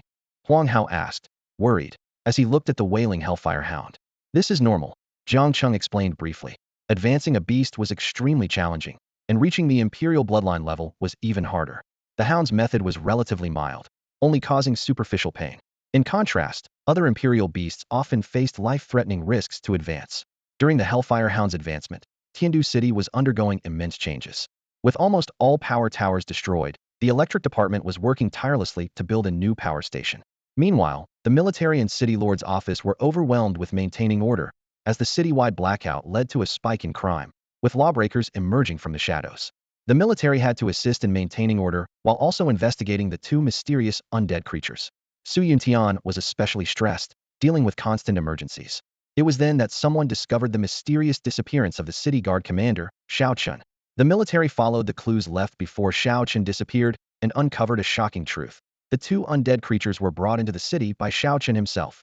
In the city lord's conference room, the atmosphere was tense. Luo Yunli faced the skeptical gazes of those around him and explained bitterly, Generals, I truly didn't know Xiao Chun was a plant from the Church of Light. City Lord Luo, Li Muji said with a cold smile, you were the one who promoted him. Isn't it a bit late to claim ignorance? Su Yuntian snorted. I wondered how these conspicuous skeletons entered the city unnoticed. Turns out they had help from the city guard. General Su, all of this was orchestrated by Xiao Chun. We were in the dark as well, someone interjected, defending Luo Yunli. Ridiculous. Su Yuntian scoffed, his sharp gaze sweeping over the high-ranking officers of the city guard present. Is the entire city guard really under Xiao Chen's sole control? I have every reason to suspect that the Church of Light has infiltrators among your ranks. His words were like a heavy hammer, leaving the high-ranking officers of the city guard pale-faced. They quickly shook their heads, eager to defend themselves. General Su, we've been wronged. All matters of the city guard are usually handled by Xiao Chun. We're not involved. Indeed, we've always been loyal to the Empire. How could we be cultists? Another officer chimed in, his voice tinged with fear. At that moment, Li Muji suddenly shouted, enough. His voice was as cold as ice, instantly silencing the commotion. All eyes turned to him, and a tense atmosphere filled the air. Li Muji's gaze was piercing as he looked at each person present. The urgent task now is to identify the infiltrators within the city. His voice was deep and resolute. These are extraordinary times. We can't afford any mistakes. Since we must investigate, it must be thorough. We'll start with everyone here. With these words, the high-ranking officials of Tiandu City became visibly uneasy. The vice mayor of Tiandu City cautiously asked, Lord Li, do we need to be investigated as well? Of course, Li Muji sneered, his tone unyielding. With a traitor in our midst, everyone is a suspect. Not only the city officials, but our military will also be scrutinized. He turned to Su Yuntian. General Su, you investigate my dragon cavalry, and I'll send someone to check your Crimson Lin army. Su Yuntian nodded slightly, a hint of admiration in his eyes. Certainly. He thought to himself, this old fellow is quite on point. Meanwhile, in a secret chamber, Jiang Cheng was facing his own predicament. He exhaled a breath of white air, his face unusually grim. Just as he was consolidating his innate realm, he was shocked to discover that he couldn't sense the barrier of the Divine Sea realm. The Divine Sea realm, the third major realm of ancient martial arts, is supposed to transform vast innate true essence into an expansive sea of divine essence. However, Jiang Cheng couldn't sense any surrounding heavenly forces, only faint spiritual energy fluctuations. Blue Star's centennial revival, a flaw in the heavens. Jiang Cheng murmured, suddenly enlightened. The uniqueness of this world explained why the path of warriors evolved here without abundant heavenly forces. People had to strengthen themselves through relentless honing. This realization meant Jiang Cheng's ancient martial arts could only reach the pinnacle of the innate realm in this world. He rubbed his forehead, showing rare frustration. This is troublesome. I'll have to rely on beast mastery from now on. At that moment, a clear beastly roar came from the adjacent breeding room. Oh whoa, it's done, it's done. Huang Hao's excited voice came from outside. Mr. Jiang, your beast has successfully advanced. Jiang Cheng immediately entered the breeding room, where he saw a beast the size of a young calf. Compared to the previous Hellfire Inferno hound, it had shrunk considerably, but its demeanor had undergone a dramatic transformation. Its once pitch-black scales had turned pure white, each one intricately crafted like a snowflake, with distinct patterns aligned perfectly. The mane on its neck had turned fiery red, resembling flames. Most notably, two small horn buds had emerged on its head. Simultaneously, a stream of data appeared in Jiang Cheng's mind, indicating that his beast had successfully advanced to a new stage. The Ice and Fire Demon Hound, a high-grade silver 7-star mythical beast, enthusiastically nuzzled Jiang Cheng's hand. The two small protruding horns on its head signaled the awakening of the sacred bloodline of the Qilin. This evolution not only propelled it from a silver 1-star directly to a 7-star, but also endowed it with dark attributes and the innate domain, blazing ice and fire. Jiang Cheng thoughtfully stroked the creature's head, feeling a surge of joy within. This beast possessed the extreme attributes of both ice and fire, along with a dark attribute, making it a miracle in the world of breeding. Mr. Jiang, your breeding method is simply unbelievable. Huang Hao exclaimed excitedly. Artificially breeding a dual-attribute beast has never been done in history. You've truly started a new era. Jiang Cheng responded nonchalantly. Just basic operations. This almost left Huang Hao speechless, thinking to himself how boastful that sounded. Meanwhile, in a private room on the third floor of the Tianfeng auction house, Wen Guaner elegantly sipped red wine as she listened to her subordinate's report. Her long, slender legs, crossed gracefully, exuded an air of noble aloofness. Report, Holy Maiden, the contract formations have been set at the four corners of Tiandu City as per your instructions. Two masked subordinates reported respectfully. Wen Guaner narrowed her autumn eyes slightly and softly asked, has the item been switched? A subordinate presented a purple sandalwood box, and upon opening it, a rich spiritual aura wafted out. Inside lay a dark purple 5-point leaf, crystal clear, like a divine treasure. The Xianing leaf, quite a valuable item. When Guaner gently caressed it, a glint flashing in her eyes. She pondered briefly before issuing her final command. Tomorrow night, once the auction begins and the finale item appears, activate the formations. This is my first mission since leaving the Holy Church, and it must not fail. We obey. The two masked figures responded solemnly. One Guaner stood and gazed out at the bustling street, a cold smile appearing on her beautiful face. Soon, this city will cease to exist. This is the fate of defying the will of light. At that moment, a pure white snake emerged from her hair, with two sharp horns on its head and thin membrane wings on its body. One Guaner chuckled softly, gently tapping the snake's head. Little one, I can't wait to see what you'll become when you grow up. In their efforts to root out the followers of the Light God Church hiding in Tian City, Li Muji and his team spared no effort. They conducted a thorough search of the city lord's mansion, leaving no stone unturned. Although they didn't find any trace of the cultists, they inadvertently uncovered the corruption within the mansion. Su Yuntian frowned and exclaimed, this is outrageous. A mere deputy commander of the city guard is living more lavishly than us generals. Li Muji's expression grew even more serious as he said gravely, the city guard of Tian City is more corrupt than we imagined. Almost every senior official has some unsavory dealings. Over the years, the profits they've skimmed off through their positions likely surpass our salaries from decades of military service. City Lord Luo Yunli's face turned beet red with a mix of shame and anger. He had been aware of some minor misconduct among his subordinates over the years, but had never realized the extent of their greed. The corruption had clearly eaten away at the very fabric of the city lord's mansion, which explained the worsening fiscal deficit in Tian City in recent years. Li Muji cast a cold glance at Luo Yunli, his tone impatient. City Lord Luo, I have no interest in meddling with your mess. But if we don't quickly find those cultists, we're going to face a major problem. Su Yuntian squinted and nodded in agreement. Li Muji is right. Finding those hidden members of the Light God Church is our top priority. I suspect their infiltration into Tian City is part of a larger scheme. Considering the recent disturbances in the Yupan swamp, it's truly unsettling. He gritted his teeth and ordered, keep investigating. It's better to err on the side of caution. Meanwhile, the Tian City Grand Auction House was bustling with people. Even with the citywide power outage, the auction house continued to operate on backup power, showcasing its thorough preparation. Mr. Jiang, this way please. Led by Huang Hao, Jiang Cheng smoothly entered the VIP exclusive passage. A graceful woman in a Chong Sam led the way, while the Ice Fire Demon Hound bounced playfully on the red carpet like a curious child. Along the way, Huang Hao enthusiastically introduced the day's auction items to Jiang Cheng, ranging from top-tier martial arts techniques and weapons to rare beast-taming materials and even the sale of tamed beasts. However, Jiang Cheng seemed disinterested, with nothing but the Xianming grass catching his attention. When they reached the second floor of the VIP area, Jiang Cheng's eyebrows slightly raised as his gaze fell on a tall woman passing by. She was cloaked in a long black robe that couldn't hide her shapely figure. Her face was partially concealed by a bronze mask, but the glimpse of her features was stunningly beautiful. Noticing Jiang Cheng's gaze, Huang Hao flashed a sly smile. Interested, Mr. Jiang? Want me to find out more about her? The white fire in Jiang Cheng's eyes gradually faded as he frowned. There's something off about this woman. You should look into her background. Ever since reaching the innate realm, Jiang Cheng's sensitivity to aura had heightened. He sensed a familiar presence from the woman in black, as if he had encountered it before. However, Huang Hao seemed to misunderstand, his smile growing even more suggestive. I get it. I get it. The third floor of the Tiandu auction house was far larger than one might expect. Downstairs, the noise was overwhelming, with roughly 1,000 people gathered. Warriors packed the first floor, while beast tamers were seated in the VIP section on the second floor. Suddenly, several glass lanterns illuminated above the crowd, their dazzling light instantly brightening the entire auction hall. The auction had officially begun. A stunning woman in a purple lace dress gracefully took the stage. Her figure was captivating, with a prominent bust and a slender waist.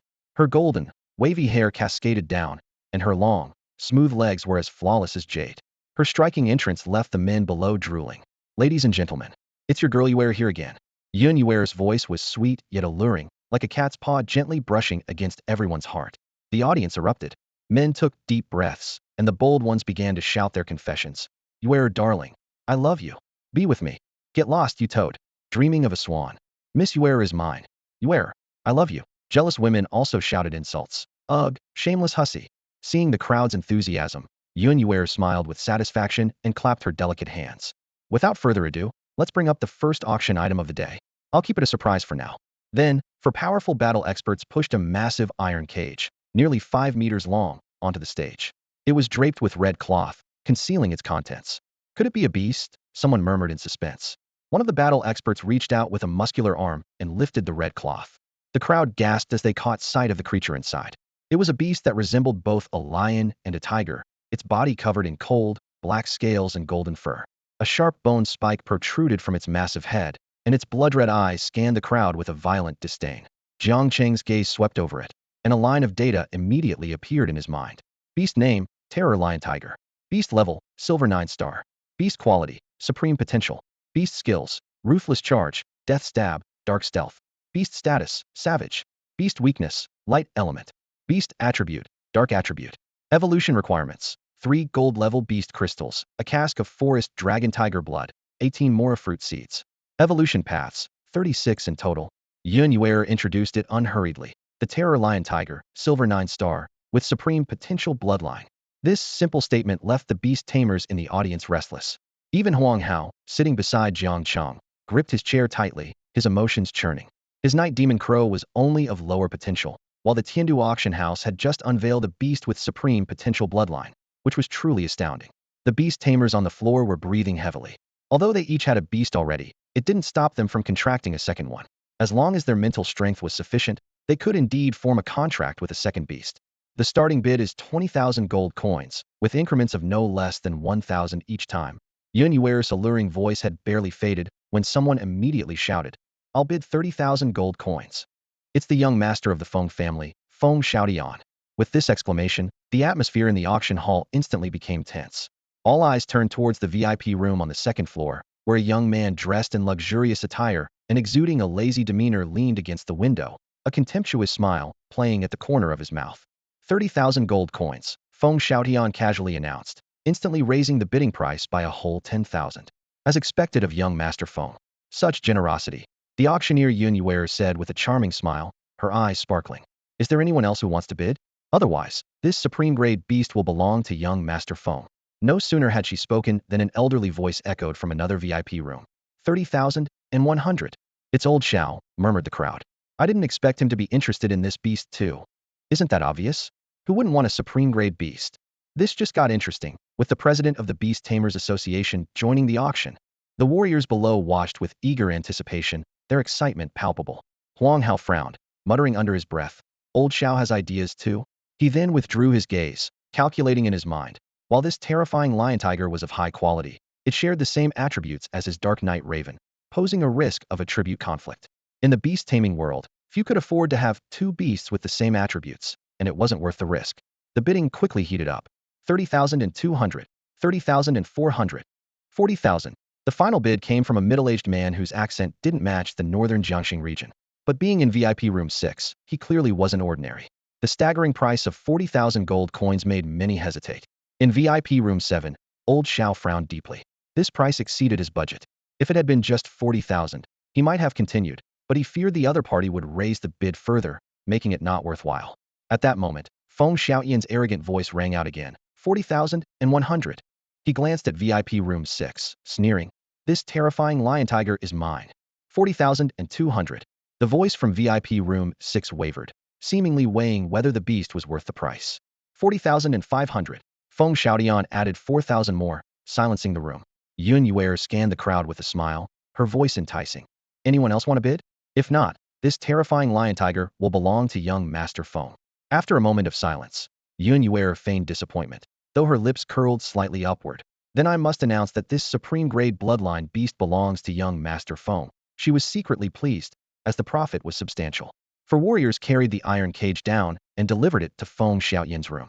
Inside the VIP room, Feng Xiaoyan looked smugly at room 6 next door. Humph, trying to compete with me? The Feng family steward beside him sighed. Young master, we should be more frugal. The bidding might get fiercer once we reach the Xianin leaf. Don't worry, Feng Xiaoyan shrugged dismissively. We still have my father's 10,000 gold coins. What do these country bumpkins have to compete with us? Having money is just so liberating. At this moment, the second item was brought to the stage, a top-tier martial technique, said to be the unique combat skill of a certain battle king. 7-star inch fist. The auctioneer introduced an upper-class technique of the Xian rank, created by the 7-star battle king, starting at 10,000. The martial artists below were instantly envious, and the bidding quickly began. 10,100. 10,300. Ultimately, the technique sold for 18,000. The warrior who obtained it was ecstatic and promptly left the venue. He had spent all his gold coins, and the rest of the auction no longer concerned him. The auction was in full swing, with rare treasures taking turns on the stage. Beast-taming materials, top-tier weapons, and advanced elixirs were all on display, yet none caught Jiang Cheng's interest. He sat impassively in the VIP section, his gaze calm and steady. Huang Hao, observing from the side, was secretly impressed. It's no wonder he's from the Jiang family of the imperial capital. His standards are indeed high. At that moment, a special auction item was presented. It was a claw about several dozen centimeters long, covered in a cracked, dusty surface, exuding an ancient aura. Yun Yuer's sweet voice resonated. Ladies and gentlemen, this claw comes from a sacred beast relic, though its exact origin is unknown. The starting bid is 3,000 gold coins. Who wants to try their luck? It might just be from a sacred beast. Her words had just faded when the auction hall fell into silence. No one wanted to bid on a dirty, mysterious claw. Some even mocked inwardly, thinking, it might just be from some mutated stray dog. However, Jiang Cheng's system suddenly alerted him. Ding! Beast taming material discovered. Azure Dragon Claw 1. Material name, Azure Dragon Claw. Material age, 10,086 years, partially worn. Material effect, grants all dragon-type creatures a power boost 2, Dragon, Might Amplification. Body strength increased tenfold. Duration, 1 minute. Material rating S. A glint of interest flashed in Jiang Cheng's eyes. This was a heaven-sent opportunity. As Yun Yuer stood awkwardly on stage, Feng Xiaoyan suddenly spoke up. I'll bid 4,000 gold coins, just to support Miss Yuer. His words drew muttered curses from the crowd, all wishing to win the beauty's favor but lacking the means. Yun Yuer playfully cast a charming glance at the audience, as if chiding them for not giving face. At that moment, a detached voice broke the silence. 5,000 gold coins. Everyone turned to see the voice coming from VIP room number 8. Although the bidder's identity was unknown, it was clear they were on par with Feng Xiaoyan. Feng Xiaoyan's expression darkened as he snorted. 6,000. 10,000. Jiang Cheng calmly increased the bid, causing a stir in the room. Yun Yuer's eyes sparkled with amusement. This gentleman bids 10,000. Anyone else? Feng Xiaoyan was about to speak when his steward stopped him, whispering, Young master, it's not worth it. We still have to compete for the main items. Feng Xiaoyan, infuriated, laughed instead. No worries, 80,000 gold coins will suffice. Raising his voice, he declared, 20,000 gold coins. The room erupted in disbelief at this financial showdown. 20,000 gold coins for a broken claw? What an extravagant display of wealth. 30,000 gold coins. Jiang Cheng's indifferent voice was like a heavy hammer, instantly igniting the atmosphere of the auction house. The crowd was stunned by this mysterious buyer who had just raised the bid by 10,000 in one go. Yun Yuer, her beautiful eyes shining with excitement, loudly announced, "This gentleman has bid 30,000. Is there anyone who wants to bid higher?" The room fell silent, and all eyes were playfully fixed on Feng Xiaotian. Clearly, the buyer in VIP room 8 was also a wealthy individual, and the rivalry between these two tycoons captivated everyone's interest. Huang Hao, standing beside Jiang Cheng, was too shocked to speak. Spending 30,000 gold coins on a broken claw? If it were someone else, Huang Hao might have already started cursing. But since it was Jiang Cheng who placed the bid, he forced himself to stay calm and carefully examine the auction item. Yet, despite his years of experience, he couldn't see what was so special about this broken claw. Feng Xiaoyan's face darkened, his gaze full of doubt. He pondered, 30,000 gold coins for such a claw? Is that person truly foolish or just recklessly rich? Yun Yuer drew out her voice, calling, 30,000 gold coins once. 30,000 gold coins twice. 30,000 gold coins, 3. She deliberately slowed her pace, seemingly hoping Feng Xiaotian would bid again. However, Feng Xiaotian was not a brainless playboy. He remained silent, choosing not to raise the bid. The steward beside him secretly breathed a sigh of relief. Yun Yuer's beautiful eyes blinked as she concluded, "Then this treasure, suspected to be the claw of a sacred beast, goes to the gentleman in VIP room 8. A chorus of boos erupted from the audience, making Feng Xiaotian's expression even more unpleasant. He coldly instructed the steward beside him, "Find out who that person is." He thought grimly to himself, "If they have no significant background and are just a nouveau riche, I'll see how I can deal with them." Meanwhile, the Azure Dragon's claw had already been delivered to Jiang Cheng's VIP room. The person responsible for the delivery was a graceful woman in a red dress, whose beauty surpassed even that of Yun Yuer. Upon seeing her, Huang Hao immediately smiled. "Haha, what brings Miss Xiner here to deliver auction items?" He then whispered an introduction to Jiang Cheng. "This lady is Shun Xiner, holding a high position in the Tiandu auction house, reportedly sent here for training from the headquarters in Tiana." Jiang Cheng merely nodded slightly, his gaze fixed on the Azure Dragon's claw on the jade platter held by the maid. He had no interest in the woman's identity. Shun Xiner, her beautiful eyes sparkling, carefully observed Jiang Cheng. She asked with a smile, "May I know your name, sir?" "Jiang Cheng," he replied succinctly, taking the Azure Dragon's claw. A slight smile appeared on his face as he patted the simple-minded Binghua Moho beside him, thinking that this claw would be perfect for it. "Aru." The creature affectionately nuzzled Jiang Cheng's hand with excitement. Shin Xiner noticed the creature and was secretly astonished. Even with her knowledge, she couldn't identify the beast accompanying Jiang Cheng. However, the aura it exuded made her uneasy. She speculated to herself, it must be of a royal grade or higher. Could this person be from Tiandu City, or possibly, like me, from Tianhe, or even the imperial capital? With this thought, Shin Xiner's smile became even sweeter. At that moment, Jiang Cheng directly pulled out a purple crystal card and straightforwardly paid 40,000 gold coins. As for why he didn't use a diamond membership card? Simply put, non-exclusive auction items from the auction house don't enjoy a 50% discount. If there were such a discount, would the auction house have to cover the loss of 20,000 gold coins? Shun Shiner watched as Jiang Cheng paid with a purple crystal card, a flicker of understanding passing through her eyes. While the purple crystal card was precious, it wasn't uncommon among the top families in Tianhe. She thought to herself that since Mr. Jiang seemed so affluent, perhaps she should share some information about the finale auction item as a gesture of goodwill. With a soft, alluring smile, Shun Shiner said, "Mr. Jiang, Chairman Huang, there is a finale item that I believe will interest both of you." Huang Hao's eyes lit up as he inquired, "Oh, what is it?" "The core Holy Spirit liquid," Shin Shiner replied slowly. "Wow." Huang Hao gasped, his eyes filled with excitement. He eagerly asked, "Really? How much?" "About half a cup," Shin Shiner smiled gently, her gaze lingering on Jiang Cheng, who remained calm. Her curiosity grew deeper, wondering if he might be the heir of some hidden family, given his indifferent reaction to such a rare item. Little did she know, Jiang Cheng's composure was simply because he had never heard of the item, so he had no reason to react. If Shinshiner knew this, she might have been quite frustrated.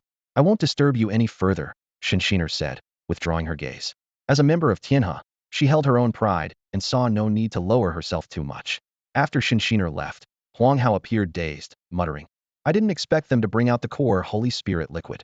Seeing this, Jiang Cheng couldn't help but ask softly, "What is that?" Huang Hao's eyes burned with intensity, his voice trembling with excitement. "It's a top-grade beast material. It can upgrade a beast unconditionally. If my Night Raven gets it, there's at least a 70, no, 90% chance of breaking through to platinum level. That powerful." Jiang Cheng was a bit surprised, his interest piqued. Unbeknownst to them, the auction had already progressed more than halfway. On stage, Yun Yuer, her delicate face glistening with sweat, continued to speak with a charming voice. She bowed slightly to the audience, inadvertently revealing a glimpse of her fair skin, holding the attention of the men below. Wow, someone couldn't help but swallow. Yun Yuer softly announced, "Ladies and gentlemen, this concludes the first half of the auction. I bid you farewell for now. The finale auction will be hosted by appraisal expert Mr. Chen Yu." As soon as she finished speaking, the room erupted in applause. While some felt regret at Yun Yuer's departure, anticipation was the prevailing emotion as the main event was about to begin. A middle-aged man in a gray suit and gold-rimmed glasses stepped onto the stage.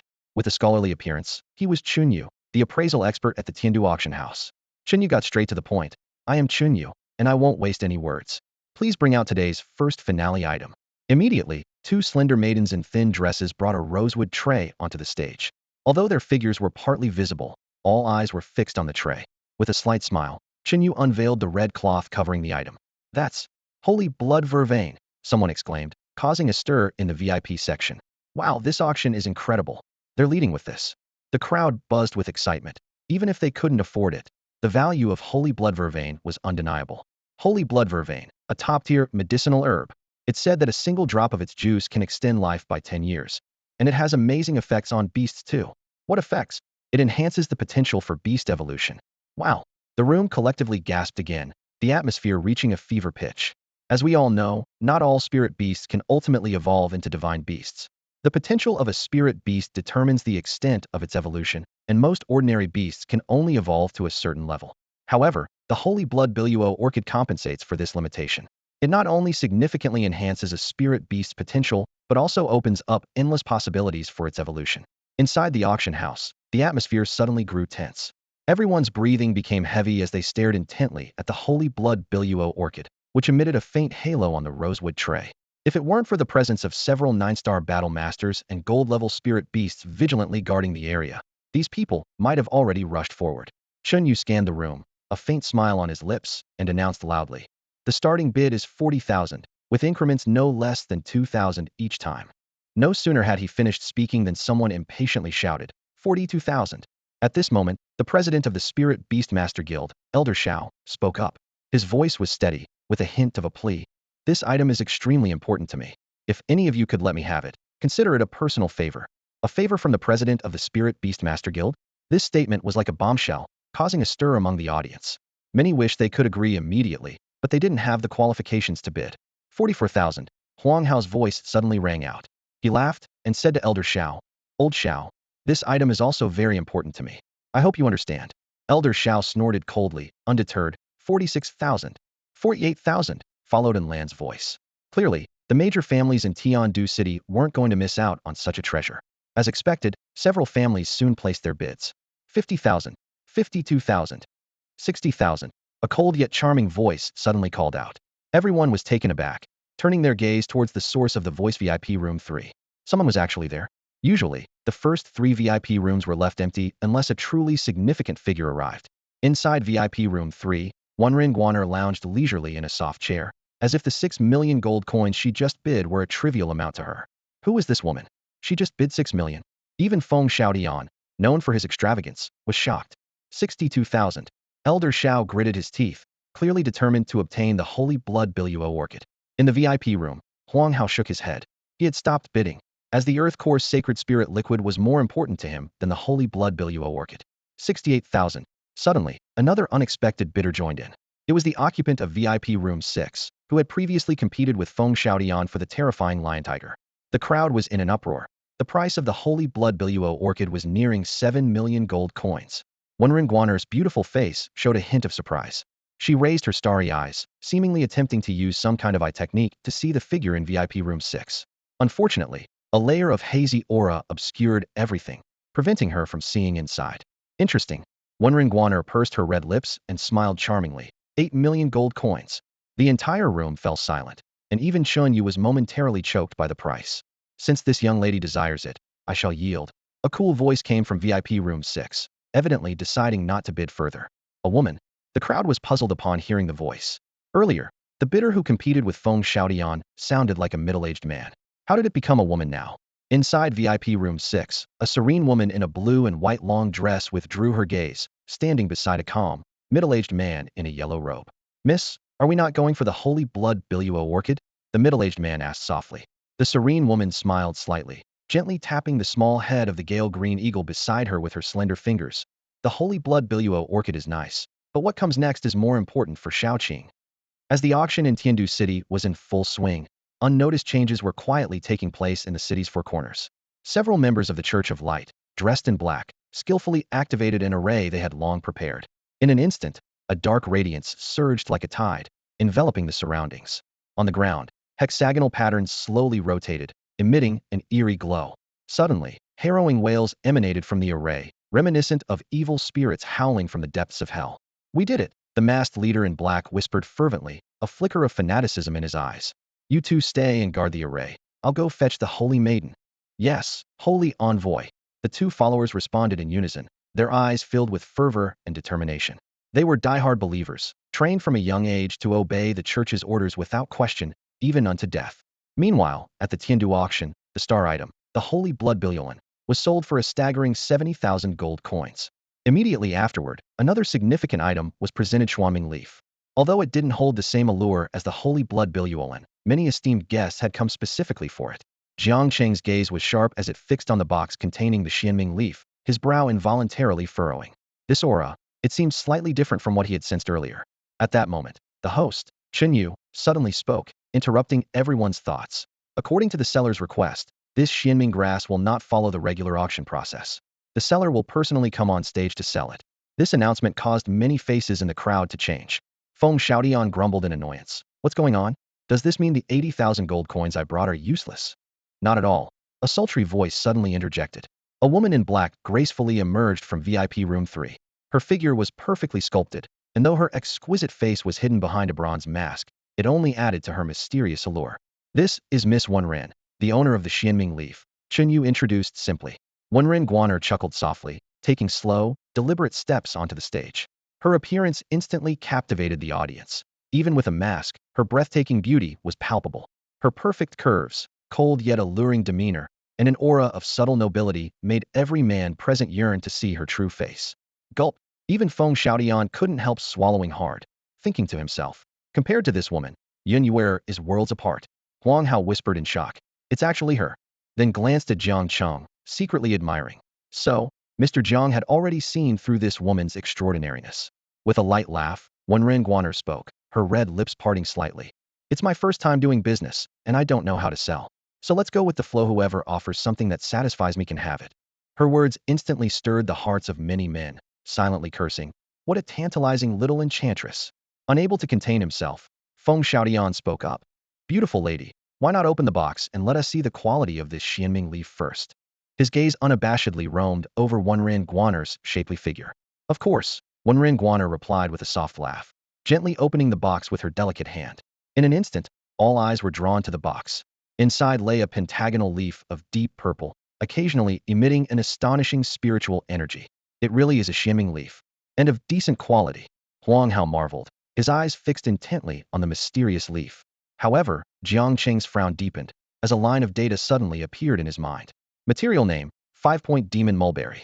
Material use, can activate a netherworld summoning contract array. Material age, 82 years.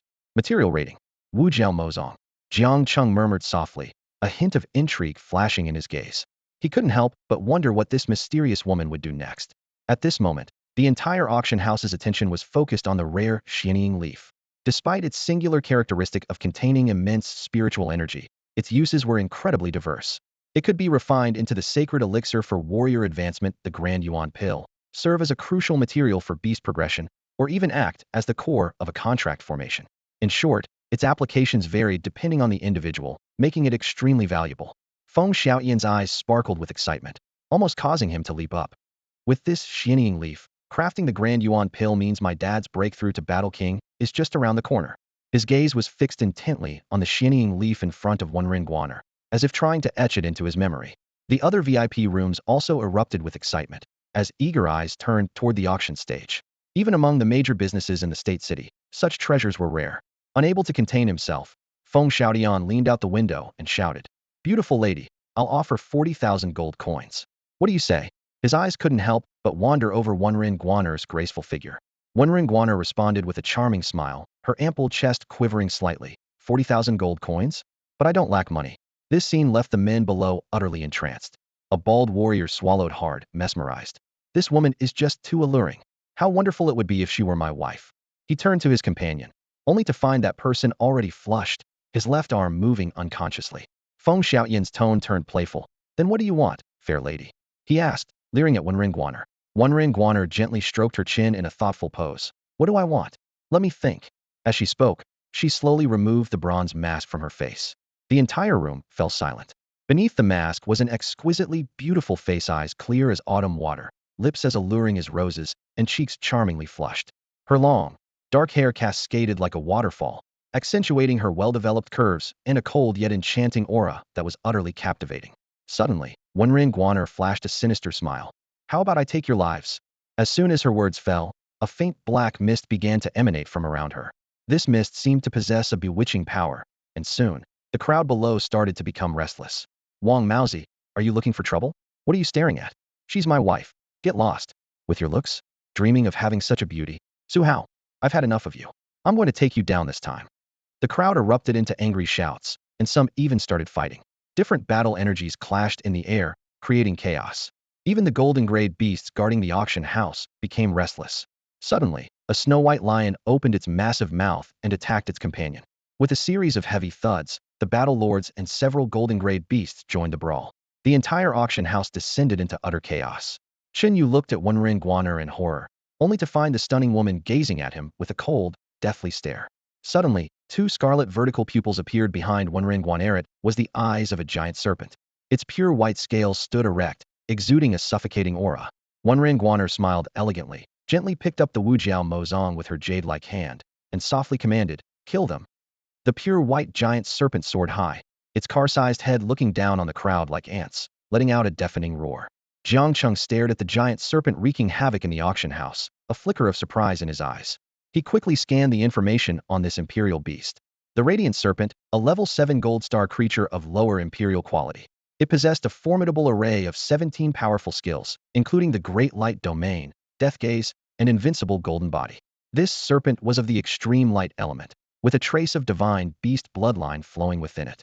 The terrifying aura made the surrounding beasts tremble, and even Jiang Cheng's ice fire demon hound was subtly suppressed, letting out uneasy growls. Is she the radiant saintess? Huang Hao exclaimed in terror, his pupils contracting as he recognized the serpent. Suddenly, a piercing scream cut through the air, followed by the sound of a beast devouring its prey. The radiant serpent's massive jaws snapped shut, swallowing Feng Xiaotian whole. Young master, the steward of the Feng family cried out in agony, his eyes wide with despair.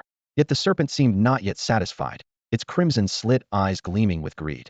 It scanned the crowd, as if selecting its next victim. It's treating us as prey, someone shouted in horror, their voice filled with hopelessness. The seductive expression on Wenren Guaner's face had vanished, replaced by a cold indifference to life. She coldly remarked, "Those who disdain the light deserve to die." With a delicate gesture, she crushed a pentagonal demon mulberry, and the powdered remains scattered around the auction house like smoke. As the powder drifted into the crowd, it triggered a horrifying transformation. Anyone who came into contact with it dissolved into a pool of blood amidst agonized screams. That which is setting up an array, stop her. The strong members of various families in the VIP rooms growled urgently. Boom. Several high-ranking battle lords leaped down from the VIP area, their bodies radiating powerful battle energy as they launched their attacks at Wenren Guaner. Uncle Li, wait a moment. Be cautious of deception. Mo Qingyao warned the middle-aged man beside her in VIP room number 6, her face full of seriousness. Wenren Guaner remained unmoved, her jade hand gently raised as various materials fell to the ground, slowly outlining an unusual array pattern. Jiang Cheng's eyes narrowed, and he thought to himself, a contract formation? Instead of intervening, he watched with keen interest, his eyes alight with curiosity. Suddenly, the radiant serpent let out an ear-splitting roar, its massive tail lashing out violently. Crack! The nearest battle lord was struck directly, his bones shattering with a crackling sound like popping beans. Damn it, this serpent has platinum-level strength. The other battle lords were filled with fear, scarcely believing what they saw. The radiant serpent flicked its scarlet tongue, and its eyes suddenly emitted 2 beams of white light. SSSHH. Everything touched by the light was instantly petrified, including several battle lords who had not yet escaped, their bodies turning to stone in the blink of an eye. Bang! The giant tail swept across, reducing the stone statues to dust. Meanwhile, the peculiar octagonal array beneath Wenren Guaner's feet glowed with a purple-black light. Glug glug. The contract formation began to madly draw in the surrounding blood. This is bad. It's a summoning-type contract formation. Mo Qingyao could no longer sit still in the VIP room. She urgently said, "Uncle Li, stop that serpent. I'll go stop her." Boom. Uncle Li erupted with a terrifying aura, soaring into the sky like a human-shaped lightning bolt. With a wave of his hand, an astonishing battle energy coalesced into a bright serpent, surging towards the enemy. A battle king? A hint of surprise flickered across Wenren Guaner's beautiful face, but she quickly regained her composure, a teasing smile curling at her lips. The bright serpent, though only a golden 7-star, was endowed with formidable combat power thanks to its imperial bloodline. Its crimson vertical pupils showed a keen interest, as if it had discovered an intriguing toy. Roar! The giant serpent let out a thunderous roar. Thud! Thud! Uncle Li's punches rained down on the bright serpent like a storm, each one seemingly capable of shattering mountains. Simultaneously, a green figure suddenly spread its wings and dove towards Wenren Guaner. It was the gale green eagle, with feathers as hard as steel. "Xiaoqing, stop her!" Mo Qingyao anxiously commanded the gale green eagle, clearly aware of the strange formation Wenren Guaner was setting up. If it were activated, the consequences would be unimaginable. However, Wenren Guaner remained unmoved, continuing to arrange the remaining parts of the formation. Swish! Swish! Suddenly, two figures clad in black appeared abruptly. "Those who block the light shall die," one of them declared, stepping forward with a terrifying aura only slightly less than Uncle Li's more battle kings. The remaining survivors huddled in the corner, not daring to breathe loudly for fear of being killed by the battle's aftermath. "Miss, be careful," Uncle Li, engaged in battle with the bright serpent, hurriedly warned. But before he could finish, a powerful tail strike hit his chest. Spurt! Blood spilled from Uncle Li's mouth, his pupils contracting sharply. The bright serpent's wings vibrated rapidly, and its crimson eyes gathered white light once more. Meanwhile, the two battle kings from the bright god cult had already driven the gale green eagle into retreat. Mo Qingyao's face turned pale as she furiously pointed at Wenren Guaner, shouting, "If you really dare to do this, you'll face divine retribution." "Oh, what is divine retribution?" Wenren Guaner's exquisite face broke into a cold smile as she nonchalantly replied, "A group of sinners defying the light can only be cleansed by death." "Mr. Jiang, what should we do? Should we leave first?" Huang Hao initially considered intervening, but seeing the battle kings and the terrifying bright serpent, he dared not act rashly. Even with the quasi-platinum level Night Raven, the suppression from the Imperial Beast was too strong, reducing its combat effectiveness by a significant margin. "It's our turn now." Jiang Cheng smiled calmly, patting the head of the Icefire Demon Hound. Roar! Roar! The Icefire Demon Hound showed little fear, following its master out. Why is there someone else coming out? Could he be another battle king? At this point, Wenren Guaner finally showed a trace of panic upon seeing Jiang Cheng step forward. "Sir, stop her!" Mo Qingyao exclaimed with joy upon seeing Jiang Cheng emerge. "I am the holy maiden of the bright god cult. This has nothing to do with you. Don't seek death." Wenren Guaner quickly regained her composure, looking at Jiang Cheng with cold indifference. Yet, he ignored her, walking towards her at a steady pace. "Get lost, you lowly insect." The two masked figures in black shouted angrily. In the bright god cult's creed, the holy maiden was the bearer of light, and all who attempted to taint the light deserved death. Boom! The two battle kings unleashed a terrifying aura, both charging at Jiang Cheng. "Watch out!" Mo Qingyao covered her mouth in shock, urgently warning him. Boom! Boom! Just as the powerful attacks from the two battle kings were about to strike, a faint golden shield suddenly appeared around Jiang Cheng. The terrifying force of their fists was directly blocked, and the Vajra curse shattered. A thoughtful expression crossed Jiang Cheng's face as he mused to himself. To break the Vajra curse, they must have at least innate mastery. It seems I underestimated the warriors of this world. Those who reach the Battle King level have already begun to grasp the essence of power. The two black-clad Battle Kings were taken aback. They exchanged incredulous glances, their eyes filled with gravity.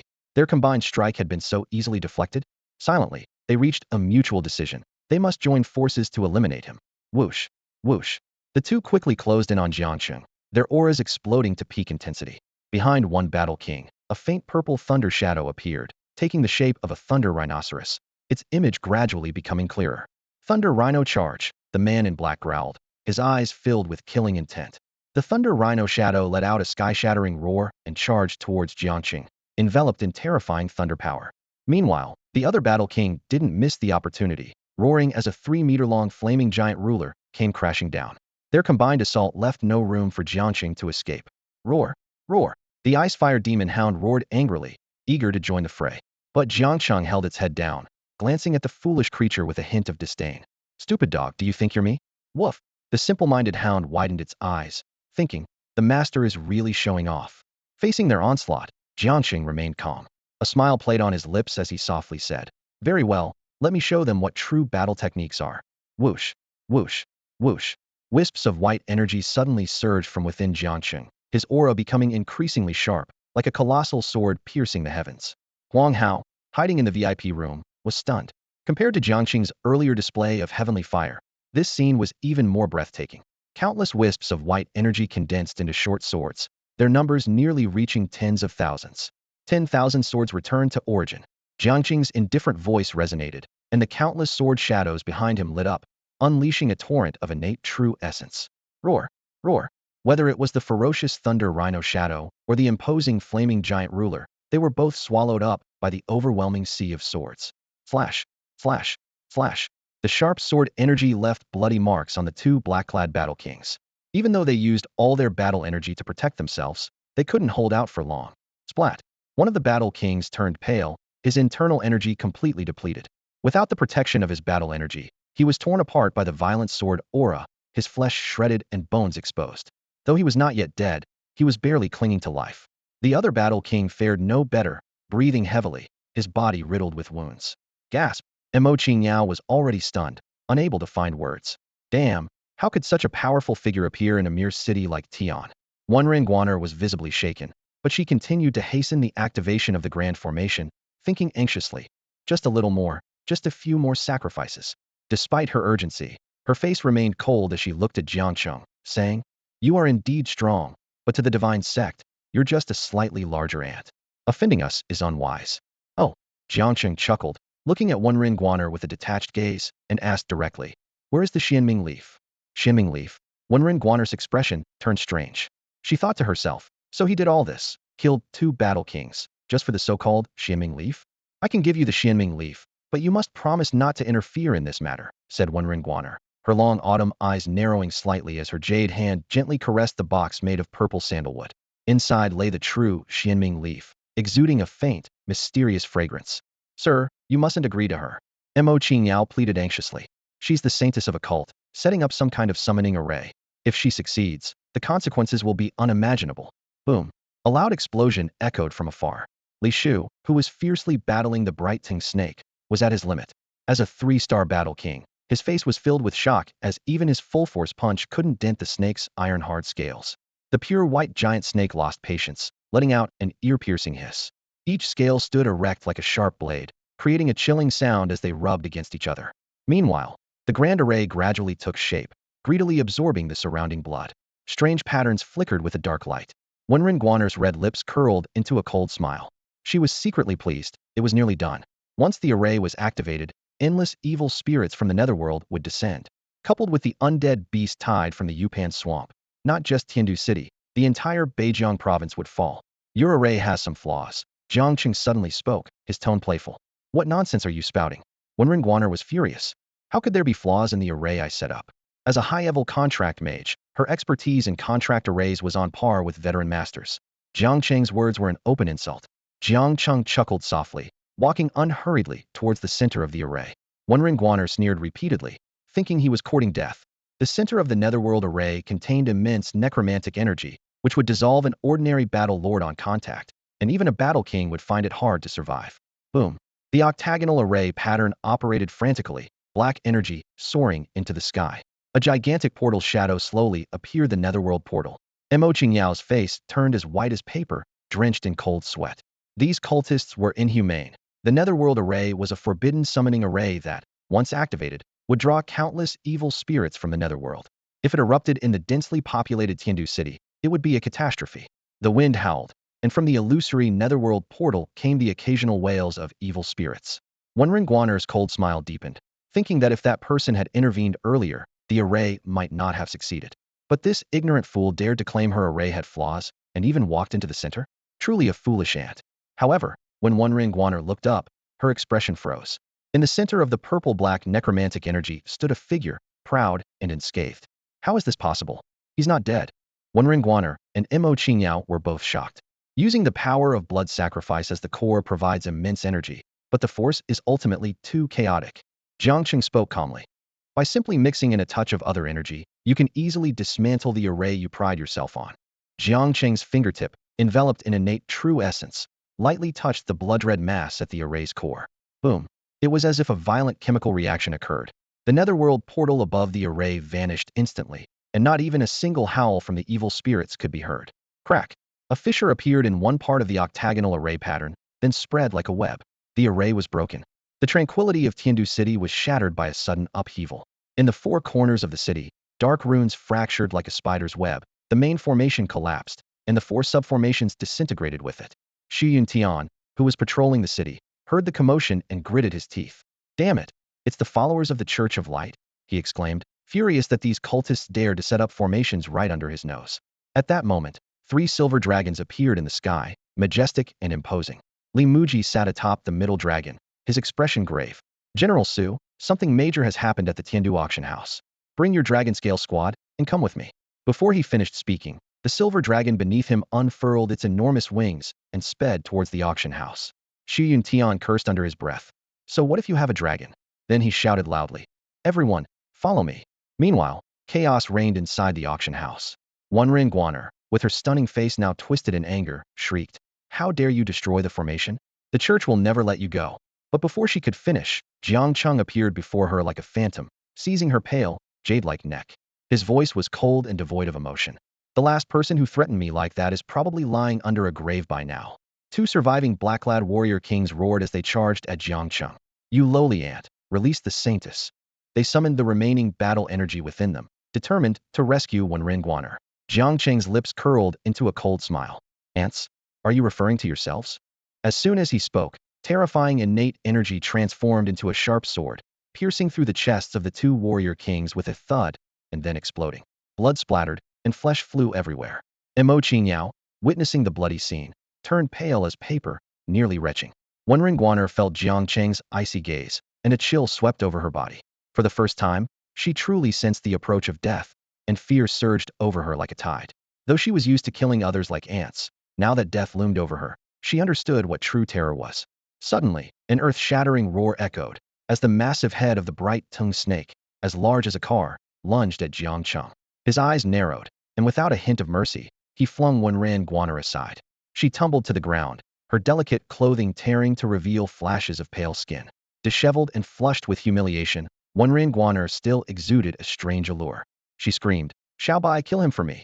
The bright-tongued snake flicked its tongue, its wings vibrating intensely. Amidst thunderous roars, its massive body scraped the ground, adding further destruction to the already ruined auction house. Jiang Cheng shouted coldly, "Unrestricted sword."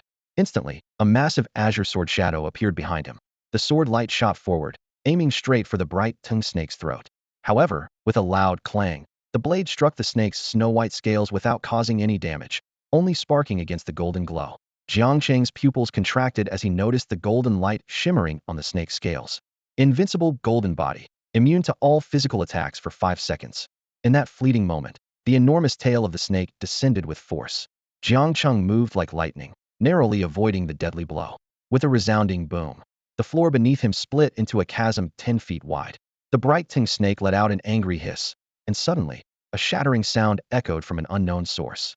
In an instant, the entire auction house was bathed in radiant light, enveloped in endless golden shadows. This was the bright-tongued snake's innate skill, the Great Light Domain. Under the shroud of light, all evil must perish. Wenren Guaner's cold voice echoed throughout the auction house. She was breathing lightly, with a bloodied handprint still visible on her snow-white throat, a reminder of Jiang Cheng's earlier grip. Her mind harbored a single thought: this person must die. Suddenly, countless golden rays erupted from deep within the ground, shooting out like sharp swords. The domain of light rapidly expanded, enveloping the entire auction house in the blink of an eye. Survivors hidden in the corners were revealed one by one, their screams echoing as the golden radiance, akin to scalding lava, instantly obliterated them, assimilating them into the light. Jiang Cheng's breathing grew heavy as he murmured to himself, "Is this a domain?" Immersed in the Great Light Domain, he felt his body becoming sluggish, as if the light possessed a powerful disintegration ability. Were it not for the innate true essence protecting him, his physical form might have already been destroyed. The light serpent appeared even more imposing within the domain, its snow-white scales shifting with a grating sound. In its scarlet vertical pupils, white light gathered, clearly preparing to unleash its death gaze once more. At this moment, the ice and fire demon hound could no longer hold back. It let out a skyward howl, with flames and frost suddenly erupting from its body. Mo Qingyao bit her lip, her heart in turmoil. This was a dual attribute beast, and of royal grade no less. Under the ice and fire demon hound's feet, ultimate flames and extreme frost spread out. One side a sea of scorching fire, the other a frigid snowfield. This new domain forcibly repelled the light domain. The light serpent opened its massive jaws and roared thunderously, intensifying the power of the great light domain. The clash of domains was essentially a contest of the beast's power. Despite the strength of the ice and fire domain, the gap of an entire tier between Air Shah and the light serpent was insurmountable. Soon, the ice and fire domain began to be devoured by the light. Air Shah remained undeterred, steadfastly standing in front of Jiang Cheng. You've done well, Air Shah. Jiang Cheng chuckled softly, patting the ice and fire demon hound's head. Holding the shimming grass, he murmured eagerly, "Come forth, Zijie." An ethereal system voice chimed in. Ding. Synthesis materials have been gathered. Ding. Synthesizing divine pet, Zijioyan. Ding.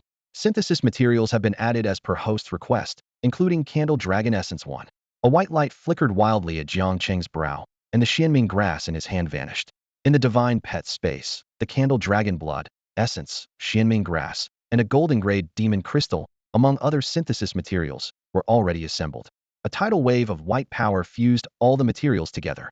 Suddenly, a tender yet resonant dragon's roar filled the air. The white light gradually receded, revealing the form of the new beast, clad in fiery red scales covering its slender body, with distinctive head horns and a pair of adorably watery dragon eyes. The system promptly displayed the new beast's information. Beast name, Zujioyan. Beast level, gold 4-star.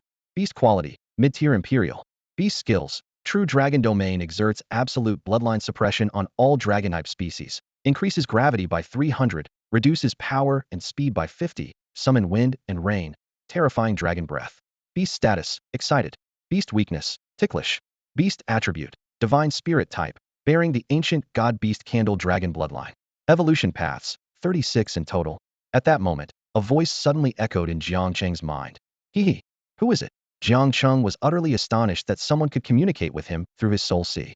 Master, it's me. I'm Xiao Yinin. Hee. A childish voice echoed in Jiang Cheng's soul sea.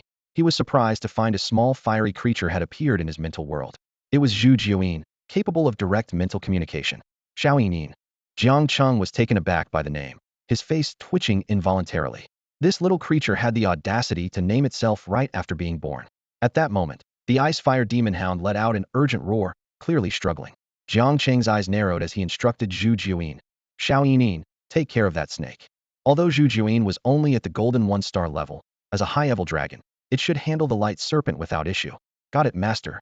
Watch how Xiao Yinin takes down this pesky snake. Zhu Jiuyin's voice was filled with confidence, yet its childlike tone created a stark contrast that made Jiang Cheng chuckle. Just then, Wenren Guaner's icy voice resonated. Kill them. Her stunning face was frosty, clearly displeased with the disruption during her first mission outside the cult. Though no one would blame her upon return, she felt humiliated. The light serpent's crimson eyes glared down at Jiang Cheng and his group, white light gathering again for another lethal stare. Suddenly, a fiery blur surged from Jiang Cheng, its terrifying aura expanding into a unique domain. The Gale Eagle in Mo Qingyao's arms shrank, visibly intimidated. She stared at the fiery blur, murmuring, another imperial grade? The light serpent halted its attack, fear evident in its crimson eyes, its white scales bristling in the face of a formidable threat. An ancient, mysterious power emerged, crushing the light domain and replacing it with the true dragon domain. Under this overwhelming force, the light serpent's massive body was forced to the ground, crushing stones beneath it. It rapidly flapped its wings, lowering its car-sized head in submission. Wenren Guaner was stunned, unable to believe her eyes. How is this possible? Her gaze fixed on the fiery Zhu Jiuyin, a storm of awe in her heart. Is that a Zhulong? What are you staring at, you vile woman? Watch Xiao Yinin smash your chest. Zhu Jiuyin remained proud, charging at Wenren Guaner with its dragon horn. Wenren Guaner's expression darkened, a purple scroll appearing in her hand. She looked at Jiang Cheng with a cold gaze. Sir, this enmity will be repaid 100-fold by Guaner someday. Before she finished, the space twisted, and she vanished into a black rift with the shrunken light serpent. Wow, that vile woman ran fast. Zhu Jiuyin grumbled, annoyed at hitting nothing. All right, come back, Jiang Cheng chuckled, unfazed by one Ran Guaner's escape. Against absolute power, threats of revenge were empty. Zhu Jiuyin slithered into Jiang Cheng's arms, nuzzling his chest with a soft, cooing sound. The ice-fire demon hound beside them glared, barking in frustration. It's over. Mo Qingyao muttered dazedly, as those hiding in the VIP room breathed a sigh of relief. Huang Hao, dazed, looked at Jiang Cheng with newfound reverence. In his heart, Mr. Jiang was no ordinary man, but a divine presence. The Crimson Phosphorus Army and the Dragon Cavalry surged into the Tiandu auction house like a tidal wave, leaving everyone stunned by the scene before them. The floor was a grim tableau of blood, dismembered bodies, rubble, and shards of glass, resembling a hellish landscape. The new recruits turned pale, and even the seasoned veterans couldn't help but frown. Li Muji took a deep breath, suppressing his shock, and turned to the survivors, asking, "What happened here?" A gentle voice replied, "The Holy Maiden of the Light God cult attempted to set up a netherworld array here to massacre the city." Li Muji followed the voice and his gaze landed on a woman, causing him to pause. Princess Yao. At that moment, a dust-covered Li Shu silently approached. His arms were slightly bent, as if he had just endured some terrifying force. Su Yuntian, standing nearby, was taken aback, recognizing Li Shu as the steward of the Northern River King's residence, a formidable four-star battle king. Who could have injured him so severely? Mo Qingyao noticed the awkward expression on Li Shu's face and softly explained. They had two battle kings and a light-tongued snake. Li Muji and Su Yuntian's faces darkened upon hearing this. These cultists were audacious enough to infiltrate Tiandu City with such high-level combat power. So, was it Senior Li who drove them away? Li Muji asked solemnly. It wasn't. Mo Qingyao shook her head slightly, and Li Shu's expression grew even more awkward. A single light-tongued snake was enough to suppress him, not to mention two battle kings. What? Then who was it? The two were even more puzzled. It seemed that no one in Tiandu City had the strength of a battle king. Besides the steward, who else could have done it? Su Yuntian silently speculated. Could it be that young man? Although it seemed unbelievable, upon reflection, it wasn't entirely impossible. Just then, Huang Hao's voice rang out from behind, filled with fervor. It was Mr. Jiang. He single-handedly killed two battle kings, and he subdued the light-tongued snake, thwarting the sorceress's plot. Mo Qingyao blinked her beautiful eyes, and Li Shu remained silent, evidently agreeing with Huang Hao's account. Who is Mr. Jiang? Where is he? Li Muji, confused, couldn't help but ask. Mr. Jiang is a god. Huang Hao exclaimed excitedly. He casually created an imperial-grade beast companion. What else could he be? However, these astounding events had little to do with Jiang Cheng at the moment. A long train was speeding through the towering mountains, its whistle clear and resonant, startling many birds and beasts as if a mountain monster were roaring. Jiang Cheng sat in the carriage, gazing deeply out the window at the passing scenery, his fingertips lightly touching the glass. He was contemplating his future plans. After resolving the Qian family issue in Tianfeng City, what should he do next? This question plunged the twice-reincarnated Jiang Cheng into deep thought. What lies beyond the Void Gate? Why did he transmigrate? Where did the system come from? No one could answer these questions for him. He could only explore them on his own. Suddenly, a knock on the door interrupted Jiang Cheng's thoughts, also catching the attention of Zijian and the ice-fire demon Howl, who were sparring. Jiang Cheng stood up to open the door and found a sweet-looking attendant standing outside. Seeing Jiang Cheng frown, the attendant quickly explained. It's like this. Our train is about to pass through Black Magic Ridge. We need you to place your beast companion in the designated compartment. Oh, why is that? Jiang Cheng asked with a hint of puzzlement. He had booked this beast companion compartment, which theoretically allowed him to bring his beast companion along. The beautiful flight attendant noticed Jiang Cheng's puzzled expression and smiled as she explained. You might not know, sir, but Black Magic Ridge contains a mysterious dark energy that can disturb the minds of spirit beasts. There have been incidents in the history of this route where spirit beasts have gone berserk and injured people or even damaged the train. Without exception, these incidents all occurred while passing through Black Magic Ridge. Jiang Cheng nodded thoughtfully and asked, does this dark energy affect humans? It doesn't, you can rest assured about that, the flight attendant replied gently. Jiang Cheng nodded slightly and followed the flight attendant with his ice-fire demon hound. As they walked, she explained, the train's compartments for spirit beasts are made of special materials that can isolate the dark energy and prevent the beasts from going berserk. However, the number of such compartments is limited. Sure enough, they soon encountered trouble. In front of one compartment stood a peculiar-looking, overweight woman with curly golden hair, wearing flip-flops and exuding an air of arrogance. The flight attendant explained with a helpless expression, Ma'am, one ticket only allows for one compartment. The woman rudely interrupted. Why? I paid for it. so I can place it wherever I want. But, the attendant whispered, this compartment belongs to this gentleman. The woman glanced dismissively at the ice-fire demon hound, full of disdain. This little mutt? Does it deserve its own compartment? Let it squeeze in with others.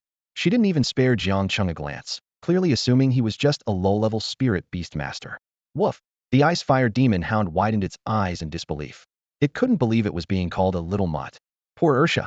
Zhujian, coiled around Jiang Cheng's arm, blinked its dragon eyes at the demon hound, seemingly amused by its plight. The woman, full of herself, said, Kid, even spirit beast masters have ranks. You better understand who deserves special privileges. Behind her were two spirit beasts, a mutated giant teddy bear and an iron-armed gorilla. Jiang Cheng silently checked the attributes of the two beasts. Icefield Teddy, Silver 3-star, Common Grade. Iron-armed Gorilla, Silver 5-star, Rare Grade, Attack Type. After reviewing them, Jiang Cheng remained expressionless, unable to comprehend the woman's sense of superiority. At this point, the ice-fire demon hound tugged at Jiang Cheng's pants, indicating it was also at its limit. The woman became even more aggressive. Kid, aren't you going to move? Don't blame me if my beasts lose their temper and hurt you. Woof, woof. The Icefield Teddy bared its sharp teeth, glaring menacingly at the flight attendant. The attendant paled slightly and was about to ask Jiang Cheng what to do when suddenly, the teddy bear burst into flames, yelping in terror. It hurriedly sought help from the woman, but she was also panicked and clueless. How did it catch fire? Someone, help put it out, the woman shrieked like a banshee. At that moment, a water jet shot out, instantly extinguishing the flames on the teddy. It turned out a kind spirit beast master had intervened, and a blue ice frog was the culprit. However, the woman was ungrateful, seething with anger. Damn it, can't you see? You soaked my clothes. She glared at Jiang Cheng and accused. Kid, was this your doing? Just then, the teddy let out another terrified scream. Unbeknownst to anyone, its limbs had quietly frozen over. The iron-armed gorilla watched in shock, quickly retreating to a corner, afraid it might be next. Whoa! The ice-fire demon hound looked smug, clearly proud of its handiwork. The fat woman's face turned from shock to fury, realizing she might have bitten off more than she could chew. The surrounding beast tamers exchanged uncertain glances and whispered among themselves. Can it really use fire and ice simultaneously without a sound? Could this white dog have dual ice and fire attributes? In the crowd, two men cloaked in black whispered to each other, their eyes fixed eagerly on the ice-fire demon hound. One murmured, Brother, what a treasure. Dual attributes of ice and fire. The other nodded in agreement, a greedy glint in his eyes. Even though a beast with a spirit contract can't change masters, an ice-fire dual attribute core would fetch a high price on the market. The scar-faced man smirked wickedly. Let's include it in our plans later. At that moment, a childish voice echoed in Jiang Cheng's mind. Master, those two guys are eyeing Air Shah. Jiang Cheng paused, glancing at the two men in black. Sure enough, they looked suspicious. He thought for a moment, but didn't worry too much. Their aura wasn't strong, likely only around a 45-star battle sovereign level, and the Ice-Fire Demon Hound should be more than capable of handling them. The Ice-Fire Demon Hound reluctantly entered the beast compartment, looking at Jiang Cheng with a face full of grievance, as if to say, why only me? What about that pesky snake? The Zhu Juin, hiding in Jiang Cheng's sleeve, stuck out its tongue at Air Shah, making Jiang Cheng chuckle as he patted the Ice-Fire Demon Hound's head. Jiang Cheng knew Zhu Juin was too conspicuous, and revealing it would invite unnecessary trouble. As someone who despised complications, he took Zhu Juin and returned to his own compartment. The fat woman spat angrily at Jiang Cheng's departing figure. Humph! Acting all high and mighty. She turned to see her iron-armed gorilla cowering in a corner and erupted in anger. You useless ape! What a waste of space! Meanwhile, in another carriage, a group of people were plotting. At the center sat a man in his 30s, with ordinary looks but eyes as fierce as a hungry wolf. He commanded, Third brother, when we reach Black Demon Ridge, take 2 men and control carriage 2. Second brother, you and Housie go to the beast compartment and release the purple mandrake. The men called second and third nodded. Understood, boss. Around them were 5 or 6 other young men, their pockets bulging, clearly up to no good. The leader continued.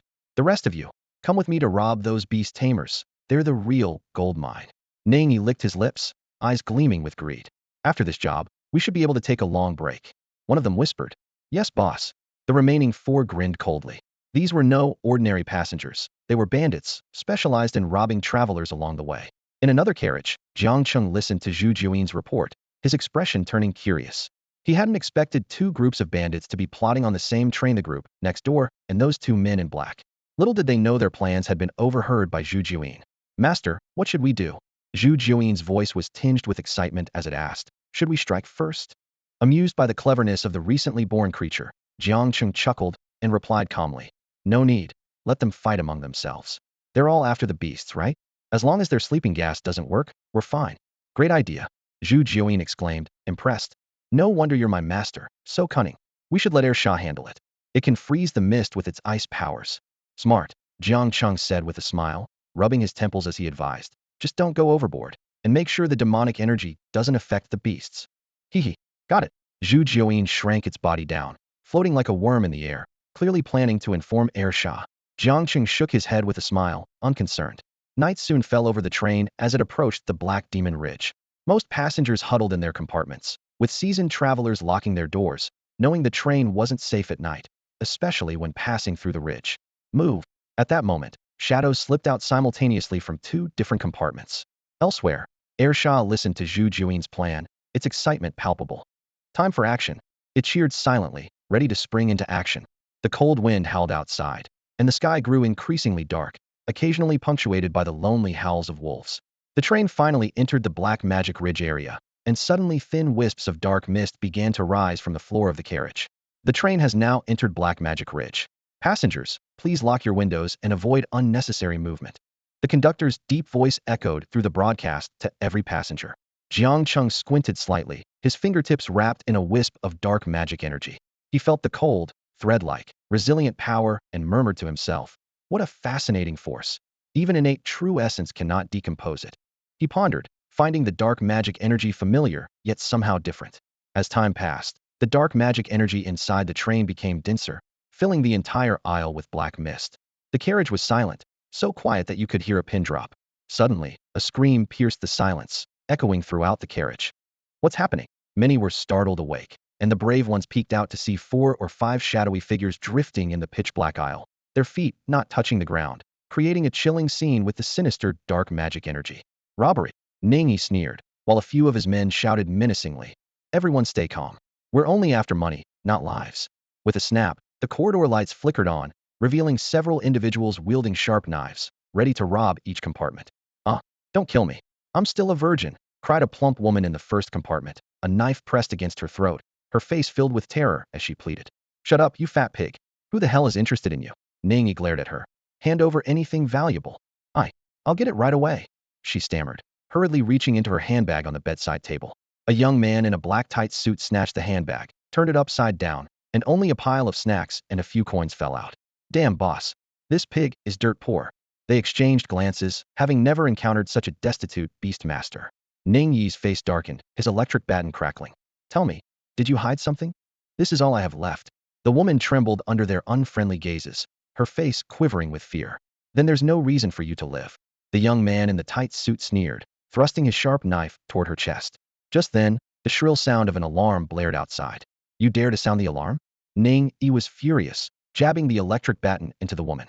The sizzling high-voltage current knocked her out, inadvertently sparing her life. The group rushed outside the carriage, where several train officers were already converging toward them. "Take them out." Ning Yi was unfazed, knowing from prior intelligence that most of the guards on this train were low-level warlords, while even the weakest in their group were 5-star warlords, more than capable of handling the guards. Meanwhile, noise erupted from carriage number 2, indicating that Lao San and his men had also begun their operation. In another compartment, 3 men and a woman seemed to be discussing something. The commotion outside caught their attention. "What's going on?" asked a young man in a black jacket, looking puzzled. "Captain, it seems like there are train bandits." The young man referred to as the captain smirked, his eyes sharpening. "These people sure know how to pick their timing. Song Kai, Chiu Yun, you two go handle it, and make sure they don't disturb the target." "Got it." They both nodded in agreement. On the other side, a few shadowy figures stealthily crept into the beast-taming compartment. Lao San and Haozi held a sinister-looking purple plant Zamanluo. This plant, once crushed, releases a mist that can induce dizziness, particularly effective on beasts. As they approached the door, they heard sounds from inside that made their hearts race. "Damn, third brother. Someone's in there." Haozi whispered in surprise, double-checking the door. "This is definitely the beast-taming compartment." Lao San was equally baffled but quickly decided, "We can't worry about that now. Let's go in and check. If we wait any longer, the dark magic aura will spread, and we'll be in trouble." They decisively pushed the door open and crushed the Zamanluo. The purple mist instantly filled the room, but unexpectedly, it quickly froze into ice. "Whoa, third brother, look." Haozi pointed to the corner, his voice filled with shock. A giant teddy bear, eyes red, was rapidly moving its lower body. Two men dressed in black were pinned beneath it, their faces full of despair and screams of agony.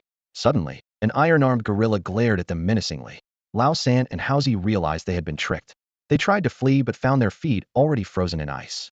An ice-fire magic beast proudly poked its head out, followed by a miniaturized Zhujuan, chuckling, "For fools." The iron-armed gorilla picked up Lao San and Haozi like chicks and tossed them next to the teddy bear. The teddy barked excitedly, easily pinning all four men. The scar-faced man and his companion had been foaming at the mouth, evidently tormented by the fierce teddy for half an hour. The ice-fire magic beast barked at the iron-armed gorilla, seemingly instructing it to guard the four men. The gorilla nodded quickly, showing an unexpectedly human-like understanding. At that moment, various beastly roars erupted outside, followed by the sound of the door shattering. Zhujiuan widened its dragon eyes, worriedly saying, "Oh no, they've absorbed the dark magic aura. This shouldn't be happening. All the beast compartments nearby are sealed tight unless someone opened the containment gate." The ice-fire magic beast barked furiously, as if insisting it was not responsible for this chaos. Meanwhile, in the train corridor, Ning Yi and his companions were tightly bound. They looked helplessly at the man and woman before them, thinking how unlucky they were to encounter two superhumans on this train.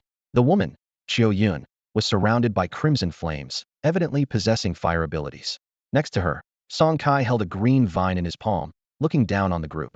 The two had easily subdued Ning Yi and his companions. Suddenly, there was a violent jolt from the adjacent carriage. Oh no, the dark magic aura has entered the beast compartment. Everyone's faces changed. There were dozens of beasts on this train, with varying levels of strength. If so many beasts went berserk after absorbing the dark magic aura, the entire train could be destroyed. In the dangerous region of Black Magic Ridge, if the train were damaged and unable to move, the consequences would be dire. Elsewhere, Captain Shuetung and the young man in the black jacket stormed out of a room, their faces grim. "Damn it, we've lost the target. They must have slipped into the beast compartment." Just then, the door connecting the two carriages began to shake violently, clearly being battered by the frenzied beasts. The entire train was on the brink of a critical situation. In a dark corner of the train, a shadowy figure observed everything, letting out a sinister laugh. "Ha ha! Creak, creak."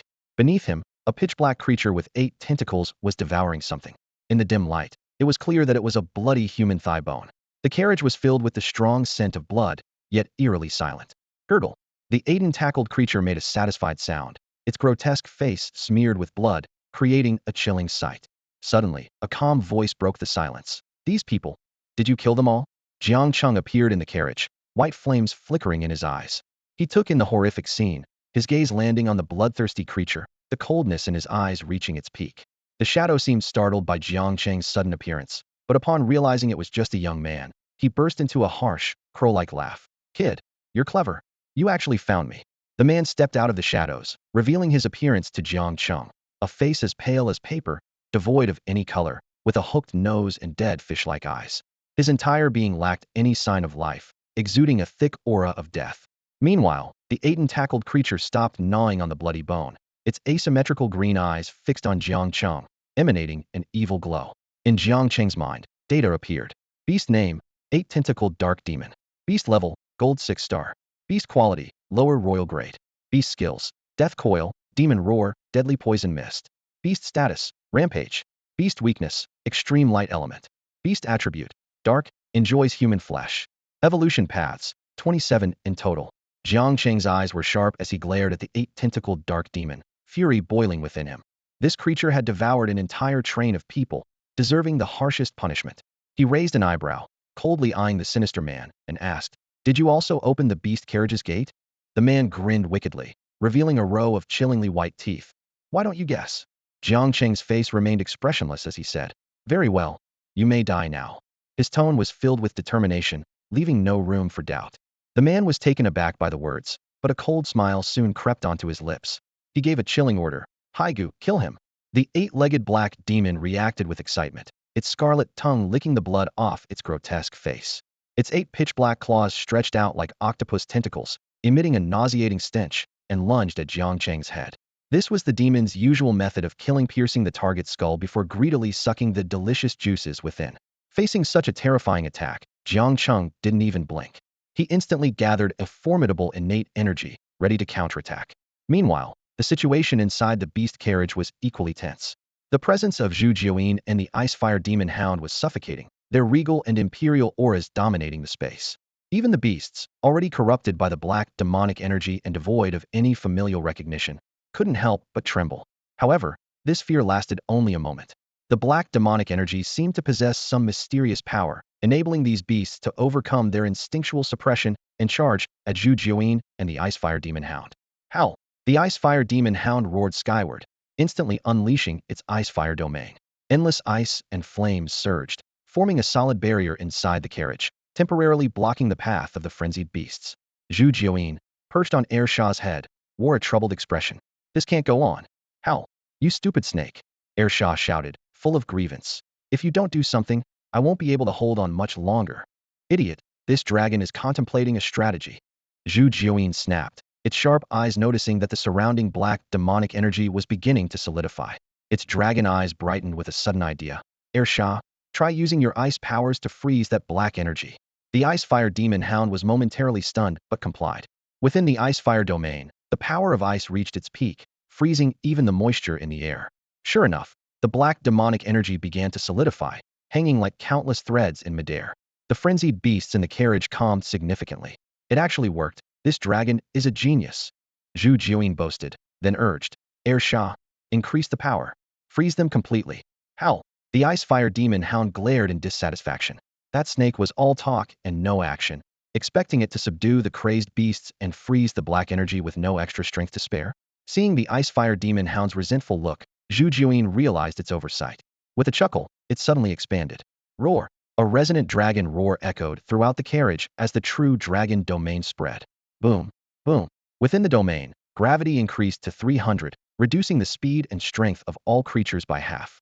Almost every beast in the carriage was forced to the ground, unable to move. Howl! The Icefire Demon Hound's eyes widened in disbelief, cursing internally.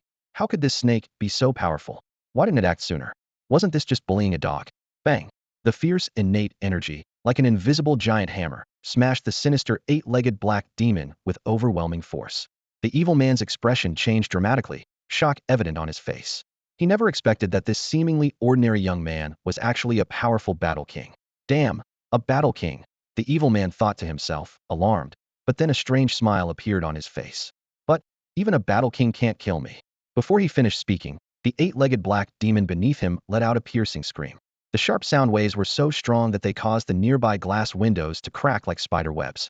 In an instant, endless streams of black demon energy surged into the train. Jiang Cheng raised an eyebrow, a hint of disdain in his eyes. He extended his translucent right hand, and the innate energy in the air instantly formed a massive energy hand. With a snap, the energy hand firmly grasped the evil man's body. I told you, even a battle king can't kill me. The man had a strange smile on his face.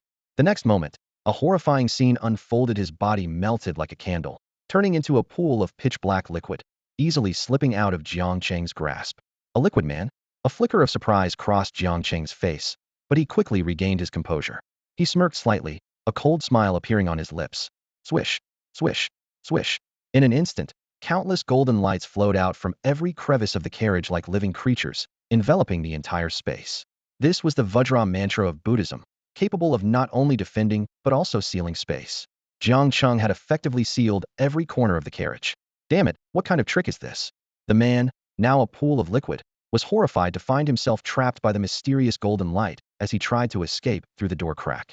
Meanwhile, the eight-legged black demon emitted a terrified howl, its black demon energy gradually dimming, seemingly being slowly dissolved by the golden power. So it's Insha energy.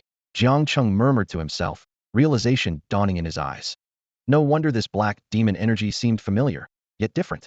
Insha energy should dissipate instantly in the presence of my innate energy, but this black demon energy persists. Sir, we have no enmity. There's no need to be so ruthless. The pool of black liquid reformed into a humanoid shape. The evil man's face was extremely grim. He had escaped death multiple times using his liquid ability, never expecting to be thwarted by a young man today. Meanwhile, the atmosphere in another carriage was tense to the extreme. Hearing the beast carriage gradually quiet down, everyone breathed a sigh of relief. But suddenly, a shrill howl pierced the air. Gurgle! It was the cry of the eight-legged black demon. The target is in carriage number 2. Shuetung and his team exchanged a glance and quickly made a decision. Song Kai, you keep an eye on them. The rest follow me. The young man in the black jacket and others hurriedly followed, their faces full of excitement. After 3 months of tracking, they finally had a chance to capture their target today. Everyone, stay put. Song Kai coldly surveyed Ning Yi and the others, who were restless, his vine weapon ready to strike. Ning Yi chuckled awkwardly, his eyes darting as he asked, "How could we dare to move? Brother, you guys aren't from Lingmu, are you? What do you think?" Song Kai replied with a smirk, as the vines binding the group suddenly tightened. Hiss! The surrounding passengers gasped, their eyes filled with awe. Lingmu was the most mysterious organization in Donghuan Nation. Almost all superhumans were under Lingmu's jurisdiction, and Lingmu's leader, the Spirit Emperor, was the most powerful superhuman in Donghuan Nation, rumored to rival the unmatched Battle Emperor and Supreme Beast Tamers. Meanwhile, the scene in the beast carriage was terrifying. The chilling ice power had nearly frozen everything, turning all the black demon energy into tiny ice threads that fell to the ground. The once rampant beasts gradually regained their clarity. Hee, this dragon is truly magnificent. Saved an entire carriage of lives again, Zhu Jiuyin boasted, lounging proudly on the ice-fire demon hound. Oh whoa, Ersha glared at it with annoyance. Clearly, it had done most of the work, yet this smug snake had such thick skin. Under the dazzling golden light, the body of the octopus black demon began to twist and deform. It opened its crooked, bloodied maw, revealing a row of sharp, flesh-stained teeth, emitting a chilling gurgle sound. Suddenly, green smoke spewed from the creature's mouth and nose, enveloping the entire train carriage in an instant. This was its innate skill, the deadly poison mist. With a sizzling sound, everything touched by the green mist started to corrode. The bodies on the floor bubbled with blood and quickly dissolved. The sinister man, now a pool of liquid, chuckled to himself. He knew well the power of the octopus black demon's poison mist, capable of even overcoming a battle king who hadn't reached the level of jade bone and golden body. The young man had foolishly sealed the carriage, sealing his own fate. The poison mist surged towards Jiang Cheng, corroding large holes in the train ceiling. Jiang Cheng frowned slightly, as his innate true essence quickly rose to the surface, forming an invisible barrier that blocked the poison mist. At that moment, 8 black tentacles silently emerged from the mist. The octopus black demon lunged with its menacing maw at Jiang Cheng's neck. "Foolish creature," Jiang Cheng sneered, as his hand, covered in innate true essence, struck out forcefully. Thud! The octopus black demon's body was extremely soft, as if hitting a mass of cotton. It shrieked and quickly retreated back into the green mist. Then, the pool of liquid reformed into a human shape. The sinister man laughed triumphantly. "Sir, isn't that enough? Do you really want to fight to the death?" He felt a twisted pride at having forced a battle king into such a dire situation. "You may be a salted fish, but my net isn't ordinary." Jiang Cheng suddenly smiled, his eyes burning with white flames. This was an advanced ocular technique, sword eye of the heavens. He uttered a few words, and the white flames in his eyes transformed into 2 small swords, shooting out with precision. The swords pierced through the green mist, targeting the octopus black demon's location. The creature let out a terrified screech, turning into a black shadow that frantically darted around the carriage. But it was all in vain. With a dull thud, black, foul-smelling blood splattered. The 2 swords struck the octopus black demon's eyes with unerring accuracy, the white flames beginning to burn fiercely.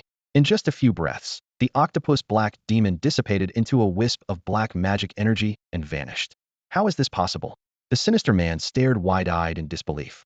He was heartbroken. The octopus black demon had cost him countless resources, and he had committed several murders to satisfy its hunger, becoming a wanted criminal across the empire. Yet now it was gone just like that? "Damn brat, I'll kill you," he roared through gritted teeth. "No chance," Jiang Cheng replied coldly, his crystalline hands descending swiftly. With a crash, the sinister man instantly turned back into a pool of liquid, mockingly taunting. "I told you. No one can kill me. Kid, I'll make sure you live in fear for the rest of your life." As he spoke, the black liquid attempted to escape through the gap under the door. "Fool," Jiang Cheng scoffed, his hand descending. The liquid twisted and compressed into a ball, suspended before him. "No matter how you change, as long as I extinguish your life force, you will die," Jiang Cheng said calmly. Whoosh! White flames suddenly ignited around the liquid, the innate, true fire. Any mortal flesh touched by it would perish. Ah! The liquid let out a terrible scream, and the sinister man finally panicked. He could feel his life force being slowly extinguished. "Don't kill me. I was wrong," he shrieked in terror. But Jiang Cheng's gaze remained icy. Does a mere wrong excuse everything? What about the innocent people devoured by the octopus black demon? What wrong did they commit? Just then, the door suddenly opened, and several figures rushed in, shouting urgently, "Stop! Haha, it's the people from Lingmu. They won't let you kill me." The bizarre liquid sensed Shui Teng and his group's approach and burst into a wild, unrestrained laugh. Its voice was full of confidence and disdain, as if victory was already assured. I still have what they want. How could these Lingmu members just watch me die? Jiang Cheng remained expressionless, not even lifting an eyelid. His palm closed gently in the air, as if gripping something invisible. Whoosh! In an instant, a terrifying innate flame spread like a giant net, firmly enveloping the liquid. Ah! Ah! How dare you! The evil man screamed hysterically, his voice filled with disbelief and fear. Save me, or you'll never get the thing. Stop, sir! Shueting suddenly shouted sternly, his hands transforming into hard steel at a speed visible to the naked eye. This person is a wanted criminal of Lingmu. Before he finished speaking, Shueting launched himself at Jiang Cheng like a human cannonball. However, Jiang Cheng moved faster. He easily sidestepped the fierce attack, as if dancing an elegant waltz. Meanwhile, the flamine-shrouded liquid evaporated instantly with a shrill scream, leaving no trace behind. The process was so fast it was as if it had never existed. How could you kill him? Qiu Yun and the young man in the black jacket looked grim. Their expressions were a mix of anger, disbelief, and deep frustration. 3 months of work down the drain. Jiang Cheng calmly glanced at them, a hint of disdain in his voice. Do I need to explain myself to you?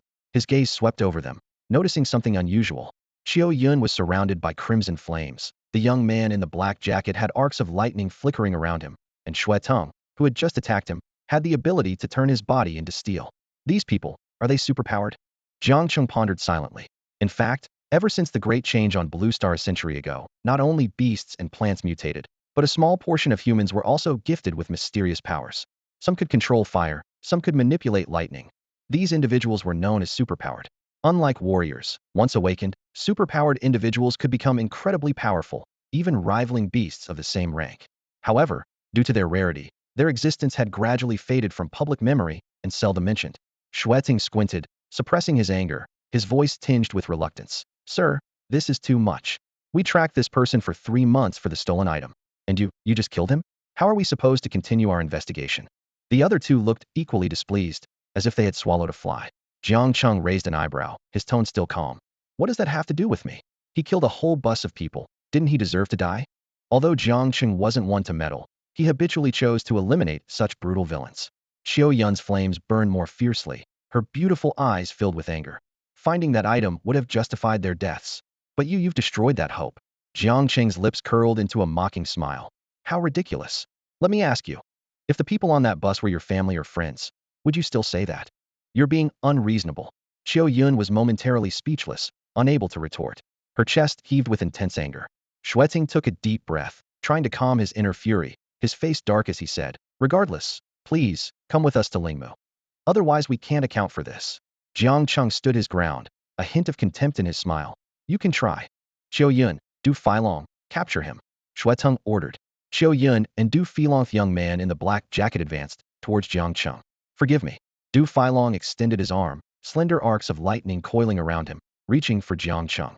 At the same time, Qiu Yun sneered, and a silent wall of flames quickly formed in the air, blocking Jiang Cheng's retreat.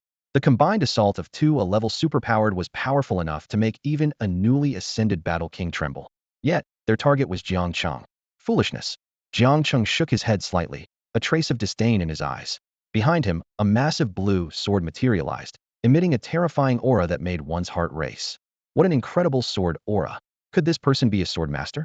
Qiu Yun and Du Filong were taken aback, a hint of apprehension flashing in their eyes. Jiang Cheng remained expressionless, speaking coldly, his voice like a blade of ice. If you don't want to die, get out of the way. Before the words fully left his mouth, a shadow of a sword appeared behind Jiang Cheng, like a silver lightning bolt aimed directly at the two's heads. The sword energy was sharp, as if it could tear the air apart. Du Filong roared defiantly. Arrogant. So what if you're the battle king? His body surged with thunder, crackling as 2 arcs of lightning as thick as a baby's arm intertwined in the air, transforming into a thorny lightning whip. Spirit technique, lightning whip. Du Filong growled, brandishing the nearly 3-meter-long thorny whip that hissed like a venomous snake, striking fiercely at Jiang Cheng. The terrifying high-voltage thunder tore through the air, emitting a chilling screech. Qiu Yun watched coldly from the side, a disdainful smirk on her lips. This kid is done for. She thought to herself. An A-level thunder ability spirit technique, if struck, without jade bone or golden body, would leave one severely injured even if they survived. However, what happened next shocked everyone. Jiang Cheng chuckled and boldly reached out with his right hand, grabbing the lightning whip barehanded. Even more unbelievably, he was completely unharmed. Impossible.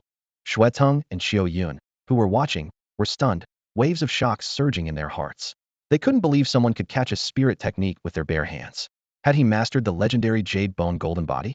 Du Filong was even more shocked, his eyes nearly popping out, struggling to accept the reality before him. Jiang Cheng casually remarked, "Your spirit energy is decent, but your control over it is lacking." As he spoke, he compressed the innate true essence in his hand, crushing the lightning whip into pieces. Qiu Yin was about to take action, but suddenly felt a chill down her spine. A massive blue sword had appeared at her forehead, less than half a foot away, its tip gleaming coldly, making her hesitate to move recklessly. Witnessing this, Shui Tang's expression darkened. His hardened arms returned to normal as he took a deep breath, forcing himself to remain calm. "Sir, this time we were outmatched, but the Lingmu organization won't stand idly by regarding your unauthorized actions. This matter requires an explanation." "Lingmu? So what?" Jiang Cheng scoffed, his gaze growing colder. Were these people trying to shift the blame onto him for failing their mission? Just for an object, they turned a blind eye to the octopus black demon slaughtering passengers in a carriage? To him, how were these people any different from that evil man? Qiu Yun snorted, her voice carrying a warning. "Lingmu is not as simple as you think." With that, she followed Shui Tang as they left the carriage. Throughout, none of the three had spared a glance at the gruesome scene, as if the deceased passengers were mere air. Returning to his carriage, Jiang Cheng found the ice-fire demon hound and Zhu Jiuyin lounging comfortably on the bed. The sight made him twitch involuntarily. "Well, aren't you two enjoying yourselves?" Zhu Jiuyin noticed Jiang Cheng's return, its dragon eyes lighting up as it affectionately wrapped around his arm, eager to please. "Hee, Master, you're back?" "Master, we just did something big." The exhausted Air Shao also let out a proud howl. "Oh whoa." Jiang Cheng couldn't help but smile, tapping Zhu Jiuyin's little head with his fingertip. "What did you do?" Zhu Jiuyin excitedly recounted the recent events. Some bad guys secretly opened the gate. Luckily, this dragon was clever enough to subdue those rampaging beasts. Jiang Cheng was taken aback, surprised by the duo's cleverness. Suddenly, he asked, "What about those 4 bandits you locked up?" "Huh?" Zhu Jiuyin was momentarily stunned, exchanging a glance with the ice-fire demon hound, immediately realizing the oversight. "Oh no, those 4 idiots are still in the room." Meanwhile, in a certain beast compartment, a giant teddy bear continued its relentless efforts, pounding away like a pile driver. The 4 people below watched with numb expressions, questioning their life choices. They thought in despair, "It's been 3 hours. What did we do to deserve this?" Tianfeng City, in the main hall of the Qian family, a young man, Chai Qingyun, sat casually at the head of the table, gently stroking a teacup with his fingers. He spoke with an air of indifference. "Just Tianfeng City alone isn't enough to impress me." His words, filled with arrogance, made everyone present hold their breath. No one dared to question this platinum-level beast tamer, the top student of the Chai family from Qinghe, for fear of disrupting his mood. Qian Feng forced a smile, his eyes flickering. "As long as young Master Chai helps me unify all of Tianfeng City, I'm willing to offer 80 of the profits annually." At this, the members of the Qian family turned pale. 80% of the profits meant nearly hundreds of thousands of gold coins. Just as a few of the more aggressive elders were about to speak, Chai Qingyun's sneer cut through the air. 80%? Even 100% wouldn't be enough. If that's all you have to offer, there's no need to continue this discussion. Chai Qingyun rose to leave. Qian Feng panicked. This was a distinguished guest he had invited at great expense, using a 1,000-year-old ginseng fruit. He gritted his teeth and said, "Please wait, young Master Chai. How about adding a king-grade beast to the deal?" Chai Qingyun paused, his interest piqued. "Oh, you have a king-grade beast." "I don't. But I have information about one, and it should be arriving in Tianfeng City soon." Qian Feng quickly explained. "Its owner is just an orphan who collects scrap, with no background whatsoever. That king-grade beast is of high quality and seems to share the same attribute as your beast." Behind Chai Qingyun stood a pitch-black wolf, its eyes like mesmerizing red gems. Its fur bristled like needles, and its 3 tails, covered in bone spurs, swayed gently. The same attribute. Chai Qingyun curved his lips into a smile, stroking the wolf's head. This northern wild gale wolf was a treasured beast bestowed by the king of Qinghe, of mid-level king grade. If it could devour a beast of the same attribute, its quality would surely improve. "If you can really get it, I can agree to your terms," Chai Qingyun said calmly, then suddenly shifted his tone. "But if you're deceiving me, well." He gave Qian Feng a meaningful look. The terrifying aura emanating from the beautiful woman beside him made everyone's breath catch. Battle King. Qian Feng was drenched in cold sweat, hastily smiling in apology. "I wouldn't dare deceive you." Inwardly, he regretted his decision, hoping that the little brat from Jiang City would indeed return to Tianfeng City. Meanwhile, at Tianfeng City's train station, Jiang Cheng stepped off the train with his ice-fire demon hound, gazing at the familiar buildings with mixed emotions. The candle dragon in his sleeve was brimming with excitement. its dragon eyes darting around. Brother Jiang, where's our home? Little Enin wants to sleep in a big bed. The little creature had already adeptly started calling him Brother Jiang. Jiang Cheng chuckled. We don't have a home. Huh? That's so sad, the candle dragon said, looking pitiful. Jiang Cheng flicked its little head. Little one, no matter how bad things get, I'm still your master. So where are we going now? The candle dragon tilted its head, its watery dragon eyes sparkling. How about we grab a good meal first? Jiang Cheng smiled, but his eyes were cold as ice. First, we have some matters to settle. The Qian family needs to be dealt with. I'll give you only 3 days. Chai Qingyun sipped the last drop of tea from his cup, his tone calm, yet indisputable. Qian Feng and the elders were taken aback. 3 days? Would Jiang Cheng really return? Doubtful glances were cast towards Qian Feng. He maintained his composure, replying firmly, Don't worry, young Master Chai. Within 3 days, I will deliver the royal beast to you. Then, Qian Feng turned to his family, his expression turning sinister. You, capture everyone related to that little brat Jiang Cheng immediately. Also, inform Lin Xian that no matter what method is used, as long as she can bring Jiang Cheng back, I'll spare her life. Yes, sir. Chen Bo and the trusted subordinates sprang into action. Chai Qingyun, who had been watching coldly, let out a mocking laugh, gently stroking the black fur of the bay Mangale wolf. He thought, if he could devour a royal beast, that Songling Hun at the end of the year would be more promising. Suddenly, he touched the soft jade at his waist, his gaze becoming dreamy. A white-clothed figure flashed in his mind, the owner of this precious jade. Damn it, I shouldn't have been so rash back then. Chai Qingyun regretted recalling the scene 3 years ago, where even someone like him, accustomed to beauty, was amazed by her grace. I wonder if she'll return this year. He murmured, his resolve growing stronger. If he met that beauty again, he would surely apologize properly. Meanwhile, Lin Xian, who had been imprisoned in the Qian family dungeon for days, felt a glimmer of hope upon hearing the news. She nodded eagerly. Uncle Qian, don't worry, I'll make sure Jiang Cheng comes back. All right, if you succeed, I will let you go, Qian Feng said with a smile, though his eyes were cold as ice. He thought, since Guang is dead, there's no need to keep this woman around. Feigning ignorance, Lin Xian quickly picked up her phone to call Jiang Cheng. She didn't want to die. As long as she could trick Jiang Cheng into coming back, she could survive. The call connected quickly. Lin Xian took a deep breath, forcing a sweet smile. Brother Jiang Cheng, I. Her expression changed abruptly. It seemed Jiang Cheng said only one sentence before hanging up. What did that brat say? Qian Feng's face darkened as the call was abruptly cut off. Lin Xian regained her composure, her face full of surprise. He said he's already at the Qian family. And what? Qian Feng asked eagerly. He said to prepare coffins for you all. Lin Xian said slowly. Good boy, there's a path to heaven but you refuse to take it. There's no door to hell, but you charge in. Qian Feng laughed in anger, then shouted. Everyone, follow me outside and capture that brat. The 3-legged poisonous toad croaked menacingly, carrying Qian Feng towards the Qian family gate, followed by a tide of elite fighters. Outside the main gate, Jiang Cheng sensed the commotion inside, a cold smile playing on his lips. It's better if they all come out. Saves me the trouble. The candle 9 hidden in his sleeve and the ice-fire demon hound behind him were eager with excitement. So soon another fight? You little brat. How dare you come back? Qian Feng stood atop a 3-legged poisonous toad, glaring down at Jiang Cheng with eyes as cold as a serpent's. Surrounding Jiang Cheng were nearly 100 Qian family guards, silent and menacing. Even the weakest among them were 3-star warriors, and several high-ranking silver beasts watched intently from the side. Such a formidable lineup would likely intimidate even the Su family. However, Jiang Cheng remained unfazed in the face of such a threat. He casually brushed off imaginary dust from his shoulder, his tone tinged with mockery. If I didn't come back, who would destroy your Qian family? Destroy my family? Qian Feng seemed to have heard the most ridiculous joke in the world. His smile vanished, replaced by a chillingly cold tone. You little brat, if you're so eager to die, don't blame me for being ruthless. I'll skin you alive, break your bones, feed every inch of your flesh to the dogs, and use the oil from your body to light lamps.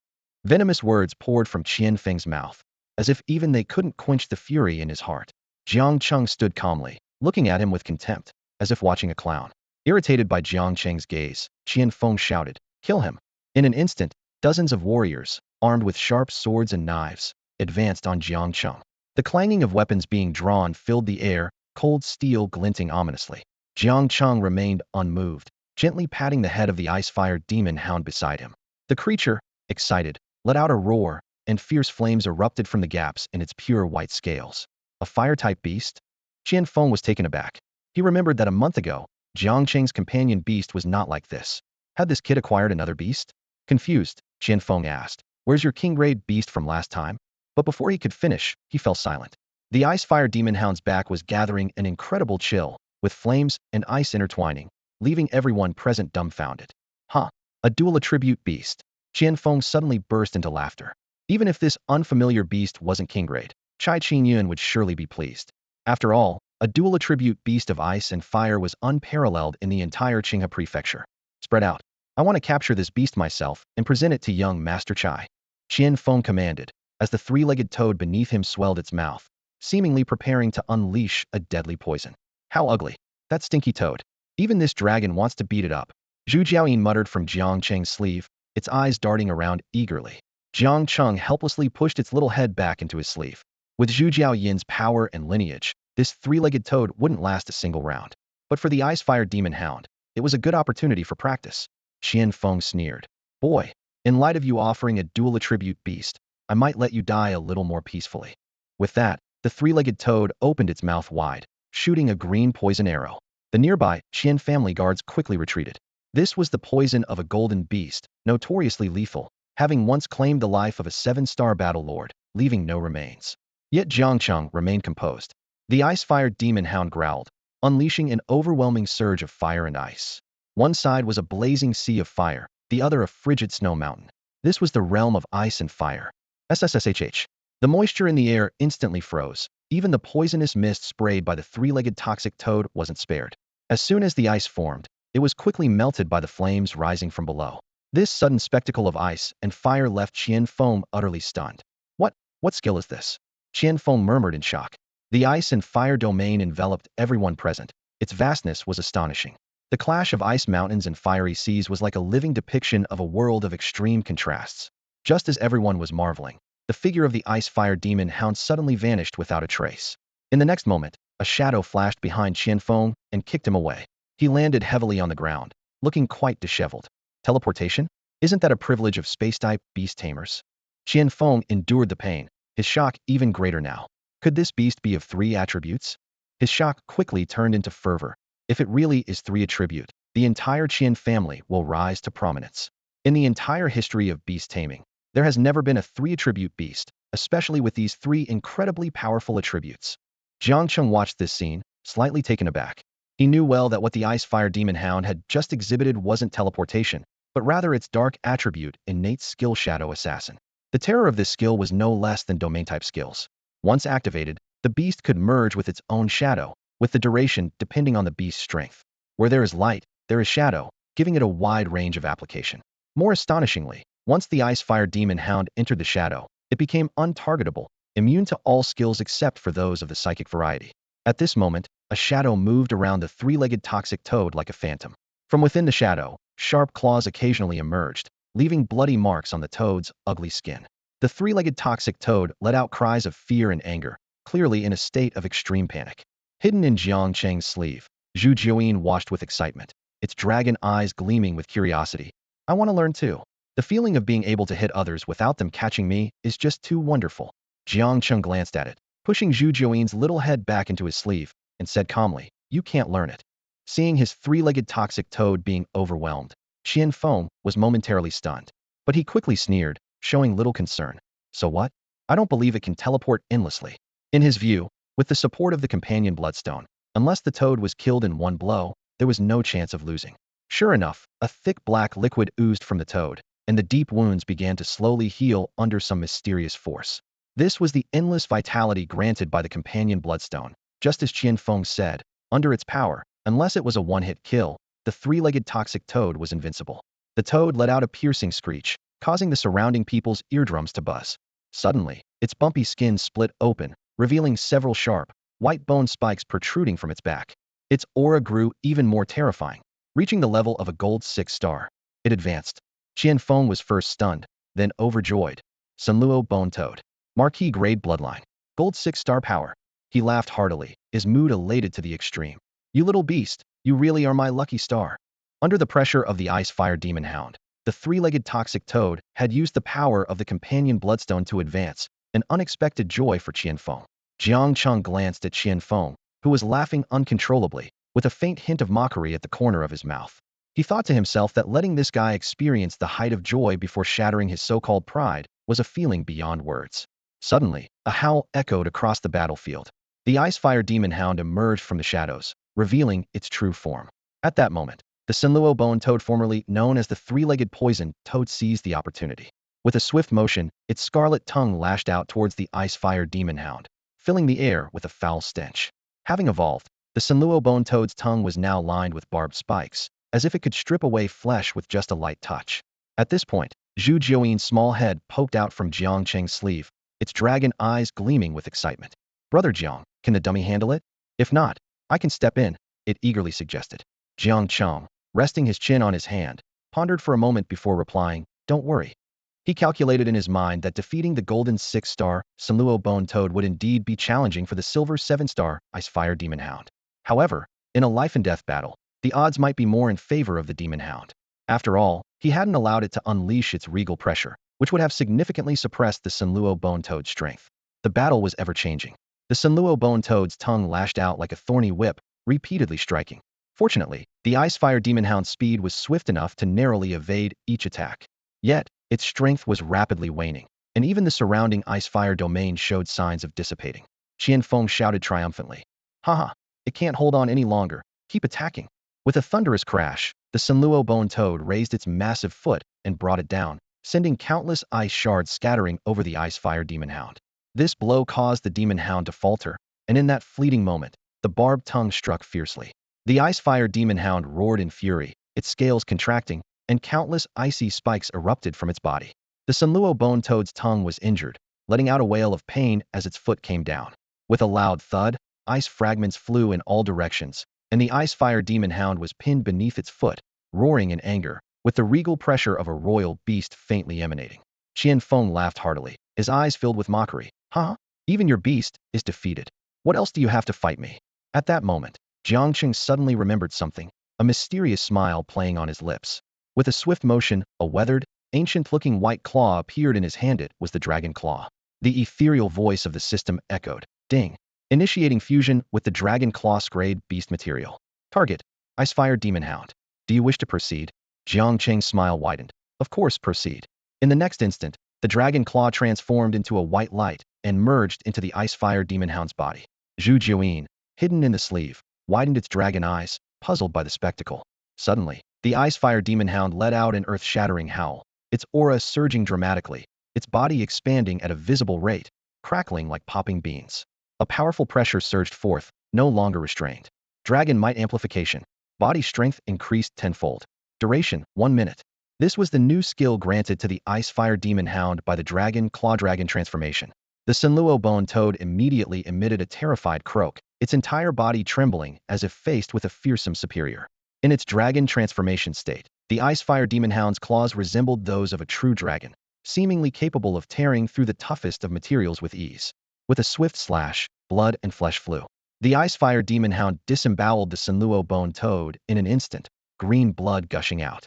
The golden 6-star Sinluo Bone Toad was utterly defenseless. Qianfeng screamed in disbelief, his voice shrill like a startled drake. "This is impossible." With a swift motion, the sharp claws of the dragon tore through the head of the Sinluo Bone Toad, and with a clatter, an egg-sized, blue-green crystal core rolled out from the shattered skull. The Icefire Demon Hound quickly swallowed the crystal core, and immediately, a surge of powerful energy erupted within it.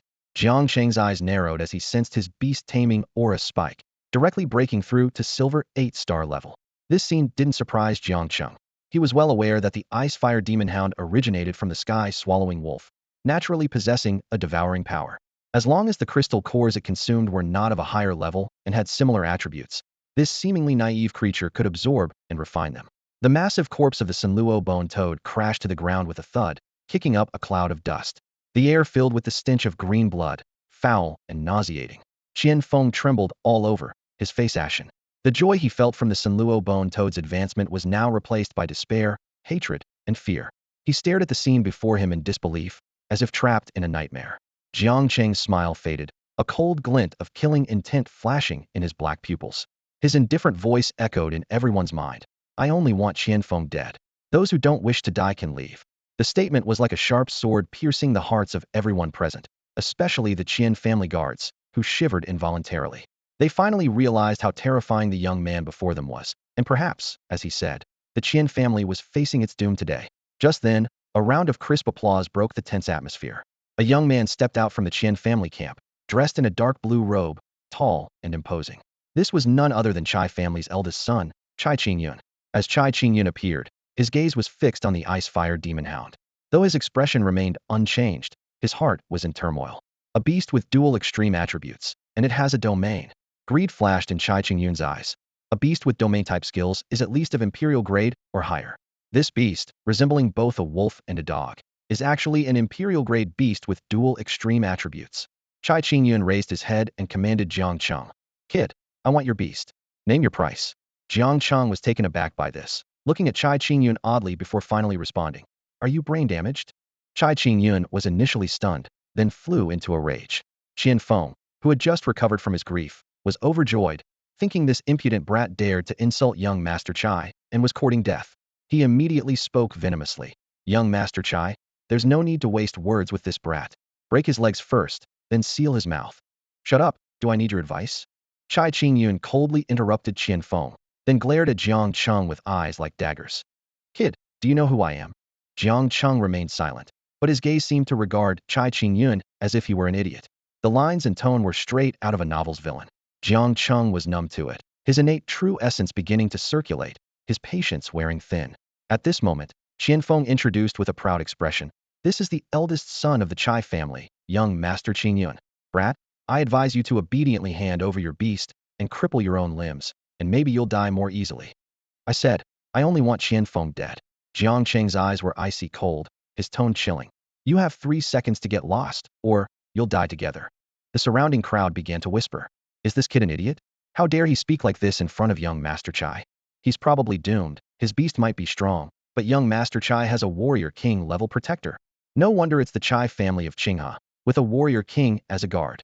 The crowd looked at Jiang Cheng with mocking eyes, convinced that with a warrior king present, he wouldn't be able to cause much trouble.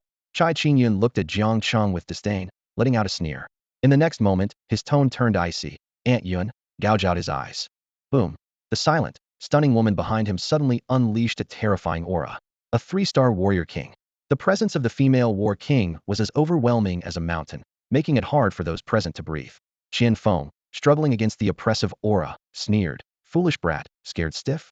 This is a mighty war king, a rarity even in the whole of Qinghe Prefecture. Jiang Cheng, with a playful expression, scoffed. A war king. Is that supposed to be impressive? His words caused an uproar. The crowd was incredulous that this young man dared to belittle a war king. Aunt Yun's face turned icy, and she said no more.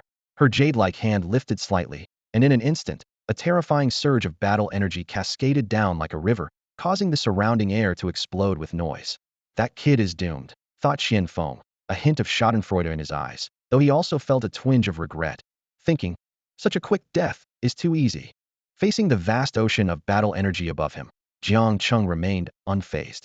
Suddenly, 8 small vortices formed around him, and a torrent of innate true energy burst forth like a breached dam.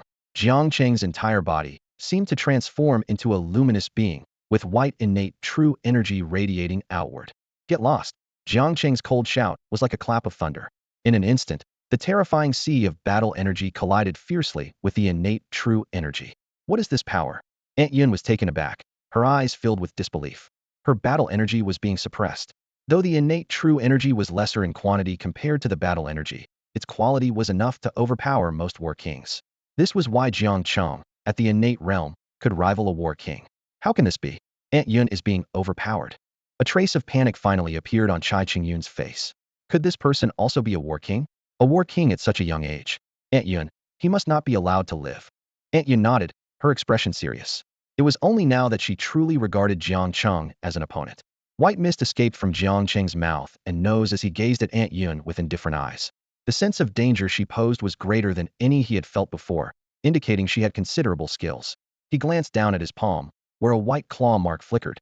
In that brief moment, Jiang Cheng had successfully condensed his first Reneve Fearless Tiger Talisman. Runes were the domain of God Sea realm experts, mysterious and akin to condensed divine powers. Some powerful runes could even shatter mountains and seas, suppressing the very heavens and earth. Drawing on his past life's near-unified realm understanding, Jiang Cheng had forcibly condensed this rune. Though not of high grade, it was sufficient to deal with ordinary lower-tier war kings. Aunt Yun, feeling the unsettling aura emanating from Jiang Cheng, couldn't help but feel apprehensive. The aura around this young man was too bizarre. She gritted her teeth, her robe fluttering, revealing her graceful and exquisite figure. Boom, boom, boom. 3 resounding blasts echoed in everyone's ears. Wrapped in terrifying might, Aunt Yin swooped down like a hawk. She struck with her fist, and behind her appeared the shadow of a giant flame figure, mirroring her movements. Its massive fist aimed at Jiang Cheng. Yunyang Divine Fist, Qian Feng exclaimed. The warriors present were all shocked, recognizing it as a high-level secret technique from the Yunyang War Palace, a sacred ground for martial arts. Jiang Cheng was momentarily taken aback. Then he revealed a peculiar and meaningful smile. Jiang Cheng's gaze fixed on the woman using the Yunyang Divine Fist, and he understood instantly. She was practicing the Yunyang combat technique, the same technique he had revised for an elder a month ago. With his keen insight, Jiang Cheng easily discerned the fatal flaw of the Yunyang combat technique: its lack of endurance. Although the technique could unleash an astonishing burst of combat energy, the duration was extremely short. Jiang Cheng had a plan in mind. He only needed to withstand this initial strike to easily defeat the female warrior king. Facing the formidable Yunyang Divine Fist, most 4-star warrior kings might have retreated. However, Jiang Cheng showed no fear, a slight smile playing on his lips. He extended his right hand, runes flickering in his palm, and behind him, a phantom image of the fearless tiger talisman took shape. Roar! A thunderous tiger's roar echoed across the arena. A massive white tiger's phantom gradually became clear, each translucent hair vividly alive and slightly trembling. The giant tiger looked down upon everyone, with golden eyes that glinted with ferocity, exhaling white mist from its nostrils, surrounded by a fearsome power of metal. What kind of combat technique is this? Aunt Yin was shaken to her core, her eyes filled with shock. But there was no turning back now. She gritted her teeth and forced the Yunyang Divine Fist towards Jiang Cheng. Roar! Roar! The white tiger roared to the sky, its forepaws sprinting like lightning, charging directly at Aunt Yin's attack. In an instant, the power of the fearless tiger talisman erupted fully. Jiang Cheng's face turned slightly pale, yet a confident smile remained on his lips. The white tiger, master of destruction and metal energy, held explosive power that was second to none. Boom! The 2 opposing forces clashed violently, and a terrifying shockwave swept across the entire arena. Almost everyone felt their eardrums tremble and their vision blur. At the heart of the battle, chaotic energy interwove madly, with golden light and fiery brilliance creating a spectacular scene. A muffled grunt broke the brief silence. As the light faded, everyone hurriedly looked towards the center of the battle, utterly stunned. Aunt Yin clutched her chest, her face pale as a sheet, coughing up blood. Her loose robe was covered in cracks, but thankfully, an inner armor prevented any exposure. In contrast, Jiang Cheng stood calmly and unwaveringly, as if the fierce clash had nothing to do with him. Defeated? A warrior king defeated by this young man. Qian Feng was horrified, his face filled with disbelief. Immediately, a deep fear surged within him. If even a warrior king couldn't withstand him, was today truly destined for disaster? The arena fell into a dead silence. Everyone watched the young man at the center with terrified eyes. Jiang Cheng said nothing. His gaze locked onto the piece of jade at Chai Qingyun's waist, an oppressive aura quietly spreading. Chai Qingyun felt a chill under Jiang Cheng's gaze, trying to maintain his composure, but his voice betrayed him with false bravado. What do you want? I warn you. His voice cut off abruptly as Jiang Cheng moved like lightning, gripping his throat with one hand and swiftly pulling the jade from his waist with the other. Jiang Cheng's voice turned icy, his usually calm black eyes now carrying a hint of terror. Where did you get this jade? Chai Qingyun's face flushed red with humiliation and anger. He gritted his teeth, struggling to force out a few words. You little beast, you will. His voice was cut off again. Crack, crack. Jiang Cheng's grip on his throat tightened. The sound of bone nearly breaking could be faintly heard. Young Master Qingyun. Aunt Yun's face changed dramatically at the sight. She bit her lip, ignoring her injuries, and unleashed what little combat energy she had left towards Jiang Cheng. Get lost. Jiang Cheng's voice was no longer calm, carrying a hint of rage, like a ferocious beast, sending chills down everyone's spine. Boom. The fearless tiger talisman erupted with terrifying power once again, causing Jiang Cheng's innate energy to surge like a raging flood. This force was domineering and fierce, effortlessly sending Aunt Yun flying. The crowd was struck with fear, their bodies trembling involuntarily. Closest to Jiang Cheng, Chai Qingyun turned pale as if all color had drained from his face. The cold aura emanating from Jiang Cheng seemed to drag him into an abyss. Jiang Cheng's dark eyes fixed on Chai Qingyun, and he asked coldly once more, where did you get this jade? Nearby, the northern wild gale wolf sensed its master's threat and charged at Jiang Cheng despite the immense pressure. However, Countless white short swords, formed from innate energy, suddenly appeared in the air, sweeping down like a storm. In an instant, the golden-grayed beast was riddled with wounds and collapsed in a pool of blood. The crowd gasped in shock, with many quietly attempting to step back and escape this terrifying scene. Suddenly, an invisible force enveloped the area, making everyone's legs feel as if they were filled with lead, unable to move. It was Jiang Cheng's Zhu Jiuyin within his sleeve that activated the true dragon domain, increasing the gravity around everyone by 300. Seeing his meticulously prepared beast destroyed, Chai Qingyun's fear was quickly replaced by rage, and he screamed at Jiang Cheng, "You little beast, I'll make sure you die a horrible death." His words caused the entire crowd to freeze. Aunt Yun, trapped, felt her heart sink, thinking that Chai Qingyun was courting death. As expected, a flash of coldness appeared in Jiang Cheng's eyes, indicating his patience had run out. "I gave you a chance," Jiang Cheng muttered, then suddenly opened his eyes wide. His eyes were devoid of any white, filled only with abyssal blackness. An invisible force targeted Chai Qingyun's soul, employing a vicious demonic technique soul search. Chai Qingyun's face turned ashen as he felt his soul being forcibly extracted from his body, unable to even scream in agony. Jiang Cheng's eyes glowed with divine light as he swiftly scanned through Chai Qingyun's memories. Most were frivolous scenes, which Jiang Cheng found utterly foolish. Eventually, a particular scene caught Jiang Cheng's attention. In it, a veiled, peerless beauty was being besieged by a crowd, and the jade fell from her, picked up by Chai Qingyun. Though her face was obscured, the figure's aura gradually overlapped with the white-clad silhouette. Jiang Cheng remembered. "Is it her?" Jiang Cheng murmured to himself, his heart in turmoil. Inside the ancestral temple of the Chai family, a jade tablet suddenly shattered, followed by a heart-rending scream. "My son Qingyun, beast, I will tear you to pieces." Meanwhile, outside the main gate of the Qian family, a thrilling confrontation was unfolding. Everyone watched in shock as Aunt Yun's face turned from stunned to pale. She glared at Jiang Cheng, her voice trembling. "How dare you kill him? The Chai family won't let you go." Jiang Cheng released his grip, and Chai Qingyun's lifeless body collapsed to the ground. He cast a cold glance over the crowd, speaking in a haunting tone. "I gave you all a chance earlier, but unfortunately, you didn't cherish it." His words were like a heavy hammer, shattering the psychological defenses of everyone present. Cold sweat drenched their bodies, and Qian Feng trembled, his face filled with resentment and unwillingness. He regretted not stopping Qian Shiguang from provoking Jiang Cheng earlier, but more so, he regretted not eliminating Jiang Cheng when he was weaker. Qian Feng gritted his teeth, glaring at Jiang Cheng with a sharp, piercing voice. "You've killed Guanger and now want to destroy my entire family? Where's the justice? You're nothing but a murderous demon." Jiang Cheng turned to Qian Feng, a hint of mockery flashing in his dark eyes, his voice as cold as a blade. "You seem to forget. From beginning to end it was you who wanted to harm me. I'm merely retaliating." He mused that Qian Feng's words were as naive as those of a 3-year-old. How many had died at the hands of the Qian family over the years? They could kill and humiliate others, but couldn't bear the same? Ridiculous. At that moment, Zhu Jiuyin sensed his master's anger and instantly unleashed the true dragon domain.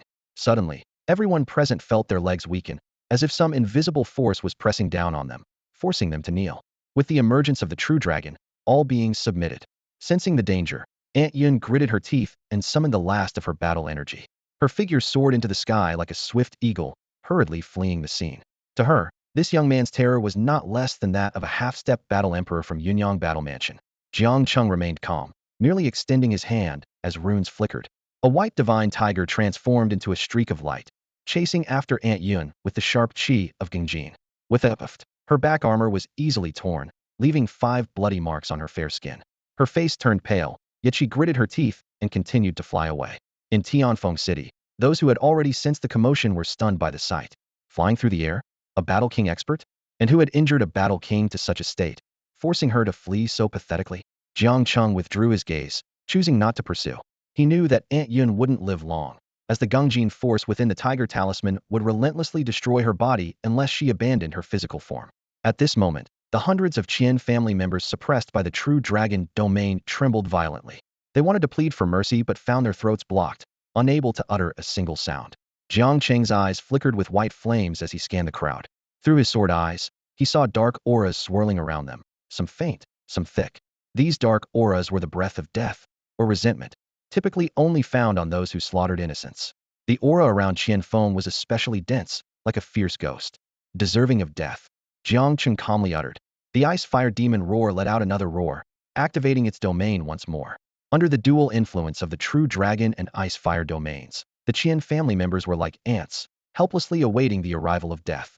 Subsequently, a sea of flames engulfed the Qian family members, setting the entire Qian family ablaze. The fire raged like a hungry beast, greedily devouring everything that belonged to the Qian family. Lin Xian crawled out of the dungeon, stunned by the sight before her. The once grand Qian estate was reduced to ashes in the blazing flames. Instinctively, she looked up and saw a familiar figure. Jiang Cheng was intently examining a jade piece in his hand, completely absorbed. Lin Xian felt as if she had plunged into an icy abyss, her body frozen. Images of her betrayal against Jiang Cheng flashed through her mind, and fear surged over her like a tidal wave. Forcing herself to stay calm, Lin Xian mustered a sweet smile, ready to explain. However, Jiang Cheng pocketed the jade and walked away briskly, not sparing her a single glance. The Binghua Mohu did notice Lin Xian, giving her a disdainful look before turning its back with a loud, dismissive snort. Then, it trotted happily after its master. The news of the Qian family's downfall spread like a hurricane through Tianfeng City. Many reveled in their misfortune, but more were curious. Who had the power to make a battle king-level expert flee in such a panic?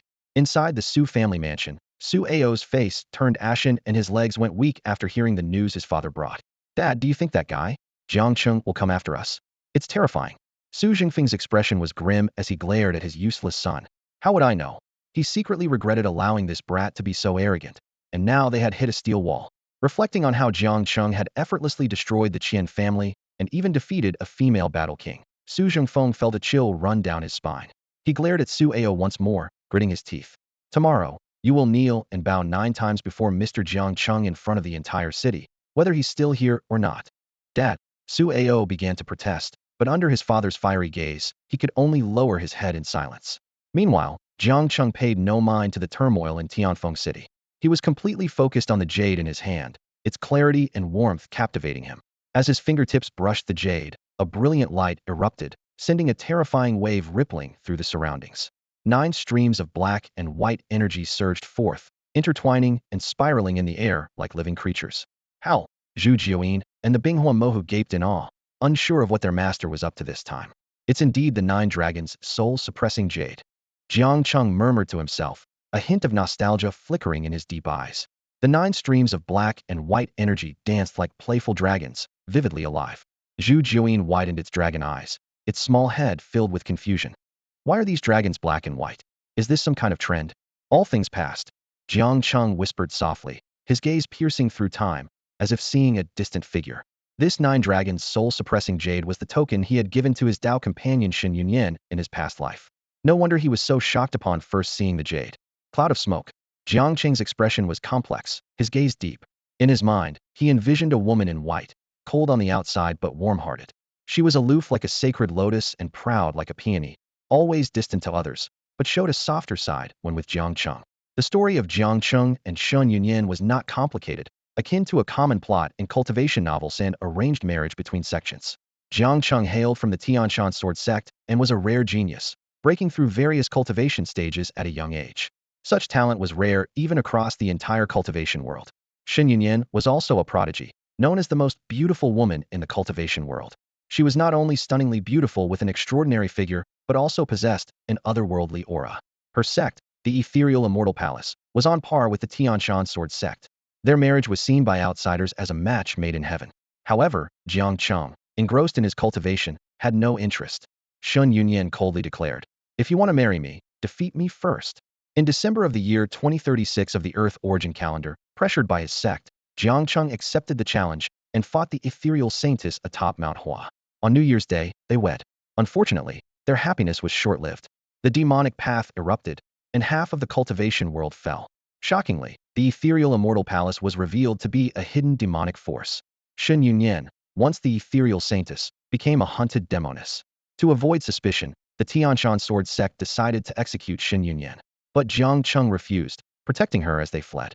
He battled numerous masters, facing deadly adversaries. By August 2037, Jiang Cheng reached the life and death realm, defeating countless foes. Yet Shen Yunyan vanished without a trace. Jiang Cheng set aside his memories, lowering his gaze. He held the 9 dragons' soul-suppressing jade, feeling a pang in his heart. It was the last gift he gave to Yunyan, and they never met again.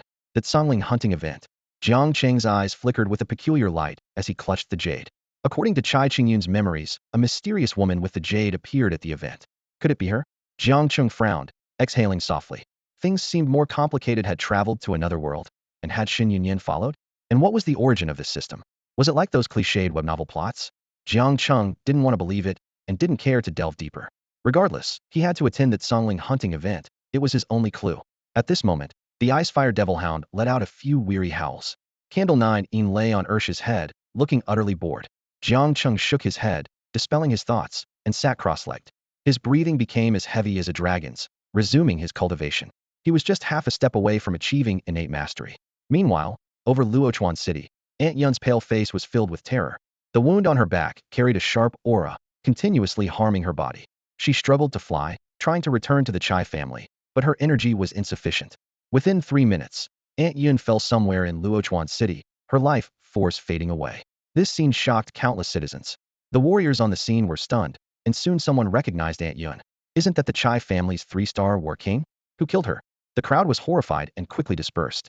A war king dead at their feet, anyone would be bewildered. In the crowd, a disheveled young man with a scruffy beard watched intently, thinking, interesting. Just then, the young man's phone rang. When he answered, he was met with the furious roar of a middle-aged woman, like a lion's roar. You useless bum, hurry back and fetch the foot wash.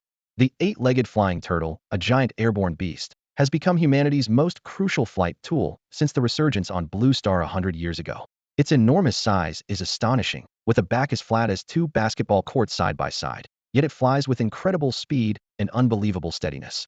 Even in the turbulent troposphere, it remains as stable as a rock, without needing to ascend to the stratosphere like airplanes. Jiang Cheng wisely chose to ride this aerial giant to Luochuan City, hundreds of kilometers away. As the flying turtle ascended, the Icefire Demon Mastiff was terrified by the height, cautiously peeking down and immediately panicking, its eyes darting around while it frantically clung to its owner's pant leg. Hee, you're such a coward, Zhu Jiuyin teased, peering out with a hint of disdain in its dragon eyes. Afraid of heights? You're a disgrace to the dragon clan. Ignoring the mastiff's pitiful look, Zhu Jiuyin turned to Jiang Cheng and curiously asked, Jianggu, where are we going? Luochuan. Jiang Cheng smiled slightly, and then entered the room on the flying turtle's back with his 2 pets. The facilities on this 8-legged flying turtle were astonishing. It featured convenient lodging, a restaurant, a small marketplace, and even various entertainment venues. Considering the typically long journey, the airline clearly capitalized on this opportunity, creating a unique aerial industry chain for a large number of premium customers. As soon as they entered the room, Zhu Jiuyin and the Icefire Demon Mastiff's eyes lit up, and they scrambled to climb onto the luxurious bed. Wow, so comfy, it's a Simmons mattress. Zhu Jiuyin twisted its body in pleasure, while the Icefire Demon Mastiff lay on its back, exposing its round belly, looking utterly content. Jiang Cheng watched these two, who seemed to enjoy life even more than he did, his face involuntarily twitching. Jianggu, does Luochuan have lots and lots of food? Zhu Jiuyin asked eagerly, its dragon eyes wide with curiosity, showing wisdom beyond its age. This divine beast offspring, not even a month old, had already grasped the state of affairs on Blue Star. Of course it does. Jiang Cheng glanced at the expectant Zhu Jiuyin, thinking this little one was even greedier than the mastiff. Before he finished speaking, he noticed the Icefire Demon Mastiff drooling with a silly grin, clearly another little glutton. Oh yeah, I want spicy turkey. And Snow King ice cream. Emperor crabs. Zhu Jiuyin flitted around the room excitedly, eyes shining. Meanwhile, the Icefire Demon Mastiff looked puzzled, its head full of questions. What are those things? Are they tastier than fried bones? We'll see when we have time. Jiang Cheng sighed, grabbing Zhu Jiuyin and holding his forehead. He suddenly glanced thoughtfully at the Icefire Demon Mastiff, and a string of data appeared before him. Beast name, Icefire Demon Mastiff. Beast level, silver 8 stars. Beast quality, supreme royal. Beast skills, ice and fire domain, soul scorching flame, shadow execution. Beast status, excited. Beast attributes, extreme ice, extreme fire, dark attribute. Beast weakness, extreme light.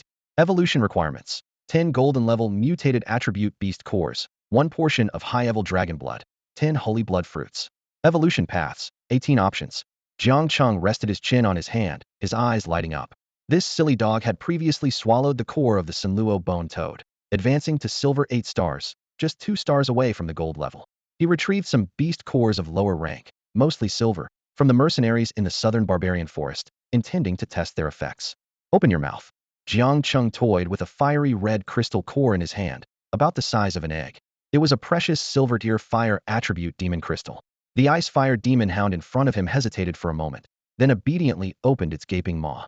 With a soft thud, the crystal core dropped into the demon hound's mouth.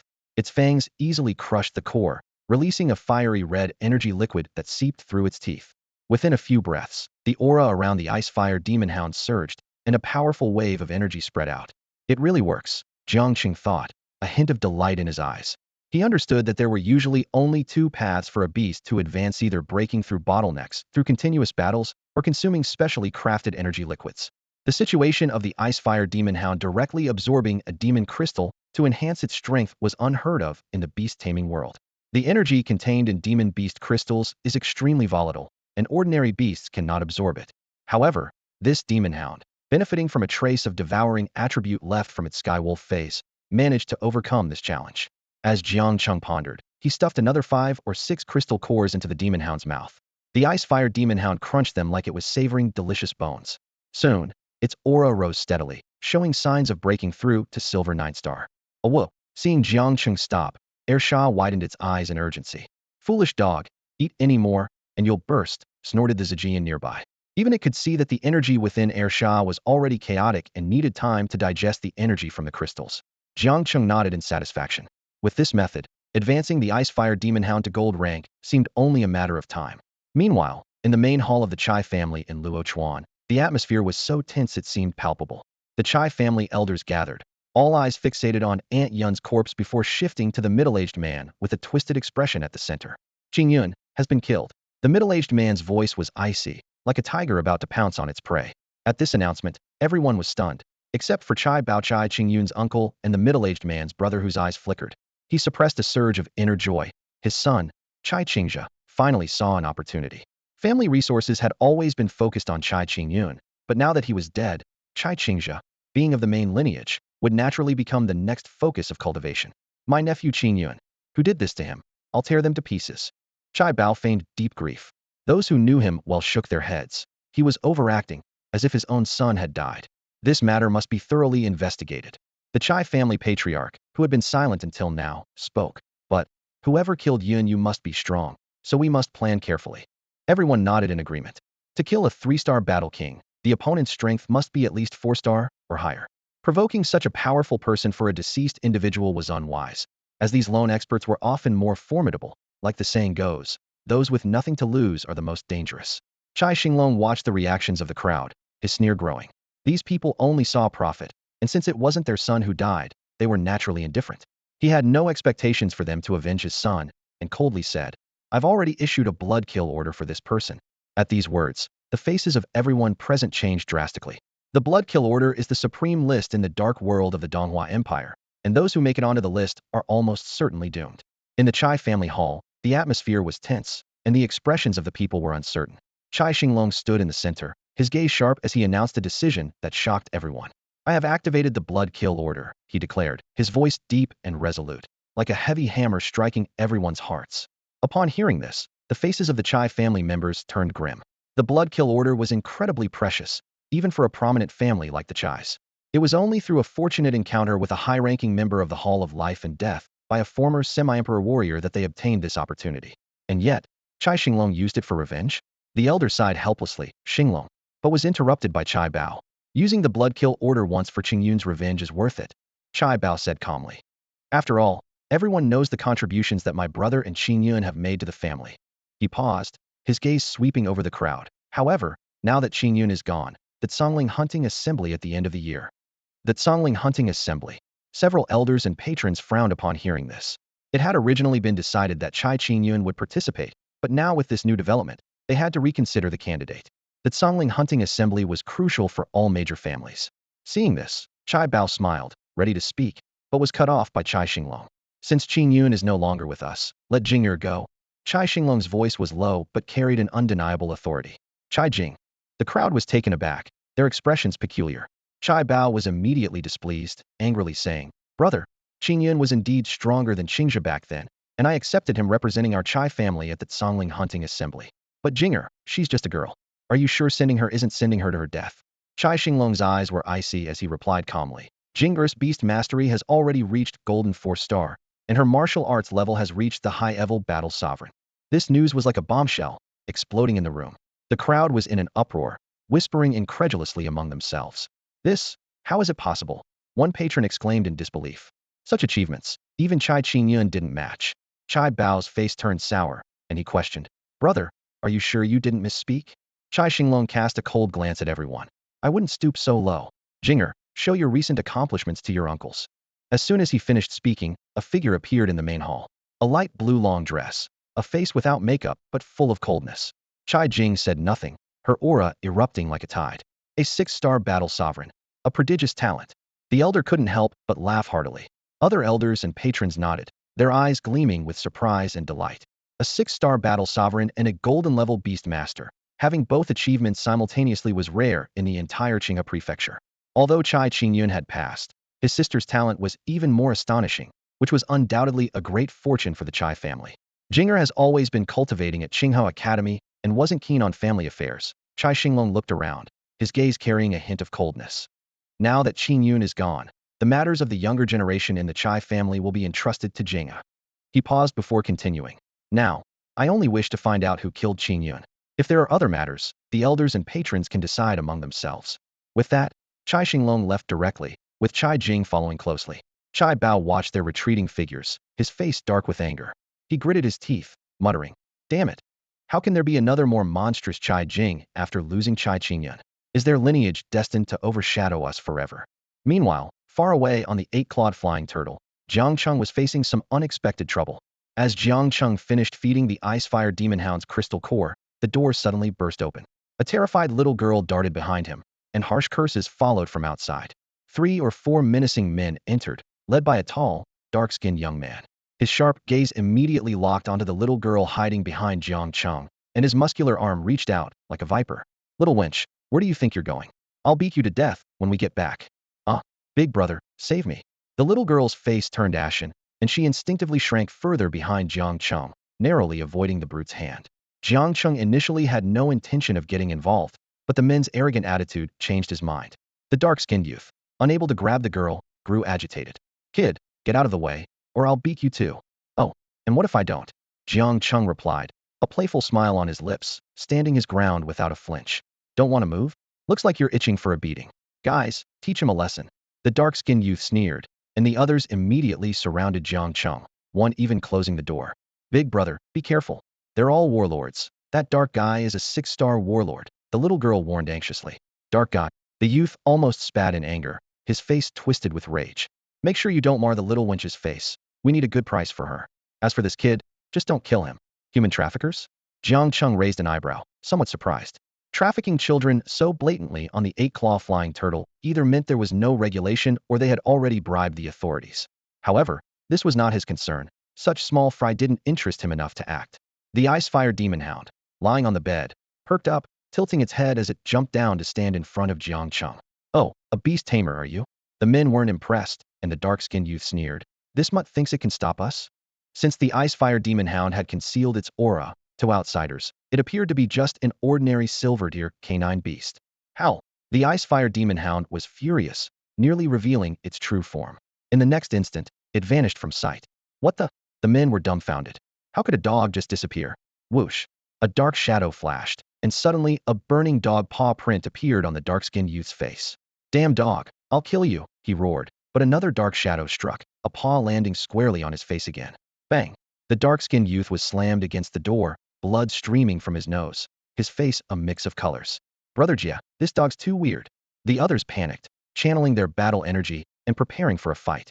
The Icefire Demon Hound, now a shadow, darted around the room, occasionally launching surprise attacks with its paws. This was its innate skill, shadow assassination. Bang! Bang! Bang! In the cramped room, the sound of bodies slamming against the door was relentless, mixed with a few piercing screams. A dark-skinned young man gritted his teeth, shouting incoherently. Coward, let your dog fight us, heathen. Sneak attacks don't make you a hero. The group of men felt extremely frustrated. The dog's abilities were bizarre and unpredictable. It turned into a shadow, launching frenzied sneak attacks, leaving them unable to fight back. Suddenly, a howl echoed, and the Icefire Demon Hound emerged from the shadows. It wasn't responding to their taunts. Its ability had simply reached its time limit. The dark-skinned young man's eyes lit up, a sinister smile appearing on his face. Stupid dog, finally showing yourself? I'm going to take you down. He gathered strong battle energy in his palm and struck towards the Icefire Demon Hound. At that critical moment, an inexplicable pressure suddenly surged forth. Gravity increased several times over without warning, causing the dark-skinned young man to fall heavily to the ground with a thud. Hee hee, these people are so foolish. Zhu Jiuyin lay in Jiang Cheng's palm, enjoying the spectacle. It had activated the true dragon domain, nearly crushing the battle-hardened warriors under its mysterious power. Jiang Cheng cast a cold glance at the group and said calmly, "Should I throw you out, or will you leave on your own?" Supported by his followers, the dark-skinned young man managed to get up, his face flushed with anger and embarrassment. He gritted his teeth, leaving a threat behind. "Just wait, kid. You'll pay for this after we leave the flying turtle." With that, he hurriedly opened the door and slinked away. Jiang Cheng turned his gaze to the young girl behind him, momentarily taken aback. He finally understood why human traffickers would target her. The girl, about 13 or 14, had a delicate and graceful face. Beneath her slender eyebrows were large, blinking eyes. Her long eyelashes trembled slightly, her face a mix of red and white, still seemingly shaken by the recent events. "Thank you, big brother." The girl came to her senses, expressing her gratitude to Jiang Cheng with a polite bow. Her demeanor was poised and graceful, indicating her noble background. Jiang Cheng nodded impassively, his tone indifferent. "I can only protect you for now. Once we leave the flying turtle, you're on your own." He still needed to search for clues about Shen Yunyan and didn't have the energy to care for a young girl. Helping her was already a significant gesture of goodwill. "Okay." The girl bit her lip and sat quietly in the corner of the room, saying nothing more. The ice-fire demon hound, however, took an interest in the girl. It widened its eyes, approached her, wagging its tail and sticking out its tongue with a goofy grin, making the previously downcast Luo Yaoer giggle. Zhu Juyin, peeking out from Jiang Cheng's sleeve, spoke in a wise tone. "Brother Jiang, shouldn't we look after this little girl? She's all alone, and it's quite pitiful." "Not in the mood," Jiang Cheng replied, raising an eyebrow slightly as he sat cross-legged, saying no more. As time passed, the speed of the eight-clawed flying turtle began to slow down. Soon, a massive city appeared before them, Luochuan City, the largest city in Qinghai Prefecture. Luochuan City was astonishingly vast, stretching endlessly, estimated to be 5 or 6 times larger than Tianfeng City. Countless skyscrapers stood in rows, and many flying beasts traversed the skies. Despite the busyness, everything operated in an orderly manner. "So this is Luochuan, it's huge." Zhu Jiuyin's small head emerged from Jiang Cheng's sleeve once more, peering out the window at Luochuan City, its dragon eyes nearly turning into 2 little stars. Thud! The 8-legged flying turtle slowly descended into the designated area, and the passengers disembarked one by one. Luo Yao cautiously followed behind Jiang Cheng, and as soon as they got off, they were met with the menacing stares of several dark-skinned youths. "Brother Jia, I've already informed Brother Su to bring some people over," one of the followers said, putting down his phone with a sinister grin. "Good," the dark-skinned youth sneered. "This girl is high class. We can't just let her go for nothing. As for the guy, we'll make sure the brothers take care of him for meddling in our business." Sensing danger, Luo Yao's voice trembled as she said, "Big brother, it seems like they're calling for backup. Maybe we should wait until they leave before we get off." Jiang Cheng looked calm, walking straight ahead. "No worries, they're just a bunch of nobodies." Seeing this, Luo Yao turned pale but braced herself to follow him. Before long, a tall, burly man with thick eyebrows approached. The dark-skinned youth immediately went up to him, pointing at Luo Yao. "Big brother, that's the girl. She seems to be from some wealthy family, and she's still a virgin." Su Wei nodded with satisfaction, his eyes unabashedly sizing up Luo Yao. "Not bad, not bad. Buyers love this kind. She could easily fetch a few thousand gold." He suddenly noticed Jiang Cheng. Is this guy part of the merchandise too?" The dark-skinned youth's face turned livid with hatred. "He's the one meddling in our business." Su Wei finally noticed their bruised faces and frowned slightly. "How strong is he? What's his background?" "Just a lowly beast tamer, but the dog behind him is a bit strange." The dark-skinned youth glared at the ice-fire demon hound with resentment. Su Wei grinned and signaled to a dozen of his men to slowly encircle them. The surrounding crowd began to back away, eyes filled with pity. Someone whispered, "It's Su Wei. Those two are in trouble." Sigh, these traffickers are so audacious, daring to kidnap people at the air transport station, and no one does anything. "There's nothing we can do. Su Wei's brother is an official in the city guard. I heard that last time a family offended them, their house was broken into at night, the men were killed, and the women." Luo Yao nervously clutched Jiang Cheng's sleeve. "Big brother, they're coming." Jiang Cheng coolly surveyed the scene and said coldly, "If you're going to make a move, do it quickly. I'm in a hurry." "You're quite bold, aren't you?" Su Wei's expression relaxed when he saw the ice-fire demon hound behind Jiang Cheng. He squinted, sizing up the young man before him, calculating in his mind. Just a mere silver tier, and with a canine beast at that. He figured this kid must be from some small family. A sly smile crept onto Su Wei's lips as he waved his hand and ordered, Break his arms and legs first, then tie him up and take good care of him. No sooner had he spoken than a dark-skinned young man behind him grinned, revealing a set of sharp, white teeth. Leading a group of over a dozen men, he charged at Jiang Cheng like a pack of wolves.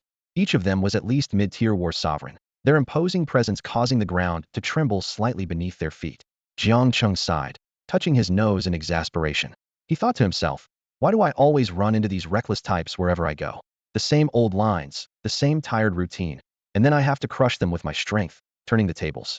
The protagonist's aura, the dumbing down effect. It's straight out of those cliché web novels. As the group closed in, Jiang Cheng made a mental note. Next time, I really need to keep a lower profile. He was genuinely weary of these encounters. The dark-skinned youth saw Jiang Cheng seemingly lost in thought and let out a menacing laugh. His fist, wrapped in battle energy, shot towards Jiang Cheng's face with a sharp, piercing sound. Watch out, big brother! Luo Yao exclaimed in alarm, seeing no reaction from Jiang Cheng. Just as the fist was about to connect with Jiang Cheng's face, a crisp cracking sound echoed. Crack! The dark-skinned youth's fist halted abruptly, just 3 inches from Jiang Cheng's face. Ah! The youth let out a blood-curdling scream as his arms were twisted into a pretzel-like shape by Jiang Cheng, the sound of bones breaking clearly audible. Brother Jia! The dozen or so companions behind him were enraged, unleashing their battle energy as they launched various attacks towards Jiang Cheng. Black Tiger Heart Strike, 8-inch Burst, Monkey Plucks Peach. The names of their techniques rang out in quick succession. One of them, particularly vicious, aimed directly at Jiang Cheng's lower body. Pointless, Jiang Cheng sighed softly. Under Luo Yao's astonished gaze, he turned into a blur, darting through the crowd like lightning. Thud, thud, thud. Dull thuds resounded as the attackers were sent flying like cannonballs, seemingly ravaged by some terrifying force. Throughout the entire encounter, Jiang Cheng hadn't used a trace of innate true essence. Su Wei watched this unfold with growing fear. A storm of shock surged within him. This kid is actually a powerful warrior Dao expert? But he couldn't just stand by and watch his underlings get beaten. Forcing himself to remain calm, Su Wei stepped forward and said coldly, Kid, you're indeed strong. I'll give you a chance now. Apologize and return the girl, and I'll let bygones be bygones. Otherwise, don't blame me for being ruthless. Before he finished speaking, Su Wei tore off his coat, revealing a body packed with muscular sinew. His aura peaked at an 8-star war sovereign, which was the source of his confidence. Big brother, they'll kill me, Luo Yao whispered, biting her lip, looking at Jiang Cheng with pleading eyes. Clearly, she was still haunted by the trauma inflicted by human traffickers. Don't worry, I promise to protect you. Jiang Cheng replied nonchalantly, lifting his gaze slightly. He paid no mind to Su Wei's words, treating them as mere noise. Hidden in his sleeve, Zhu Jiuyin wore a look of schadenfreude, as if thinking, someone's in for a rough time again. Ignorant fool. Su Wei sneered at Jiang Cheng's demeanor. The veins on his arms bulged like dragons, and despite Jiang Cheng's impressive display, Su Wei remained confident. Mountain-crushing hand. Su Wei shouted, his hands coming together.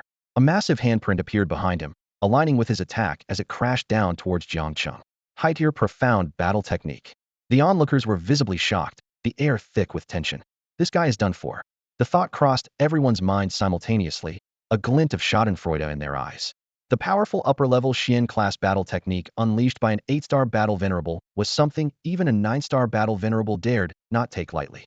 Yet Jiang Cheng stood proudly, without a hint of defense, as if he were facing nothing more than a gentle breeze. A sinister smile appeared on Su Wei's face as his enormous handprint, carrying the power to topple mountains and shatter stones, came crashing down. The air compressed, emitting a sharp whistle. The dark-skinned youth and his companions watched with glee, as if already envisioning Jiang Cheng being crushed into pulp. However, Jiang Cheng remained completely still, not even bothering to lift an eyelid. Just as the massive handprint was about to strike, a faint golden shield appeared, effortlessly blocking the attack midair. Su Wei's pupils shrank in disbelief. He roared in fury, channeling all his battle energy in a desperate attempt to shatter the seemingly fragile barrier. Yet no matter how hard he tried, the Vajra spell remained unyielding. Jiang Cheng finally raised his hand slowly, runes flickering in his palm. Instantly, a majestic white, celestial tiger materialized, its terrifying metallic energy weaving through the air. In a flash, the tiger appeared above Su Wei and his men, its claws sweeping across them, sending them flying like kites with broken strings. The dark-skinned youth met an especially tragic fate, tumbling headfirst into a roadside trash can, his legs comically kicking in the air.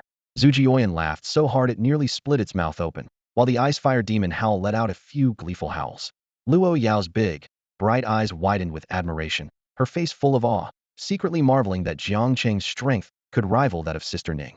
Jiang Cheng withdrew his gaze and walked past the groaning figures on the ground without a trace of emotion. These small fry weren't worth his attention. At that moment, he was more eager to gather information about the Tsongling hunting event and search for the figure that resembled Shun Yunyan. Could it really be her? He pondered, frowning as he walked. The ice-fire demon Howl loyally followed its master, but suddenly hesitated, turning back to howl at Luo Yao. The little girl bit her lip, mustering the courage to follow. After experiencing the terrifying ordeal of being kidnapped, she realized this was no longer a familiar environment. Without Sister Ning's protection, she was vulnerable to those with ill intentions in this unfamiliar city. After walking for a few minutes, Jiang Cheng suddenly stopped. Embarrassment washed over him as he realized he seemed to be lost. Zhu Jioyin got excited, thinking its suggestion was finally being considered. Just as it was about to speak, Jiang Cheng clamped its mouth shut, leaving it to emit a pitiful whimper. Woo! Bad master doesn't feed me. I'll report you for beast abuse. Zhu Jioyin's indignant voice echoed in Jiang Cheng's mind. His facial muscles twitched, choosing to ignore the gluttonous little creature. His gaze inadvertently fell on Luo Yao, who had silently followed him all the way. The ice-fire demon Howl stood protectively by her side, showing a hint of affection. Noticing Jiang Cheng's look, the creature stuck out its tongue with a silly grin, its tail wagging furiously like a spinning top, letting out a playful "awoo" to make its presence known. What's your name? Jiang Cheng suddenly asked, his gaze falling on the little girl beside him. Luo Yao was taken aback, her small face turning slightly red as she softly replied, Big brother, my name is Luo Yao. Luo as in Luoyang, and Yao as in Yaoguang. Jiang Cheng nodded, not giving much away. He then asked, do you know where in Luochuan City I can find some information? Information? Luo Yao was puzzled again, tilting her little head as she thought hard for a moment. Suddenly, her eyes lit up with excitement, and she said, I know a place. Yunxian K, you can find a lot of information there. My dad used to take me there. I should remember the way. Very good. Jiang Cheng nodded in satisfaction, his gaze sweeping over Luo Yao's dirty little face. He frowned slightly and asked, where did you get lost? Do you have any contact information for your family? Luo Yao's face showed a pitiful expression, her voice trembling slightly. I came with my cousin from Tianhe, but I got lost and was taken away by them. Mentioning her family made her little face tense up. She thought to herself that she had sneaked out from her family, and if her father found out, she would be in big trouble. She decided it would be best to find Ning's sister first, but unfortunately, the jade piece she usually used to contact her was lost. Seeing Luo Yao's hesitant expression, Jiang Cheng chuckled lightly and said, you can stay with me for now. Once I'm done with my business, I'll help you find your people. How about that? Thank you, big brother. Luo Yao exclaimed with joy, bowing to thank Jiang Cheng again. Jiang Cheng looked at the well-mannered little girl and couldn't help but find her a bit adorable. Meanwhile, outside the Su family mansion, Lin Yan watched as his wife, Su Shuang, drove off in a luxury car with a stranger. His face twisted with anger, his knuckles turning white as he clenched his fists, a wave of helplessness consuming him. The two Su family guards at the gate were unfazed by the scene. One of them patted Lin Yan's shoulder with a hint of mockery in his voice. Don't be too upset, son-in-law. Miss is just going on a business trip. The others couldn't help but laugh, their eyes mocking Lin Yan as if he had grown a patch of grass on his head. Get lost, Lin Yan shouted, his anger boiling over. A business trip? Does she need to go to a place like Yunxian K for that? Su Shuang, that shameless woman, has gone there with that goof family young master several times in the past month, right in front of me. Say that again if you dare. The guard's face darkened, his fighting spirit flaring as if ready to make a move. Enough, brother Xia. His companion quickly held him back, chuckling. After all, he's our nominal son-in-law. Bah, the Su family son-in-law. He's not even as good as a dog. The two continued to hurl insults, leaving Lin Yan utterly humiliated. Holding back his anger, Lin Yan turned and left. Just as the guard said, as a son-in-law in the Su family, he was indeed treated worse than a dog. Su Shuang, you've pushed me to this. Lin Yan got into a taxi and instructed the driver to head to Yunxian, Quebec. He planned to catch them in the act and then post it on the biggest social media site in the Donghua Empire, Jiuzhou Fengyan. As for the Su family's reaction, he no longer cared.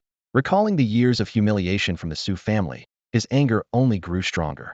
This Su family is not worth staying in. Lin Yan's lips curled into a cold smile.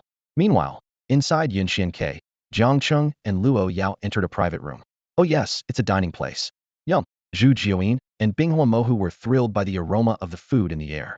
Jiang Cheng frowned, looking at Luo Yao, suspecting that the little girl might have tricked him into coming because she was hungry. Noticing Jiang Cheng's gaze, Luo Yao's face turned slightly red as she hurriedly explained, Big brother, this Yunxian K is not only an information hub, but also the largest restaurant in Qinghe State. Jiang Cheng suddenly understood, realizing that where there are people, there is a constant flow of information. He pondered for a moment and asked, When can we get the information? Luo Yao bit her finger, adorably pondering. It should be in the evening when the night market opens. That's a long time. Brother Jiang, let's order some food first. Zhu Juyin had already impatiently emerged from Jiang Cheng's sleeve, while the silly one had directly sat on the soft chair, looking quite at home. Luo Yao was startled by the sudden appearance of Zhu Juyin and asked in surprise, "Big brother, why do you have a little snake in your sleeve?" "Hey, little girl, quickly order. You're the only one familiar with this place." When Zhu Juyin's old-fashioned voice echoed in her mind, Luo Yao was stunned. The snake could actually talk? Seeing this, Jiang Cheng helplessly grabbed Zhu Juyin back, thinking that this little creature must have communicated with Luo Yao through soul exchange. Crispy emperor crab, polar ice pork chop, steamed snow pork. Candle 9 Yin's dragon eyes scanned the menu back and forth, its little paws eagerly tapping at each delicacy. Air Shah acted as the advisor, his dog-like eyes fixated on the menu, almost drooling. Soon, dishes full of color, aroma, and taste filled the table, their fragrance wafting through the air. Luo Yao's face couldn't hide her longing. Her stomach growled right on cue. "Sir, the total for the dishes and drinks is 25,648 gold coins. Will you be paying by card or cash?" The waitress, with a slight bow and a sweet smile, presented the bill. This was the rule at Yunxian K. Pay first, then enjoy. Jiang Cheng's face twitched slightly as he glanced at the table full of delicacies.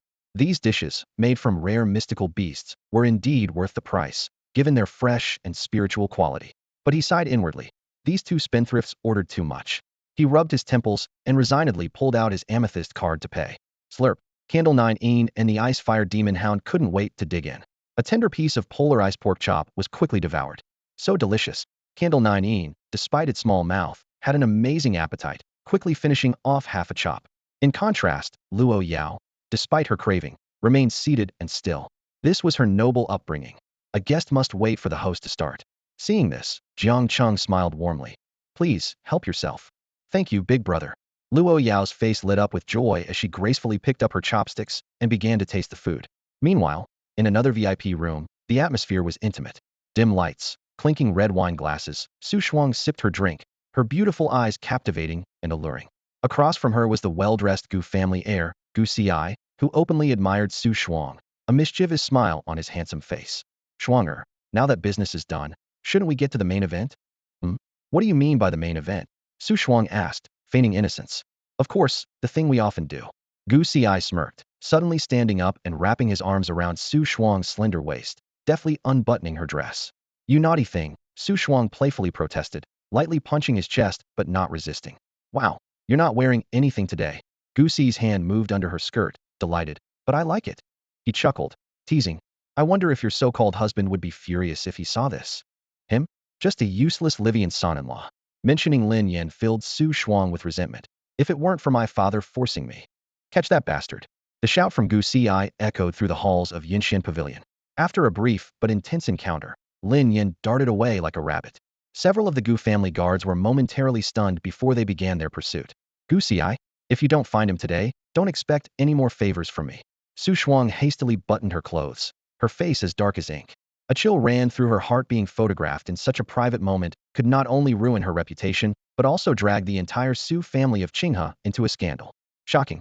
The daughter of the Qinghe king caught in an affair with the eldest son of the Gu family. Such a headline flashed through her mind, and she dared not imagine her father's reaction upon hearing the news. "I know what's at stake." Gu Ci's face was as dark as thunderclouds. After taking a deep breath, he ordered, "Seal off Yinshan Pavilion immediately. Even if we have to turn the place upside down, find that bastard." Su Shuang quickly made a phone call, cautiously arranging for the lockdown.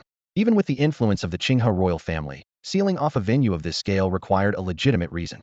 At that moment, a palm-sized golden-furred mouse leapt onto Gu Ci's shoulder. This short-tailed golden mouse was Gu Ci's spirit beast, renowned for its exceptional tracking abilities.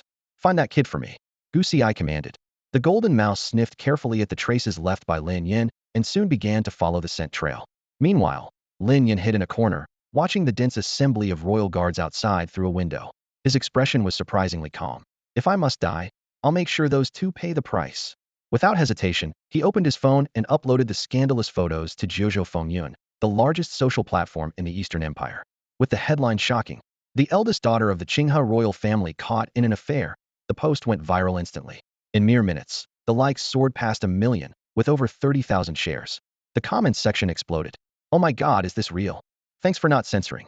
This is what high society is really like. Yinshian Pavilion costs at least 10,000 gold coins just to enter. Who's exaggerating now? As Lin Yin watched the comment count skyrocket, a sharp squeal from a mouse suddenly came from behind, followed by the sound of hurried footsteps. Although he was prepared to die, his instinct to survive drove him to slip into the nearest VIP suite. Shah was munching on a juicy crab leg when an unexpected visitor startled him, almost causing him to spit out the crab meat. Luo Yao was also taken aback, her chopsticks suspended midair. However, Zhu Juyin merely widened his dragon eyes slightly and continued to chew on the pine-scent ribs, making a huffing sound. At that moment, the long-absent system suddenly chimed in with an ethereal voice. Ding! A random event has been triggered. Please choose. 1. Save the person in front of you to gain access to the system's store. 2. Stand by and watch, with no reward. Jiang Cheng was momentarily stunned, surprised to discover this functionality of the system. A system store? That sounded appealing. He almost immediately chose the first option without hesitation. Lin Yin felt several gazes on him, making him a bit nervous. Just as he was about to explain, Jiang Cheng smiled gently and said, "A guest is always welcome. Please, have a seat." "Thank you." Lin Yin felt somewhat reassured upon seeing the lavish spread of dishes. Anyone who could afford such extravagance likely had a significant background, and perhaps he could indeed escape his predicament. At that moment, the short-tailed golden mouse stopped at the door of Jiang Cheng's private room. Gu Xi, showing a hint of joy, immediately ordered his subordinates. "That bastard is in there. Get in and grab him." With Gu Xi's command, the guards had little hesitation. One of them kicked the door forcefully, only to turn pale and clutch his foot in pain as if he'd kicked a steel plate. "Useless. I told you to ease up on the workouts," a companion scoffed, exuding a powerful aura, revealing himself as a 7-star battle sovereign. He launched a fierce kick, enveloped in formidable battle energy. However, just then, a faint golden glow appeared on the door. Crack! Ah! My leg! The battle sovereign screamed as the terrifying recoil instantly shattered his leg bone. "What a bunch of incompetence. Let me handle this." Gu Xi, though a bit uncertain, approached with more caution. As he reached out to push the door, the golden light flared brightly, unleashing a powerful force that sent him flying backward. "Who gave you the right to barge in without permission?" A cold voice suddenly came from inside, followed by a surge of violent and terrifying energy. A battle king. The Gu family battle sovereigns exchanged glances, realizing this was no ordinary battle king, possibly even a 3-star or 4-star or higher. Gu Xi's expression changed slightly, his tone now more respectful. "Sir, a thief just stole something from me and ran into your room. I ask for your leniency. I am Gu Xi, and the item is very important to me." He revealed his identity with a hint of confidence. The Gu family also had a 6-star battle king, and if the person inside was sensible, they would surely open the door and invite him in. "Gu Xi? Sorry, never heard of you." The voice inside replied with indifference. Damn it! Gu Xi was furious, feeling that his words were being dismissed. Just then, Su Shuang hurriedly arrived in high heels, her expression extremely grim. She said coldly, "Gu Xi, we're done for now." She showed her phone to Gu Xi. Gu Xi glanced down and nearly fainted. That bastard had already posted the photos online, and they had been uploaded to Kyushu Storms, garnering an astonishing number of likes, over 10 million. Gu Xi's face was filled with panic, his eyes nervously darting between the phone screen and Su Shuang. "What do we do? Can we delete it?" he asked in a trembling voice. His biggest worry wasn't the criticism from netizens, but that this incident might reach the ears of the Qinghe king. Such a scandal could cast a shadow over the entire Qinghe palace. Su Shuang let out a cold laugh, her sharp eyes fixed on Gu Xi. "Does deleting it now make any difference?" Her voice dripped with sarcasm. "The post has already been shared hundreds of thousands of times. The whole upper circle of Qinghe state must know by now." Taking a deep breath, her tone turned cold and resolute. "The only way now is to deny everything." A gleam of cunning flashed in Su Shuang's eyes. "We'll say the photos are fake, that neither of us was at Yinshian Pavilion today. As for the person who faked the photos," a cold smile played on her lips, "we'll need to find a scapegoat." Gu Xi had to admit, Su Shuang was indeed the daughter of the Qinghe king. Even in a crisis, her mind remained sharp.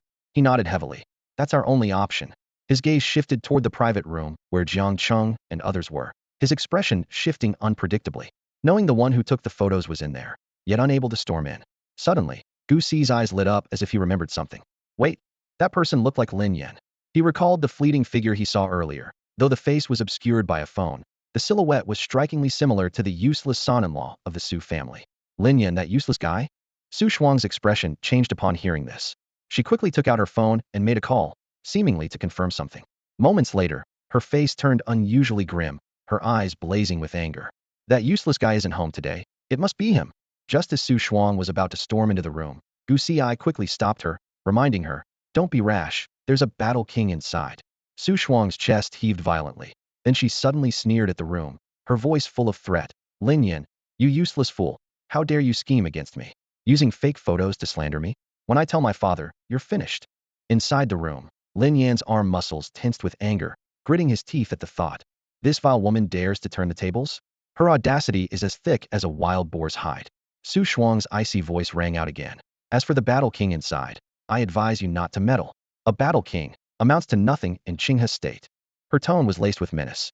Jiang Cheng merely lifted his eyelids slightly, indifferent to Su Shuang's words.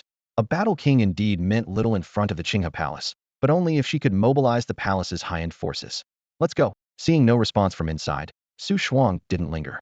She thought coldly, as long as Lin Yan remains in Luochuan, he won't escape. Gu Xi also shot a vicious glare at the room before hurriedly leaving with his men in a direction opposite to Su Shuang's. At that moment, a serene voice echoed in Jiang Cheng's mind from the system. "Ding. System store access granted. Ding. Current access level, A." In Jiang Cheng's mind, the image of the system store appeared, displaying only one page with 5 items, each vividly realistic. Item name, Ant Power Pill.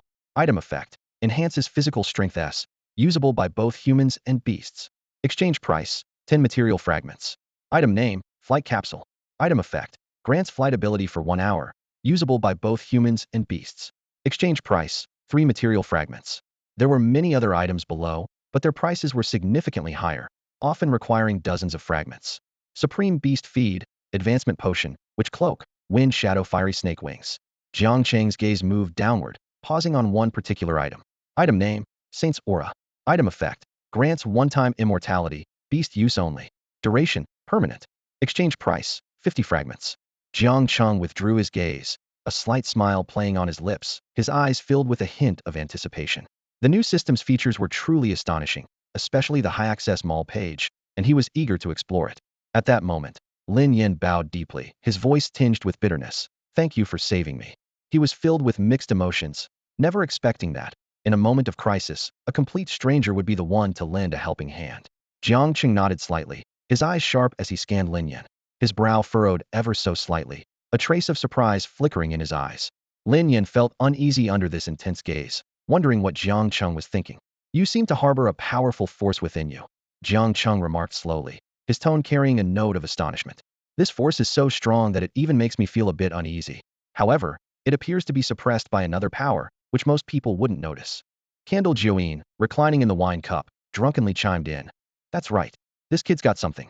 It had downed several large cups of Qingshan Baijiu, its tongue slightly twisted. Lin Yan's breath quickened at these words, his eyes alight with longing. "A power? How strong?" he asked urgently. For years, he had borne the shame of being labeled a useless son-in-law, enduring countless humiliations and ridicule. These painful memories were still vivid, causing him to clench his fists, his knuckles white, eyes bloodshot. Jiang Cheng pondered for a moment, then calmly said, "Very strong, at least reaching the level of an 8 or 9-star battle king, possibly even higher." These words left Luo Yao, who was cautiously nibbling on ribs, pale with shock. 8 or 9-star battle king, she murmured. Such a strong figure would be considered high-ranking even in the family. Beyond that, we're talking about battle emperor level. Lin Yan trembled with excitement, barely able to contain himself. If what Jiang Cheng said was true, and he indeed had the potential of an 8 or 9-star battle king, wouldn't that mean even the Qinghe king would be no match for him? With this thought, Lin Yan looked up at Jiang Cheng, his eyes filled with hope. "Sir," he took a deep breath, his tone pleading. "Can you tell me how to awaken this power?" Jiang Cheng didn't reply, merely sipped his wine, his expression indifferent. In truth, if not for the system's reward, he wouldn't have helped Lin Yan at all, let alone assist him in awakening his power. Seeing Jiang Cheng's reaction, Lin Yan gritted his teeth. He knew there were no free favors in the world. The fact that Jiang Cheng had saved him was already a huge favor, and now asking for help to awaken his power seemed rather greedy. However, Lin Yan's desire for power was too strong. He no longer wanted to live a life of inferiority and humiliation. Having made up his mind, Lin Yan's expression grew resolute. Without hesitation, he knelt before Jiang Cheng, speaking with determination. "Master, if you can help me awaken this power, I, Lin Yan, vow to follow you for life. If I break this vow, may I fall into eternal hell after death, my soul tormented by countless ghosts." He then made an extremely severe vow that left Luo Yao stunned, staring at Lin Yan in disbelief. He dared to make such a vow.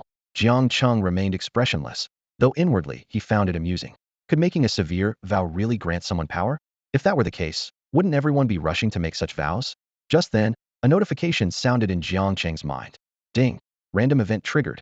Please make a choice, host. 1. Accept Lin Yan's request and break his seal to unlock level mall access. 2. Refuse him and receive 10 material fragments. Jiang Cheng's expression turned peculiar. Was this guy the system's favorite or something? 2 random events triggered in a row involving him. Although Jiang Cheng was reluctant inside, the allure of the level system shop access was simply too great. He took a deep breath and said calmly, I can agree to that. Lin Yan was overjoyed upon hearing this and eagerly leaned forward, his eyes shining with a desire for power. Jiang Cheng secretly shook his head, and a meme from the internet flashed through his mind. A green hat with the words, young man, do you crave power? Without further words, Jiang Cheng placed his hand on top of Lin Yan's head. Deep within his dark pupils, white flames flickered, and through his sword-like gaze, Jiang Cheng's consciousness entered Lin Yan's body. Before him appeared a web of intricate golden patterns.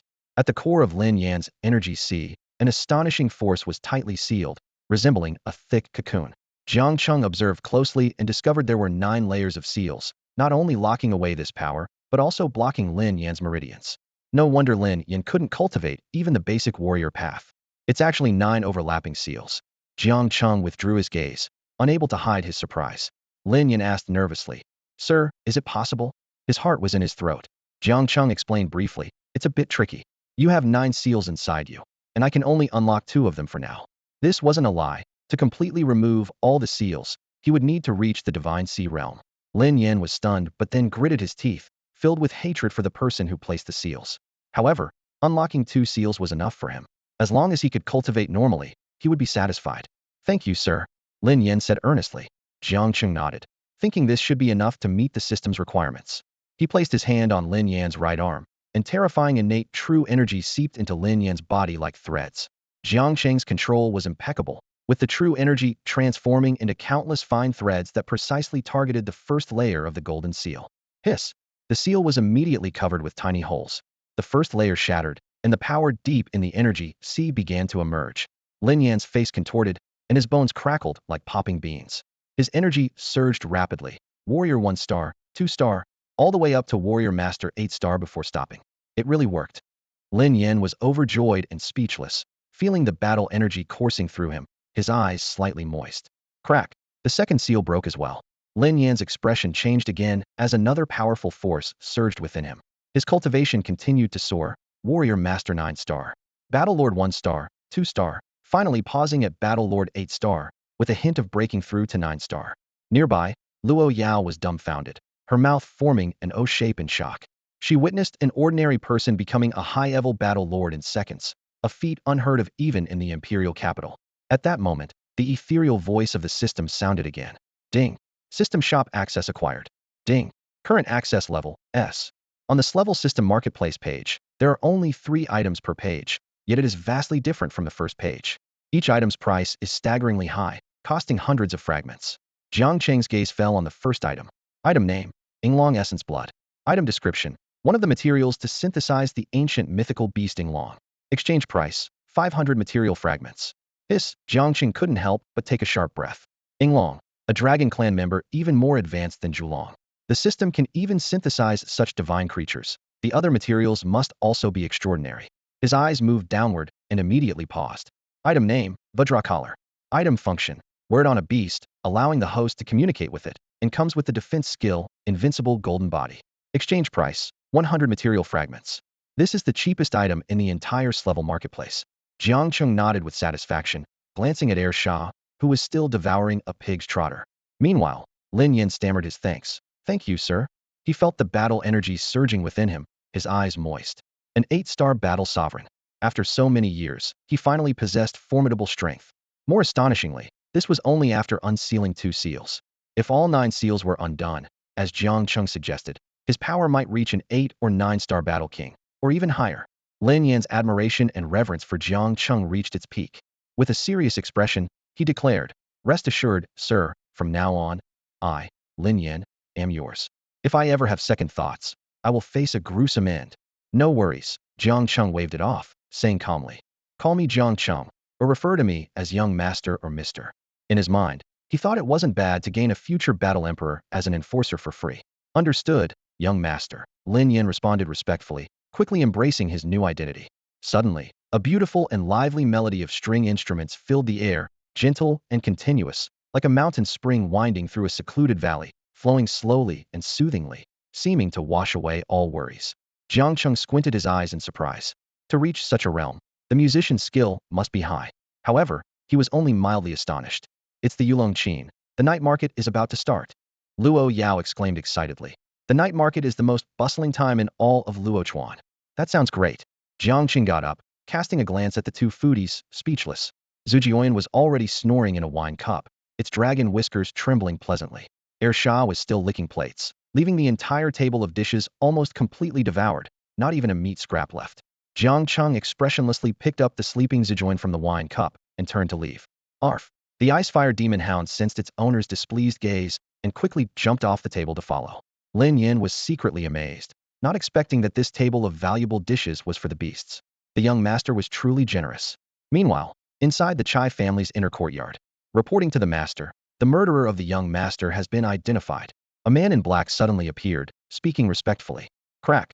Chai Xinglong crushed 2 jade beads in his hand. His face twisted as he coldly asked, "Who is it?" A young man named Jiang Cheng. Someone witnessed him easily defeating Yun Yu and annihilating the entire Tianfeng Qian family. The man in black reported truthfully, presenting detailed information and photos of Jiang Cheng. The Chai family's intelligence network was astonishingly powerful. The information on Jiang Cheng was incredibly detailed, even documenting his time in an orphanage with precision. Changed personality a month ago? Chai Xinglong's expression turned grim, eyes cold. In just a month, from a bottom-tier scrap collector to someone easily crushing battle kings? This man must have a significant secret. The Temple of Life and Death is not an actual place, but rather an organization in the dark world that acts like an official entity. It is responsible for maintaining and establishing order in this shadowy realm. The dark web serves as the platform for posting various missions. Assassins, mercenaries, hunters, and freelancers can all receive suitable assignments through the dark web, earning substantial rewards in the process. The Blood Kill list is the most prestigious ranking on the dark web, with both the bounties and the difficulty of execution standing at the pinnacle of the temple's many missions. The minimum access level for the Blood Kill list is a grade, and those who reach this level are at least at the Warrior King rank. For the first time in a long while, the Blood Kill list showed some activity. New data appeared, revealing a new target. The mission target was Jiang Cheng, with a photo attached. The target description noted that he possessed a silver-tier beast of unknown strength and had previously killed a golden 6-star beast. His own strength was formidable, having killed a 3-star warrior king. The mission was classified as a grade, with a reward of 300,000 gold coins and a supreme great essence pill. This pill is a revered elixir for warriors, capable of significantly boosting one's cultivation below the high-level warrior king without any conditions. It can even allow a 9-star warlord to easily break through to the warrior king realm. Within seconds of this mission being posted, it was accepted, marked by the green color in the top left corner. The username beside it read Poison Wolf. Outside of Luochuan, in a deserted industrial area, there stood an abandoned steel factory. It had become the hideout for Su Wei and his gang of traffickers to conduct their illegal activities. "Stay quiet," commanded Cheng Jia, the dark-skinned young man wielding a whip. He looked down coldly at the goods, over a dozen people, mostly children aged 12 or 13. Their delicate features were masked by fear and terror, fitting the current trafficking market perfectly. "Just wait a bit longer. The buyer will be here soon," Su Wei said, attempting to grin but wincing as he aggravated a wound on his face. "Damn that bastard. He hit me so hard," he cursed with resentment. Hearing this, Cheng Jie's eyes turned red with anger. Although he wasn't physically injured, his pride was deeply wounded.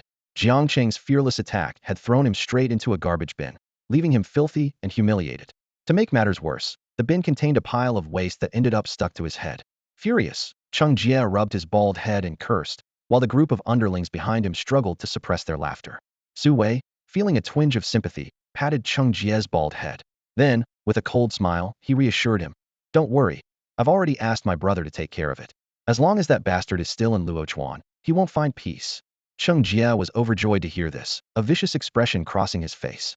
Su Wei's brother was the deputy commander of the city guard, a 3-star warrior king. That kid was doomed.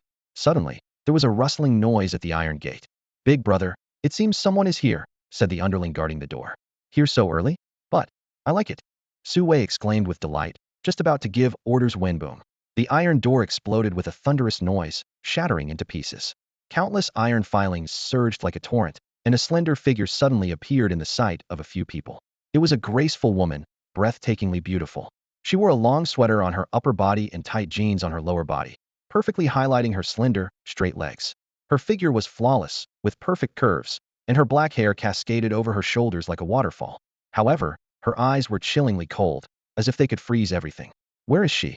Ning Qingshue's voice cut through the air like an icy blade.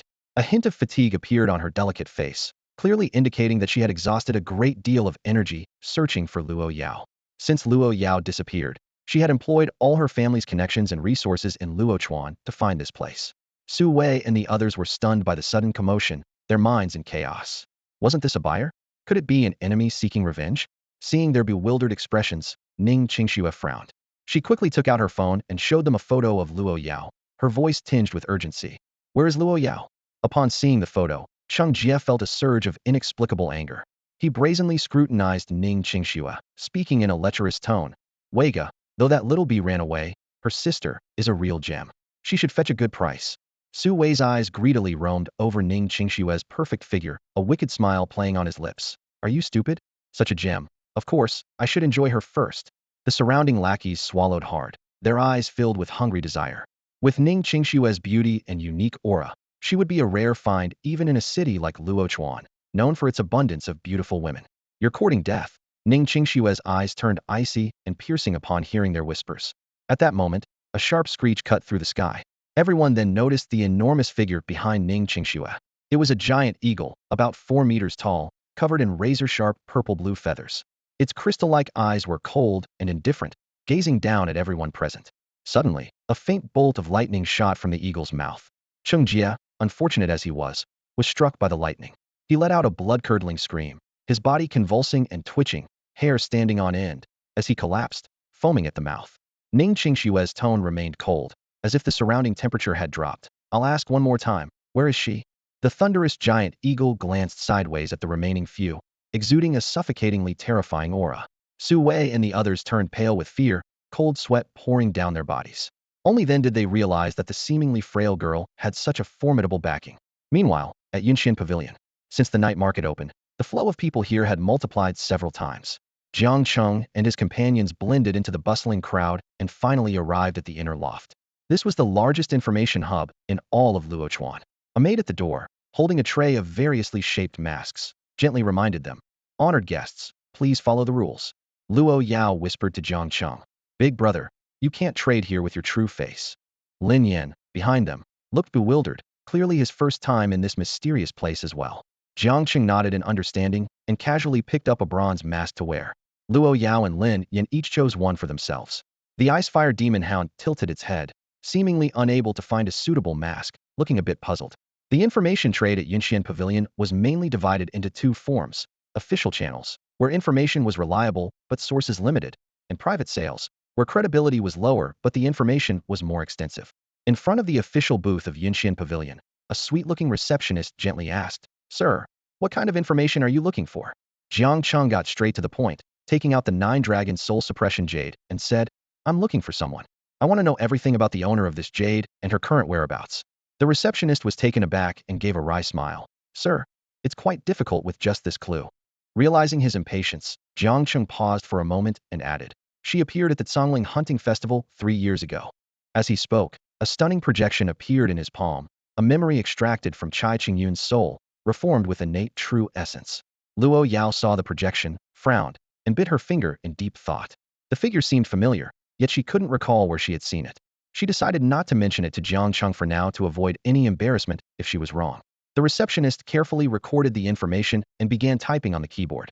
As one of the largest information databases in Luochuan City, Yunxian Pavilion's immense servers continuously update and absorb the latest information, keeping the business of selling information up to date. Moments later, the receptionist compared the 9-dragon soul suppression jade and hesitantly said, "Sir, regarding your information, we only have a level, estimated at 5,000 gold coins. Do you accept the offer?" Jiang Cheng frowned and asked, "Level?" The receptionist kindly explained, "The information level is judged by its authenticity and detail. Level information is rather fragmentary." Despite some dissatisfaction, Jiang Cheng pulled out a purple gold card to pay. In just over a month of indulgence, the card's balance of 100,000 gold coins was nearly depleted. Lin Yan, standing behind him, couldn't help but be astonished, thinking how generous Jiang Cheng was to spend 5,000 gold coins on such fragmented information. The receptionist smiled sweetly and handed Jiang Cheng a small, portable device resembling a USB drive. Sir, here is your information. This is the most commonly used information storage device in the Donghua Empire, highly confidential, and allows information to be browsed at any time. Jiang Cheng promptly activated the device, and a holographic screen appeared before him. As he examined the information, his frown deepened. As the receptionist had said, the information was fragmented, recording only the jade owner's location and events at the Songling hunting festival, with no photos or identification details. The only notable point was that the jade owner seemed to have entered a ruin and acquired something, after which she was besieged by multiple people. This matched the scene Jiang Cheng had seen in Chai Qingyun's memory, but it was unrealistic to find the jade owner with just this information. Jiang Cheng rubbed his temples and suddenly turned to Lin Yan and asked, "Who organizes the Songling hunting festival?" Lin Yan was startled and quickly replied, "Young master, it's a grand event jointly hosted by the 13 states of the southern region. Talents from the 13 states and even the northern region participate." Jiang Cheng continued, "And who holds the information about the participants?" This question left Lin Yan and Luo Yao dumbfounded. Even the receptionist looked at Jiang Cheng with a peculiar expression, thinking that participant information is usually highly confidential. Did he intend to forcefully obtain it? Lin Yan looked at Jiang Cheng's furrowed brow and said with a wry smile, "Young master, there are just too many participants. General information isn't retained for long." He paused, then added, "But the person you're looking for might participate this time. After all, the Celestial Spirit Hunt isn't just any competition. It's held in the Dragon Lake Secret Realm, which is one of the legendary sources of the Great Change on Blue Star a century ago. There are countless exotic beasts, rare fruits, and even ancient ruins. Most people join not for the rewards, but for the opportunities inside. Even if the person you're looking for doesn't come, it's unlikely that everyone who has seen her will be absent." Jiang Cheng nodded thoughtfully. "That's all we can do for now. So how do we sign up for the Celestial Spirit Hunt?" Lin Yan shook his head helplessly. "I'm not sure. I overheard this from the gossiping servants of the Su family. I used to be a useless son-in-law, far removed from such gatherings of geniuses." Nearby, Luo Yao blinked her big eyes and quietly explained, "Big brother, most participant slots are predetermined. Only renowned prodigies from various states receive invitations, and some slots are controlled by local families." "That's so unfair," Jiang Cheng said, frowning. "Can other slots be transferred?" "Of course not," Luo Yao quickly replied, a hint of worry in her eyes. "Big brother, are you planning something sneaky?" Lin Yan suddenly remembered something and added, "Young master, I heard there's another way to get a slot to Triangle Killing Arena. If you earn a gold medal there, you can enter the Celestial Spirit Hunt." Jiang Cheng nodded thoughtfully, saying nothing more. Meanwhile, in the Qinghe prince's mansion, Su Shuang tearfully complained to her mother. Mrs. Li was furious. That wretched Lin Yan dared to set up Shuang. He deserves to die. The surrounding members of the Su family secretly sneered at this. Who didn't know about Su Shuang and Gu Xiai? It was an open secret. Now that it had been exposed, the prince would surely be furious. This mother-daughter duo was clever, shifting the blame to the absent Lin Yan. Su Yun, who had just arrived, frowned and couldn't help but say, "Lin Yan doesn't seem like that kind of person. Besides, didn't sister also go to Yinxian Pavilion today?" As soon as she said this, the atmosphere in the room turned awkward. Su Shuang's face darkened, and she angrily said, "Su Yun, are you implying I'm shameless?" Everyone had strange expressions, but nobody said anything. Mrs. Li's face turned cold, and she sneered. "Su Yun, is this how you, as a sister, behave? Slandering your sister in public? Are you so eager to defend Lin Yan? Should I suspect you have something with that wretch too?" Su Yun's face flushed with anger, but she couldn't argue back as Mrs. Li was her nominal mother. Mrs. Li ignored Su Yun and turned to the other members of the Su family, saying, "Now that Shuanger has been set up by that wretched Lin Yan, and the matter has blown up, affecting the entire Qinghe prince's mansion, we must catch Lin Yan quickly and clear this up. Juming, I heard you know some high-level people in the 9 provinces storm. Could you handle this?" Su Junming was taken aback, but, under Mrs. Li's stern gaze, swallowed his words and reluctantly replied, "All right, sister-in-law." After all, with the Qinghe prince absent, Mrs. Li was in charge of all matters in the Su family. If Yunxian Pavilion is likened to a place of gentle comfort, then the Triangle Arena is undoubtedly a camp of iron and blood. This imposing structure is the only place in Luochuan City where killing is permitted. Every day, lives are lost in the battles held here. Yet, despite this, countless people yearn to become gladiators. Standing before this ancient-style arena, Jiang Cheng and his companions couldn't help but be awed by its grandeur. The towering walls soared into the clouds, distinctly divided into 3 levels, and at nearly 100 meters high, it stood out even among the skyscrapers of Luochuan. Most striking was the golden inverted triangle emblem at the top, gleaming brilliantly in the sunlight. Luo Yao bit her lip, her small face a mix of excitement and fear. Having been treated like a princess all her life, this was her first time so close to such a bloody and violent place. Curiosity drove her to tug on Jiang Cheng's sleeve and timidly ask, "Brother Jiang Cheng, can I go in too?" Jiang Cheng frowned slightly, clearly hesitant about allowing a young girl into such a place.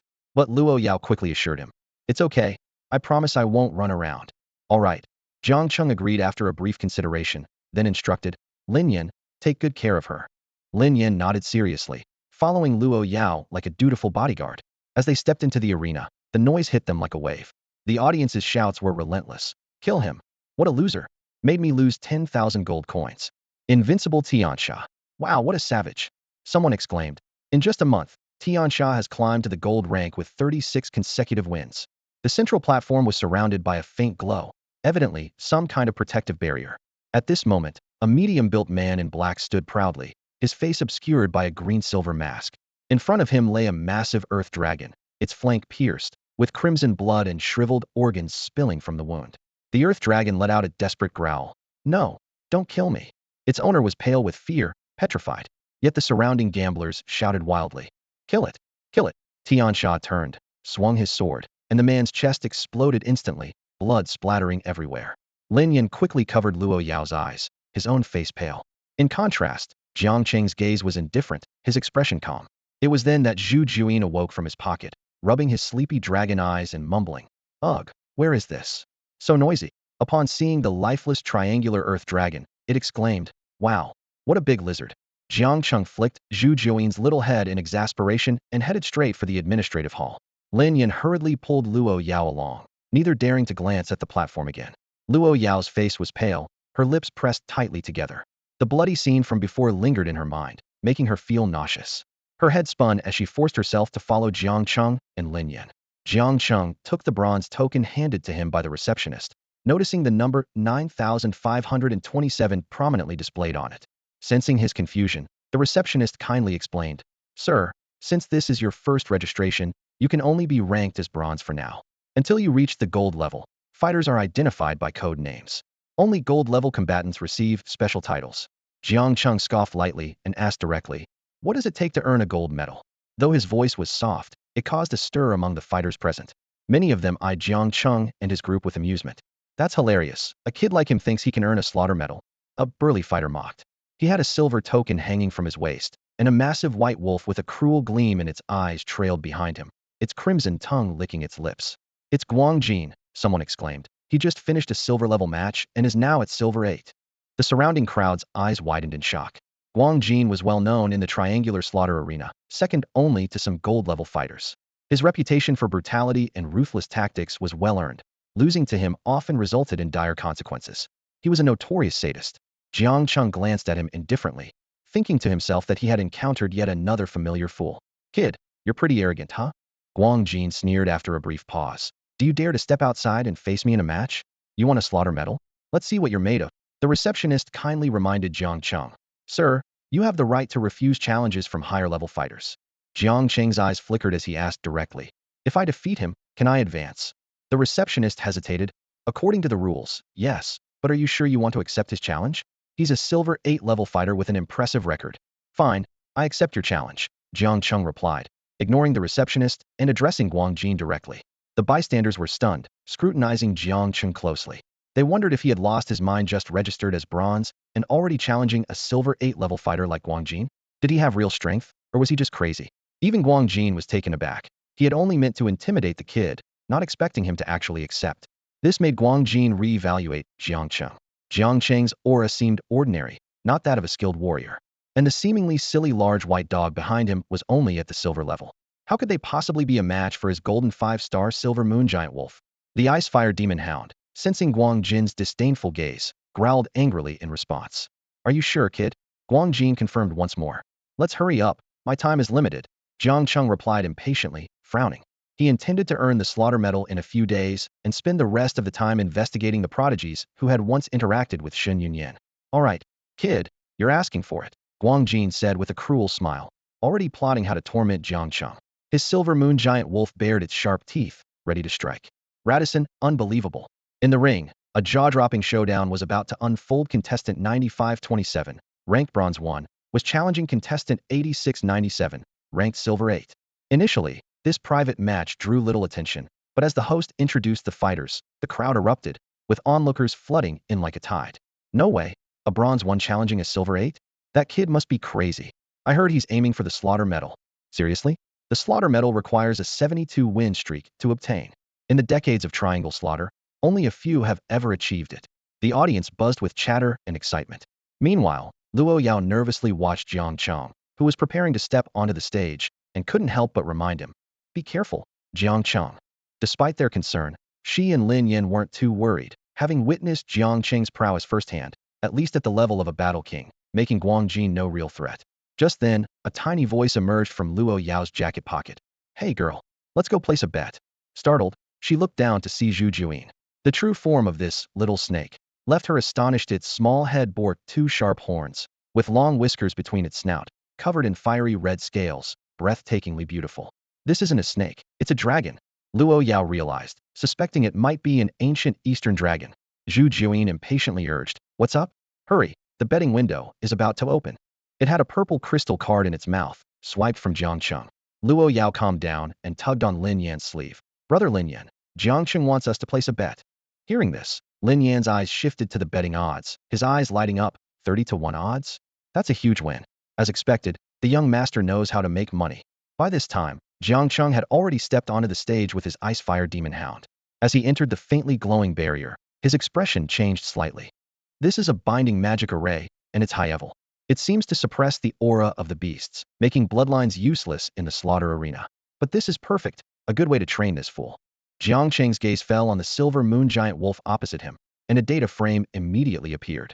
Beast name, Silver Moon Giant Wolf, Gold 5-star. Beast quality, Superior Candidate. Beast skills, Demon Wolf Transformation, Sinro Wolf Claw, Silver Moon Slaughter. Beast status, Berserk. Beast weakness, bones in the waist and abdomen are relatively fragile. Evolution attribute, Strong attack type. Evolution paths, 27 in total. The host began introducing the contestants. On the left, we have contestant 8697, notorious in the slaughter arena, with a glorious record of 76 matches and 49 wins.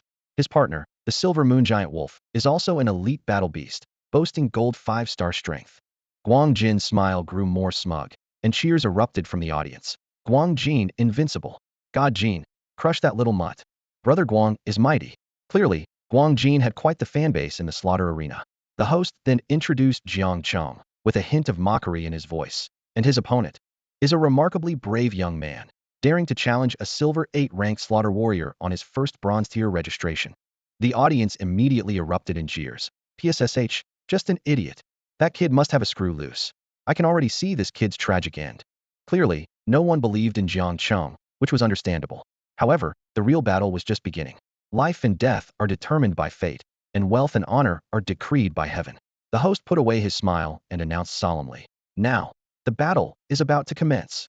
The air in the triangular killing field was thick with the stench of blood, which the audience inhaled greedily, as if relishing the nauseating scent. This place was not just a dump showcasing the dark side of human nature, but also a playground for the nobles of Luochuan City to vent their emotions. Not far from the arena, a chubby young man with a genial smile had set up a stall, loudly hawking, "Place your bets. Place your bets. Hey, big brother, come bet with me. No commission. Absolutely trustworthy. Way better than the official odds." A skeptical gambler asked, "Kid, you got some nerve running a private bookie?" The chubby young man chuckled and explained, "It's not exactly private. I've got connections in the killing field." He continued to call out, "Now it's 9587 versus 8697. Odds are 30-1. Anyone else want to bet? No commission. No commission. Pay out on the spot." His words attracted quite a crowd, as the official betting pool at the killing field took a hefty 20 cut, which was a painful sum for the bettors. "Chubby, are you for real?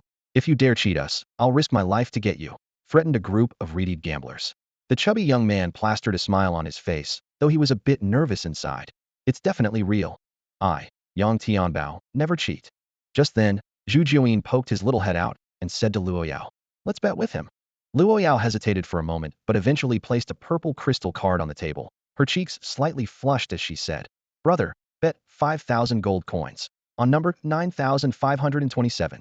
Yang Tianbao was shocked and asked, "Miss, are you sure?" betting on number 9527. Other gamblers quickly followed suit. Move along, chubby, why so much chatter? If she wants to bet, let her. I'm betting on number 8697. 4,000 gold coins. Me too, betting 5,000 gold coins on Guangjin. Seeing the purple crystal card in Liao's hand, the gamblers were excited, thinking this naive girl was just here to give away money. Suddenly, a string of deep, eerie music played, like the sound of bones grinding or deathly spirits whispering. The host announced loudly, "The slaughter has begun." Guangjin licked his lips, his eyes gleaming with excitement. "Let's have some fun." The silver moon giant wolf shook its head, its pointed ears standing up, and its crimson eyes flashing with ferocity. It proudly raised its body, baring its stark white fangs, and leisurely sauntered towards Jiang Cheng and the ice-fire demon Howl. Jiang Cheng calmly said to the ice-fire demon Howl, "Handle it yourself." He knew that Air Shah's innate skills and bloodline far surpassed that of the silver moon giant wolf, and the 6-star difference could be compensated for. The ice-fire demon Howl showed no fear, letting out a skyward roar. As an extremely fierce and brave mythical beast, the bloody scent in the air seemed to awaken a violent instinct deep within its bloodline. A ball of orange-eared flame gathered deep in its throat and then spewed out like a fiery serpent. Guangjin sneered, "A flame-type beast? Against absolute power, no type matters." The silver moon giant wolf's hind claws suddenly kicked off, and its nearly 5-meter-long massive body became incredibly agile in the air. Its steel-like claws slashed towards the ice-fire demon Howl, fierce and threatening, as if intent on tearing its opponent to shreds. "Tear it apart. Kill that mutt." The crowd of gamblers roared with excitement, their eyes glued to the fierce battle unfolding on the platform. The silver moon wolf's sharp claws gleamed menacingly, poised to rip through the body of the large white dog. The spectators licked their lips in anticipation of the bloodshed they were sure was imminent. However, the white dog, known as the ice-fire demon hound, was no ordinary opponent. Narrowing its eyes, it dodged the lethal strike with lightning speed. The wolf's claws slammed into the alloy floor, leaving deep gouges and producing a deafening thud. Frustrated by its failed attack, the silver moon wolf let out a deep, grating howl that sounded both like a cry and a laugh. A silvery white energy began to frantically gather around it, forming a giant silver moon that exuded a sharp, lethal aura. This was its innate skill, silver moon annihilation. The energy locked onto the ice-fire demon hound, and Guangjin's eyes flashed with a hint of triumph, convinced the foolish dog was doomed. After all, countless golden-level beasts had perished under this move. The silver moon wolf grinned viciously, its body seemingly merging with the silver moon. The entire arena was filled with an overwhelming sharpness. Yet, the ice-fire demon hound remained unfazed, a rare glint of intelligence flashing in its otherwise silly-looking eyes. As the enormous, blade-like silver moon crashed down, the ice-fire demon hound's body suddenly vanished, transforming into an elusive shadow. Thud, thud, thud. The terrifying power of the silver moon furiously attacked the shadow, but it seemed to strike only air. In an instant, the sturdy alloy platform was left riddled with holes. The spectators gasped in shock, exclaiming, "What kind of skill is this? It's too unfair. It can't even be hit. Is it some kind of space teleportation?" They debated heatedly, all astounded by the ice-fire demon hound's innate ability. The host, appearing knowledgeable, speculated boldly, "This seems to be a type of dark attribute innate skill. Its effects are unbelievable. Beast 9527 seems to be in an untargetable state." Lin Yin was also taken aback, marveling. As expected of the young master's beast, it's truly extraordinary. On the platform, the silver moon wolf, seemingly driven mad, continued to attack the shadow relentlessly, to no avail. Instead, the once impenetrable alloy platform was now covered in countless dents. Guangjin's expression grew increasingly grim. Through the spirit contract, he commanded his beast, "Kill that guy first. Kill the owner of that dumb dog, and see if the beast still dodges." The silver moon wolf's blood-red eyes locked onto Jiang Cheng, hot steam snorting from its large nostrils. It seemed intent on venting all its fury on this human, its 5 blade-like claws slashing down at Jiang Cheng. If they hit, the consequences would be dire. Jiang Cheng sighed helplessly, thinking that technically, he should have lost by now. Typically, if a beastmaster was caught in close quarters, it spelled certain death. And normally, a beast wouldn't allow an enemy to approach its master. But Jiang Cheng was not an ordinary beastmaster, and the ice-fire demon hound was not a normal beast. The silly dog looked on with a gleeful expression, as if thinking, "How dare you provoke the master? This stupid wolf is doomed." Clearly, the creature had immense confidence in Jiang Cheng's abilities, showing no intention of helping. Rubbing his temples, Jiang Cheng mused to himself, "I need to rely less on myself and more on my beasts." He realized that his personal strength might soon hit a bottleneck, making it essential to train Zhu Jiuyin and the silly dog's combat abilities. Boom. An invisible shockwave rippled through the air, and the scene on the battle stage was beyond everyone's expectations. Jiang Cheng stood motionless, his expression unchanged, while the silver moon wolf's claws seemed to strike an invisible barrier, stopping in midair, unable to advance further. My goodness, contestant 9527 actually caught the silver moon wolf's claw with his bare hands. The announcer's voice trembled with excitement, and the audience's eyes widened in disbelief, their jaws practically dropping to the floor. Holy! How is he so strong? Stammered the chubby Yang Tianbao, his eyes nearly bulging out of their sockets. The gamblers who had bet on Guang Jin suddenly panicked, with some quickly speaking up, "Fatty, I won out of the bet. Give me my money back." "Me too," others chimed in. "Are you kidding? At this rate, Guang Jin might lose," someone growled in frustration. "Good thing I didn't place a bet with the official bookmakers," another gambler said with relief, sneaking a glance at Yang Tianbao. Zhu Jiuyin's dragon eyes glared angrily. "These people want to back out of their bets." Yang Tianbao grinned. "Folks, even though this is a private game, we have to play fair." He pointed to the group of regretful gamblers by the official betting stand. "Aren't they in the same boat as you? And I'm losing money too." Just then, a low rumble came from behind. Everyone turned to see a pair of massive purple eyes, each the size of a water tank, staring coldly at them. It was a giant black python, its head alone as large as a truck, looming over the crowd. Yang Tianbao's smile widened. "Dark Knight Anaconda." Someone gasped. "Looks like the fatty was right. He's got connections in the slaughter arena. Even the guardian beast is out." Several gamblers' faces darkened, their eyes shifting to Luo Yao and her companion. Those two are the only ones who bet on 95-27. If they withdraw, it's over. On the battle stage, Guang Jin finally began to panic, his expression darkening. "I didn't expect this kid to be hiding his strength." He grit his teeth and issued another command through the spirit contract. "Demon Wolf, transformation." Boom. The silver moon wolf's fur stood on end like steel needles, black energy swirling around it, its body crackling with power. Its muscles bulged, limbs growing several times thicker, and its claws and fangs became even sharper. It's the silver moon wolf's innate skill. Demon wolf transformation. It's going all out. Let's see how contestant 9527 will respond. The announcer's voice was high-pitched with excitement. The crowd roared, "Kill that kid. Crush him. He's done for, that kid." The demonized silver moon wolf exhaled a wisp of black mist, its blood-red eyes fixed on Jiang Cheng. Yet Jiang Cheng remained calm, glancing at the ice-fire demon hound beside him, and softly said, "Let it touch me, and you won't eat for a month." Arf! The ice-fire demon hound's eyes widened, as if saying, "Really?" Roar! The silver moon wolf let out a cry that was half laughter, half wail, raising its hindquarters high as its massive, demonic, energy-infused claw lashed out at Jiang Cheng again. Jiang Cheng stood there, hands behind his back, showing no intention of dodging. Arf! The hound finally understood its master's command. It panted heavily, its body rapidly expanding, white scales standing on end like sharp blades, and the nubs on its head growing into formidable dragon horns. This too was a berserk skill dragon transformation. The two berserk beasts engaged in a breathtaking melee. The claws of the ice-fire demon hound and the silver moon giant wolf scraped against each other's scales, producing a piercing sound. The noise of bones rattling and furious roars intertwined, creating an intensely fierce scene. The audience erupted with exclamations. "Amazing! Take it down," someone shouted. Another voice marveled. "Wow, is that white dog a dragon blood hybrid? So fierce." "It's definitely a dragon type," someone confidently replied. "It's actually clashing Hedon with a 6-star silver moon giant wolf." The commentator vividly described the scene. "Oh my god, it's unbelievable. A silver-tier beast is actually overpowering a gold-tier silver moon giant wolf." They're about to engage in a final showdown. In the battle, the ice-fire demon hound bore several deep wounds down to the bone, blood gushing out.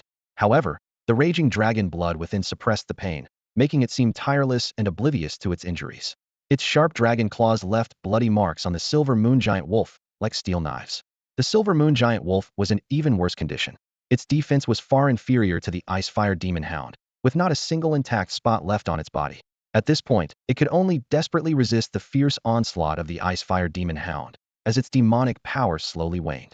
Guang Jin screamed frantically through the spirit contract, "Hold on! Kill it!" His face was filled with disbelief, regret, and fear. Who would have thought a silver-tier beast could be so fierce? Suddenly, the ice-fire demon hound let out a deafening roar, seizing the opportunity as the silver moon giant wolf retreated. Its massive jaws locked onto the wolf's throat, its teeth, strengthened several times over, piercing straight through the opponent's windpipe. Blood gushed like a fountain, and the silver moon giant wolf let out a piercing howl, its hind legs kicking frantically in a desperate attempt to survive. However, the ice-fire demon hound gave it no chance. With a crack, The silver moon giant wolf's throat bone was shattered, its breath extinguished instantly. With a resounding thud, the enormous body of the silver moon giant wolf collapsed heavily to the ground. Guang Jin spat out a mouthful of blood in disbelief. Had he really been defeated by a bronze-tier combatant? Feeling the violent aura of the ice-fire demon hound approaching, he pleaded with a trembling voice, "No, don't kill me." Jiang Cheng looked on indifferently, not stopping the ice-fire demon hound. The ferocious dragon claws of the beast instantly crushed Guang Jin's body, leaving him no time to utter a scream before he died. The commentator's shocked voice rang out again. This battle, 9,527 wins. The arena fell into a brief silence, followed by a frenzy of cheers. 9,527. 9,527. 9,527. Awesome. Someone even shouted. 9527. I want to have your babies. Amidst the clamor, Jiang Cheng ignored the noise and walked straight to the silver moon giant wolf's corpse. The system's prompt sounded. Ding. Synthesis material found. Silver moon wolf, Fong 2. Ding. Can be synthesized, can decompose into 5 material fragments. Jiang Cheng unhesitatingly chose to decompose. Ding. Obtained 5 material fragments. By this time, the ice-fire demon hound, having exited its dragon form, lay on the ground, exhausted and covered in wounds. It looked at Jiang Cheng with expectant eyes. Jiang Cheng glanced at the foolish dog, grabbed the scruff of its neck with one hand, and walked off the stage. As soon as Jiang Cheng stepped down, Zhu Jiuyin fluttered over, holding a purple crystal card in its mouth. Lin Yan's face beamed with joy as he eagerly shared the good news. Brother Jiang, I turned your 5,000 gold coins into 150,000. Zhu Jiuyin's eyes glimmered with anticipation, its tiny claws pointing at Yang Tianbao, who was packing up his stall. The odds were 30 to 1. That chubby guy is quite trustworthy. He handed over the 150,000 just like that. As for those gamblers who try to cheat, they're all lying in some corner with bruised faces now. Jiang Cheng took the purple crystal card, quickly glanced at the crystal strip, and confirmed the balance was indeed 150,000 gold coins. He smiled and patted Zhu Jiuyin's little head. Well done. However, this simple praise seemed to fall short of Zhu Jiuyin's expectations, and it widened its dragon eyes in dissatisfaction. At that moment, a round figure appeared in front of Jiang Cheng. Yang Tianbao wore a simple, honest smile and initiated a conversation. Brother, can we get to know each other? Lin Yan quietly introduced him to Jiang Cheng. Master, this is the one who ran the private betting stall earlier. He's a decent guy. I made some money too, thanks to his honesty. Jiang Cheng asked indifferently. What's up? Yang Tianbao, unfazed, said with a cheerful grin. I heard you're aiming for the slaughter medal. Seeing Jiang Cheng nod, he continued. Do you know the conditions for getting a slaughter medal? You need 72 consecutive wins without a single loss. What's even harder is that from the 49th consecutive win, the rules change. After each victory, the number of opponents increases. By the 72nd match, you'll face 24 high-tier golden rank slaughter fighters. Lin Yan and Luo Yao were stunned. 24? That's so unfair. They had just witnessed the strength of the golden rank slaughter fighter Tian Sha in the arena. Facing 24 such opponents seemed unimaginable. Jiang Cheng squinted slightly, feeling a sense of relief. No wonder people reacted so strangely when they heard he was going for the slaughter medal. Team up. Yang Tianbao grinned widely. When there are multiple slaughter fighters with over 49 consecutive wins, they can join forces. And I've just completed my 49 consecutive wins. The group looked at Yang Tianbao in surprise. He seemed ordinary, not like a powerful warrior. Sensing their skeptical gazes, Yang Tianbao snorted awkwardly. What's wrong, looking down on a fat guy? Little Black. With a wave of his hand, a massive snake head appeared behind him. Its purple vertical pupils gazed at them with a timid expression. Dark Night Python. Lin Yan and Luo Yao exclaimed, surprised that this seemingly ordinary chubby guy had such a formidable background. Jiang Cheng's gaze focused on the Dark Night Python, and a string of data flashed through his mind. Golden 8 star, royal grade pinnacle, possessing multiple powerful skills. No wonder Yang Tianbao could achieve 49 consecutive wins. Jiang Cheng nodded slightly. We can cooperate. Yang Tianbao's eyes squinted with his smile. Then he said meaningfully, but it seems like you're in a bit of trouble now. Someone's got their eye on you. Jiang Cheng paused, looking deeply at Yang Tianbao. This guy even knew his last name, clearly having investigated him. Thanks for the heads up. Jiang Cheng smiled without asking further, picked up his ice-fire demon hound, and walked away. Lin Yan and Luo Yao hurriedly followed, while Zhu Jiuyin poked its head out of a pocket, fiercely waving its tiny claws at the Dark Night Python. The Dark Night Python's scales stood on end, seemingly greatly frightened. Yang Tianbao, however, didn't notice his beast's unusual behavior, just thoughtfully watched Jiang Cheng's departing figure. To be so calm after making it onto the blood slaughter list, this person is extraordinary. A few people hurried along the streets outside the killing grounds, the silence of the deep night enveloping them. The streets were mostly deserted, with the occasional rustle of dry leaves breaking the stillness. Suddenly, Jiang Cheng stopped and calmly said, "Come out." Lin Yin and Luo Yao were taken aback, looking around in confusion. The street was empty except for them. Who was Jiang Cheng talking to? At that moment, a chilling laugh pierced the night. "Haha, kid, your perception is quite sharp." From the darkness, a tall figure slowly emerged. This person stood nearly 2 meters tall, shrouded in a black robe with only a pair of sharp eyes visible. He carried a massive sword on his back, exuding an unsettling aura. His appearance was reminiscent of an ancient swordsman. Jiang Cheng furrowed his brows, keenly sensing an unusual presence in the figure. It didn't feel human, more like some kind of beast. Without revealing his thoughts, he said, "Let's do this." He gently set down the Binghua demon hound he was holding. The man in black seemed surprised by Jiang Cheng's composure, a hint of seriousness flashing in his eyes. He slowly reached for the sword hilt on his back. Turning to Lin Yin and Luo Yao, Jiang Cheng advised, "Anyone who makes it onto the blood kill list isn't weak. Protect them." With that, he pulled out the Zhu Juyin from his pocket and calmly stepped in front of the two. The Zhu Juyin excitedly leaped onto the Binghua demon hound's head, striking a fierce pose with its tiny claws. The Binghua demon hound looked exasperated, as if questioning why it still had to bear this annoying snake despite its injuries. Suddenly, the man in black began to charge forward, each step resonating like thunder. With both hands gripping the sword, he swung it ferociously at Jiang Cheng. The strike appeared to lack any magical enhancement, but was imbued with sheer, terrifying physical strength. Jiang Cheng's palm glowed with runes, instantly activating the fearless tiger talisman. A majestic white divine tiger materialized, lunging at the incoming giant sword. Claws collided with the blade, sparks flying as the sharp metallic force clashed with the iron sword. The white tiger roared, swiping again. The man in black was clearly taken aback by this sudden assault, the oppressive presence of the white tiger rivaling that of a 3-star battle king. As the giant sword was deflected, the tiger's claws aimed for his face. Although he quickly retreated, his black robe was shredded to pieces by the metallic force, revealing his true form. Lin Yin gasped, and Luo Yao's face turned pale with terror. Her large eyes filled with fear as she recalled her father's stories of hybrids offspring of humans and beasts. The creature before them was a living example, a fearsome combination of a wolf's head on a human body. The Zhu Juyin was also startled, tapping the Binghua demon hound's head with its paw, teasing, "Hey, is this your relative?" The Binghua demon hound roared indignantly. "Gur, get lost."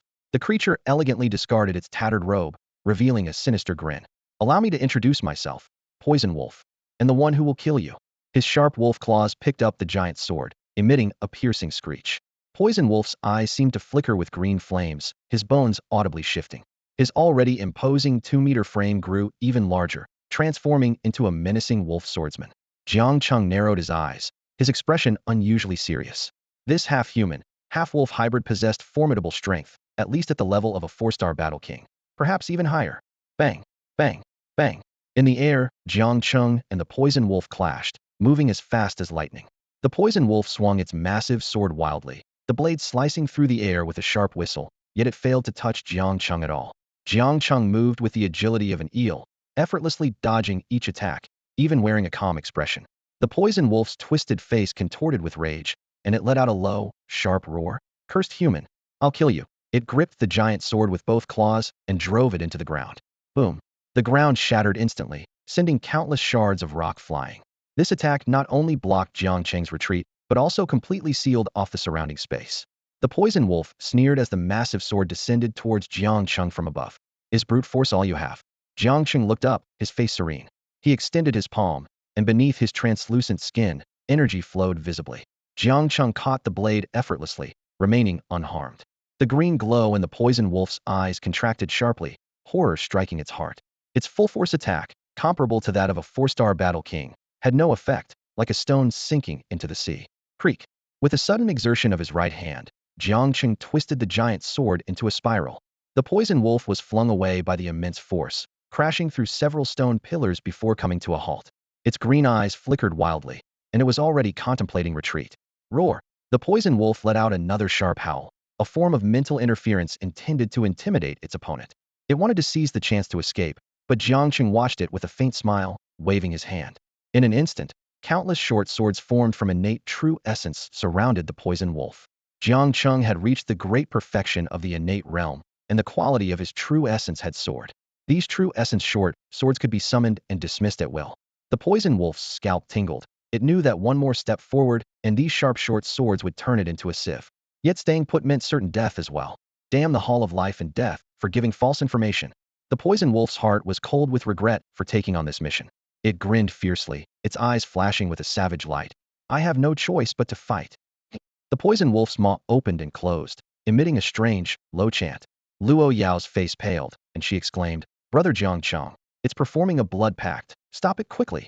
Jiang Cheng's pupils contracted as he clearly sensed the terrifying change in the poison wolf's aura. Brutality, greed, bloodlust, devoid of any humanity. A red halo faintly appeared on its wolf head. Under the red halo, the body of the venomous wolf emitted a chilling, creaking sound. Its bones began to twist and reshape, and its skull deformed. After a thunderous roar, the venomous wolf lost all human traits, transforming into a blood-colored monster. Damn, it's even uglier. Zhu Jiuyin exclaimed, quickly covering its eyes with its small paws. The monstrosity's ugliness was beyond imagination. Its fur had completely fallen off, revealing smooth, wrinkled skin that looked like a bloody human hide under the red glow. Its head was a grotesque mix between a wolf and a monkey, with long, white fangs curving out of its mouth and blood-red light gleaming in its eyes. Jiang Cheng's gaze was icy as he raised his hand and made a grasping motion in the air. In an instant, the surrounding area was filled with true essence short swords that rained down like a storm, engulfing the entire monster. Unexpectedly, this blood-colored creature's defense was even weaker than its previous werewolf form. The sharp short swords pierced its skin easily, and green blood gushed out. The monster let out a piercing howl, yet a strange smile appeared on its face.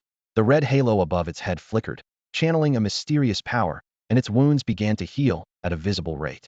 Jiang Cheng took a deep breath, his eyes growing colder. Runes flickered in his palm as he once again activated the fearless tiger talisman. A white divine tiger appeared out of thin air, charging at the blood-colored monster with terrifying Gungjin power. Without suspense, the monster was pulverized into a mass of flesh by the Gungjin power. However, the red halo still hovered, and after a flicker, the monster reformed. Its blood-red eyes bore a mocking glint, and its mouth opened and closed. Even the Gungjin power can't kill it completely? Jiang Cheng frowned, his expression serious. He realized it was the red halo that granted the monster its terrifying regenerative ability. The white divine tiger lunged once more, its sharp claws aiming to crush the red halo. Yet, it was as if it grasped nothing but air as the claws passed through the halo. Brother Jiang Cheng, that's a manifestation of soul power. Luo Yao furrowed her brow, recalling the essence of the blood pact. The abilities born from different bloodlines vary. This werewolf abandoned its powerful body and strength in exchange for the blood pact's gift of immortality. Soul power. Jiang Cheng's gaze sharpened. Then he called to the ice-fire demon hound, Air Sha, soul scorching flame. This was a psychic talent skill acquired after merging with the undying soul fire, which Air Sha had never used before. It was the perfect moment to deploy it. Huh. The ice-fire demon hound paused, biting its tongue, clearly confused. Zhu Jiuyin rolled its eyes, tugging on Air Sha's ear with its little paw. Stupid dog. Use a soul attack on that ugly beast. Hell, I already knew that. Do I need you to explain? Air Sha retorted angrily, its eyes widening. In the next moment, it opened its mouth and let out a low growl, as a formless golden soul fire shot from its eyes, targeting the red halo.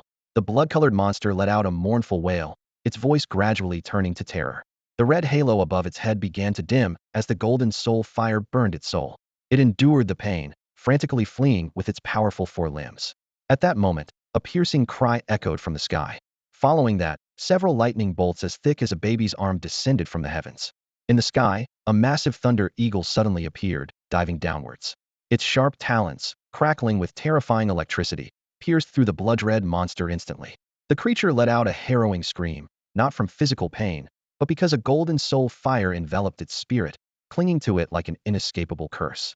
In a flash, the monster's soul was extinguished, and the red halo above its head faded and disappeared. Ningjia, Luo Yao's delighted voice rang out. A graceful figure leaped down from the thunder eaglite was Ning Qingxua. She took long strides and hurriedly embraced Luo Yao. Finally found you, little girl. Jiang Cheng was momentarily stunned, his gaze fixed on the thunder eagle. A string of data appeared. Beast name, Thunderstorm Eagle. Level, Gold 7 star. Quality, Imperial grade lower. Skills, Thunderstrike, Thunder Domain, 100,000 volts. Status, Aloof. Weakness, Extreme Rock type. Attribute, Extreme Thunder type. Evolution paths, 27 in total. Jiang Cheng thought to himself, with such a high-quality beast, This woman's identity must be extraordinary. Luo Yao recounted her experiences over the past few days to Ning Qingxue. Upon hearing this, Ning Qingxue looked up, her beautiful eyes filled with gratitude as she glanced at Jiang Cheng. Thank you for saving Yaoer. Otherwise, I truly wouldn't know how to face her family. A wry smile appeared on her delicate face. If Uncle Luo knew his little princess almost got sold by traffickers, the consequences would be unimaginable. It's nothing. She helped me a lot too, Jiang Cheng replied with a smile. Regardless, I still owe you a debt of gratitude. Ning Qingxue said earnestly. Jiang Cheng sensed an opportunity and asked calmly, Miss, can you get the information on all the participants from the last Songling hunting tournament? All the participants' information? Ning Qingxue was taken aback, her eyelashes fluttering. The Songling hunting tournament was a grand event in the southern region's 13 states, with participants being exceptional talents with extraordinary backgrounds. Even as the eldest daughter of the Ning family from Tianhe, she didn't have the authority to access all the information. Ning Jia, Jiang Cheng Gij is looking for someone, Luo Yao explained considerately. I see. Ning Qingxue breathed a sigh of relief, pondering with furrowed brows. I did see the person you're looking for back then. However, she wore a veil, so her appearance was unclear, and her identity was very mysterious. You've seen her? Jiang Cheng's breath caught, his gaze intense. Ning Qingxue was surprised by his piercing look and said directly, 3 years ago, I participated in the Songling hunting tournament and encountered that woman, but we didn't have much interaction. What are her characteristics? Jiang Cheng asked, frowning. I can't recall specific features, only that she was very powerful. Even when surrounded by dozens of participants, she managed to leave calmly after only a slight disadvantage. Ning Qingxue reminisced, sighing in amazement. Suddenly, she remembered something and hesitated before saying.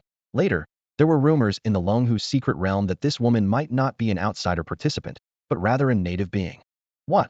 Jiang Cheng's heart clenched tightly, his frown deepening. Ning Qingxue gave a slight, enigmatic smile, her tone tinged with irony. If there really were indigenous creatures in the Longhu's secret realm, they would have been captured and dissected by those obsessive researchers long ago. After all, the Longhu's secret realm is one of the origins of the century-long upheaval on Blue Star. Over the years, humanity has never ceased exploring it, and in a way, the Celestial Hunting Society is just another form of exploration. Upon hearing this, Jiang Cheng's brow relaxed, and he became more serious. Miss Ning, could you help me gather information on the contestants who have been in contact with her? I'll do my best. Ning Qingxue nodded slightly, her gaze shifting to the blood-red creature under the thunderstorm eagle's talons, and she asked curiously, what is this creature? Luo Yao's cheeks flushed with excitement as she eagerly explained, it's a hybrid, and it just performed a blood pact. She was secretly thrilled. Sneaking out had been an adventure, but following Jiang Cheng had exposed her to unimaginable things like the triangle killing field and hybrid werewolves. Seems like it's called a poison wolf, Jiang Cheng said offhandedly, not paying much attention. Hybrid? Poison wolf? Ning Qingxue murmured, as if the name was familiar, but she couldn't recall from where. She turned to Jiang Cheng and said, in that case, we'll take our leave. Once the information is compiled, I'll have someone deliver it. Thank you. Jiang Cheng nodded. The two women climbed onto the thunderstorm eagle, and Luo Yao waved goodbye to Jiang Cheng with reluctance. Goodbye, brother Jiang Cheng. The thunderstorm eagle let out a screech and spread its wings, which were nearly 30 feet wide, taking off and quickly becoming a speck in the distance. Jiang Cheng watched thoughtfully, considering whether he should acquire a flying beast. He glanced at Zhu Jiuyin perched on the icefire demon howl's head. This little creature could fly too, couldn't it? Sensing its master's thoughts, Zhu Jiuyin quickly shrank its tiny head. Hey, riding an underage dragon is illegal. Lin Yan, who had been silent for a while, spoke up. Young master, where should we go now? His expression was grim. His post on the 9 Provinces forum had been deleted by the officials, and his account permanently banned. Worse still, the official account of the Qinghe Palace issued a statement declaring the post false and the photos fabricated, threatening to pursue accountability. Lin Yan knew he was likely wanted by the entire Qinghe Palace and had no place left in Luochuan. Huh, how shameless. Lin Yan sneered, feeling a chill in his heart. At that moment, Zhu Jiuyin coiled around Jiang Cheng's arm, acting spoiled. Jiang Cheng, I'm hungry. How about we go get something delicious? Ersha also raised a paw in agreement. All right, Jiang Cheng nodded, in a good mood since someone had agreed to help gather information. Great. Zhu Jiuyin rubbed its small head against Jiang Cheng's palm in delight. The group stopped at a roadside stall, and the rich aroma of grilled meat made Zhu Jiuyin's mouth water. The little one excitedly tapped the table and called out in a childish voice, Boss, give me 1,000 skewers of meat. The stall owner was startled by the sudden voice and quickly turned to see Jiang Cheng and his companion. He immediately responded, Sure, coming right up. But he secretly wondered, why do young people sound so childish these days? The Binghua Mohu widened its eyes, imitating human behavior by sitting down and letting out a howl. At this moment, Lin Yin couldn't help but speak, a wry smile on his face. My lord, I might not be able to stay in Luochuan for much longer. Jiang Cheng wasn't surprised. Lin Yin had been preoccupied with his thoughts throughout the journey, clearly troubled by something. He calmly asked, "Oh, tell me about it." With a sigh, Lin Yin recounted the events leading up to his dilemma. He explained how he exposed the scandal between Su Shuang and Gu Xi and the response from the Qinghe prince's residence. Zhu Jiuyin listened and looked at Lin Yin sympathetically. Ah, that's too tragic. Not only were you betrayed, but you're also being made the scapegoat. Jiang Cheng tapped his fingers on the table thoughtfully and asked, "So, they plan to turn the tables on you? Is this the Qinghe prince's doing?" Lin Yin hesitated for a moment, his eyes flickering. "I don't think so. Uncle Su Luo has been guarding Longhu Lake for years. He probably doesn't know about this yet. It's likely the idea of Su Shuang and the Li family." Mentioning the Li family, his tone involuntarily carried a hint of hatred. Jiang Cheng rubbed his temples and continued. "What's your position in the Su family?" Lin Yin paused, then explained with a bitter smile. "My father and the Qinghe prince were old friends. They arranged a childhood betrothal for me with that wretched woman, Su Shuang. Later, my parents mysteriously disappeared, leaving me in the care of the Su family. At first, they treated me kindly, but as time passed and my parents never returned, their attitude grew increasingly cold. Uncle Su Luo was often away, guarding Longhu Lake. Eventually, my status became even lower than a servant's." Lin Yin clenched his fists, pain evident in his eyes. Over the years, his treatment in the Su family had been worse than a dog's. He survived on leftovers, doing all the dirty and exhausting work. The most painful was witnessing his fiancée, Su Shuang, leaving with another man. It's a pain that is hard to comprehend without experiencing it. Zhu Jiuyin listened, agitated, waving its little claws.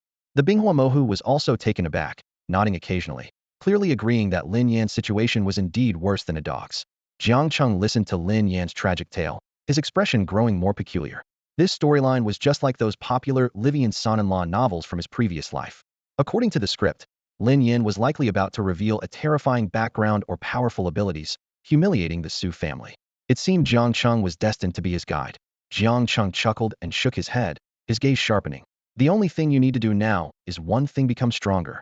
Whether it's to find your parents or to wash away the shame, strong power is absolutely necessary. As for the Su family," he paused, his tone indifferent. "As long as I'm here, no one can harm you."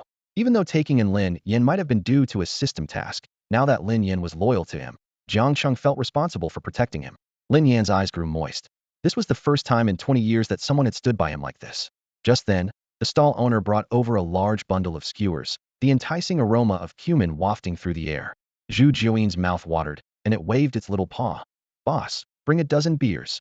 "What's skewers without cold beer?" Delicious." Zhu Jiuyin tightly gripped the bamboo skewer with its tiny claws, greedily devouring chunks of meat slathered in sauce.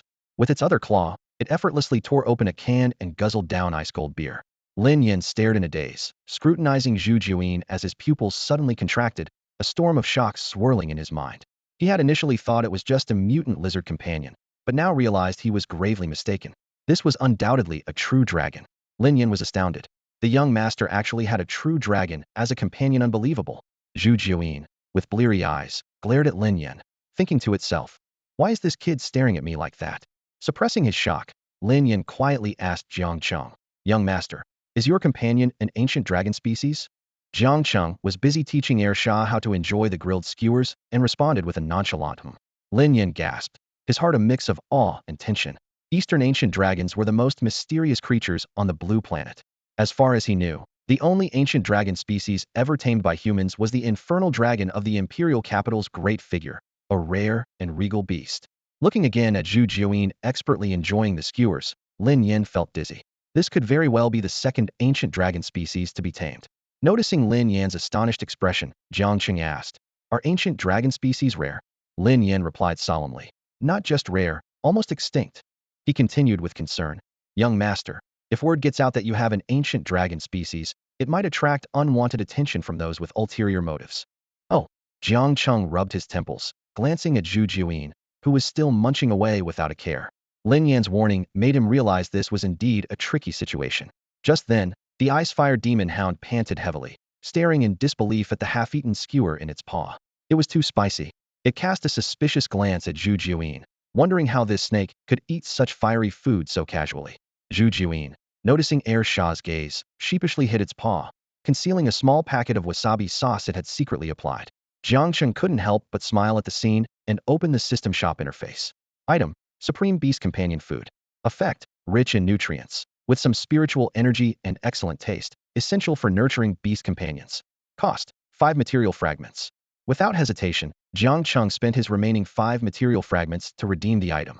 In an instant, a can appeared in his hand. Try this. Jiang Cheng opened the can, revealing a mushy black meat paste. The Ice Fire Demon Hound was stunned, its eyes wide. It was shocked that Jiang Cheng was actually offering it food. Zhu Juyin curiously sniffed the can, then disdainfully covered its nose with a paw. What is that? It looks gross. This is for Air Shao. Jiang Cheng pushed Zhu Juyin back, gently patting the Ice Fire Demon Hound's head, a smile playing on his lips. It's delicious, give it a try. Woof! Air Shao hesitated, but seeing Jiang Cheng's expectant gaze, it reluctantly licked the paste. It was rare for its master to offer food. Even if it tasted bad, it felt obliged to try. However, as soon as the Ice Fire Demon Hound tasted it, its eyes lit up. It was incredibly delicious, far better than the skewers. Air Shah immediately dug in, devouring the black paste with gusto. Is it really that good? Zhu Juyin was taken aback and couldn't resist sneaking a lick. As the Ice and Fire Demon Hound swallowed the last bite of the supreme beast food can, its aura suddenly surged. Jiang Cheng smiled slightly, thinking to himself that the 5 material fragments were well spent. I didn't get any. Zhu Juyin looked dejected, its tiny claws tugging at Jiang Cheng's pant leg. It blinked its bright dragon eyes, acting cute as it said, "Brother Jiang Cheng, do you have more?" "No more." Jiang Cheng shrugged innocently, finding Zhu Juin's disappointed expression somewhat amusing. Beside him, Lin Yin couldn't help but chuckle, softly commenting, "The young master's beasts are quite adorable." The next morning, as the sun began to rise, Jiang Cheng and Lin Yin arrived at the Triangle Slaughter Arena. The air was thick with tension, as if heralding the fierce battles to come. "Young master, I want to try too," Lin Yin suddenly declared, his tone filled with determination. It was clear this was a decision he had pondered deeply the night before. Jiang Cheng was taken aback, studying Lin Yin carefully. An 8-star battle lord's strength was indeed not weak, but in the Triangle Slaughter Arena, it wasn't much.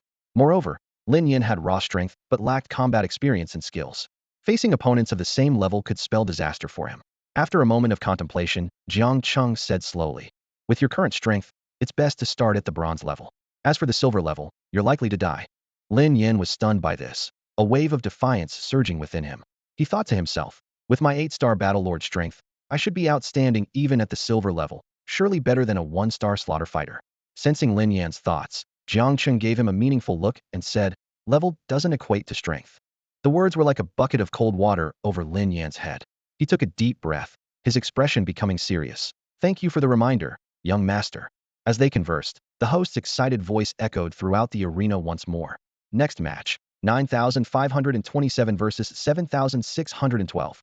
The crowd was even more packed than usual today, partly because Jiang Cheng had successfully challenged the silver level from the bronze level yesterday, becoming a legend in the slaughter arena, and partly because his opponent today was quite famous.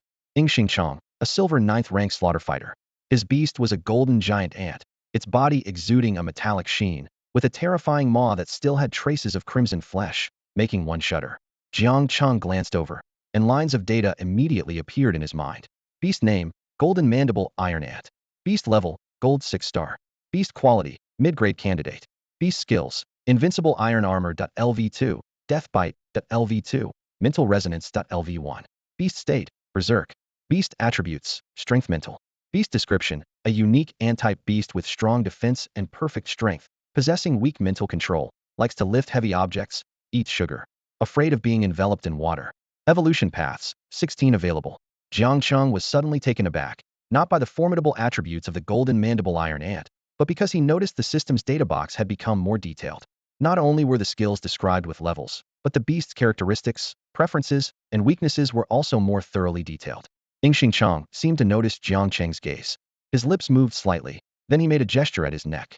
Crack. The Golden Mandible Iron Ant emitted a low, raspy screech, like 2 rusty iron rods grinding intensely, causing the nearby audience members' eardrums to buzz. The host's voice rang out again, filled with excitement. "I think everyone knows these 2 fighters, so I won't introduce them further. The slaughter is about to begin. Will the season's silver 9th rank 8612 win, or will the newcomer Dark Horse 9527 create another miracle? The battle will tell us." The audience erupted, voices of support rising one after another. 8612, Invincible. Xingchang God, crush this kid. 9527, go for it. 95-27. I love you. Screw you. Ing will definitely win. The gamblers in the crowd were already readied, scrambling to place their bets, as if this battle determined their life and death. The air was thick with tension, excitement, and greed, as everyone held their breath, waiting for the thrilling showdown to begin. The familiar cold and deep melody began to play again, signaling the prelude to a battle. Ing Xingchang squinted his eyes, cautiously observing his opponent without making a hasty move. In front of him stood a massive golden mandible iron ant, its thick antennae slightly trembling, and its beady compound eyes fiercely staring at the ice-fire demon hound across from it. Jiang Cheng gently patted the head of Air Shah, speaking calmly. Let's end this quickly. He was well aware that the strength of a beast was not solely determined by its level. Quality was equally crucial. High-quality beasts often excelled in physical fitness, innate skills, and domain pressure compared to lower-quality ones. This was one of the reasons Air Shah could often challenge opponents above its level. Fortunately, the golden mandible iron ant before them was not of royal quality. Otherwise, Air Shah might not withstand even one round. The Icefire Demon Hound showed no fear facing the giant ant, nearly 3 times its size. It let out a long howl to the sky, and its body underwent a dramatic transformation. Muscles bulged, scales aligned distinctly, and its horns extended suddenly, exuding a powerful draconic aura. It had once again entered its formidable dragon transformation state. The audience erupted in excitement, and the host enthusiastically commented, "Oh my goodness! Beast number 9527 has immediately entered a berserk state, clearly intending to finish this quickly. But will number 8612 allow it?" Among the crowd, discussions buzzed. Wow, this guy is really bold. Ing Xingchang isn't Guangjin. He was once a big shot in the golden tier. It's hard to say, this white dog is a dragon-type beast. If I'm not mistaken, its berserk skill should have an all-around enhancement effect. Wow, an all-around enhancement? Isn't that a talent skill that usually only beasts of at least royal quality possess? Some sharp-eyed observers had already noticed the extraordinary nature of the Icefire Demon Hound, and while many were amazed, they weren't overly shocked. After all, in a powerhouse-filled place like Luochuan, while royal quality beasts were rare, they weren't unheard of. Yang Tianbao, sitting atop the massive head of a dark night python, observed the fierce battle below with a deep gaze. This chubby boy murmured to himself, not just royal quality. It might be imperial quality. This person is not simple. He then grinned, gently stroking the scales of the dark night python beneath him. But you're not bad either, Xiaohe. Once we enter the Dragon Lake's secret realm, I'm confident I can help you reach imperial quality. The dark night python let out a joyful hiss, its scales quivering slightly, clearly filled with anticipation at its master's words. On the battlefield, the dragon-transformed Icefire Demon Hound had doubled in size, its menacing sharp claws relentlessly striking the golden mandible iron ant's armor. However, the ant's defense was astonishing, its iron armor producing a metallic clang under the fierce assault. Air Shah's attacks were all deflected, leaving only shallow white marks on the opponent.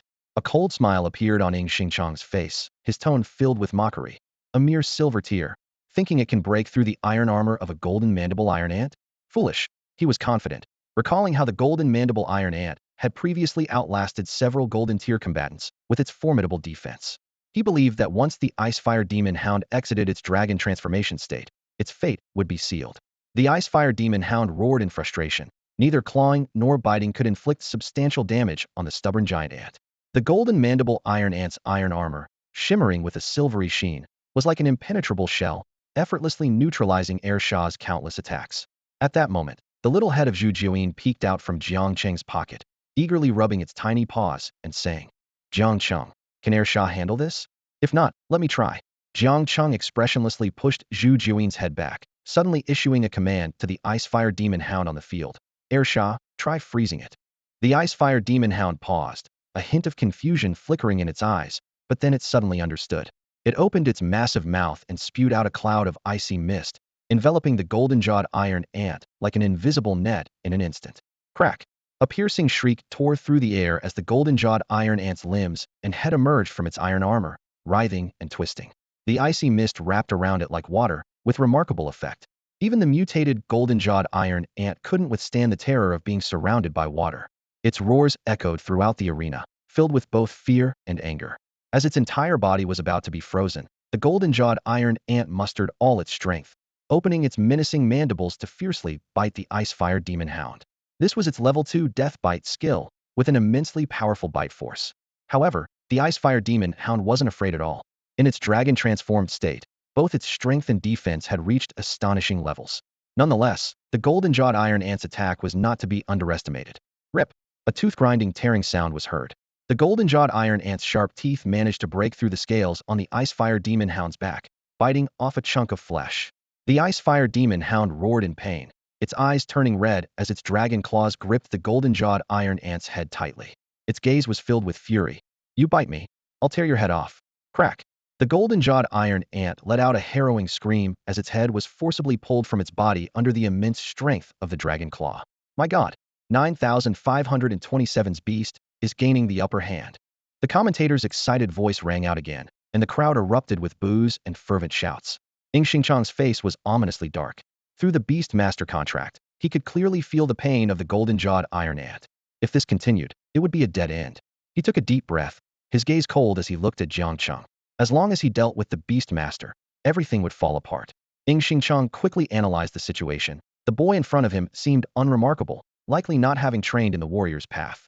Yet, he himself was not only a battle sovereign but also possessed the power feedback from the golden-jawed iron ant. Once he got close, this boy would be dead for sure. With this thought, Xingchang sprang into action.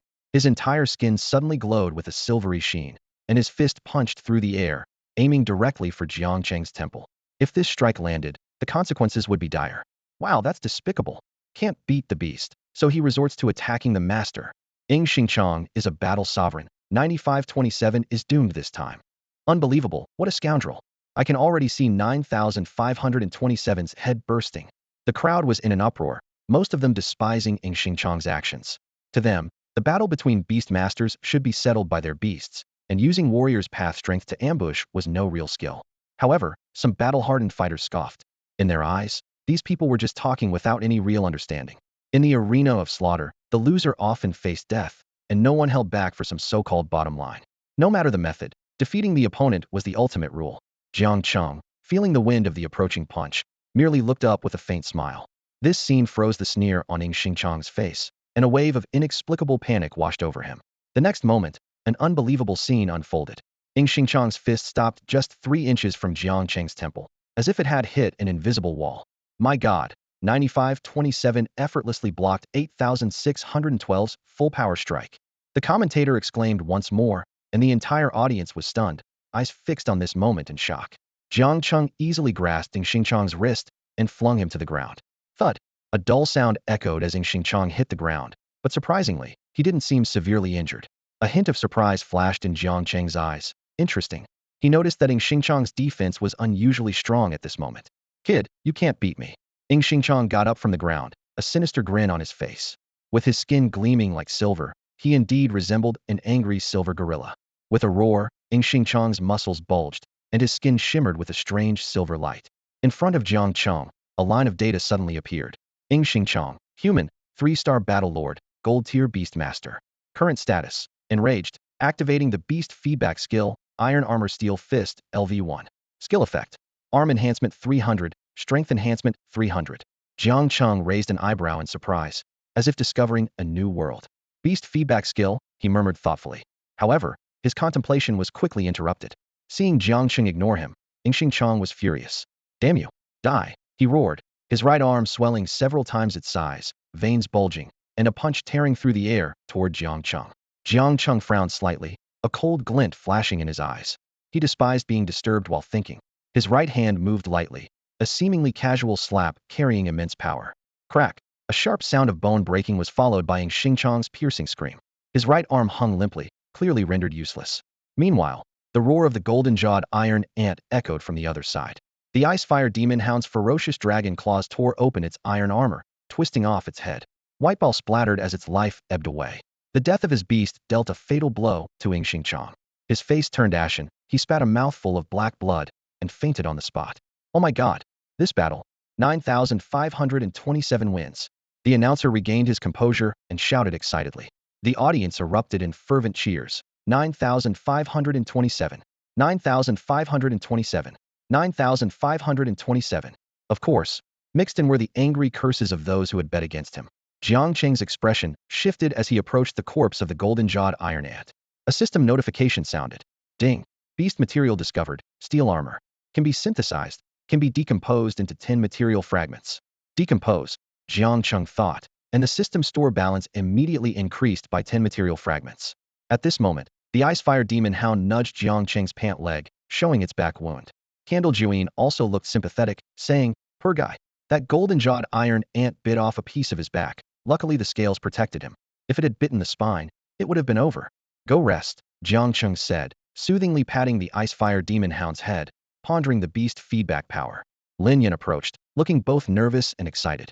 "Young master, after 2 more matches, it's my turn." This was his first chance to showcase his strength, determined not to disappoint Jiang Cheng. Jiang Cheng patted Lin Yan's shoulder, saying simply, "Do your best, don't underestimate your opponent." If he couldn't handle even a bronze-tier match, he wasn't fit to be his follower. "Yes." Lin Yan clenched his fist, eyes shining with determination. He had carefully watched several matches today and gained some insights into combat. At that moment, Yang Tianbao walked over with a smile, complimenting, as expected of brother Jiang, winning so easily. Jiang Cheng glanced at the stranger beside him and suddenly asked, "Can your beast feedback power to you?" Yang Tianbao was taken aback by this unexpected question, a hint of confusion flashing in his eyes. After a moment's thought, he replied, "Of course it can. As long as you sign the spirit contract, a beast master can receive part of the beast's power. However, some mysterious type beasts might be exceptions." As he spoke, his gaze involuntarily fell on the Icefire Demon Hound next to Jiang Cheng, his eyes narrowing. "Brother Jiang," Yang Tianbao said, eyeing the unusual beast with a hint of suspicion in his voice, "don't tell me. You haven't received any feedback power? This guy doesn't look like a mysterious type beast." Jiang Cheng nodded thoughtfully, his gaze sweeping over the dazed Icefire Demon Hound beside him. It dawned on him that he had never signed a spirit contract, which explained why he always felt different from other beast masters. At that moment, the Icefire Demon Hound tilted its head, its eyes gleaming with anticipation. It seemed to mistakenly think its master had noticed its injuries, hoping to taste that delicious canned food from yesterday again. Seeing that Jiang Cheng didn't respond, Yang Tianbao wasn't upset. Instead, he asked with great interest, "Brother Jiang, was the poison wolf killed by you?" He continued to explain, "Just yesterday, the poison wolf's name suddenly disappeared from the Hall of Life and Death's Earth list. There are only 2 possibilities for this. Either he was pushed off the list by someone else, or he perished." Yang Tianbao looked at Jiang Cheng with a smile, not surprised that he could kill the poison wolf, but more interested in the details. "You know, the poison wolf is famous for his escape skills. Many in the underworld are aware of this," Yang Tianbao said, a hint of curiosity in his eyes. "Brother Jiang, what method did you use to kill him?" Jiang Cheng was taken aback by the question and nodded non-committally, while also wondering, "You know his identity?" Yang Tianbao looked at Jiang Cheng in surprise. "Of course I do. Don't you know, brother Jiang? Hasn't he already taken on the task to kill you?" "What task?" Jiang Cheng looked bewildered, clearly unaware of the situation. Seeing this, Yang Tianbao's expression turned peculiar, and he helplessly held his forehead. "Oh dear. It seems you don't know you've already been listed on the blood kill list." Yang Tianbao explained the significance of the blood kill list and the existence of the Hall of Life and Death to Jiang Cheng in just a minute with concise and powerful language. Jiang Cheng merely responded with a calm, showing no particular surprise at the news. He pondered internally, suspecting that the mastermind behind his addition to the blood kill list was none other than the Luochuan Chai family backing Chai Qingyun. Only such a powerful family could trace his whereabouts so quickly and place such a high bounty on his head. Jiang Cheng frowned and asked, "Will this bounty remain indefinitely?" His tone carried a hint of impatience, clearly not wanting to be delayed by assassins as he was busy searching for Shun Yunyun's whereabouts. Yang Tianbao shook his head slightly, his tone becoming more meaningful. "It won't be there forever. Tasks on the blood kill list usually have only 3 attempts. However," he paused, then continued, "the Hall of Life and Death has a 3 strikes rule. On the 3rd attempt, an envoy from the hall will personally take action. Historically, only 5 people have safely been removed from the blood kill list." Jiang Cheng's eyes flashed as he asked directly, "How strong is the envoy?" Yang Tianbao lowered his voice while closely observing Jiang Cheng's reaction. "The weakest is a 4-star battle king, while the strongest can reach the level of a platinum beastmaster." However, Jiang Cheng's reaction was disappointing. He remained unfazed and merely raised an eyebrow slightly. Jiang Cheng recalled the platinum beast masters he encountered at the Zhulong ruins. At that time, with the power of the Zhulong essence under his control, he hadn't regarded them as threats. Suddenly, Yang Tianbao spoke up. "Actually, after you earned the slaughter medal, the Hall of Life and Death might not dare to act against you easily." He puffed up with pride. Even the Hall of Life and Death has to show some respect to those protected by the slaughter arena. Noticing a hint of surprise on Jiang Cheng's face, Yang Tianbao was secretly pleased. This normally stoic guy finally showed some emotion. He cleared his throat, about to say more, when a booming electronic voice interrupted from above. The celestial slaughter match is about to begin. The Night King will face off against the Sunluo King and the Red Flame Prince. This is also the Night King's 50th consecutive victory match. Yang Tianbao was momentarily stunned, then seemed to realize something and cursed. Damn, why was I scheduled earlier? Suppressing his dissatisfaction, he turned to Jiang Cheng with a smile. Jiang, I'll be back soon. Do you want to watch the match? Jiang Cheng thought for a moment and replied calmly, depends on my mood. Yang Tianbao didn't say much more, mounting his Dark Knight Python and ascending rapidly along the rock wall. The celestial slaughter match was held only on the topmost level. Just then, Zhu Jiuyin's voice suddenly chimed in. That little snake is so dumb. Jiang Cheng responded with a puzzled, and pulled Zhu Jiuyin's little head out. Zhu Jiuyin continued. It doesn't even know how much money its owner has. Jiang Cheng asked with a half-smile. So why are you bringing this up? Zhu Jiuyin scratched its head sheepishly with its little paws and chuckled. I was thinking of helping you make some money. Jiang Cheng ignored the little creature, focusing instead on the wound on the back of the Icefire Demon Hound. With a thought, the system's shop page appeared before him. Finally, his gaze settled on a particular item. Item name, Enhanced Dog Skin Plaster. Item effect. Accelerates the healing of all external injuries, with unbeatable results, and has some effect on internal injuries as well. Item price, 3 material fragments. Without hesitation, Jiang Cheng clicked to exchange. A dog skin plaster the size of a wash basin appeared in his hand. Without a word, he applied the plaster directly to Ershaw's wound. The magical plaster adhered to the wound on the back of the Icefire Demon Hound and immediately demonstrated astonishing healing effects. Jiang Cheng watched intently as the missing flesh began to wriggle, granulation tissue rapidly grew, and the wound healed at a visibly accelerated pace. In just a few minutes, Jiang Cheng carefully peeled off the plaster, amazed to find the wound completely healed, leaving only a faint scar and a few missing scales. Incredible, Jiang Cheng marveled to himself. This effect rivals some of the most revered healing elixirs. Although the Icefire Demon Hound's powerful dragon bloodline played a role, the enhanced plaster's effect was undeniably astounding. Knowing it only cost 3 material fragments in the system shop, Jiang Cheng couldn't help but look forward to exploring other system goods. Next, Jiang Cheng decided to establish a spirit contract. He gently patted Ershaw's head, and the contract details quickly surfaced in his mind. Without hesitation, he bit his fingertip, letting a drop of blood hover in the air. Under the control of his innate true essence, the blood condensed into threads, forming an octagonal array. If this scene were to spread, it would undoubtedly cause a stir in the field of contracts.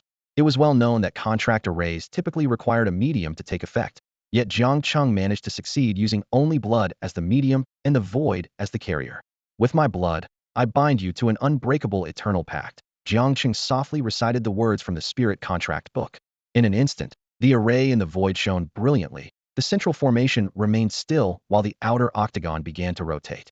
A stream of light flashed and entered the Icefire Demon Hound's head. Jiang Cheng immediately felt something new deep within his soul, slender chains connecting him to another unfamiliar spiritual force. I want kin food. A naive voice suddenly echoed in Jiang Cheng's mind.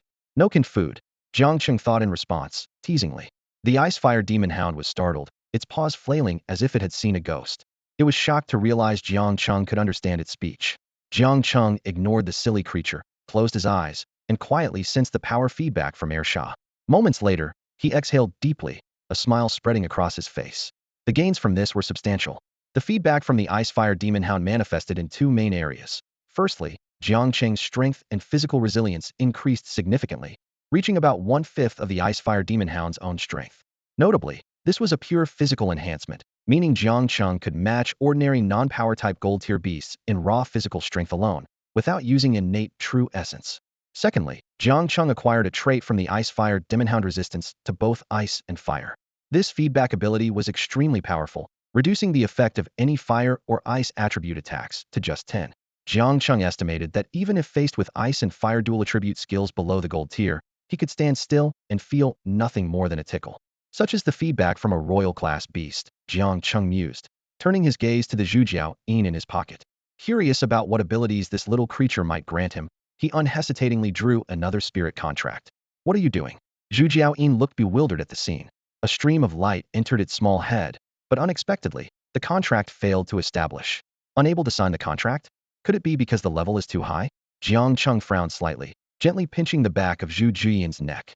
The little creature immediately blushed, hurriedly covering its belly with its tiny paws, and whispered, Brother Jiang, this position is too embarrassing. Can we change it? Jiang Cheng's lips curled into a faint smile as he looked at the little creature. Oh, what position would you prefer? Before he finished speaking, he had already tossed Zhu Juyin back into his pocket.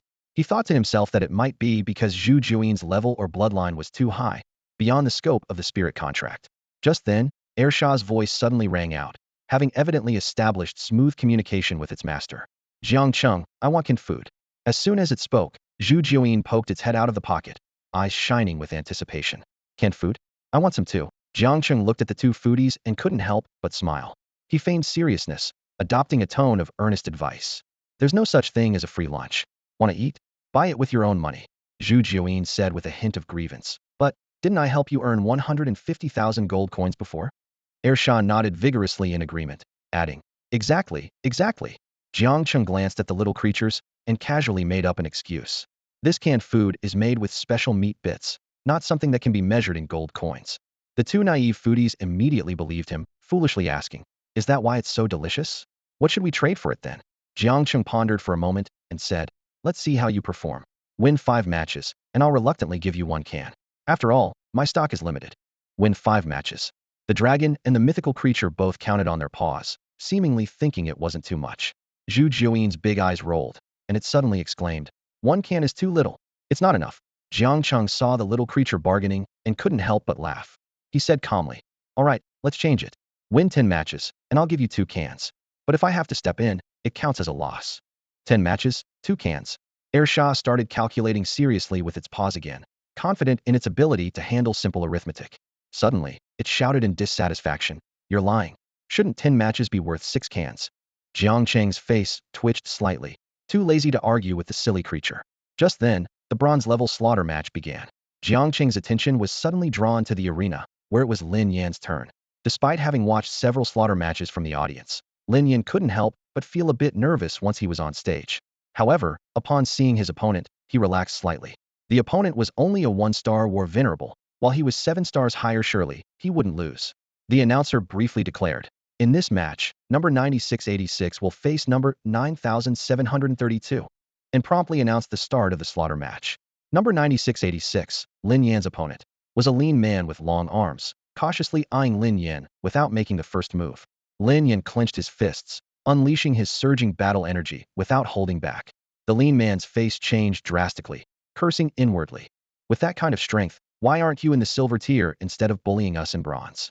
The surrounding spectators lost interest, as a 7-star difference meant a one-sided match, leaving little to watch. Only some gamblers who had bet on number 9686 were disgruntled, cursing Lin Yan. Damn, this guy's just here to bully us. What a freak, made me lose another 500 gold coins. What are you waiting for, kid? Crush that scrawny monkey. Kill him. Kill him. Impatient roars erupted from the audience, their urging like a tidal wave crashing onto the arena. Lin Yan stood on the stage, trembling all over. He took a deep breath, forcing himself to calm down. He gathered all his battle energy, concentrating it in his fist, and launched a fierce blow at the wiry man opposite him. The wiry man saw this, and a trace of disdain flashed in his eyes. This kid didn't even know how to use basic combat skill set was an insult to him. He easily dodged Lin Yan's clumsy attack, his leg whipping like a long lash towards Lin Yan's side. Caught off guard, Lin Yan had no time to react. With a loud thud, the wiry man's leg struck his side heavily. Although it was merely a probing strike, it left Lin Yan's waist numb, stumbling a few steps and nearly falling. The spectators were dumbfounded. An 8-star battle sovereign being overpowered by a 1-star battle sovereign? The scene was utterly astonishing. The wiry man squinted, observing Lin Yan's panicked expression closely, and suddenly had a hunch this kid seemed to have no real combat experience. Deciding to test his theory again, he swiftly conjured a long sword of battle energy between his hands, slashing it towards Lin Yan. Faced with the ferocious attack, Lin Yan didn't know how to respond. He could only instinctively wrap his arms in battle energy to withstand the strike. With a dull boom, Lin Yan was forced back several steps once more. The audience erupted with laughter and ridicule. Is this kid a waste? Being suppressed by a 1-star battle sovereign. He can't even shape his battle energy. His 8-star level must have been achieved through drugs. Haha, now this is interesting. Hearing the discussions around him, the wiry man felt ecstatic. This was a golden opportunity for fame. Defeating someone 7 stars above him was something even the prodigies of the battle path couldn't achieve. Without any hesitation, his attacks became more ferocious, his figure like lightning, launching relentless assaults on Lin Yan. Blades of battle energy continuously bombarded Lin Yan. His arms were soon marked with cuts, his face pale and weak. The The constant taunts, insults, and jeers echoing in his ears filled Lin Yan with despair. He remembered the past taunts from the Su family. A waste will always be a waste. I really am a waste. Lin Yan sighed softly, his heart filled with darkness. Being beaten by someone 7 stars below him, perhaps, he was the only battle sovereign to experience such humiliation. Watching from a distance, Jiang Cheng shook his head slightly. At this moment, Lin Yan was like a child with adult strength, lacking any combat skills and only able to take blows passively. Die! The wiry man sneered, his arms waving with a hint of agility. He leaped high like a long-armed ape, diving towards Lin Yan. This was a special form of power accumulation, compressing immense strength together like a heavy hammer crashing down. Lin Yan looked up, his face pale as paper. His mind went blank, not knowing how to counter this fatal strike. At this critical moment, a calm voice suddenly sounded in his ear. Gather your energy and focus. It was Jiang Cheng's voice, a glimmer of hope in the darkness. Concentrate your power, break his defense. Jiang Cheng's concise and powerful instructions were like a ray of light cutting through the darkness. Lin Yan gritted his teeth and immediately followed. The battle energy within Lin Yan roared like a wild beast, reaching its peak in an instant. With a mere thought, a broad-bladed greatsword materialized in his hand. I am not worthless, Lin Yan shouted in his heart, transforming his long-held despair, humiliation, and self-doubt into a fierce sword aura, which he slashed out with force. The sword light flashed, and blood splattered, the warm liquid spraying onto Lin Yan's face. The broad-bladed greatsword effortlessly severed the thin man's arms and split open his chest. Lin Yan could clearly see the dark red organs inside the man's body. How could this be? The thin man managed to utter weakly before life left him. The winner of this battle is 9,732, the announcer declared. The crowd erupted into wild cheers, starkly contrasting with their earlier mockery. Lin Yan looked down at the thin man's corpse, his face pale, stomach churning. So, a human life is so worthless, he murmured, his heart shaken. The scene shifts to Dragon Lake. Since its mysterious resurgence, the lake has expanded to an astonishing size, covering thousands of square meters, and continues to grow. It has become a habitat for countless mythical beasts, with high-ranking ones appearing frequently, each with a complex lineage. The outer areas are often frequented by gold-ranked beasts, while the inner regions are the domain of platinum-ranked ones. Rumor has it that a terrifying beast resides in the core area, reigning as the overlord of Dragon Lake. At this moment, on the shimmering surface of the lake's outskirts, a massive scarlet fish eagle is searching for prey from above. Suddenly, it spots a giant sturgeon below and prepares to dive. Boom! A massive wave suddenly rises. Goo goo! The scarlet fish eagle lets out a terrified screech, as if its throat is being clenched. As the spray clears, a grotesque and fearsome beast's head emerges, as large as a train engine. Its body is covered with ice-blue spiked scales, and its enormous green eyes, the size of water barrels, rotate without a blind spot. Just a cold glance from it frightens the gold-ranked fish eagle into a lifeless fall into the water. The secret realm will open soon. We can go back and rest, says a figure that has appeared atop the blue beast's head. It is a tall, middle-aged man, dressed in luxurious dark black robes, with deep-set eyes and a hint of fatigue between his brows. Year after year, I wonder when this will end. Roar! The blue beast lets out a lengthy roar, swaying its giant tail as it leisurely swims towards Luochuan. Finally, the story turns to the city of Holy Light. This ancient city, where the deity of light was said to have fallen, has now become the holy city of the Church of Light. It boasts 1,000,000 followers, with powerful individuals as numerous as clouds, comparable to a small civilized nation. Although it is not within the territory of the Donghua Empire, the Evernight Emperor frequently dispatches troops to try and destroy the city.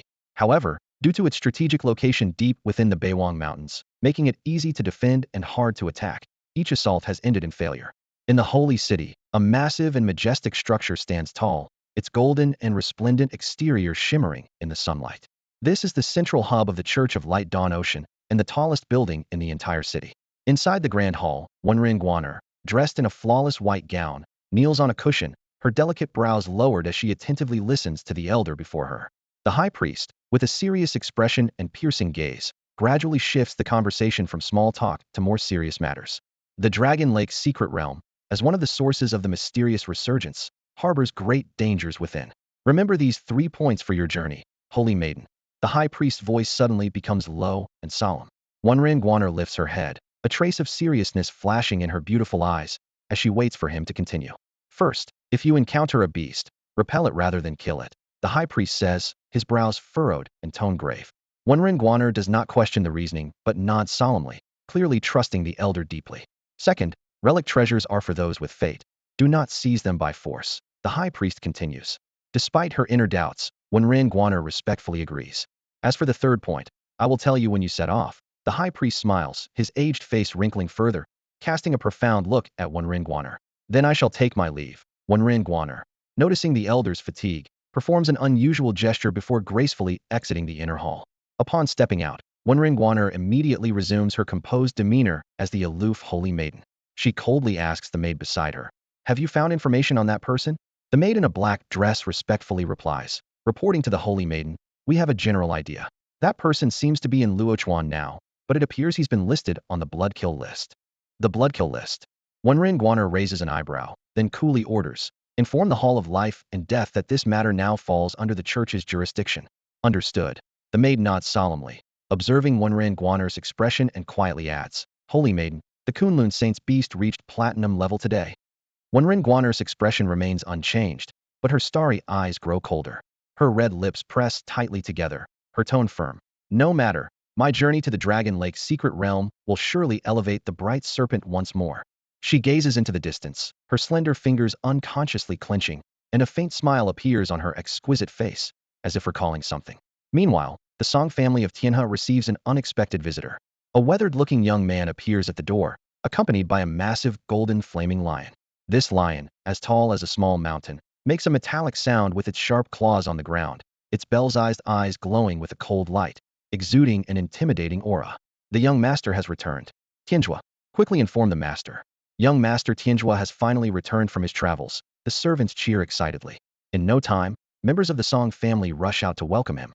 "Haha, cousin Tianjua, you're finally back. Nephew, how was your journey these years?" "Tianjua, you've lost weight." Seeing these familiar faces, Song Tianjua smiles, but he soon notices his brother's absence. He asks in confusion, "Mother, where is Tianza?" The lively scene falls silent instantly. Song's mother, her eyes reddening, shows a look of unbearable sorrow, as if she cannot bear to bring up this painful subject. At that moment, a deep and powerful voice comes from inside the house. "He is dead." Roar, roar, roar.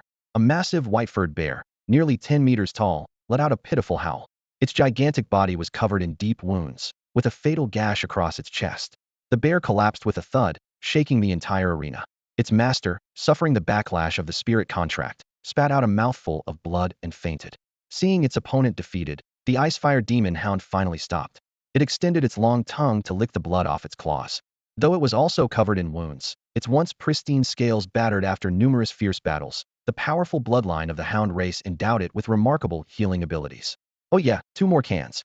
Zhu Jiuyin poked its little head out from the demon hound's back, excitedly waving its paws. It had played a crucial role in these dozens of consecutive victories. Ersha was responsible for close combat, while it secretly unleashed its true dragon domain, the dragon and hound working in perfect harmony. "My goodness, it's unbelievable. The Northern Bear King was defeated so easily," the announcer exclaimed, his voice filled with excitement.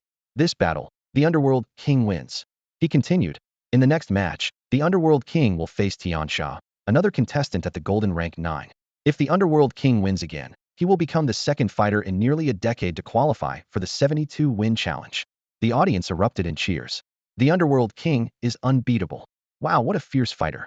To achieve 48 consecutive wins in 3 days, Tiansha is likely to lose too. Not necessarily. Tiansha is the only non-beastmaster at the Golden Rank. I think he might just counter that big white dog. No more talking, gotta buy tickets. This match is gonna be epic. Underworld King, I love you.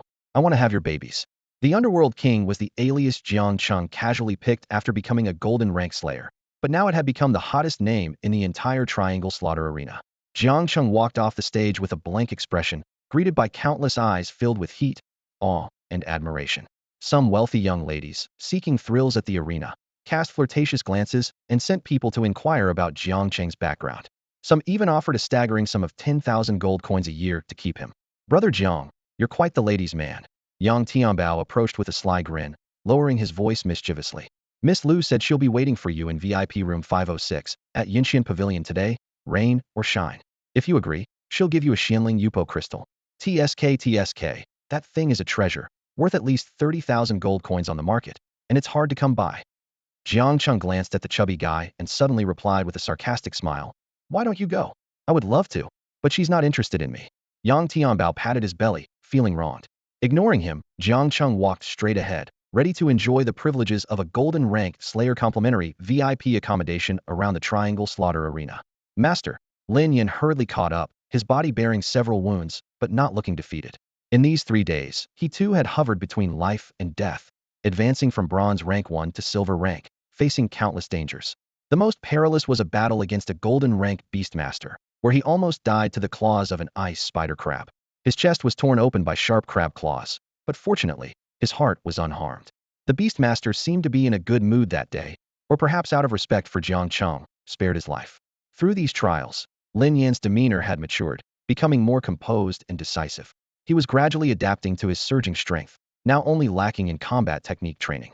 Let's head back, Jiang Cheng said, casting him a glance with a hint of satisfaction in his eyes. Jiang Cheng and Er Sha continued down the path, with the latter constantly extending his paws, sticking out his tongue with a silly grin, and holding up 2 fingers as if to remind them of something. Jiang Cheng glanced at this simpleton, then suddenly stopped, his expression turning serious. Ahead, a chaotic noise reached them, clattering armor, the neighing of strange beasts, and the sound of synchronized footsteps. Only then did Lin Yan snap back to reality, his face changing drastically. Outside the triangular arena, a troop of soldiers had appeared at some point, each clad in sign gold armor, wielding long spears, and riding hybrid wolf-horse beasts. Though few in number, each soldier was an elite. This was the highest echelon of Qinghe Prefecture's military power, the Prince's Inner Guard, the only force in Luochuan superior to the city garrison. The beasts they rode were called Yunbing Ma beasts, possessing top-tier bloodlines. These creatures had bodies as tough as iron, claws as sharp as wolves, and could adapt to any harsh terrain. Even the weakest among this group of Yunbing Ma beasts had a formidable golden 5-star strength, exuding an aura of bloodthirstiness and indifference. Seize him, the commander of the Prince's Inner Guard barked, his eyes as sharp as knives, as he fixed his gaze on Lin Yan. The sound of swords being drawn was crisp and powerful. Dozens of the Prince's Inner Guard, riding their Yunbing Ma beasts, began to encircle Jiang Cheng and his companion, their sharp spears blocking any escape route. The surrounding area erupted into a buzz. Gamblers emerging from the arena and passers-by on the street stopped to watch, their eyes filled with shock and curiosity. Who is this person to warrant the Prince's Inner Guard making an arrest in broad daylight? Whispered voices spread through the crowd. A few elegantly dressed noblewomen were also drawn to the scene. Suddenly, a woman in a pale yellow dress glanced at Lin Yan and chuckled. I know what's going on. Oh, Sister Wang, you know? Her companions eagerly asked, and the onlookers around perked up their ears. That man is the son-in-law of the Su family, Wang Jing said, pointing at Lin Yan with a knowing smile. The noblewomen beside her were momentarily taken aback, but soon smiled knowingly. Most of the onlookers remained puzzled, though a few understood the purpose of the Prince's Inner Guard's actions. Brother, what's going on? Why don't I know? Someone in the crowd asked, scratching their head and looking at the know-it-all next to them. The know-it-all gave the questioner a superior look. No need to explain. Those who know, know. Know what? Damn it. 2 men nearby retorted angrily, giving the know-it-all a couple of knocks on the head. We just hate show-offs like you. Ahem. Don't you remember the scandal from a few days ago? Someone finally couldn't resist explaining. With that, everyone suddenly understood, casting sympathetic glances at Lin Yan. That poor Su family son-in-law not only cheated on but also made a scapegoat. Feeling the fiery breath of the Yunbing Ma beasts, Lin Yan's eyes grew colder, and his battle energy slowly surged. Since relations with the Su family were already severed, there was no need for words, only a fight. In that tense moment, a hand rested on Lin Yan's shoulder, instantly suppressing his raging battle energy. Young master, Lin Yan looked at Jiang Cheng in surprise. Jiang Cheng remained calm, explaining softly. It's all right, someone will step in for us. Just as he finished speaking, a violent aura erupted from the triangular arena. A giant serpent, black as night, soared into the sky, its body stretching for dozens of meters, exuding a terrifying presence. Following it, a team of guards in golden armor emerged in single file. These were the golden guards of the triangular arena, responsible for maintaining order within. Yang Tianbao stood atop the head of the Dark Knight Python, grinning as he addressed the guards of the royal mansion. Gentlemen, snatching people at the entrance of our slaughter arena is quite disrespectful, don't you think? Behind him, the gold-armored guards exuded a chilling aura, each possessing the power of a 9-star battle venerable, with the leader being a battle king. The captain of the mansion guards narrowed his eyes, his expression turning serious, and replied lightly. This person is a wanted target of the mansion. I am merely following orders and have no intention of opposing the slaughter arena. The surrounding crowd gasped in shock.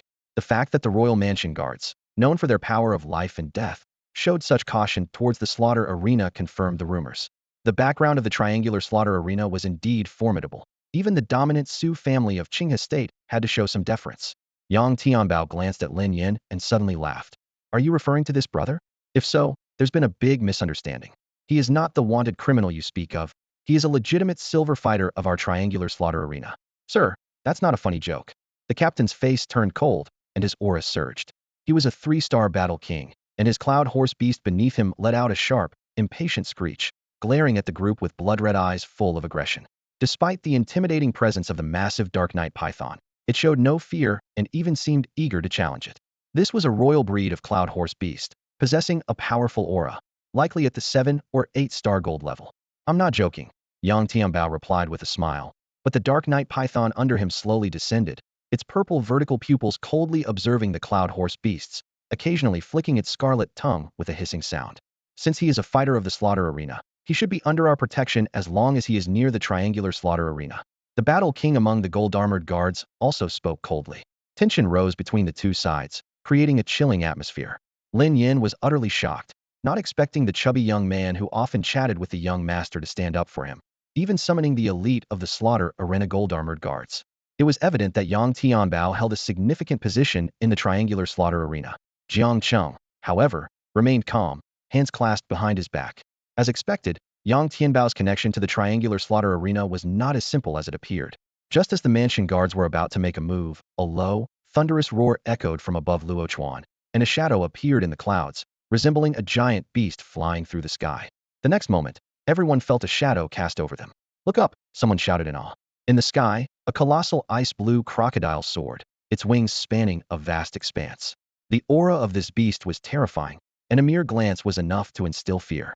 Many low-level beast tamers in Luochuan city trembled and prostrated themselves on the ground. Jiang Cheng's pupils contracted as he focused on the giant crocodile. Beast name, Celestial Mystical Dragon Crocodile. Beast level, Platinum 9, Star Monarch. Beast quality, Supreme, King High Royal. Beast abilities, Extreme Ice LV4, Realm of the Dead LV4, Iron Armor LV6. Beast attributes, Extreme Ice Strength. Beast description, a hybrid from Ancient Dragon Marsh. Born from the union of a dragon and an ancient crocodile, inheriting a trace of the ancient dragon's talent, and possessing the invincible defense of the ancient crocodile. Cold by nature, it avoids strangers and enjoys basking in the sun by the shore. Jiang Cheng stared at the majestic Tianxian dragon crocodile soaring across the sky, secretly marveling at its presence. This mighty beast was undoubtedly the strongest he had encountered since arriving on Blue Star. He withdrew his gaze, furrowing his brows with a serious expression. If I were to face this Tianxian dragon crocodile, what are my chances of survival? 70%? 50? Or just 10? Jiang Cheng pondered.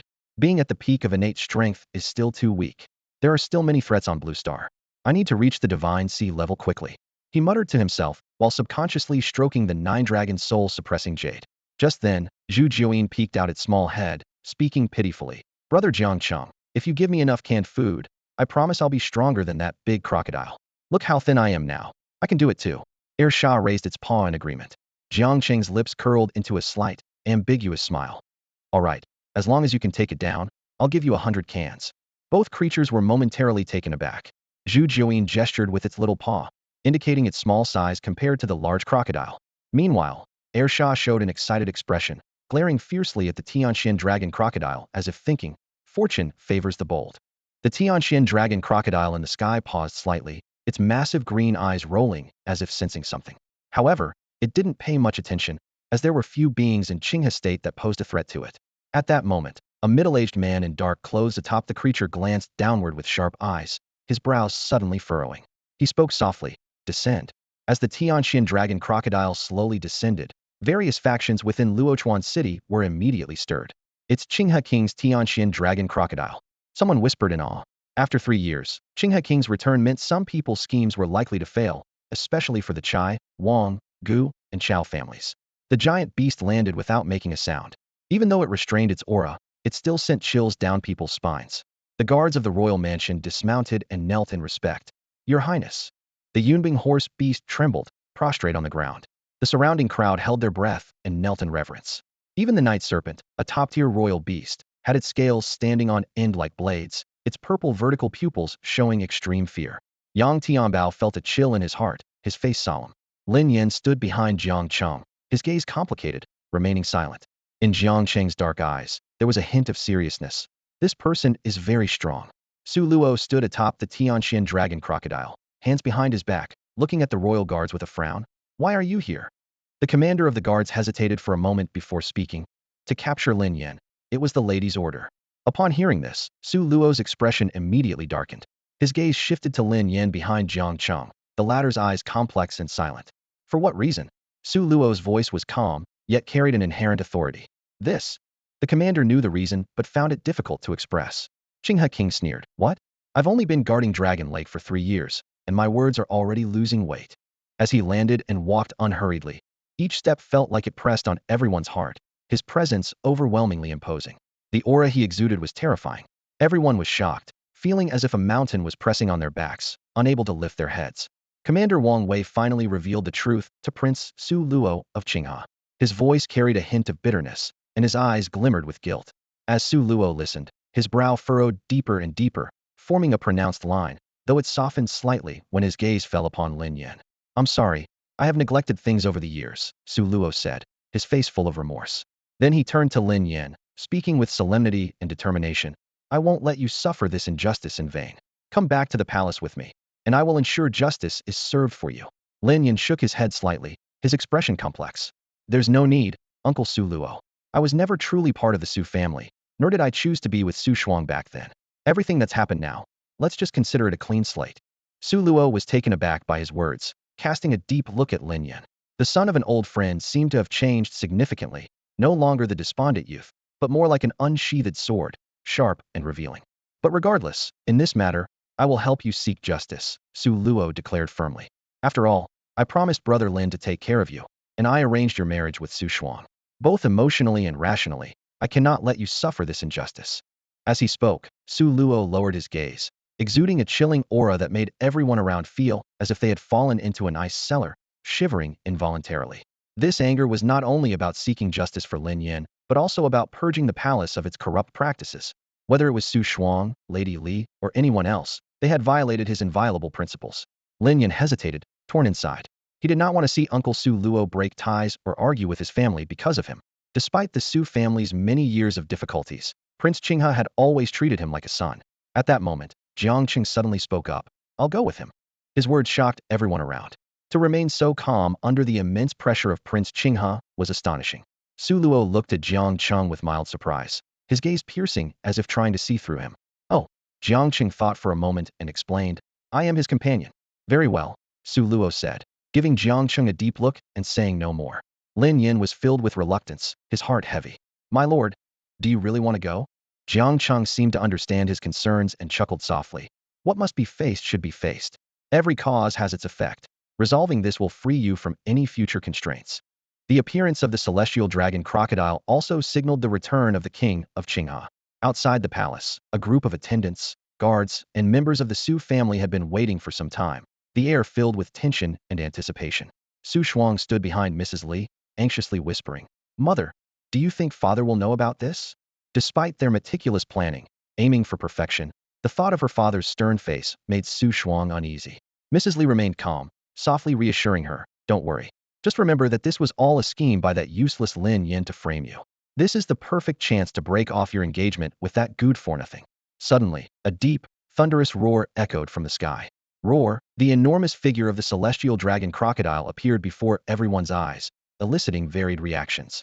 Some were tense, others full of awe, while Su Yun beamed with excitement, exclaiming, Father's back.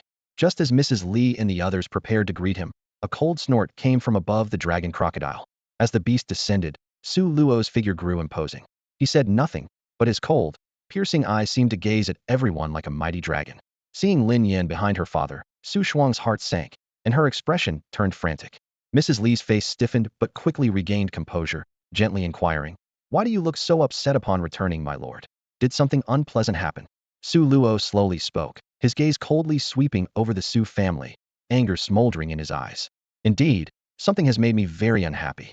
I spend most of my time guarding Dragon Lake and am not often at the palace, but I never expected you to treat my son-in-law this way. Everyone's faces froze, realizing that Su Luo was here to confront them about Lin Yan. Silence fell over the group as they glanced surreptitiously at Mrs. Li. Seeing no one speak, Su Luo's expression grew even sterner. He fixed his gaze on Su Shuang, his voice icy. Su Shuang, do you remember what you said to me when you married Lin Yan? Now you've openly disgraced the family by being unfaithful and tried to pin it on Lin Yan. Do you have anything to say for yourself? Each word from the king of Qinghe pierced Su Shuang's heart like a dagger. Terrified and pale, she struggled to find words to defend herself. Mrs. Li's expression shifted slightly, but she quickly feigned anger. So you've already heard about this, my lord? I was about to tell you. But who would have thought that useless Lin Yan would complain first? Standing next to Jiang Cheng, Lin Yan's face twitched, his expression as if he'd swallowed a fly. Su Luo glanced at Mrs. Li, his tone indifferent. Oh? What do you have to say? Seeing Su Luo's tone soften, Mrs. Li was overjoyed. She spoke with a face full of indignation. You don't know, my lord. This was all orchestrated by that useless Lin Yan to frame Shuang'er. He's not only ruined her reputation, but also brought shame upon the entire palace. Luckily, I acted quickly to suppress the rumors and issued a citywide search for that useless Lin Yan. Su Luo dismounted from the massive head of the celestial dragon crocodile. Though not towering in stature, he seemed like a moving mountain to those around him. He coldly replied, Oh? So should I be praising you? The king's voice was soft, yet it echoed in Su Shuang's ears. Su Shuang, speak for yourself.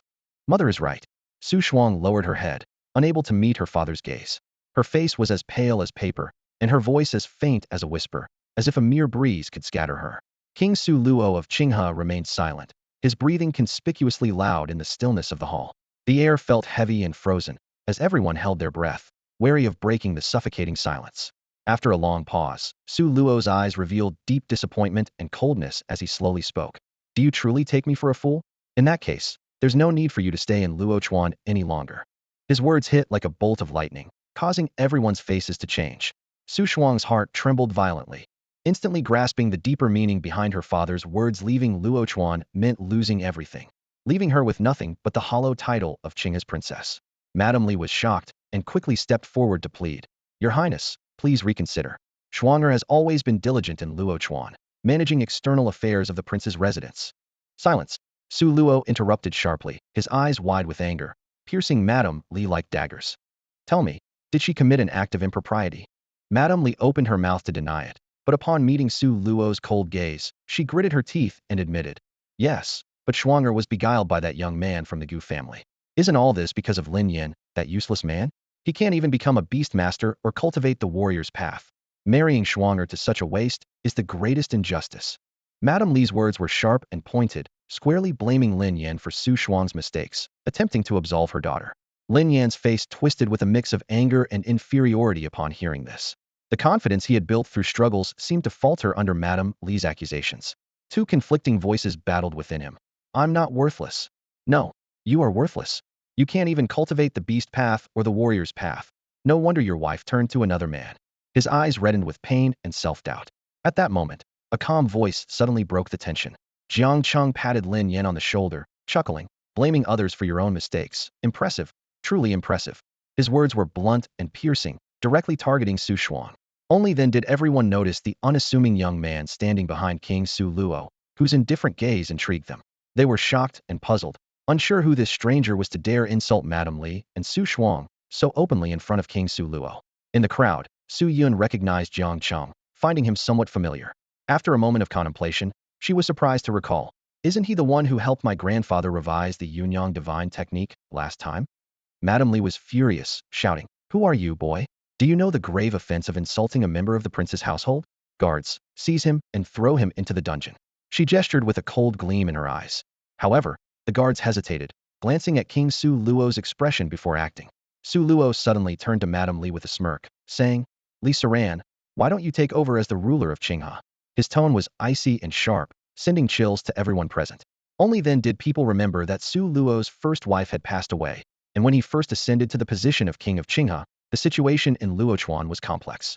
To solidify the Su family's position, he had to follow his father's advice and marry the daughter of the most powerful family in Qinghe at the time, the Li family, which was now Madame Li. Su Luo had no feelings for her, and during his years stationed at Long Lake, Madame Li had seized control of the prince's household, violating Su Luo's prohibitions. Regardless of Lin Yan's involvement, Madame Li was doomed, and Su Shuang would inevitably face punishment. As soon as the prince finished speaking, Li felt a shiver run through her heart. She forced a strained smile, realizing her foolishness in flaunting power in front of Su Luo, which was clearly a way to provoke the prince. Su Luo stared coldly at Li, a mocking smile playing on his lips. Joking? It seems you really want to do that. he said. Then he turned to Su Shuang and gave an indisputable order. From today onwards, you are not to interfere in any affairs of the prince's residence and must worship at the ancestral temple for 3 years. Do you have any objections? Upon hearing this, Su Shuang's face turned as pale as a sheet. She opened her mouth to argue but was silenced by her father's icy gaze. Despair washed over her, transforming into deep-seated resentment. Inwardly, she screamed, "For an outsider, he treats his own daughter like this?" Li's expression froze as she prepared to plead for her daughter, but Su Luo's sharp glance forced her into silence. Su Luo then turned his gaze to Li, his voice calm, yet piercingly cold. "As for you, you dared to mobilize the inner guards of the residence without permission and tried to use Lin Yan as a scapegoat to cover up Su Shuang's scandal." He paused, continuing, "From now on, you are not to meddle in the internal affairs of the residence. If I find out you're abusing your power again, don't blame me for being ruthless." Li's face changed dramatically, flushing with embarrassment as she stood there speechless. Meanwhile, Jiang Cheng nodded quietly, a hint of admiration in his eyes. With just a few words, Su Luo had not only punished Li and Su Shuang, but also consolidated his power. It's no wonder he could become a regional lord, given his formidable strength, skillful tactics, and intelligence. In fact, the title of King of Qinghe seemed almost inadequate for Su Luo. Lin Yan, on the other hand, was filled with gratitude and a sense of guilt. Su Luo had gone to such lengths to punish Su Shuang for his sake, even at the cost of confronting his wife, Li. Suddenly, Su Luo turned to Lin Yan and asked, "Lin Yan, my dear nephew, is this satisfactory for you?" Lin Yan quickly nodded, feeling deeply grateful.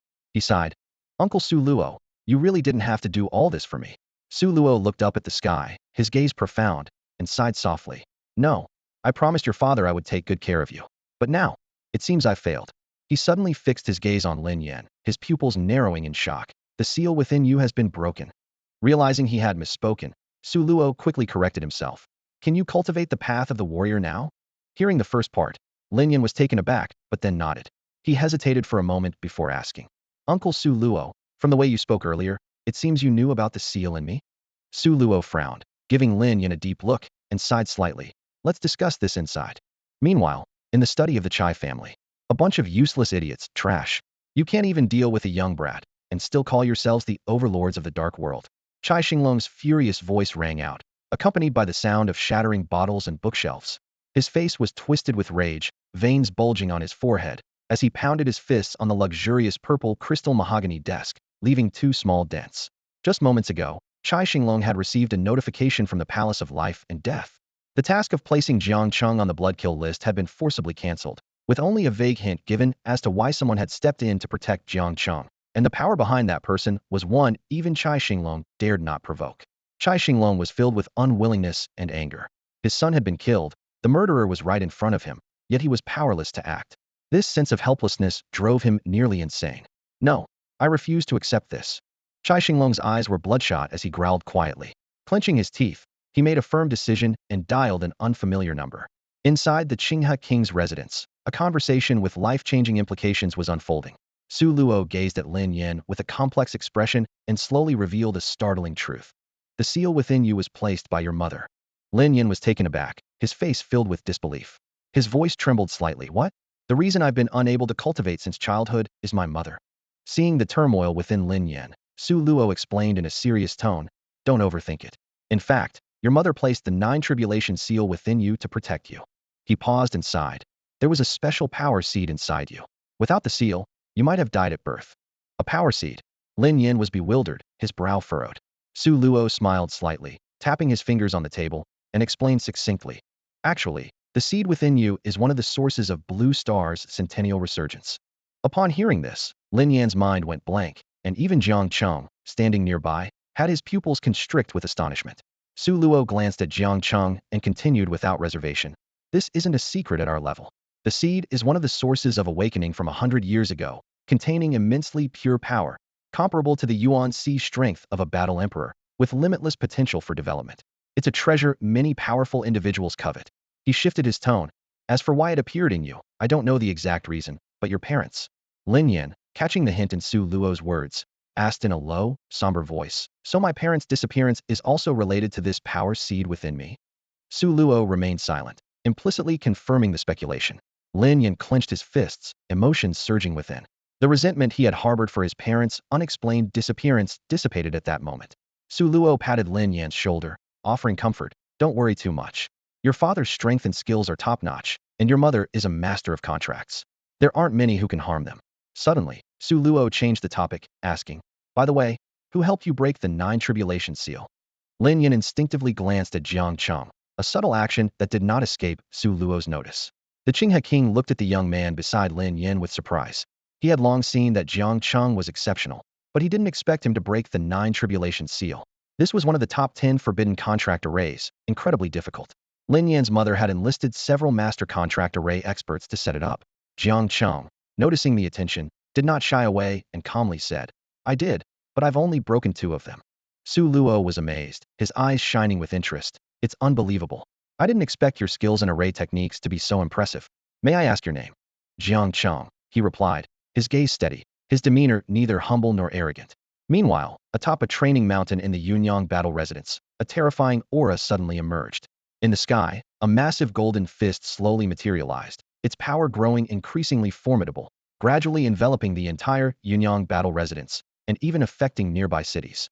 Someone is breaking through to battle Emperor. The disciples of the residents, who had been training, stopped their activities, their faces showing excitement and reverence. It's the aura of the residence lord. He really did it. Seal off the area within 1,000 miles of the residence to ensure no one disrupts the residence lord's breakthrough. Someone, capture this moment. It's a historic event worthy of Yunyang's Chronicles. The scene was chaotic, and even the elders of the residence, absorbed in their own training, were stirred. Soon, over a dozen high-ranking battle kings sealed off the entire Yunyang battle residence, safeguarding this historic moment. Boom. Above the sky, the concentration of spiritual energy reached an astonishing level. A giant golden fist gradually took shape in the air, so lifelike that one could almost feel the texture on its surface. In the next moment, this massive shadow of a fist descended abruptly, shaking the heavens and the earth. Today, I become a battle emperor. In the midst of the mountains, a figure suddenly soared into the sky. His voice was bold and unrestrained, yet it couldn't hide the excitement within. The man was enveloped in a golden light, with milky white spiritual energy swirling around him like a dragon, gathering towards him. The breathtaking sight left everyone in awe. The giant golden fist began to shrink continuously, eventually transforming into a stream of light that merged into the man's body. He slowly opened his eyes, his skin gleaming with a golden glow. Although he stood in the void, he exuded an intimidating and majestic aura, unmistakably the presence of an emperor. It is done. The elders and patrons observing around were momentarily dazed, their eyes filled with astonishment. The students of the battle mansion were overwhelmed with excitement, cheering. Congratulations to the mansion master for achieving the rank of battle emperor. The mansion master is invincible. Yunyang is invincible. From today onwards, our Yunyang battle mansion is a true martial arts sanctuary. After so many years, our Yunyang battle mansion has finally produced a battle emperor. The crowd was filled with emotions, and some of the older members of the battle mansion were moved to tears. No one understood the significance of this moment better than they did. Ji Hong slowly descended, his entire body radiating a crystalline glow. His gaze was sharp as lightning as he surveyed the crowd, his voice resonating like a great bell. From today on, all students of the battle mansion will train in the new version of the Yunyang battle technique. The main reason I broke through to battle emperor was the new version of the Yunyang battle technique brought back by my master. As soon as he said this, the crowd erupted. Almost everyone's eyes turned to the former mansion master, Su Xiao, filled with reverence and curiosity, but mostly excitement. Su Xiao slowly spoke. The original Yunyang battle technique had flaws, which is why so many strong practitioners in the mansion who focused on it could never break through to Battle King. How is that possible? That's a technique passed down for hundreds of years. I see, no wonder I was stuck at 9-star battle sovereign. What? Does that mean all the strong practitioners in the mansion's history took the wrong path? No wonder my father didn't want me to train in the Yunyang battle technique. He must have known all along. There was a buzz of discussion below, with some expressing doubt, others reflecting, and some feeling delighted. Ji Hong smiled slightly, pressing down with an invisible might that quieted the crowd significantly. He then spoke slowly. The Yunyang battle technique indeed had flaws, but now, thanks to my master meeting an extraordinary person who revised the Yunyang battle technique, I have already deduced that this new version of the Yunyang battle technique has no flaws and operates nearly 10 times more efficiently than before. Doesn't that mean we also have hope of breaking through? Within the battle mansion, several of the 9-star battle kings breathed heavily, a trace of fervor appearing on their faces. Indeed. Ji Hong nodded slightly, pausing before continuing. No matter what, our entire Yunyang battle mansion owes a debt of gratitude to the remarkable person who revised the battle technique. That should be the case. Yes, we warriors must repay kindness, and such a great favor must be remembered. Everyone nodded in agreement. Outside the Qinghe King's mansion, Su Luo did not linger much. He simply patted Lin Yan on the shoulder and gave him some clues about the disappearance of Lin Yan's parents. After listening, Lin Yan was extremely excited, determined to follow these clues to find his missing parents and uncover what happened back then. Jiang Cheng frowned slightly and couldn't help but remind, putting too much trust in others may not be a good thing. Huh. Lin Yan was taken aback and couldn't help but retort, but Uncle Su Luo is my father's friend. He can't be wrong. He is just your father's friend. Jiang Cheng gave Lin Yan a meaningful look without further explanation. Even friends can betray you, let alone friends of your elders. Qinghe King himself mentioned that the seed of power is a treasure coveted by countless strong practitioners. If he wasn't tempted at all, even he wouldn't believe it. But all this was just Jiang Cheng thinking pessimistically. If Su Luo was indeed a man of honor, he certainly wouldn't harm Lin Yan. Lin Yan listened to Jiang Cheng's words, his brow furrowed as he fell into deep thought. Jiang Cheng didn't say much more and walked straight ahead. On the massive head of the Tianxin dragon crocodile, a dragon and a mythical beast were playing happily. They spun and leaped on the hard, spiked scales with agile movements. The Platinum 9-star monarch-level beast seemed unconcerned, instead closing its enormous eyes and quietly enjoying the warm sun bath. Finally, Jiang Cheng, you're here. The Sharpie Zhu Jiuyin spotted Jiang Cheng immediately and excitedly wriggled into his embrace. Canned food. Canned food, Air Xiao reminded, waving its paws. Jiang Cheng petted Air Xiao's head and continued to coax. No rush. If we win the next match, I'll add another can. All right, Jiang Cheng, don't go back on your word. Air Xiao's eyes lit up as it nodded eagerly. Hee, sounds good to me too. Zhu Jiuyin raised a small paw in agreement. In no time, Jiang Cheng and Lin Yan found themselves back at the triangular arena. Yang Tianbao happened to walk over, smiling as he asked, all sorted? Yes. Jiang Cheng nodded calmly, and then said, help me arrange the next match. I need to get the slaughter medal quickly. Yang Tianbao was taken aback, his face twitching slightly, but he said nothing more, merely communicating with the giant dark night python behind him for a while. The massive python then slithered towards a certain section of the arena. Jiang Cheng wasn't surprised, thinking that since this chubby guy could mobilize the golden armor guards, arranging a slaughter match was naturally no problem. However, he couldn't help but be curious about Yang Tianbao's connection to the arena. Noticing Jiang Cheng's expression, Yang Tianbao explained with a chuckle, don't overthink it. I'm just an employee. Jiang Cheng merely smiled without commenting. Seeing Jiang Cheng's disbelief, the chubby guy sighed helplessly. You probably won't believe me, but I signed a 10-year labor contract. I'm really just an employee. This push for 72 consecutive wins is also the boss's idea. Who's your boss? Lin Yan asked curiously. Over the past few days, he had gradually realized that this chubby guy who frequently chatted with the young master was no ordinary person. Having achieved 50 consecutive wins, the Dark Knight King was even more famous than the young master, especially with his formidable Dark Knight venomous python. Who could possibly tame such a notorious figure, making him willing to follow orders? Don't ask, it's not good for you. Yang Tianbao shook his head vigorously, as if the terrifying image of that woman floated back into his mind, sending shivers down his spine. Just then, an excited voice from the female host echoed throughout the arena. Special announcement, special announcement. The slaughter match between Tian Sha and the Underworld King will be held ahead of schedule in the next match, at the Celestial Arena. This sweet yet excited voice spread through every corner of the arena. The audience, still savoring the excitement of the previous match, erupted in excitement, and the slaughter fighters showed fervent expressions. Quick, quick, get tickets for the Celestial Arena. Wow, so sudden. This match is a must-see. It's going to be spectacular. Place your bets, place your bets. The audience and gamblers shouted with enthusiasm, while the wealthy ladies and debutantes had already secured their connections and headed straight to the third level of the arena, the Celestial Arena. On the Skydome slaughter platform, a breathtaking duel was about to unfold. Tian Sha, draped in black and masked, stared intently at Jiang Cheng, holding sharp blades in both hands. He spoke with a serious tone. You are indeed strong, but I've studied your beast control. Jiang Cheng raised an eyebrow, examining this skilled fighter who managed to reach the golden rank 9 in the warrior's path with interest. Tian Sha continued his analysis. You should have another spirit-type beast to interfere with opponents, while your dragon-type beast is for frontal attacks. Your analysis is spot on. Jiang Cheng nodded slightly, chuckling. But in combat, words alone won't suffice. Tian Sha's expression was earnest, his tone brimming with confidence, even arrogance. If you're not hiding any strength, I have at least a 70% chance of defeating you. Jiang Cheng smiled, patting the head of his beast, Air Sha.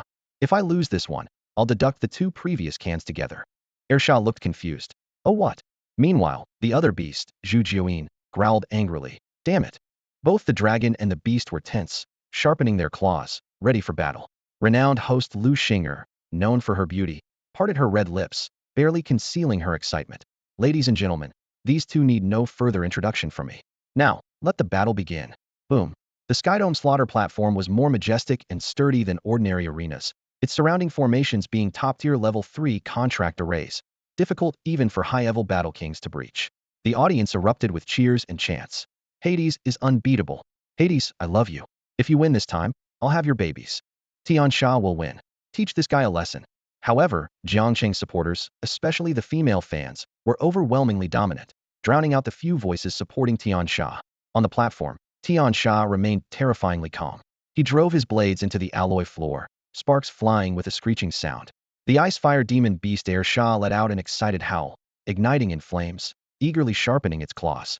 Swoosh, swoosh, swoosh. Tian Sha initiated the attack, moving as swiftly as lightning, his blades clashing with a powerful clang, targeting the ice-fire demon beast. This was merely a probing attack. Air Sha roared to the sky, the flames between its white scales intensifying to the extreme. With a crackling sound, the flames transformed into a massive fiery serpent, fiercely biting down on the descending blades. Bang, bang, bang.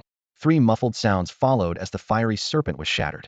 Yet, Tian Sha was unscathed, retracting his blades, his gaze as sharp as a viper's, searching for the next opportunity to strike. Whoosh. He struck again, his speed several times faster than before, becoming a barely discernible blur.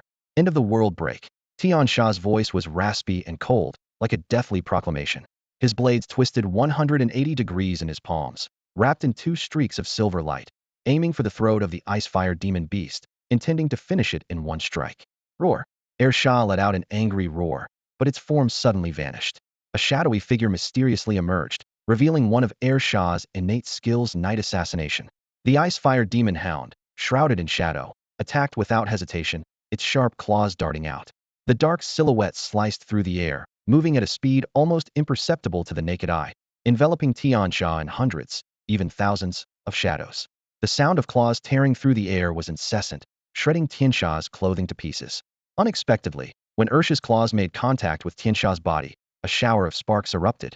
Lu Xing'er, the commentator, widened her eyes in surprise and exclaimed, "This is an A-grade alloy battle suit." Beneath Tian Sha's torn clothes, a metallic sheen glimmered. His entire body was covered in a layer of liquid alloy as thin as a cicada's wing. Lu Xing'er continued, "This A-grade alloy is one of the most successful technological breakthroughs in recent years by the Donghua Empire. It not only has incredible defensive capabilities, but also features a high level of self-protection. Through precise algorithms, it dissipates the force exerted on the wearer." Yang Tianbao, watching from the audience, sighed. "Wow, this thing isn't cheap. It seems Tian Sha has spared no expense. But then again, which high-level golden combatant is simple?" The ice-fire demon hound was clearly enraged. Its attack speed suddenly increased, breaking the sound barrier and leaving a series of deafening sonic booms. In a single breath, its claws struck thousands of times, but each attack was easily deflected by the A-grade alloy, leaving only faint white marks on its surface. Tian Sha remained eerily calm, relying entirely on the A-grade alloy suit for defense, without using any combat energy. He said coldly, "Your beast mastery skill is indeed formidable, but its duration is short. Once it exits this untargetable state, it'll be my turn to counterattack." Jiang Cheng smiled slightly, his face showing a growing interest. He thought to himself, "It seems this person has studied me thoroughly. I wonder if he has any strategies specifically for me." At that moment, Ursha's shadow-killing skill time ran out. It reluctantly became visible again, panting heavily with its tongue out, its eyes filled with wariness. This opponent was stronger than any it had faced before. Tian Sha slowly raised his twin swords, a cold light gleaming from his eyes beneath the mask. In the next second, his aura surged to its peak, his black hair swirling like wild snakes. Someone exclaimed, "Four-star Battle King." Several golden combatants showed expressions of shock and disbelief. A golden combatant who had once narrowly defeated Tian Sha muttered, his face slightly pale. This guy was hiding his strength. He recalled their previous match, where Tian Sha seemed full of openings, likely holding back to conceal his true power. Now, facing the Underworld King, he unleashed his full strength. Single-stroke moon slash. Tian Sha shouted coldly, reversing his grip, and the handles of the swords perfectly aligned. He twisted the handles 360 in his palms, like a raging windmill, slashing fiercely at the ice-fire demon hound. The blade was sharp, moving with incredible speed, locking onto Ursha's energy, leaving it no time to evade. Facing this deadly strike, the ice-fire demon hound let out an earth-shattering roar. Unable to dodge, it chose to confront the attack heat-in. Its skeleton suddenly expanded, the blood of the hound boiling like mercury, coursing through its body. This time, its transformation into a dragon was more complete, its form more closely resembling that of an ancient dragon. The horns on its head were menacing and terrifying, flashing with a crystalline light. Roar! The ice-fire demon hound extended its steel-like dragon claws, fearlessly meeting the lethal heat-in. The ice-fire demon howl let out a painful roar, with golden blood as heavy as mercury dripping from its sharp dragon claws onto the ground. Tian Sha's dual blades were wedged between its claws, the blade cutting 3 inches into its chest, just inches away from the heart. Lu Xing'er passionately narrated the breathtaking scene, her heaving chest becoming an enchanting sight. Oh my god! Unbelievable! The Underworld King's beast actually withstood Tian Sha's full-force strike, but it seems severely injured. Can it continue to fight? Tian Sha stood with his hands behind his back, his gaze calm as if everything was under his control. He spoke indifferently. Let your other beast make a move. However, the ice-fire demon howl did not fall. It struggled to stand, golden flames burning in its eyes, filled with an unyielding will. At this moment, it was no longer the foolish husky howl. The ferocious nature of the howl bloodline within it began to awaken. In just a few breaths, the aura around Ersha reached its peak, finally breaking through a long-standing bottleneck. Jiang Cheng was slightly taken aback, glancing at Ersha, as familiar data appeared in his mind. Beast name, Icefire Demon Howl. Beast level, Gold 1 star. Beast quality, Supreme. Beast skills, Icefire Emperor.LV3, Shadow Annihilation.LV2, Soul Burning Flames.LV1, Dragon Transformation.LV2. Beast status, Berserk. Beast attributes, Extreme Ice Extreme Fire Dark attribute. Beast introduction, possesses the bloodline of the ancient fierce beast howl, evolved from an ordinary husky. Energetic and loves to eat. It merges 2 contrasting ice and fire attributes, and has the potential to evolve into the divine beast Holy Blood Qilin. Weakness, not very intelligent, easily deceived. Evolution path, 16 routes. For the canned food, The Icefire Demon Howl was infuriated, glaring at Tian Sha with hatred. This was the person responsible for losing 3 cans. Filled with rage, Ersha howled at the sky. Meanwhile, a thin layer of ice rapidly spread across the surface of the Tianxiong slaughter platform, covering the entire battle stage in the blink of an eye. A hazy mist emerged, obscuring everyone's view. The audience erupted in an uproar. What the heck is this? Can't see anything now. Damn it. I was getting ready for the action, and now this? The Underworld King will surely win. The crowd's complaints and noise rose in waves. Lu Xing'er tried to calm the audience. Ahem. Everyone, please quiet down. This seems to be the Underworld King's beast using an ice attribute skill. Her words caught in her throat as she realized something, exclaiming in disbelief. My god. The Underworld King's beast is actually of dual ice and fire attributes. Even the chubby Yang Tianbao was stunned, his eyes wide open as if he'd been greatly deceived. That silly white dog is actually ice and fire dual attribute? Such opposing attributes cannot be artificially cultivated, only naturally born, and the chances are incredibly rare. At this moment, the entire Tianxiong slaughter platform felt like it was in a polar ice point, with extreme ice enveloping the area, blocking Tian Sha's path. The Icefire Demon Howl's figure grew larger, spewing scorching flames from its mouth. The elemental forces in the air gathered, and then erupted. The Emperor of Ice and Fire, commanding all ice and fire elements. Zhu Jiuyin seemed bored, resting his claws on Jiang Cheng's shoulder. Looks like I won't need to step in. Jiang Cheng's eyes flashed, white flames appearing in his pupils as he saw Tian Sha's figure amidst the explosion of ice and fire elements. Not necessarily. Boom. Countless ice and fire elements erupted furiously, engulfing Tian Sha's figure in an instant. This was not an ordinary explosion, but an elemental eruption. Its momentum was grander, its power purer, and it could even be described as an aesthetic of explosions. The massive sound made everyone's eardrums ring, and even with defensive formations in place, the waves from inside still left people uneasy. It's hard to imagine what state Tian Sha would be in at the center of the explosion. As the ice fog dissipated, the scene inside became clear, leaving everyone stunned. Tian Sha's clothes were in tatters, with only a few strips hanging on his body, and the surface of his grade alloy armor had countless gaps, with blood faintly seeping out. Yet his eyes remained terrifyingly calm, his voice low. This was supposed to be a measure against your potential strength. Didn't expect it to be forced out so soon. Wait, that is... Lu Xing'er's eyes widened in shock as she saw Tian Sha's exposed skin turning a tawny color, nearly dropping her microphone. Jiang Cheng looked up, a rare hint of astonishment in his eyes. Esper, Lu Xing'er screamed, her voice piercing the sky like a startled golden cat. Tian Sha was not only a three-star battle king, but also wielded earth-based powers. This astonishing revelation sent the audience into an uproar. The gamblers had varied reactions. Those who bet on Jiang Cheng were pale, some cursing in frustration. Tian Sha, that sly old fox, hiding his true strength. Others tried to reassure themselves. Don't panic, the underworld king must have a hidden ace too. Meanwhile, supporters of Tian Sha grinned with satisfaction. On the killing platform, the earth elements in the air surged violently. Tian Sha's bones twisted with an unsettling sound, his figure swelling to 3 meters tall, resembling a small mountain. The liquid alloy on his body stretched, revealing skin the color of ancient rock. The Ice-Fire Demon Hound showed no fear, unleashing an upgraded version of its Ice-Fire Emperor skill. Ice and fire elements intertwined in the air, forming twin dragons of even greater power. Tian Sha rasped. It's useless, my earth powers resist both ice and fire. He extended his massive, rock-like hand, summoning countless earth walls. The blue and red elemental dragons crashed into the earth walls, sending sand and gravel flying. Although the walls were fragile, they regenerated continuously, forming an impregnable defense. Lin Yan murmured in shock. How is it possible? He can use his powers without limit. Yang Tianbao explained. He's using elemental forces with minimal consumption. This guy's control over his powers is impressive, fully utilizing the law of conservation of elements. He then began explaining the law of conservation of elements to the puzzled Lin Yan. The battle raged on fiercely.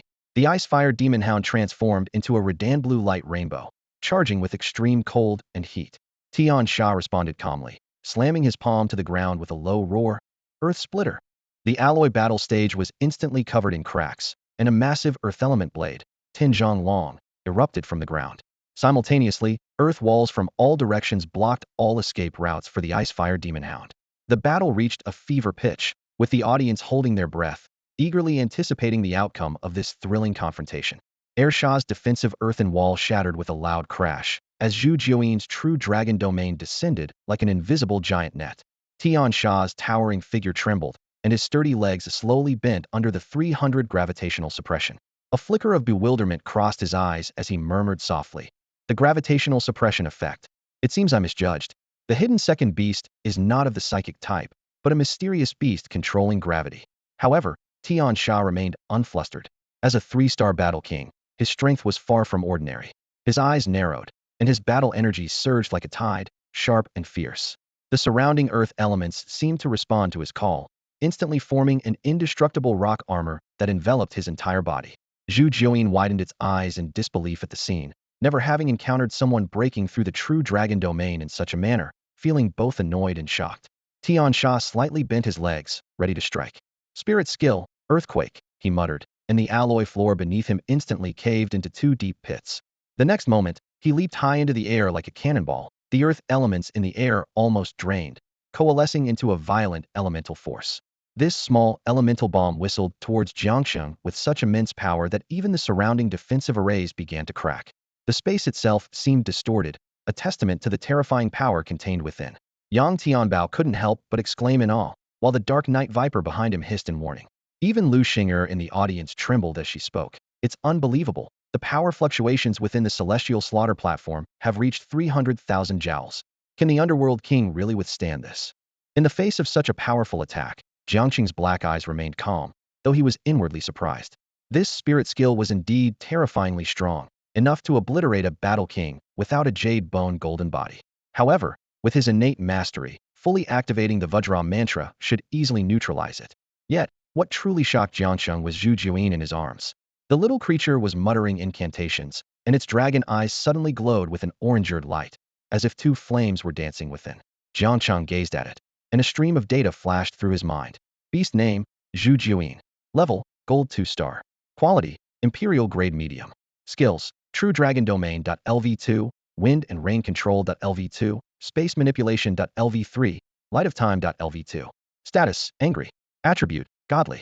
Description, possesses the bloodline of the ancient divine beast candle dragon, a high-level ancient dragon species with limitless innate potential.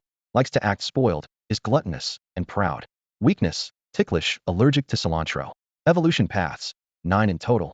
At this critical moment, Zhu Jiuyin shouted angrily, "Shrink back for your master." The light in its eyes intensified to the extreme, as if time itself nearly froze, or even reversed. The forces of all elements in the air suddenly froze, as if immobilized by an invisible power. The spiritual technique that Tian Sha had just unleashed lost its effect at this moment, with the earth element bomb reversing and quickly dissipating. Jiang Cheng witnessed this and was filled with astonishment. He looked down at Zhu Juyin in his arms, gently stroking its small head, only to find that the little creature was utterly exhausted, lying in his pocket with its paws up, fast asleep. A wave of fear washed over Tian Sha, his limbs involuntarily contracting, and his skin, once hard as rock, began to degenerate.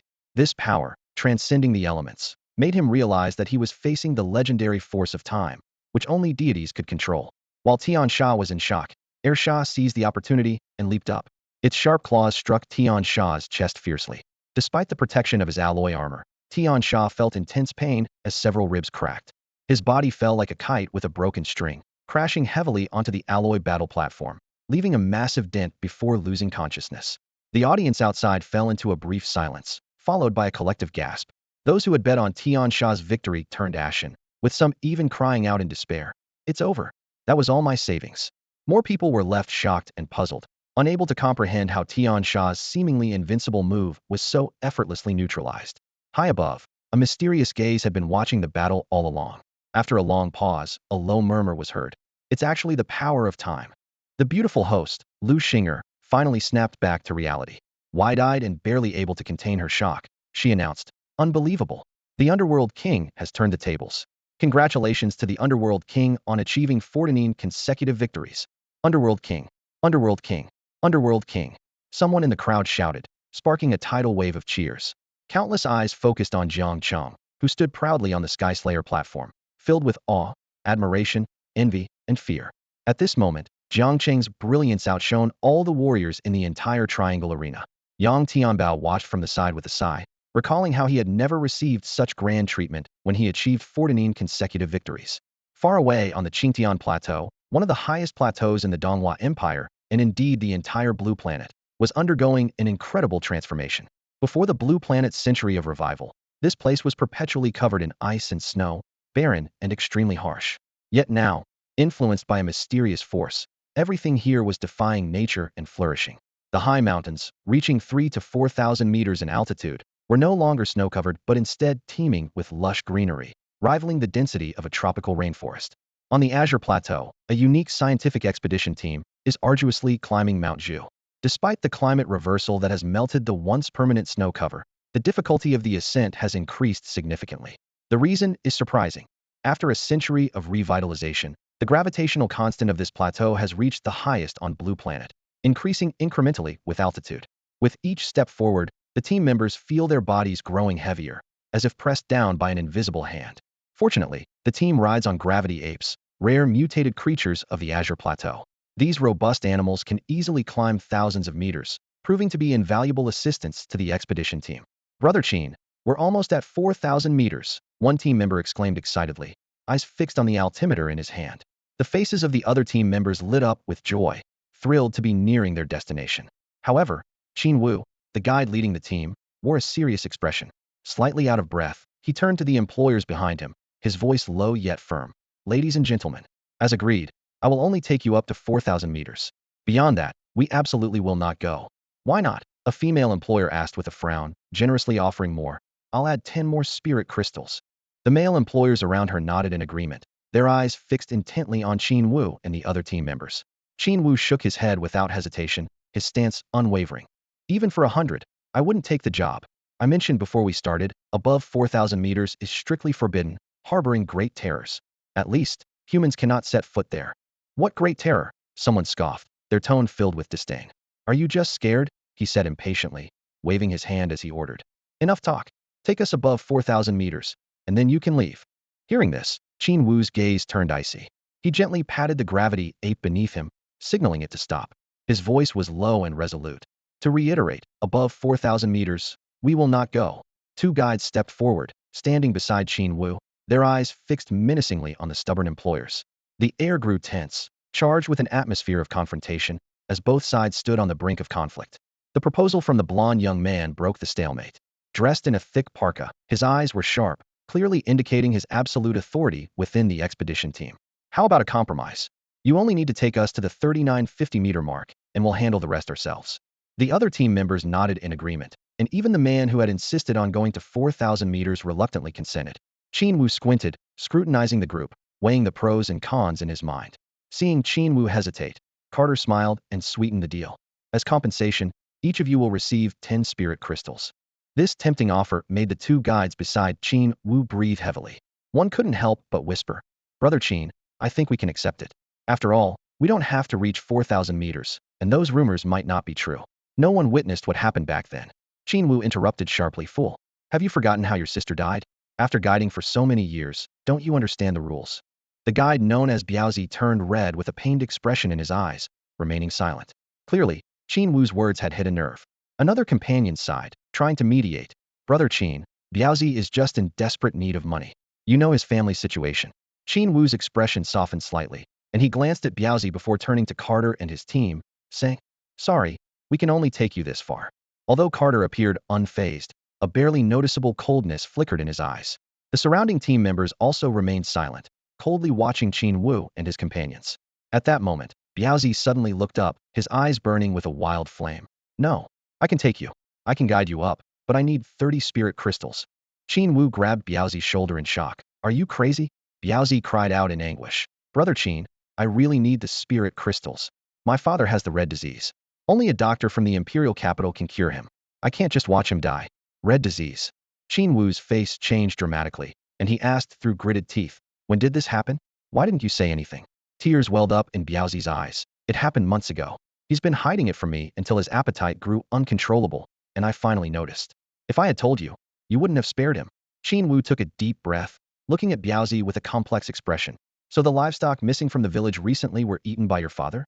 Red disease, a terrifying ailment that haunted the ancient villages of the Qingtian Plateau, was more like a curse.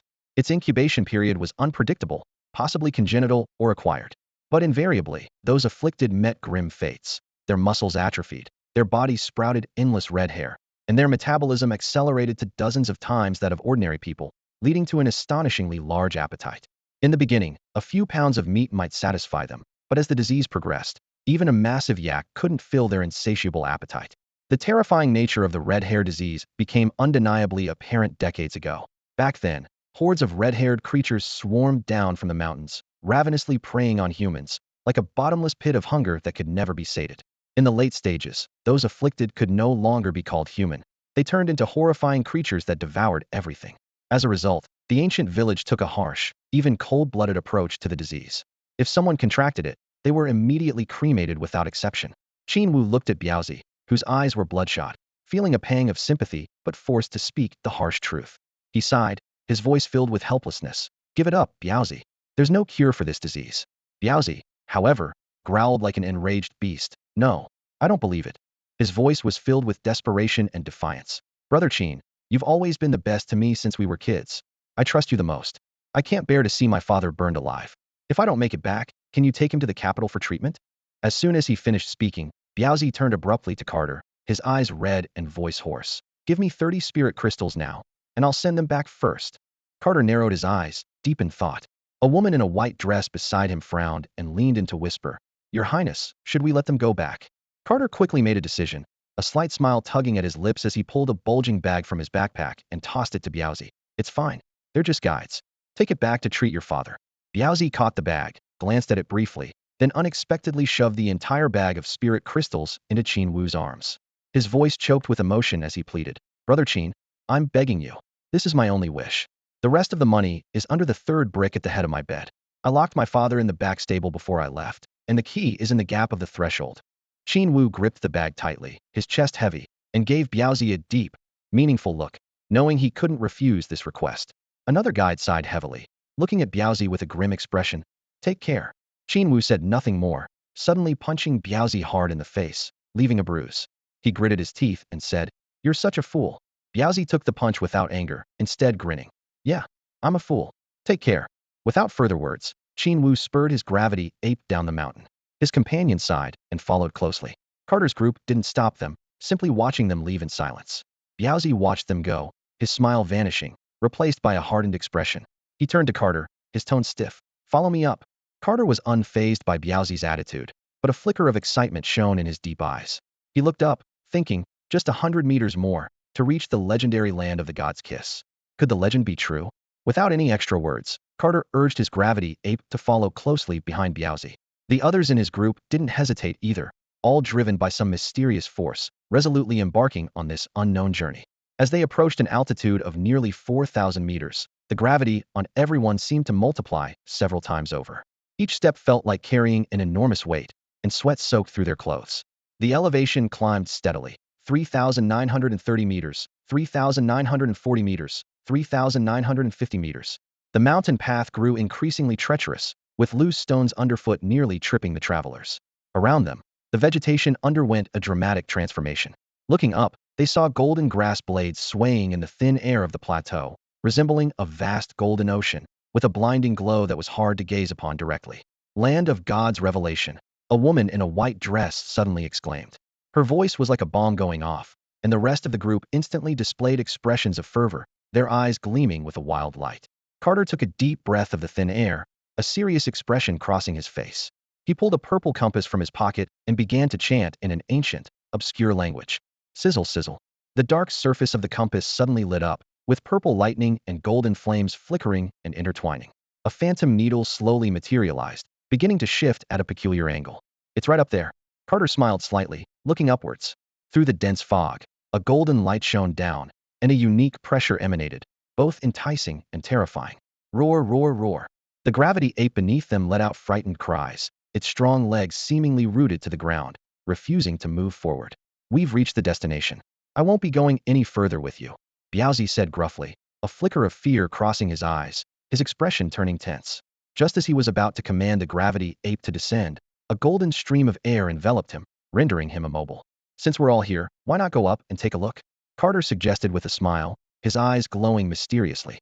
The expressions of the others grew solemn, a mix of fanaticism and tension, like a group of fervent religious zealots. Look at this madness, Biaozi exclaimed in a mix of anger and fear, unable to break free from the golden airflow's hold. Despair washed over his face, but he soon relaxed, feeling a sense of relief. He was glad he had already informed Brother Qin, so even if he perished now, he had few regrets. Biaozi sneered at the group. Foreigners, don't say I didn't warn you. Above 4,000 meters lies great terror, and the gravity is astonishing. Even gravity apes can't go up. I've seen more than a dozen groups like you over the years, daring souls reaching this point, but many never even set foot in the 4th of Sameter realm before dying mysteriously. There's no need to worry, we've come prepared. The golden fallen leaves, driven by some mysterious force, stood upright, like celestial soldiers in formation. Countless points of light surged skyward like sparks, slowly dispersing into a brilliant sea of light. Carter's throat was dry, and his molten golden eyes revealed awe, admiration, and shock. It's so beautiful, he murmured softly. The people behind him gasped in amazement, their eyes locked onto this perfect scene, unmatched in the world. In the void, a portal slowly appeared, hovering quietly in midair. The door frame emitted a faint crystalline glow, and within was a chaos, as if leading to another unknown world. In the golden aura, Biaozi's eyes widened, his body trembling uncontrollably. Was the legendary 4,000 meters above just such a portal? It didn't seem as terrifying as the rumors suggested. Suddenly, cold sweat broke out on Biaozi's forehead. His gaze moved beyond the portal, and an expression of disbelief appeared on his face. Behind the door was nothingness. This meant that 4,000 meters was the top of the Azure Plateau. Before the revival, the average altitude of the Azure Plateau was already 4,000 meters, not to mention Mount Everest, hailed as the highest peak on the Blue Star, which was nearly 9,000 meters. But now, they had reached the end at just 4,000 meters. Where had the remaining 5,000 meters gone? Boom. The mysterious portal suddenly erupted with dazzling light, like a solar explosion, instantly blinding everyone. Carter, however, wore a crazed expression, roaring loudly, his voice echoing like a dragon's cry, as he recklessly charged towards the portal, reaching out with his dragon claw to touch the mysterious door. 10 inches, 9 inches, 5 inches. Almost there, almost there. Carter's eyes were streaming with thick golden blood, but he felt no pain, his heart screaming wildly with excitement. Just 5 inches away, and he could touch the legendary sacred door, marking the beginning of his defiance against fate. Your Highness. A subordinate's anguished scream suddenly echoed from behind. A beast-transformed minotaur was bathed in the golden light from the mysterious portal, his body starting to disintegrate into particles of light drifting in the air. The same was happening to others. A silver dragon woman looked terrified as the scales on her skin slowly faded, her power being drained away bit by bit. Carter, however, was oblivious, still madly pressing forward. He didn't notice that his dragon claw reaching for the portal was also disintegrating, like a moth to a flame, turning into countless particles merging into the air. Below, the fallen leaves gently swayed, seemingly delighted, greedily absorbing the light particles in the air. Biaozi's body was suddenly ejected from the golden aura, his mind blank, pupils twitching violently, his breath nearly halted. At that moment, the sacred door burst with radiant light. The door opened.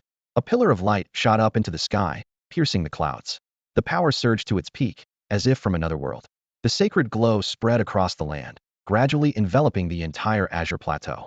Above the imperial capital, a massive black dragon had been slumbering amidst the clouds for some time. Suddenly, it opened its eyes, which burned with golden flames. It let out a low growl, its gaze fixed intently on the distant horizon, betraying a sense of unease. On its head, a shadowy figure appeared and disappeared, also staring towards the Azure Plateau with eyes filled with confusion and vigilance. This unusual disturbance was not only sensed by the dragon. Throughout the Donghua Empire, countless powerful beings simultaneously perceived this astounding force. High-level beast tamers across the land became restless, emitting low growls. Everyone realized that the source of this power was from the Azure Plateau. What is happening?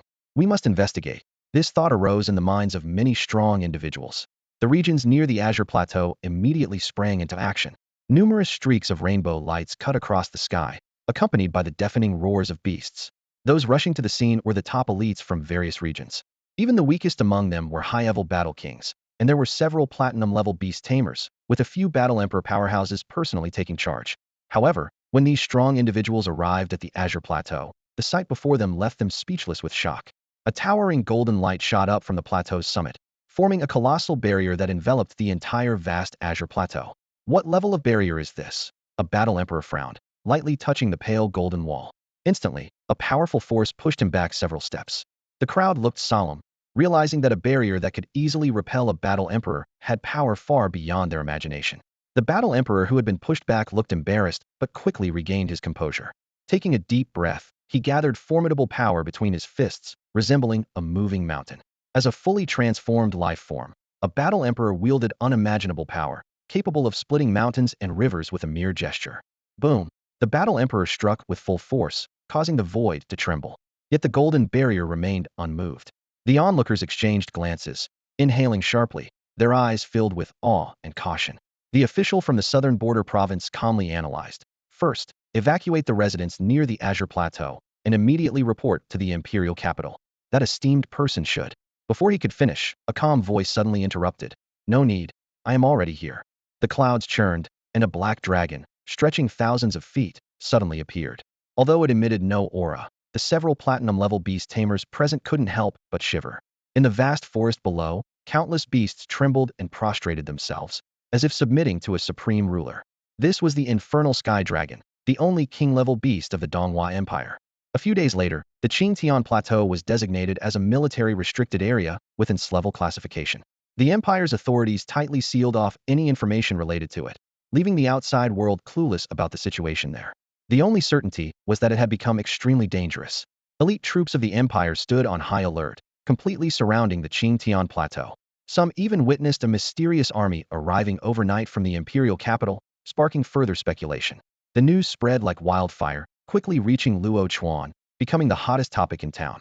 In a bustling tavern, patrons were fervently discussing the incident. A middle-aged man with a woolly beard was vividly recounting what he knew. My cousin does business in the southern border province, and he sent word that all roads leading to the Qingtian Plateau have been blocked. Moreover, some very important figures, who are rarely seen, have appeared around the plateau. The Cloud Sky Battle Emperor and the Divine Elephant Master, these powerful leaders, have all come. The listeners gasped, and someone couldn't help but ask, do you know what's actually happening there? The middle-aged man stroked his beard with a serious expression. I don't know the specifics, but according to my cousin, there was a terrifying wave of power from the Qingtian Plateau that day. It might be some powerful beast awakening. Nonsense, someone immediately questioned. Could a beast cause such a commotion and alarm the big shots from the capital? Could it be a king-level beast? The woolly bearded man wasn't offended. Instead, he chuckled and said, it's possible. You know, the Qingtian Plateau is one of the mysterious places on Blue Star, where flora and fauna grow against nature. It might just birth a king-level beast.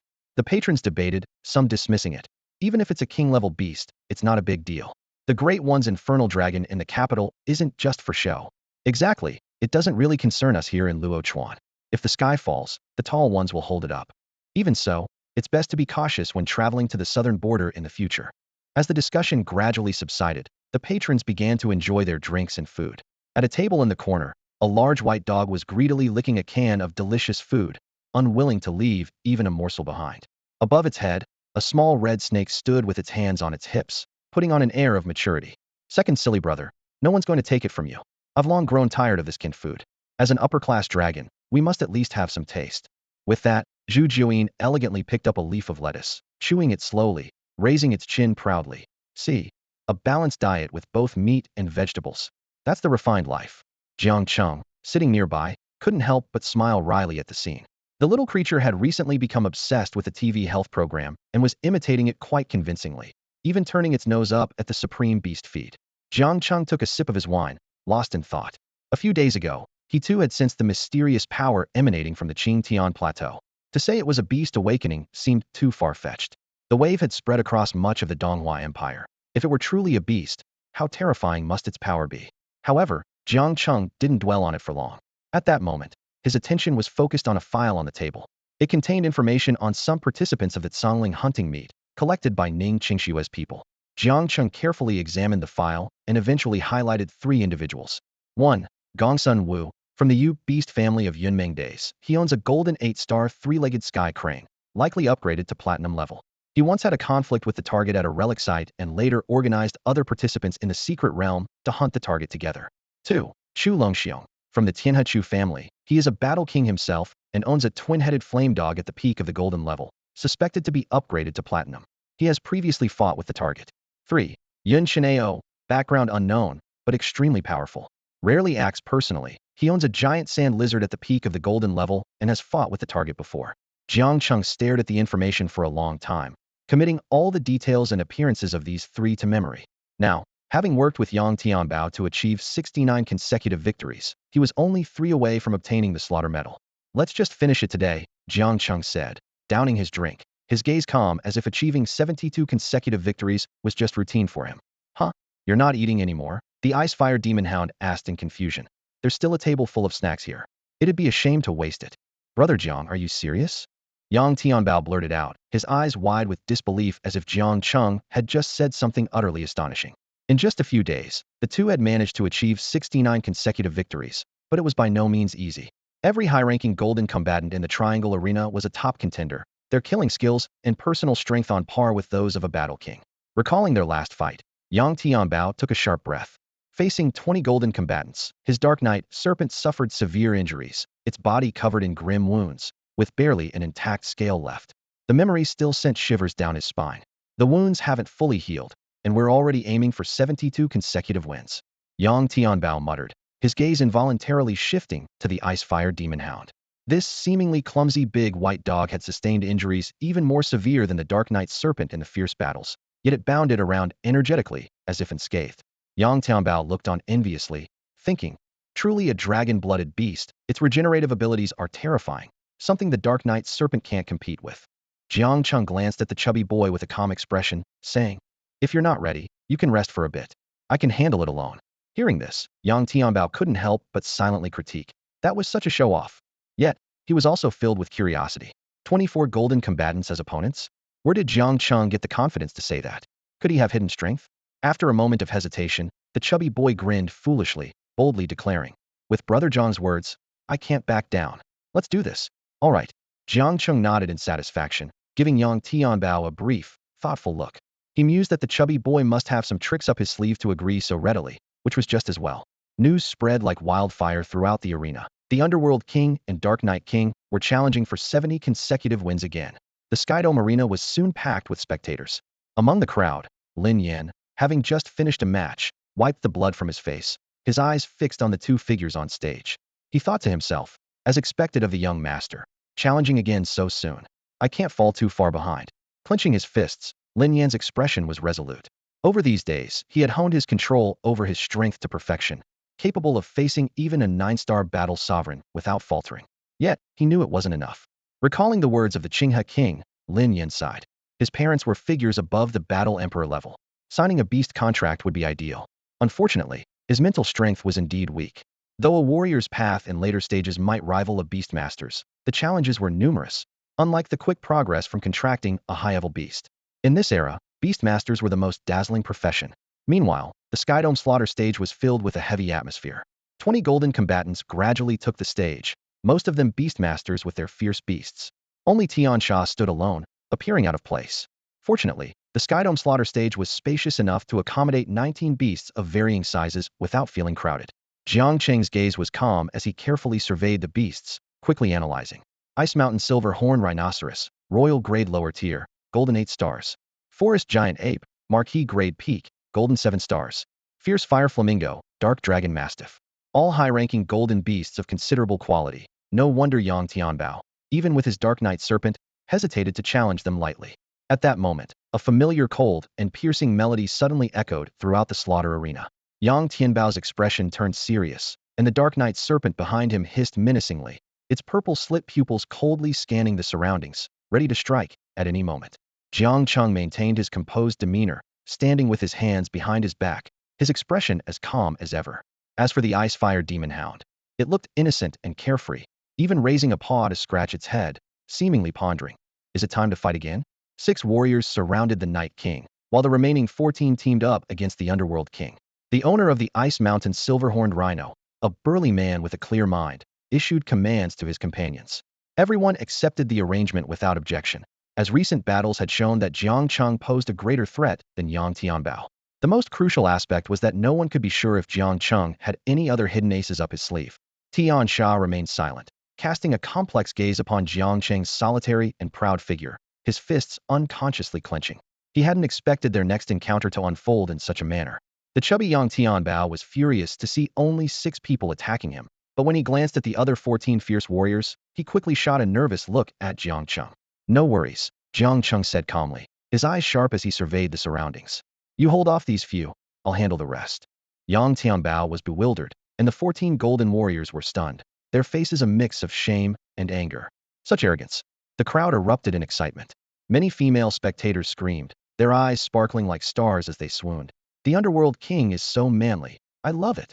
Male spectators were equally fired up, shouting, taking on 14 golden warriors alone. That's insane. Wow, this is thrilling. The Underworld King is unbeatable.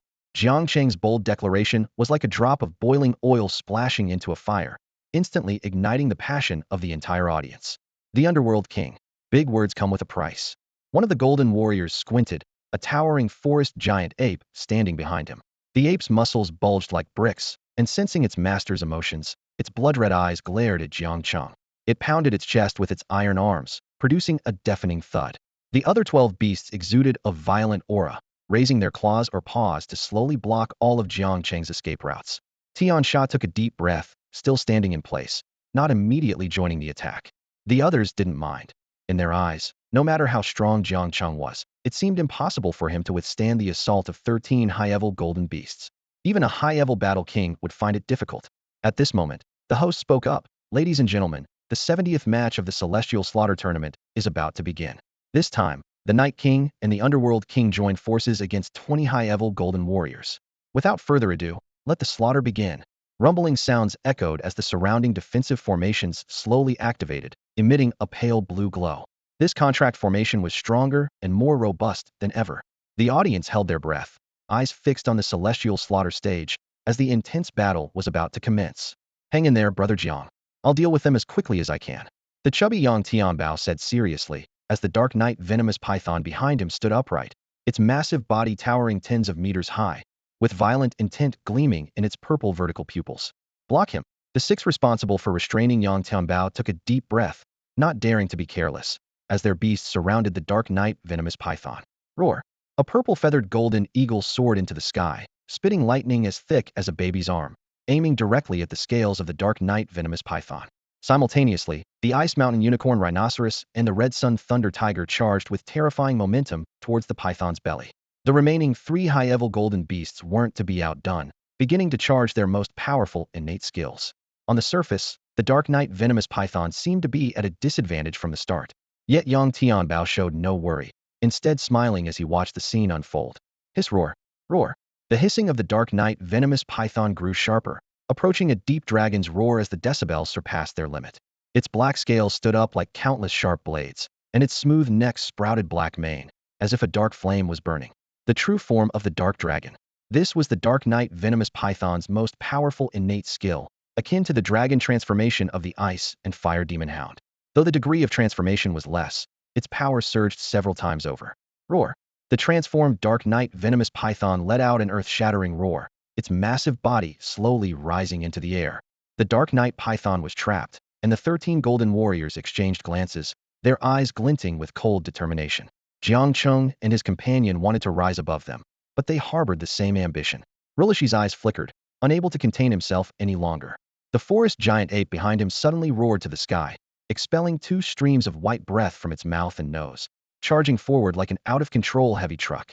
The others squinted, holding back for now, letting Rilishi test Jiang Cheng's strength. The forest giant ape, a pinnacle golden 7-star beast, possessed skills like mountain crush, power control, and vine bind. It originally lived in the ancient wild forest, resembling a humanoid giant ape with a hint of wood attribute control. It was irritable, low in intelligence, but incredibly strong. Its only weakness was its acute pain sensitivity and poor endurance. What's going on? The ice fire demon hound, held down by Jiang Cheng, asked in confusion. Watch carefully and learn well. Jiang Cheng chuckled softly, suddenly raising his right hand. The massive form of the forest giant ape charged forward, its giant fist entwined with tough vines, crashing down as if to crush a small mountain. Wait, does he intend to face the forest giant ape with his own strength? Rilishi was stunned to see the icefire demon hound behind Jiang Cheng remain unresponsive. Then a cold smile crept across his face. Arrogant fool, courting death. He knew better than anyone the power of the forest giant ape. Resisting it with a beast master's own strength was sheer fantasy. At such a distance, even a speed-focused battle king would struggle to dodge this punch. Others were equally shocked, and the audience gasped, clearly astonished by Jiang Cheng's audacious move. In the next moment, Jiang Cheng clenched his fist without any innate, true energy surging. Compared to the iron fist of the forest giant ape, his figure seemed as insignificant as an ant. Yet he remained utterly calm, not even blinking, as he unleashed a punch. This was pure physical strength. Boom! With a dull thud, Jiang Cheng merely took a few steps back, while the forest giant ape let out a pained howl, its body twisting and trembling. Hiss! The crowd gasped again. Rilishi's smile froze, and the 13 around him felt a chill down their spines. Tian Sha was somewhat disheartened, realizing Jiang Cheng had not used his full strength before. Damn, even the high-level battle kings in Luochuan aren't much better. Someone couldn't help but curse under their breath. Let's take him down together. The remaining 12 golden warriors dared not hesitate, commanding their beasts to attack Jiang Cheng. The forest giant ape roared in agony, its body emanating a green glow, countless vines emerging like hair. These vines were exceptionally agile, instantly weaving into a massive web in the air, blocking all of Jiang Cheng's escape routes. Fiery feather sky. Surging waves. A fierce firebird soared into the sky, its nearly 3 zhong wings shedding feathers like fire crystals, transforming into a sea of flames. Simultaneously, a giant old turtle roared to the heavens, ancient shell patterns glowing with water blue lines. The water elements in the space fluctuated violently, forming a great river in an instant. Dark dragon mastiffs and other strong attack beasts burst into action, becoming shadows, their sharp claws and teeth targeting Jiang Cheng's vital points. On the field, the innate skills of various beasts erupted, creating a dazzling, colorful display filled with terrifying power fluctuations. Supporters of Jiang Cheng held their breath, wondering if the underworld king could withstand so many formidable foes. Boom, boom. On the killing stage of the sky bridge, terrifying energy waves swept through like a tangible force. The violent elemental aftermath ravaged every corner, even affecting the Dark Knight boa engaged in a fierce battle with 6 other beasts. Fortunately, it had transformed into its true dark dragon form, reaching peak levels of defense and recovery, leaving only shallow blood marks on its surface. The 6 beasts weren't as lucky. Already covered in wounds, they suffered even more under the impact of the waves. The golden-horned eagle let out a piercing cry, its feathers stained with blood, and crashed heavily onto the ground, losing its ability to fight. Even the ice mountain unicorn, known for its defense, couldn't escape unscathed, with its supposedly impenetrable skin ripped open and blood gushing out. Oh my, Brother Jiang can't be done for, can he? The chubby young Tianbao swallowed nervously, looking at the center of the energy storm. Such terrifying power. Even a warlord with jade bones and a golden body would have a hard time surviving. However, as the elemental light faded, everyone's gaze turned to the center, their expressions frozen in shock. This is impossible. Lu Lisher stared intently at the proud figure standing tall, his pupils trembling violently. Tian Sha's clenched fingers gradually relaxed, his eyes filled with admiration. The once self-assured golden gladiator was now completely won over by Jiang Cheng. Last time's defeat might have been unclear, but this time, it was undeniable and complete. It's simply unbelievable. The Underworld King is completely unharmed in this terrifying battle. Could he actually be a high-level warlord himself? The commentator's excited voice echoed throughout the arena. The audience erupted in excitement. Many nodded in agreement with this theory only. This explanation made sense. But then, a gladiator chuckled wryly. A high-level warlord, beastmaster? That's too much. Dude, you're just fishing in a barrel. It's known that each level of the warlord realm is as different as a baby and an adult. If the gap between low and mid-level warlords is 1 tune, then each star above mid-level increases the power difference tenfold. As for warlords with jade bones and golden bodies, they exist on another level entirely. Across the whole Qing estate, high-level warlords represent absolute top-tier strength. Families like the Chai family remain unshaken precisely because they have a high-level warlord in their ranks. Wow, Jiang Cheng is amazing. Zhu Juyin, nestled in his pocket, clapped its paws in admiration, but then tilted its head in thought. Is my master really that powerful? Then I, as his beast, seem so insignificant. Darn it, I need to work twice as hard. Otherwise, I'll end up like Air Shah. It clenched its little paws, casting a pitying glance at Air Shah. The ice-fired demon hound, however, yawned indifferently. Having followed Jiang Cheng for so long, it was already used to its master effortlessly resolving any crisis. Jiang Cheng glanced at the dragon and the hound, pondering silently. His strength indeed far exceeded that of his beasts, and his ancient martial arts training was stalled at the Divine Sea realm. Since breaking through in the short term seemed unlikely, he considered enhancing his beast's powers or perhaps merging a few more powerful spirit pets. But for now, obtaining the slaughter medal was the priority. Unleashed, Red Dragon Break. Jiang Cheng murmured softly, and a giant blue sword materialized behind him. This time, the sword was incredibly solid, with clearly visible patterns. With a resonant dragon's roar, countless red energies intertwined and flowed across the sword's surface. Raise the sword, Red Dragon Break. A terrifying sword aura rose, and the crimson sword energy formed into a giant dragon, overlooking everyone. The sword aura grew sharper, as if it could cut through anything. Jiang Cheng's face turned pale as he softly uttered one word. Break. This move, the Scarlet Dragon Break, was the third form of the Wuxia sword technique, possessing astonishing power but also consuming great energy. With just this one strike, Jiang Cheng had drained 80% of his innate true essence. The sword shadow stood at the center, with a violent crimson airflow swirling around like a flood dragon. Yang Tianbao was dumbfounded, and the other golden warriors couldn't help but gasp, realizing the terror of this sword. Stop him, or we're all dead, someone shouted in alarm. The crowd snapped out of their daze and hurriedly summoned their beasts in an attempt to stop Jiang Cheng. Tian Sha took a deep breath, his fighting spirit reigniting. He stared at the imposing scarlet dragon sword shadow, a trace of madness flashing in his eyes as he murmured, "This time, I won't lose again." Before he finished speaking, Tian Sha's body trembled, his bones cracking like beans in a frying pan, transforming instantly into a giant 5 zhang tall. The earth elements in the air erupted, condensing into a massive earth sword. Tian Sha roared and charged at Jiang Cheng recklessly. Wow, this guy has a death wish, someone exclaimed. Good, let Tian Sha take the lead. Once the Underworld King exhausts this move, it'll be our chance to counterattack.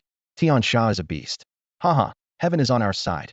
The golden warriors who were about to act withdrew their intentions, their eyes fixed on Tian Sha. Now, their only hope was for Tian Sha to withstand this terrifying sword technique from the Underworld King, even if it was just to weaken its power significantly. When the time came, the remaining dozen or so beasts would attack together, ensuring the Underworld King's defeat. Jiang Cheng remained expressionless, his fingers coming together as he unleashed a sword strike. The scarlet dragon sword shadow soared into the air, hovering above everyone's heads. The powerful sword hum echoed throughout the killing field, and although the strike seemed unhurried, it contained an eternal law of inevitability. Tian Sha was about to raise the earth element giant sword when he felt a chilling sensation at the top of his head. He looked in disbelief at the sword that seemed so close, yet moved so slowly that he found it impossible to evade. What a profound sword technique. A woman observing from the shadows couldn't help but exclaim, a look of seriousness appearing on her cold and beautiful face. I don't believe it. Tian Sha roared again, mustering all his strength to lift the earth element giant sword. Yet under the terrifying sword aura, his earth-colored skin cracked entirely, with blood gushing out. Roar! Roar! Lift it for me. Tian Sha's determination was beyond ordinary, and under the oppressive power of the scarlet dragon sword shadow, he stubbornly began to raise the giant sword. Every inch he lifted added a crack to his body, with blood pouring out like a fountain. In no time, Tian Sha was covered in blood, but his eyes remained bright and determined. His teeth clenched as he slowly raised the giant sword inch by inch. Jiang Cheng saw this, and a hint of admiration flashed in his eyes. He smiled faintly and said, "You're quite impressive." Then, he added, "But that's all there is to it." The sword's momentum suddenly surged to its peak as Jiang Cheng's crimson dragon sword shadow unleashed a formidable power. Tian Sha couldn't withstand this overwhelming force and let out a muffled groan. His skin, fortified with earth elemental power, was instantly riddled with cracks, and his defenses completely collapsed. Tian Sha's heart pounded violently, echoing like a drum. His bones creaked under the strain, and his towering figure was forcibly compressed back to its original state. Suddenly, the bronze mask on his face also gave way, shattering to reveal his stunningly handsome features. The crowd erupted into a buzz. The sharp-eyed noblewomen and ladies realized that this notorious assassin was surprisingly handsome. Many women discreetly swallowed, casting flirtatious glances his way. Tian Sha felt the intense gazes from all directions, and his striking face flushed with a mix of emotions. He cast a deep look at Jiang Cheng, then reluctantly stood up and left in silence, abandoning any thought of continuing the fight. The remaining dozen or so golden warriors narrowed their eyes at the sight, but none chose to give up. One of them shouted gravely, "Everyone, attack together. I refuse to believe he can withstand the assault of over a dozen high-level golden beastmasters." They all nodded, their expressions solemn. At this point, they had no way out. Surrendering would mean forfeiting their status as golden slaughter gladiators, an ironclad rule in the Triangle Slaughter Arena. The Ice Mountain Unicorn Rhino charged first, its massive 5-ton body barreling forward with astonishing speed. Simultaneously, the Dark Dragon Mastiff and the Bloody Hyena launched their terrifying innate skills, flanking from both sides. Other elemental beasts like the water turtle and the fierce firebird were poised to unleash their most powerful spells. The remaining beasts were tasked with blocking Jiang Cheng's escape route, clearly determined to fight to the death. Facing such a formation, Jiang Cheng remained calm, even closing his eyes. In the next moment, the Crimson Dragon's sword shadow moved. The sword energy surged, moving at a speed almost impossible to track. The crowd saw only a spray of blood, followed by the heart-wrenching roar of the Ice Mountain Unicorn Rhino. A deep, bone-revealing wound appeared on its back, with its internal organs shredded by the sharp sword energy. Moments later, the colossal creature was lifeless. Its owner cried out in agony, as if countless steel needles were piercing his mind. The crowd was terrified, and some began to harbor thoughts of retreat. But it was too late for that. The Crimson Dragon's sword shadow struck again, this time splitting into 8 sword lights, sweeping around like the scythe of death. The forest giant ape fell with a thud, its chest bore a massive hole, and its enormous heart was cleaved in two. Its owner, Lu Lisher, turned deathly pale and spat out a mouthful of blood. The slaughter continued. These powerful beasts were like lambs to the slaughter under the Crimson Dragon's sword shadow, almost all falling in a single blow. Yang Tianbao and the spectators were stunned, finding it hard to believe such a scene could occur in the top-level Celestial Slaughter Tournament, with 70 consecutive wins. In the shadows, a mysterious woman furrowed her brows, speculating to herself, at least a 7-star Battle King level of power. The winner of this round, Hades and the King of the Night. The host swallowed hard, his eyes sweeping over the scattered corpses of giant beasts on the field, his voice trembling slightly as he announced the result. Nearby, the Dark Knight Anaconda, covered in wounds, had reverted from its true dragon form, its massive head drooping tiredly beside Yang Tianbao. The chubby Yang Tianbao looked at Jiang Cheng's solitary and proud figure, murmuring with a complicated expression, "If you had this power, why didn't you use it earlier?" Suddenly, sensing something, Jiang Cheng turned and glanced at him. Yang Tianbao immediately switched to a beaming smile, sycophantically saying, "Jiang, you're incredible. I bow to your superiority." Ignoring the flattery, Jiang Cheng simply said, "Prepare for the next round." With that, he closed his eyes and began absorbing spiritual energy in public. His words were like a bomb, instantly igniting the crowd. The audience, still reeling from the previous shock, erupted in an uproar at the mention of another match. The host's face changed slightly as he glanced at the severely injured golden gladiators on the field, hesitating. "Lord Hades, are you sure you don't want to rest?" "No need," Jiang Cheng replied firmly, his eyes remaining closed. The host looked troubled, exchanging pained glances with several stewards of the triangular slaughter arena. Jiang Cheng and Yang Tianbao had achieved 70 consecutive wins in just 3 days, and although they hadn't deliberately killed their opponents, there were few golden gladiators left who could fight at full strength. The group looked towards the back of the high platform, seemingly awaiting instructions from someone. Just then, a clear, ethereal female voice rang out. "There's no need for the remaining 2 matches. I've already acknowledged your strength." At these words, the host and several stewards immediately bowed respectfully towards the source of the voice. However, the audience was not pleased. Someone angrily shouted, "Why? We paid for these tickets. How can you just cancel?" Exactly. The triangular slaughter arena is getting too arrogant. Don't forget that the customer is king. No way. I still want to see Lord Hades in action. Who does this woman think she is, deciding what's acceptable? Before the last person could finish, their voice was abruptly cut off. A sharp ice blade was pointed directly at their forehead, just 3 inches away from piercing it. The surrounding crowd fell silent with fear, and the host sternly warned, "Please watch your words, or face the consequences." At the same time, a formidable group of golden-armored guards and several peaked golden beasts appeared, instantly intimidating the entire audience. A steward approached Jiang Cheng, saying gravely, "Sir, the lady wishes to see you." Jiang Cheng raised an eyebrow, pausing from stroking the ice-fire magic beast, and looked at Yang Tianbao. The chubby man scratched his head sheepishly. "Don't look at me, Brother Jiang. I'm just a worker here, not familiar with that woman, but she probably means no harm.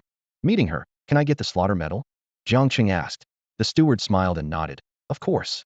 "All right." Jiang Cheng agreed, tossing the candle dragon peeking from his pocket back into the pet space, ignoring its warning about temptation. Guided by 2 stewards, Jiang Cheng entered the inner pavilion of the triangular slaughter arena. In the audience, someone couldn't help but ask, "Who was that woman speaking just now?" Even the high-ranking Battle King's stewards were so respectful. "I think I know," someone whispered. "She's the legendary mysterious figure behind the triangular slaughter arena." "What?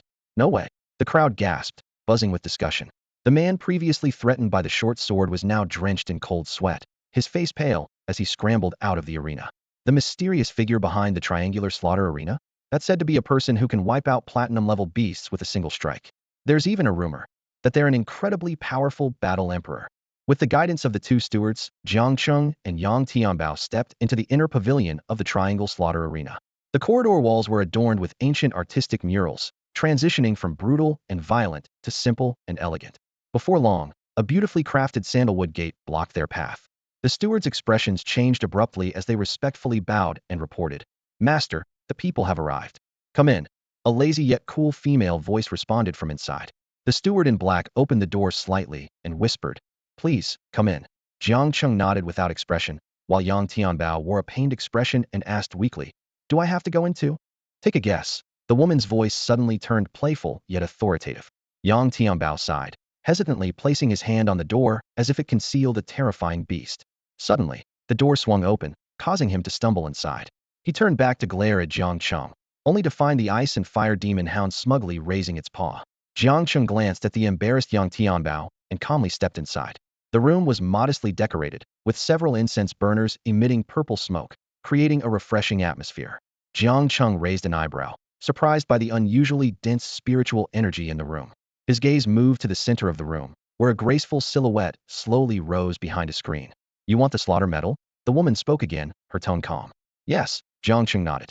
"To obtain it, a price must be paid," the woman said. Jiang Cheng's brow furrowed, his tone stern. "Wasn't it said that completing 72 consecutive victories would earn it? Why is there a price now?" "That rule was set by me, so I can change it as I please," the woman smiled, pushing aside the screen, her beautiful eyes filled with amusement. "Of course, you can refuse, but the chances of getting the slaughter medal are slim." Jiang Cheng carefully observed this woman of almost perfect beauty. A line of data flashed in his mind. Name, Su Yue. Status, vital organs severely damaged, meridians impaired, moderate injuries. Jiang Cheng opened Su Yue's data panel and was instantly shocked by the information before him. Her cultivation level was listed as a 7-star battle emperor, but currently injured, she could only exert the power of a 1 or 2-star battle emperor and couldn't use it repeatedly. She also had a platinum-level beast companion, but it was in a deep sleep due to severe injuries, expected to last for a year and a half. Most surprising of all, the affection level was shown as 0. Jiang Cheng couldn't help but glance at Su Yue several times, trying to find clues in her cold and beautiful face. However, her expression grew even colder, her eyes flashing with a chilling light.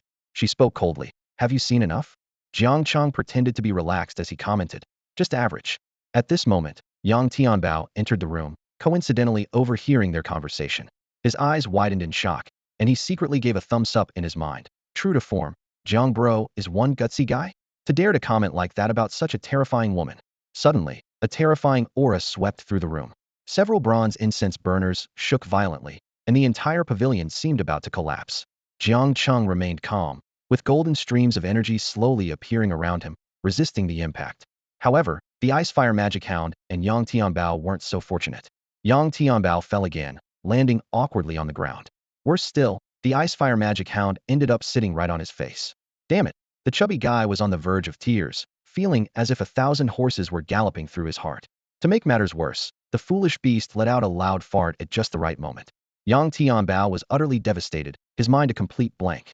Su Yue, however, seemed oblivious to the comical scene. She coldly stared at Jiang Cheng, her tone full of threat.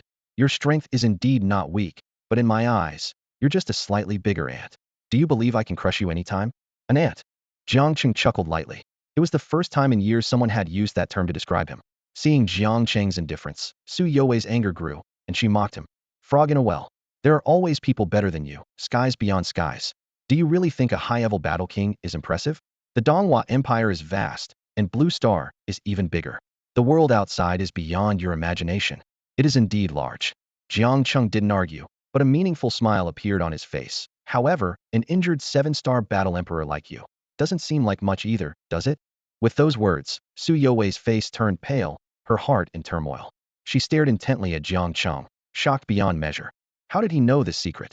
In an instant, Su Yue's eyes turned icy, her fingers clenching tightly until they turned white. Her voice was calm, devoid of any emotion, as she listed, Who sent you? Luo Wang, the Hall of Life and Death, or the Sacred Sect? These unfamiliar names clearly represented some powerful organizations. Jiang Cheng was taken aback for a moment, then shook his head and responded coolly, You've misunderstood. I've never heard of these factions, nor do I care to know about them. Su Yue's gaze was sharp as a sword, fixed on Jiang Cheng's face, yet she couldn't detect any flaws. Her eyebrows furrowed, puzzled. This person doesn't seem to be a pawn of those forces, so how does he know the secret of her severe injuries? She found it hard to believe that a battle king could easily discern her cultivation and wounds. After a moment of silence, Su Yue's starry eyes remained locked on Jiang Cheng, secretly unleashing her mental energy to probe him. Jiang Cheng chuckled lightly, seemingly unintentionally flicking his sleeve, causing a tremor in his soul that instantly dispelled Su Yue's mental energy. The woman's face turned slightly pale, her red lips biting down. She looked up, her expression turning serious. Who exactly are you? What is your purpose? At this moment, Su Yue's emotions were complicated. She initially thought he was an ordinary battle king, but unexpectedly, he could easily shatter her mental energy. It's worth noting that as a 7-star battle emperor and a top platinum beastmaster, her mental energy had long surpassed 10,000 hertz, capable of materializing and manipulating objects from afar. Jiang Cheng met Su Yue's gaze, calmly stating, I am who I am, belonging to no faction. My purpose is simple, I just want the slaughter medal. Can you give it to me now?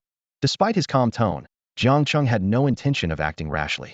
He knew well that even in her injured state, this woman still possessed the strength of a 1- or 2-star battle emperor, far surpassing his innate great perfection realm. Su Yue raised an eyebrow, shook her head decisively, and refused. No way. Jiang Cheng narrowed his eyes, his expression turning cold, runes flickering in his palm, ready to act if necessary. If she insisted on refusing, he would have no choice but to take action. Yang Tianbao, standing to the side, sensed the tension and quietly retreated towards the door, sighing inwardly. This terrifying woman is actually a 7-star battle emperor. Luckily, I conceded early. But Jiang Gu is truly bold, daring to confront an injured battle emperor. Just as the atmosphere was about to reach a breaking point, Su Yue suddenly spoke. I need someone to go to the Dragon Lake secret realm to gather some things for me. Jiang Cheng raised an eyebrow, puzzled. With your current low-level battle emperor strength, why not go yourself? Su Yue's expression turned peculiar, a cold smile on her lips. Is it amusing? Knowing full well that the Dragon Lake secret realm forbids entry to anyone above a battle emperor, and yet you make such a foolish suggestion. Jiang Cheng realized, rubbing his nose. So that's why the Dragon Lake secret realm became a training ground for the younger generation of the 13 provinces. He pondered for a moment, then asked, So, you want me to collect those things for you? You can refuse, Su Yue replied indifferently. Though her implication was clear, if he didn't agree, he wouldn't get the slaughter medal. Jiang Cheng thought for a moment and then said, I can agree, but I have a few conditions. Dare to make conditions? Su Yue's anger surged, but considering the difficulty of finding someone else and the worsening injuries of both herself and Xiao, she had to suppress her anger, replying coldly, Speak. Jiang Cheng calmly laid out his terms. First, help me gather some beast materials and have them ready before I leave. Second, I need your intelligence network to investigate a few matters. As for the third condition, I haven't thought of it yet. Su Yue's brows furrowed, nearly grinding her teeth, and she replied icily, "It's still daylight. You're dreaming." That's all for today. Thank you so much for watching. I hope you guys enjoyed. If you wish to have another part of this recap, please give us at least 1,000 likes. Please don't forget to comment and subscribe to our channel for more content like this. Until next time.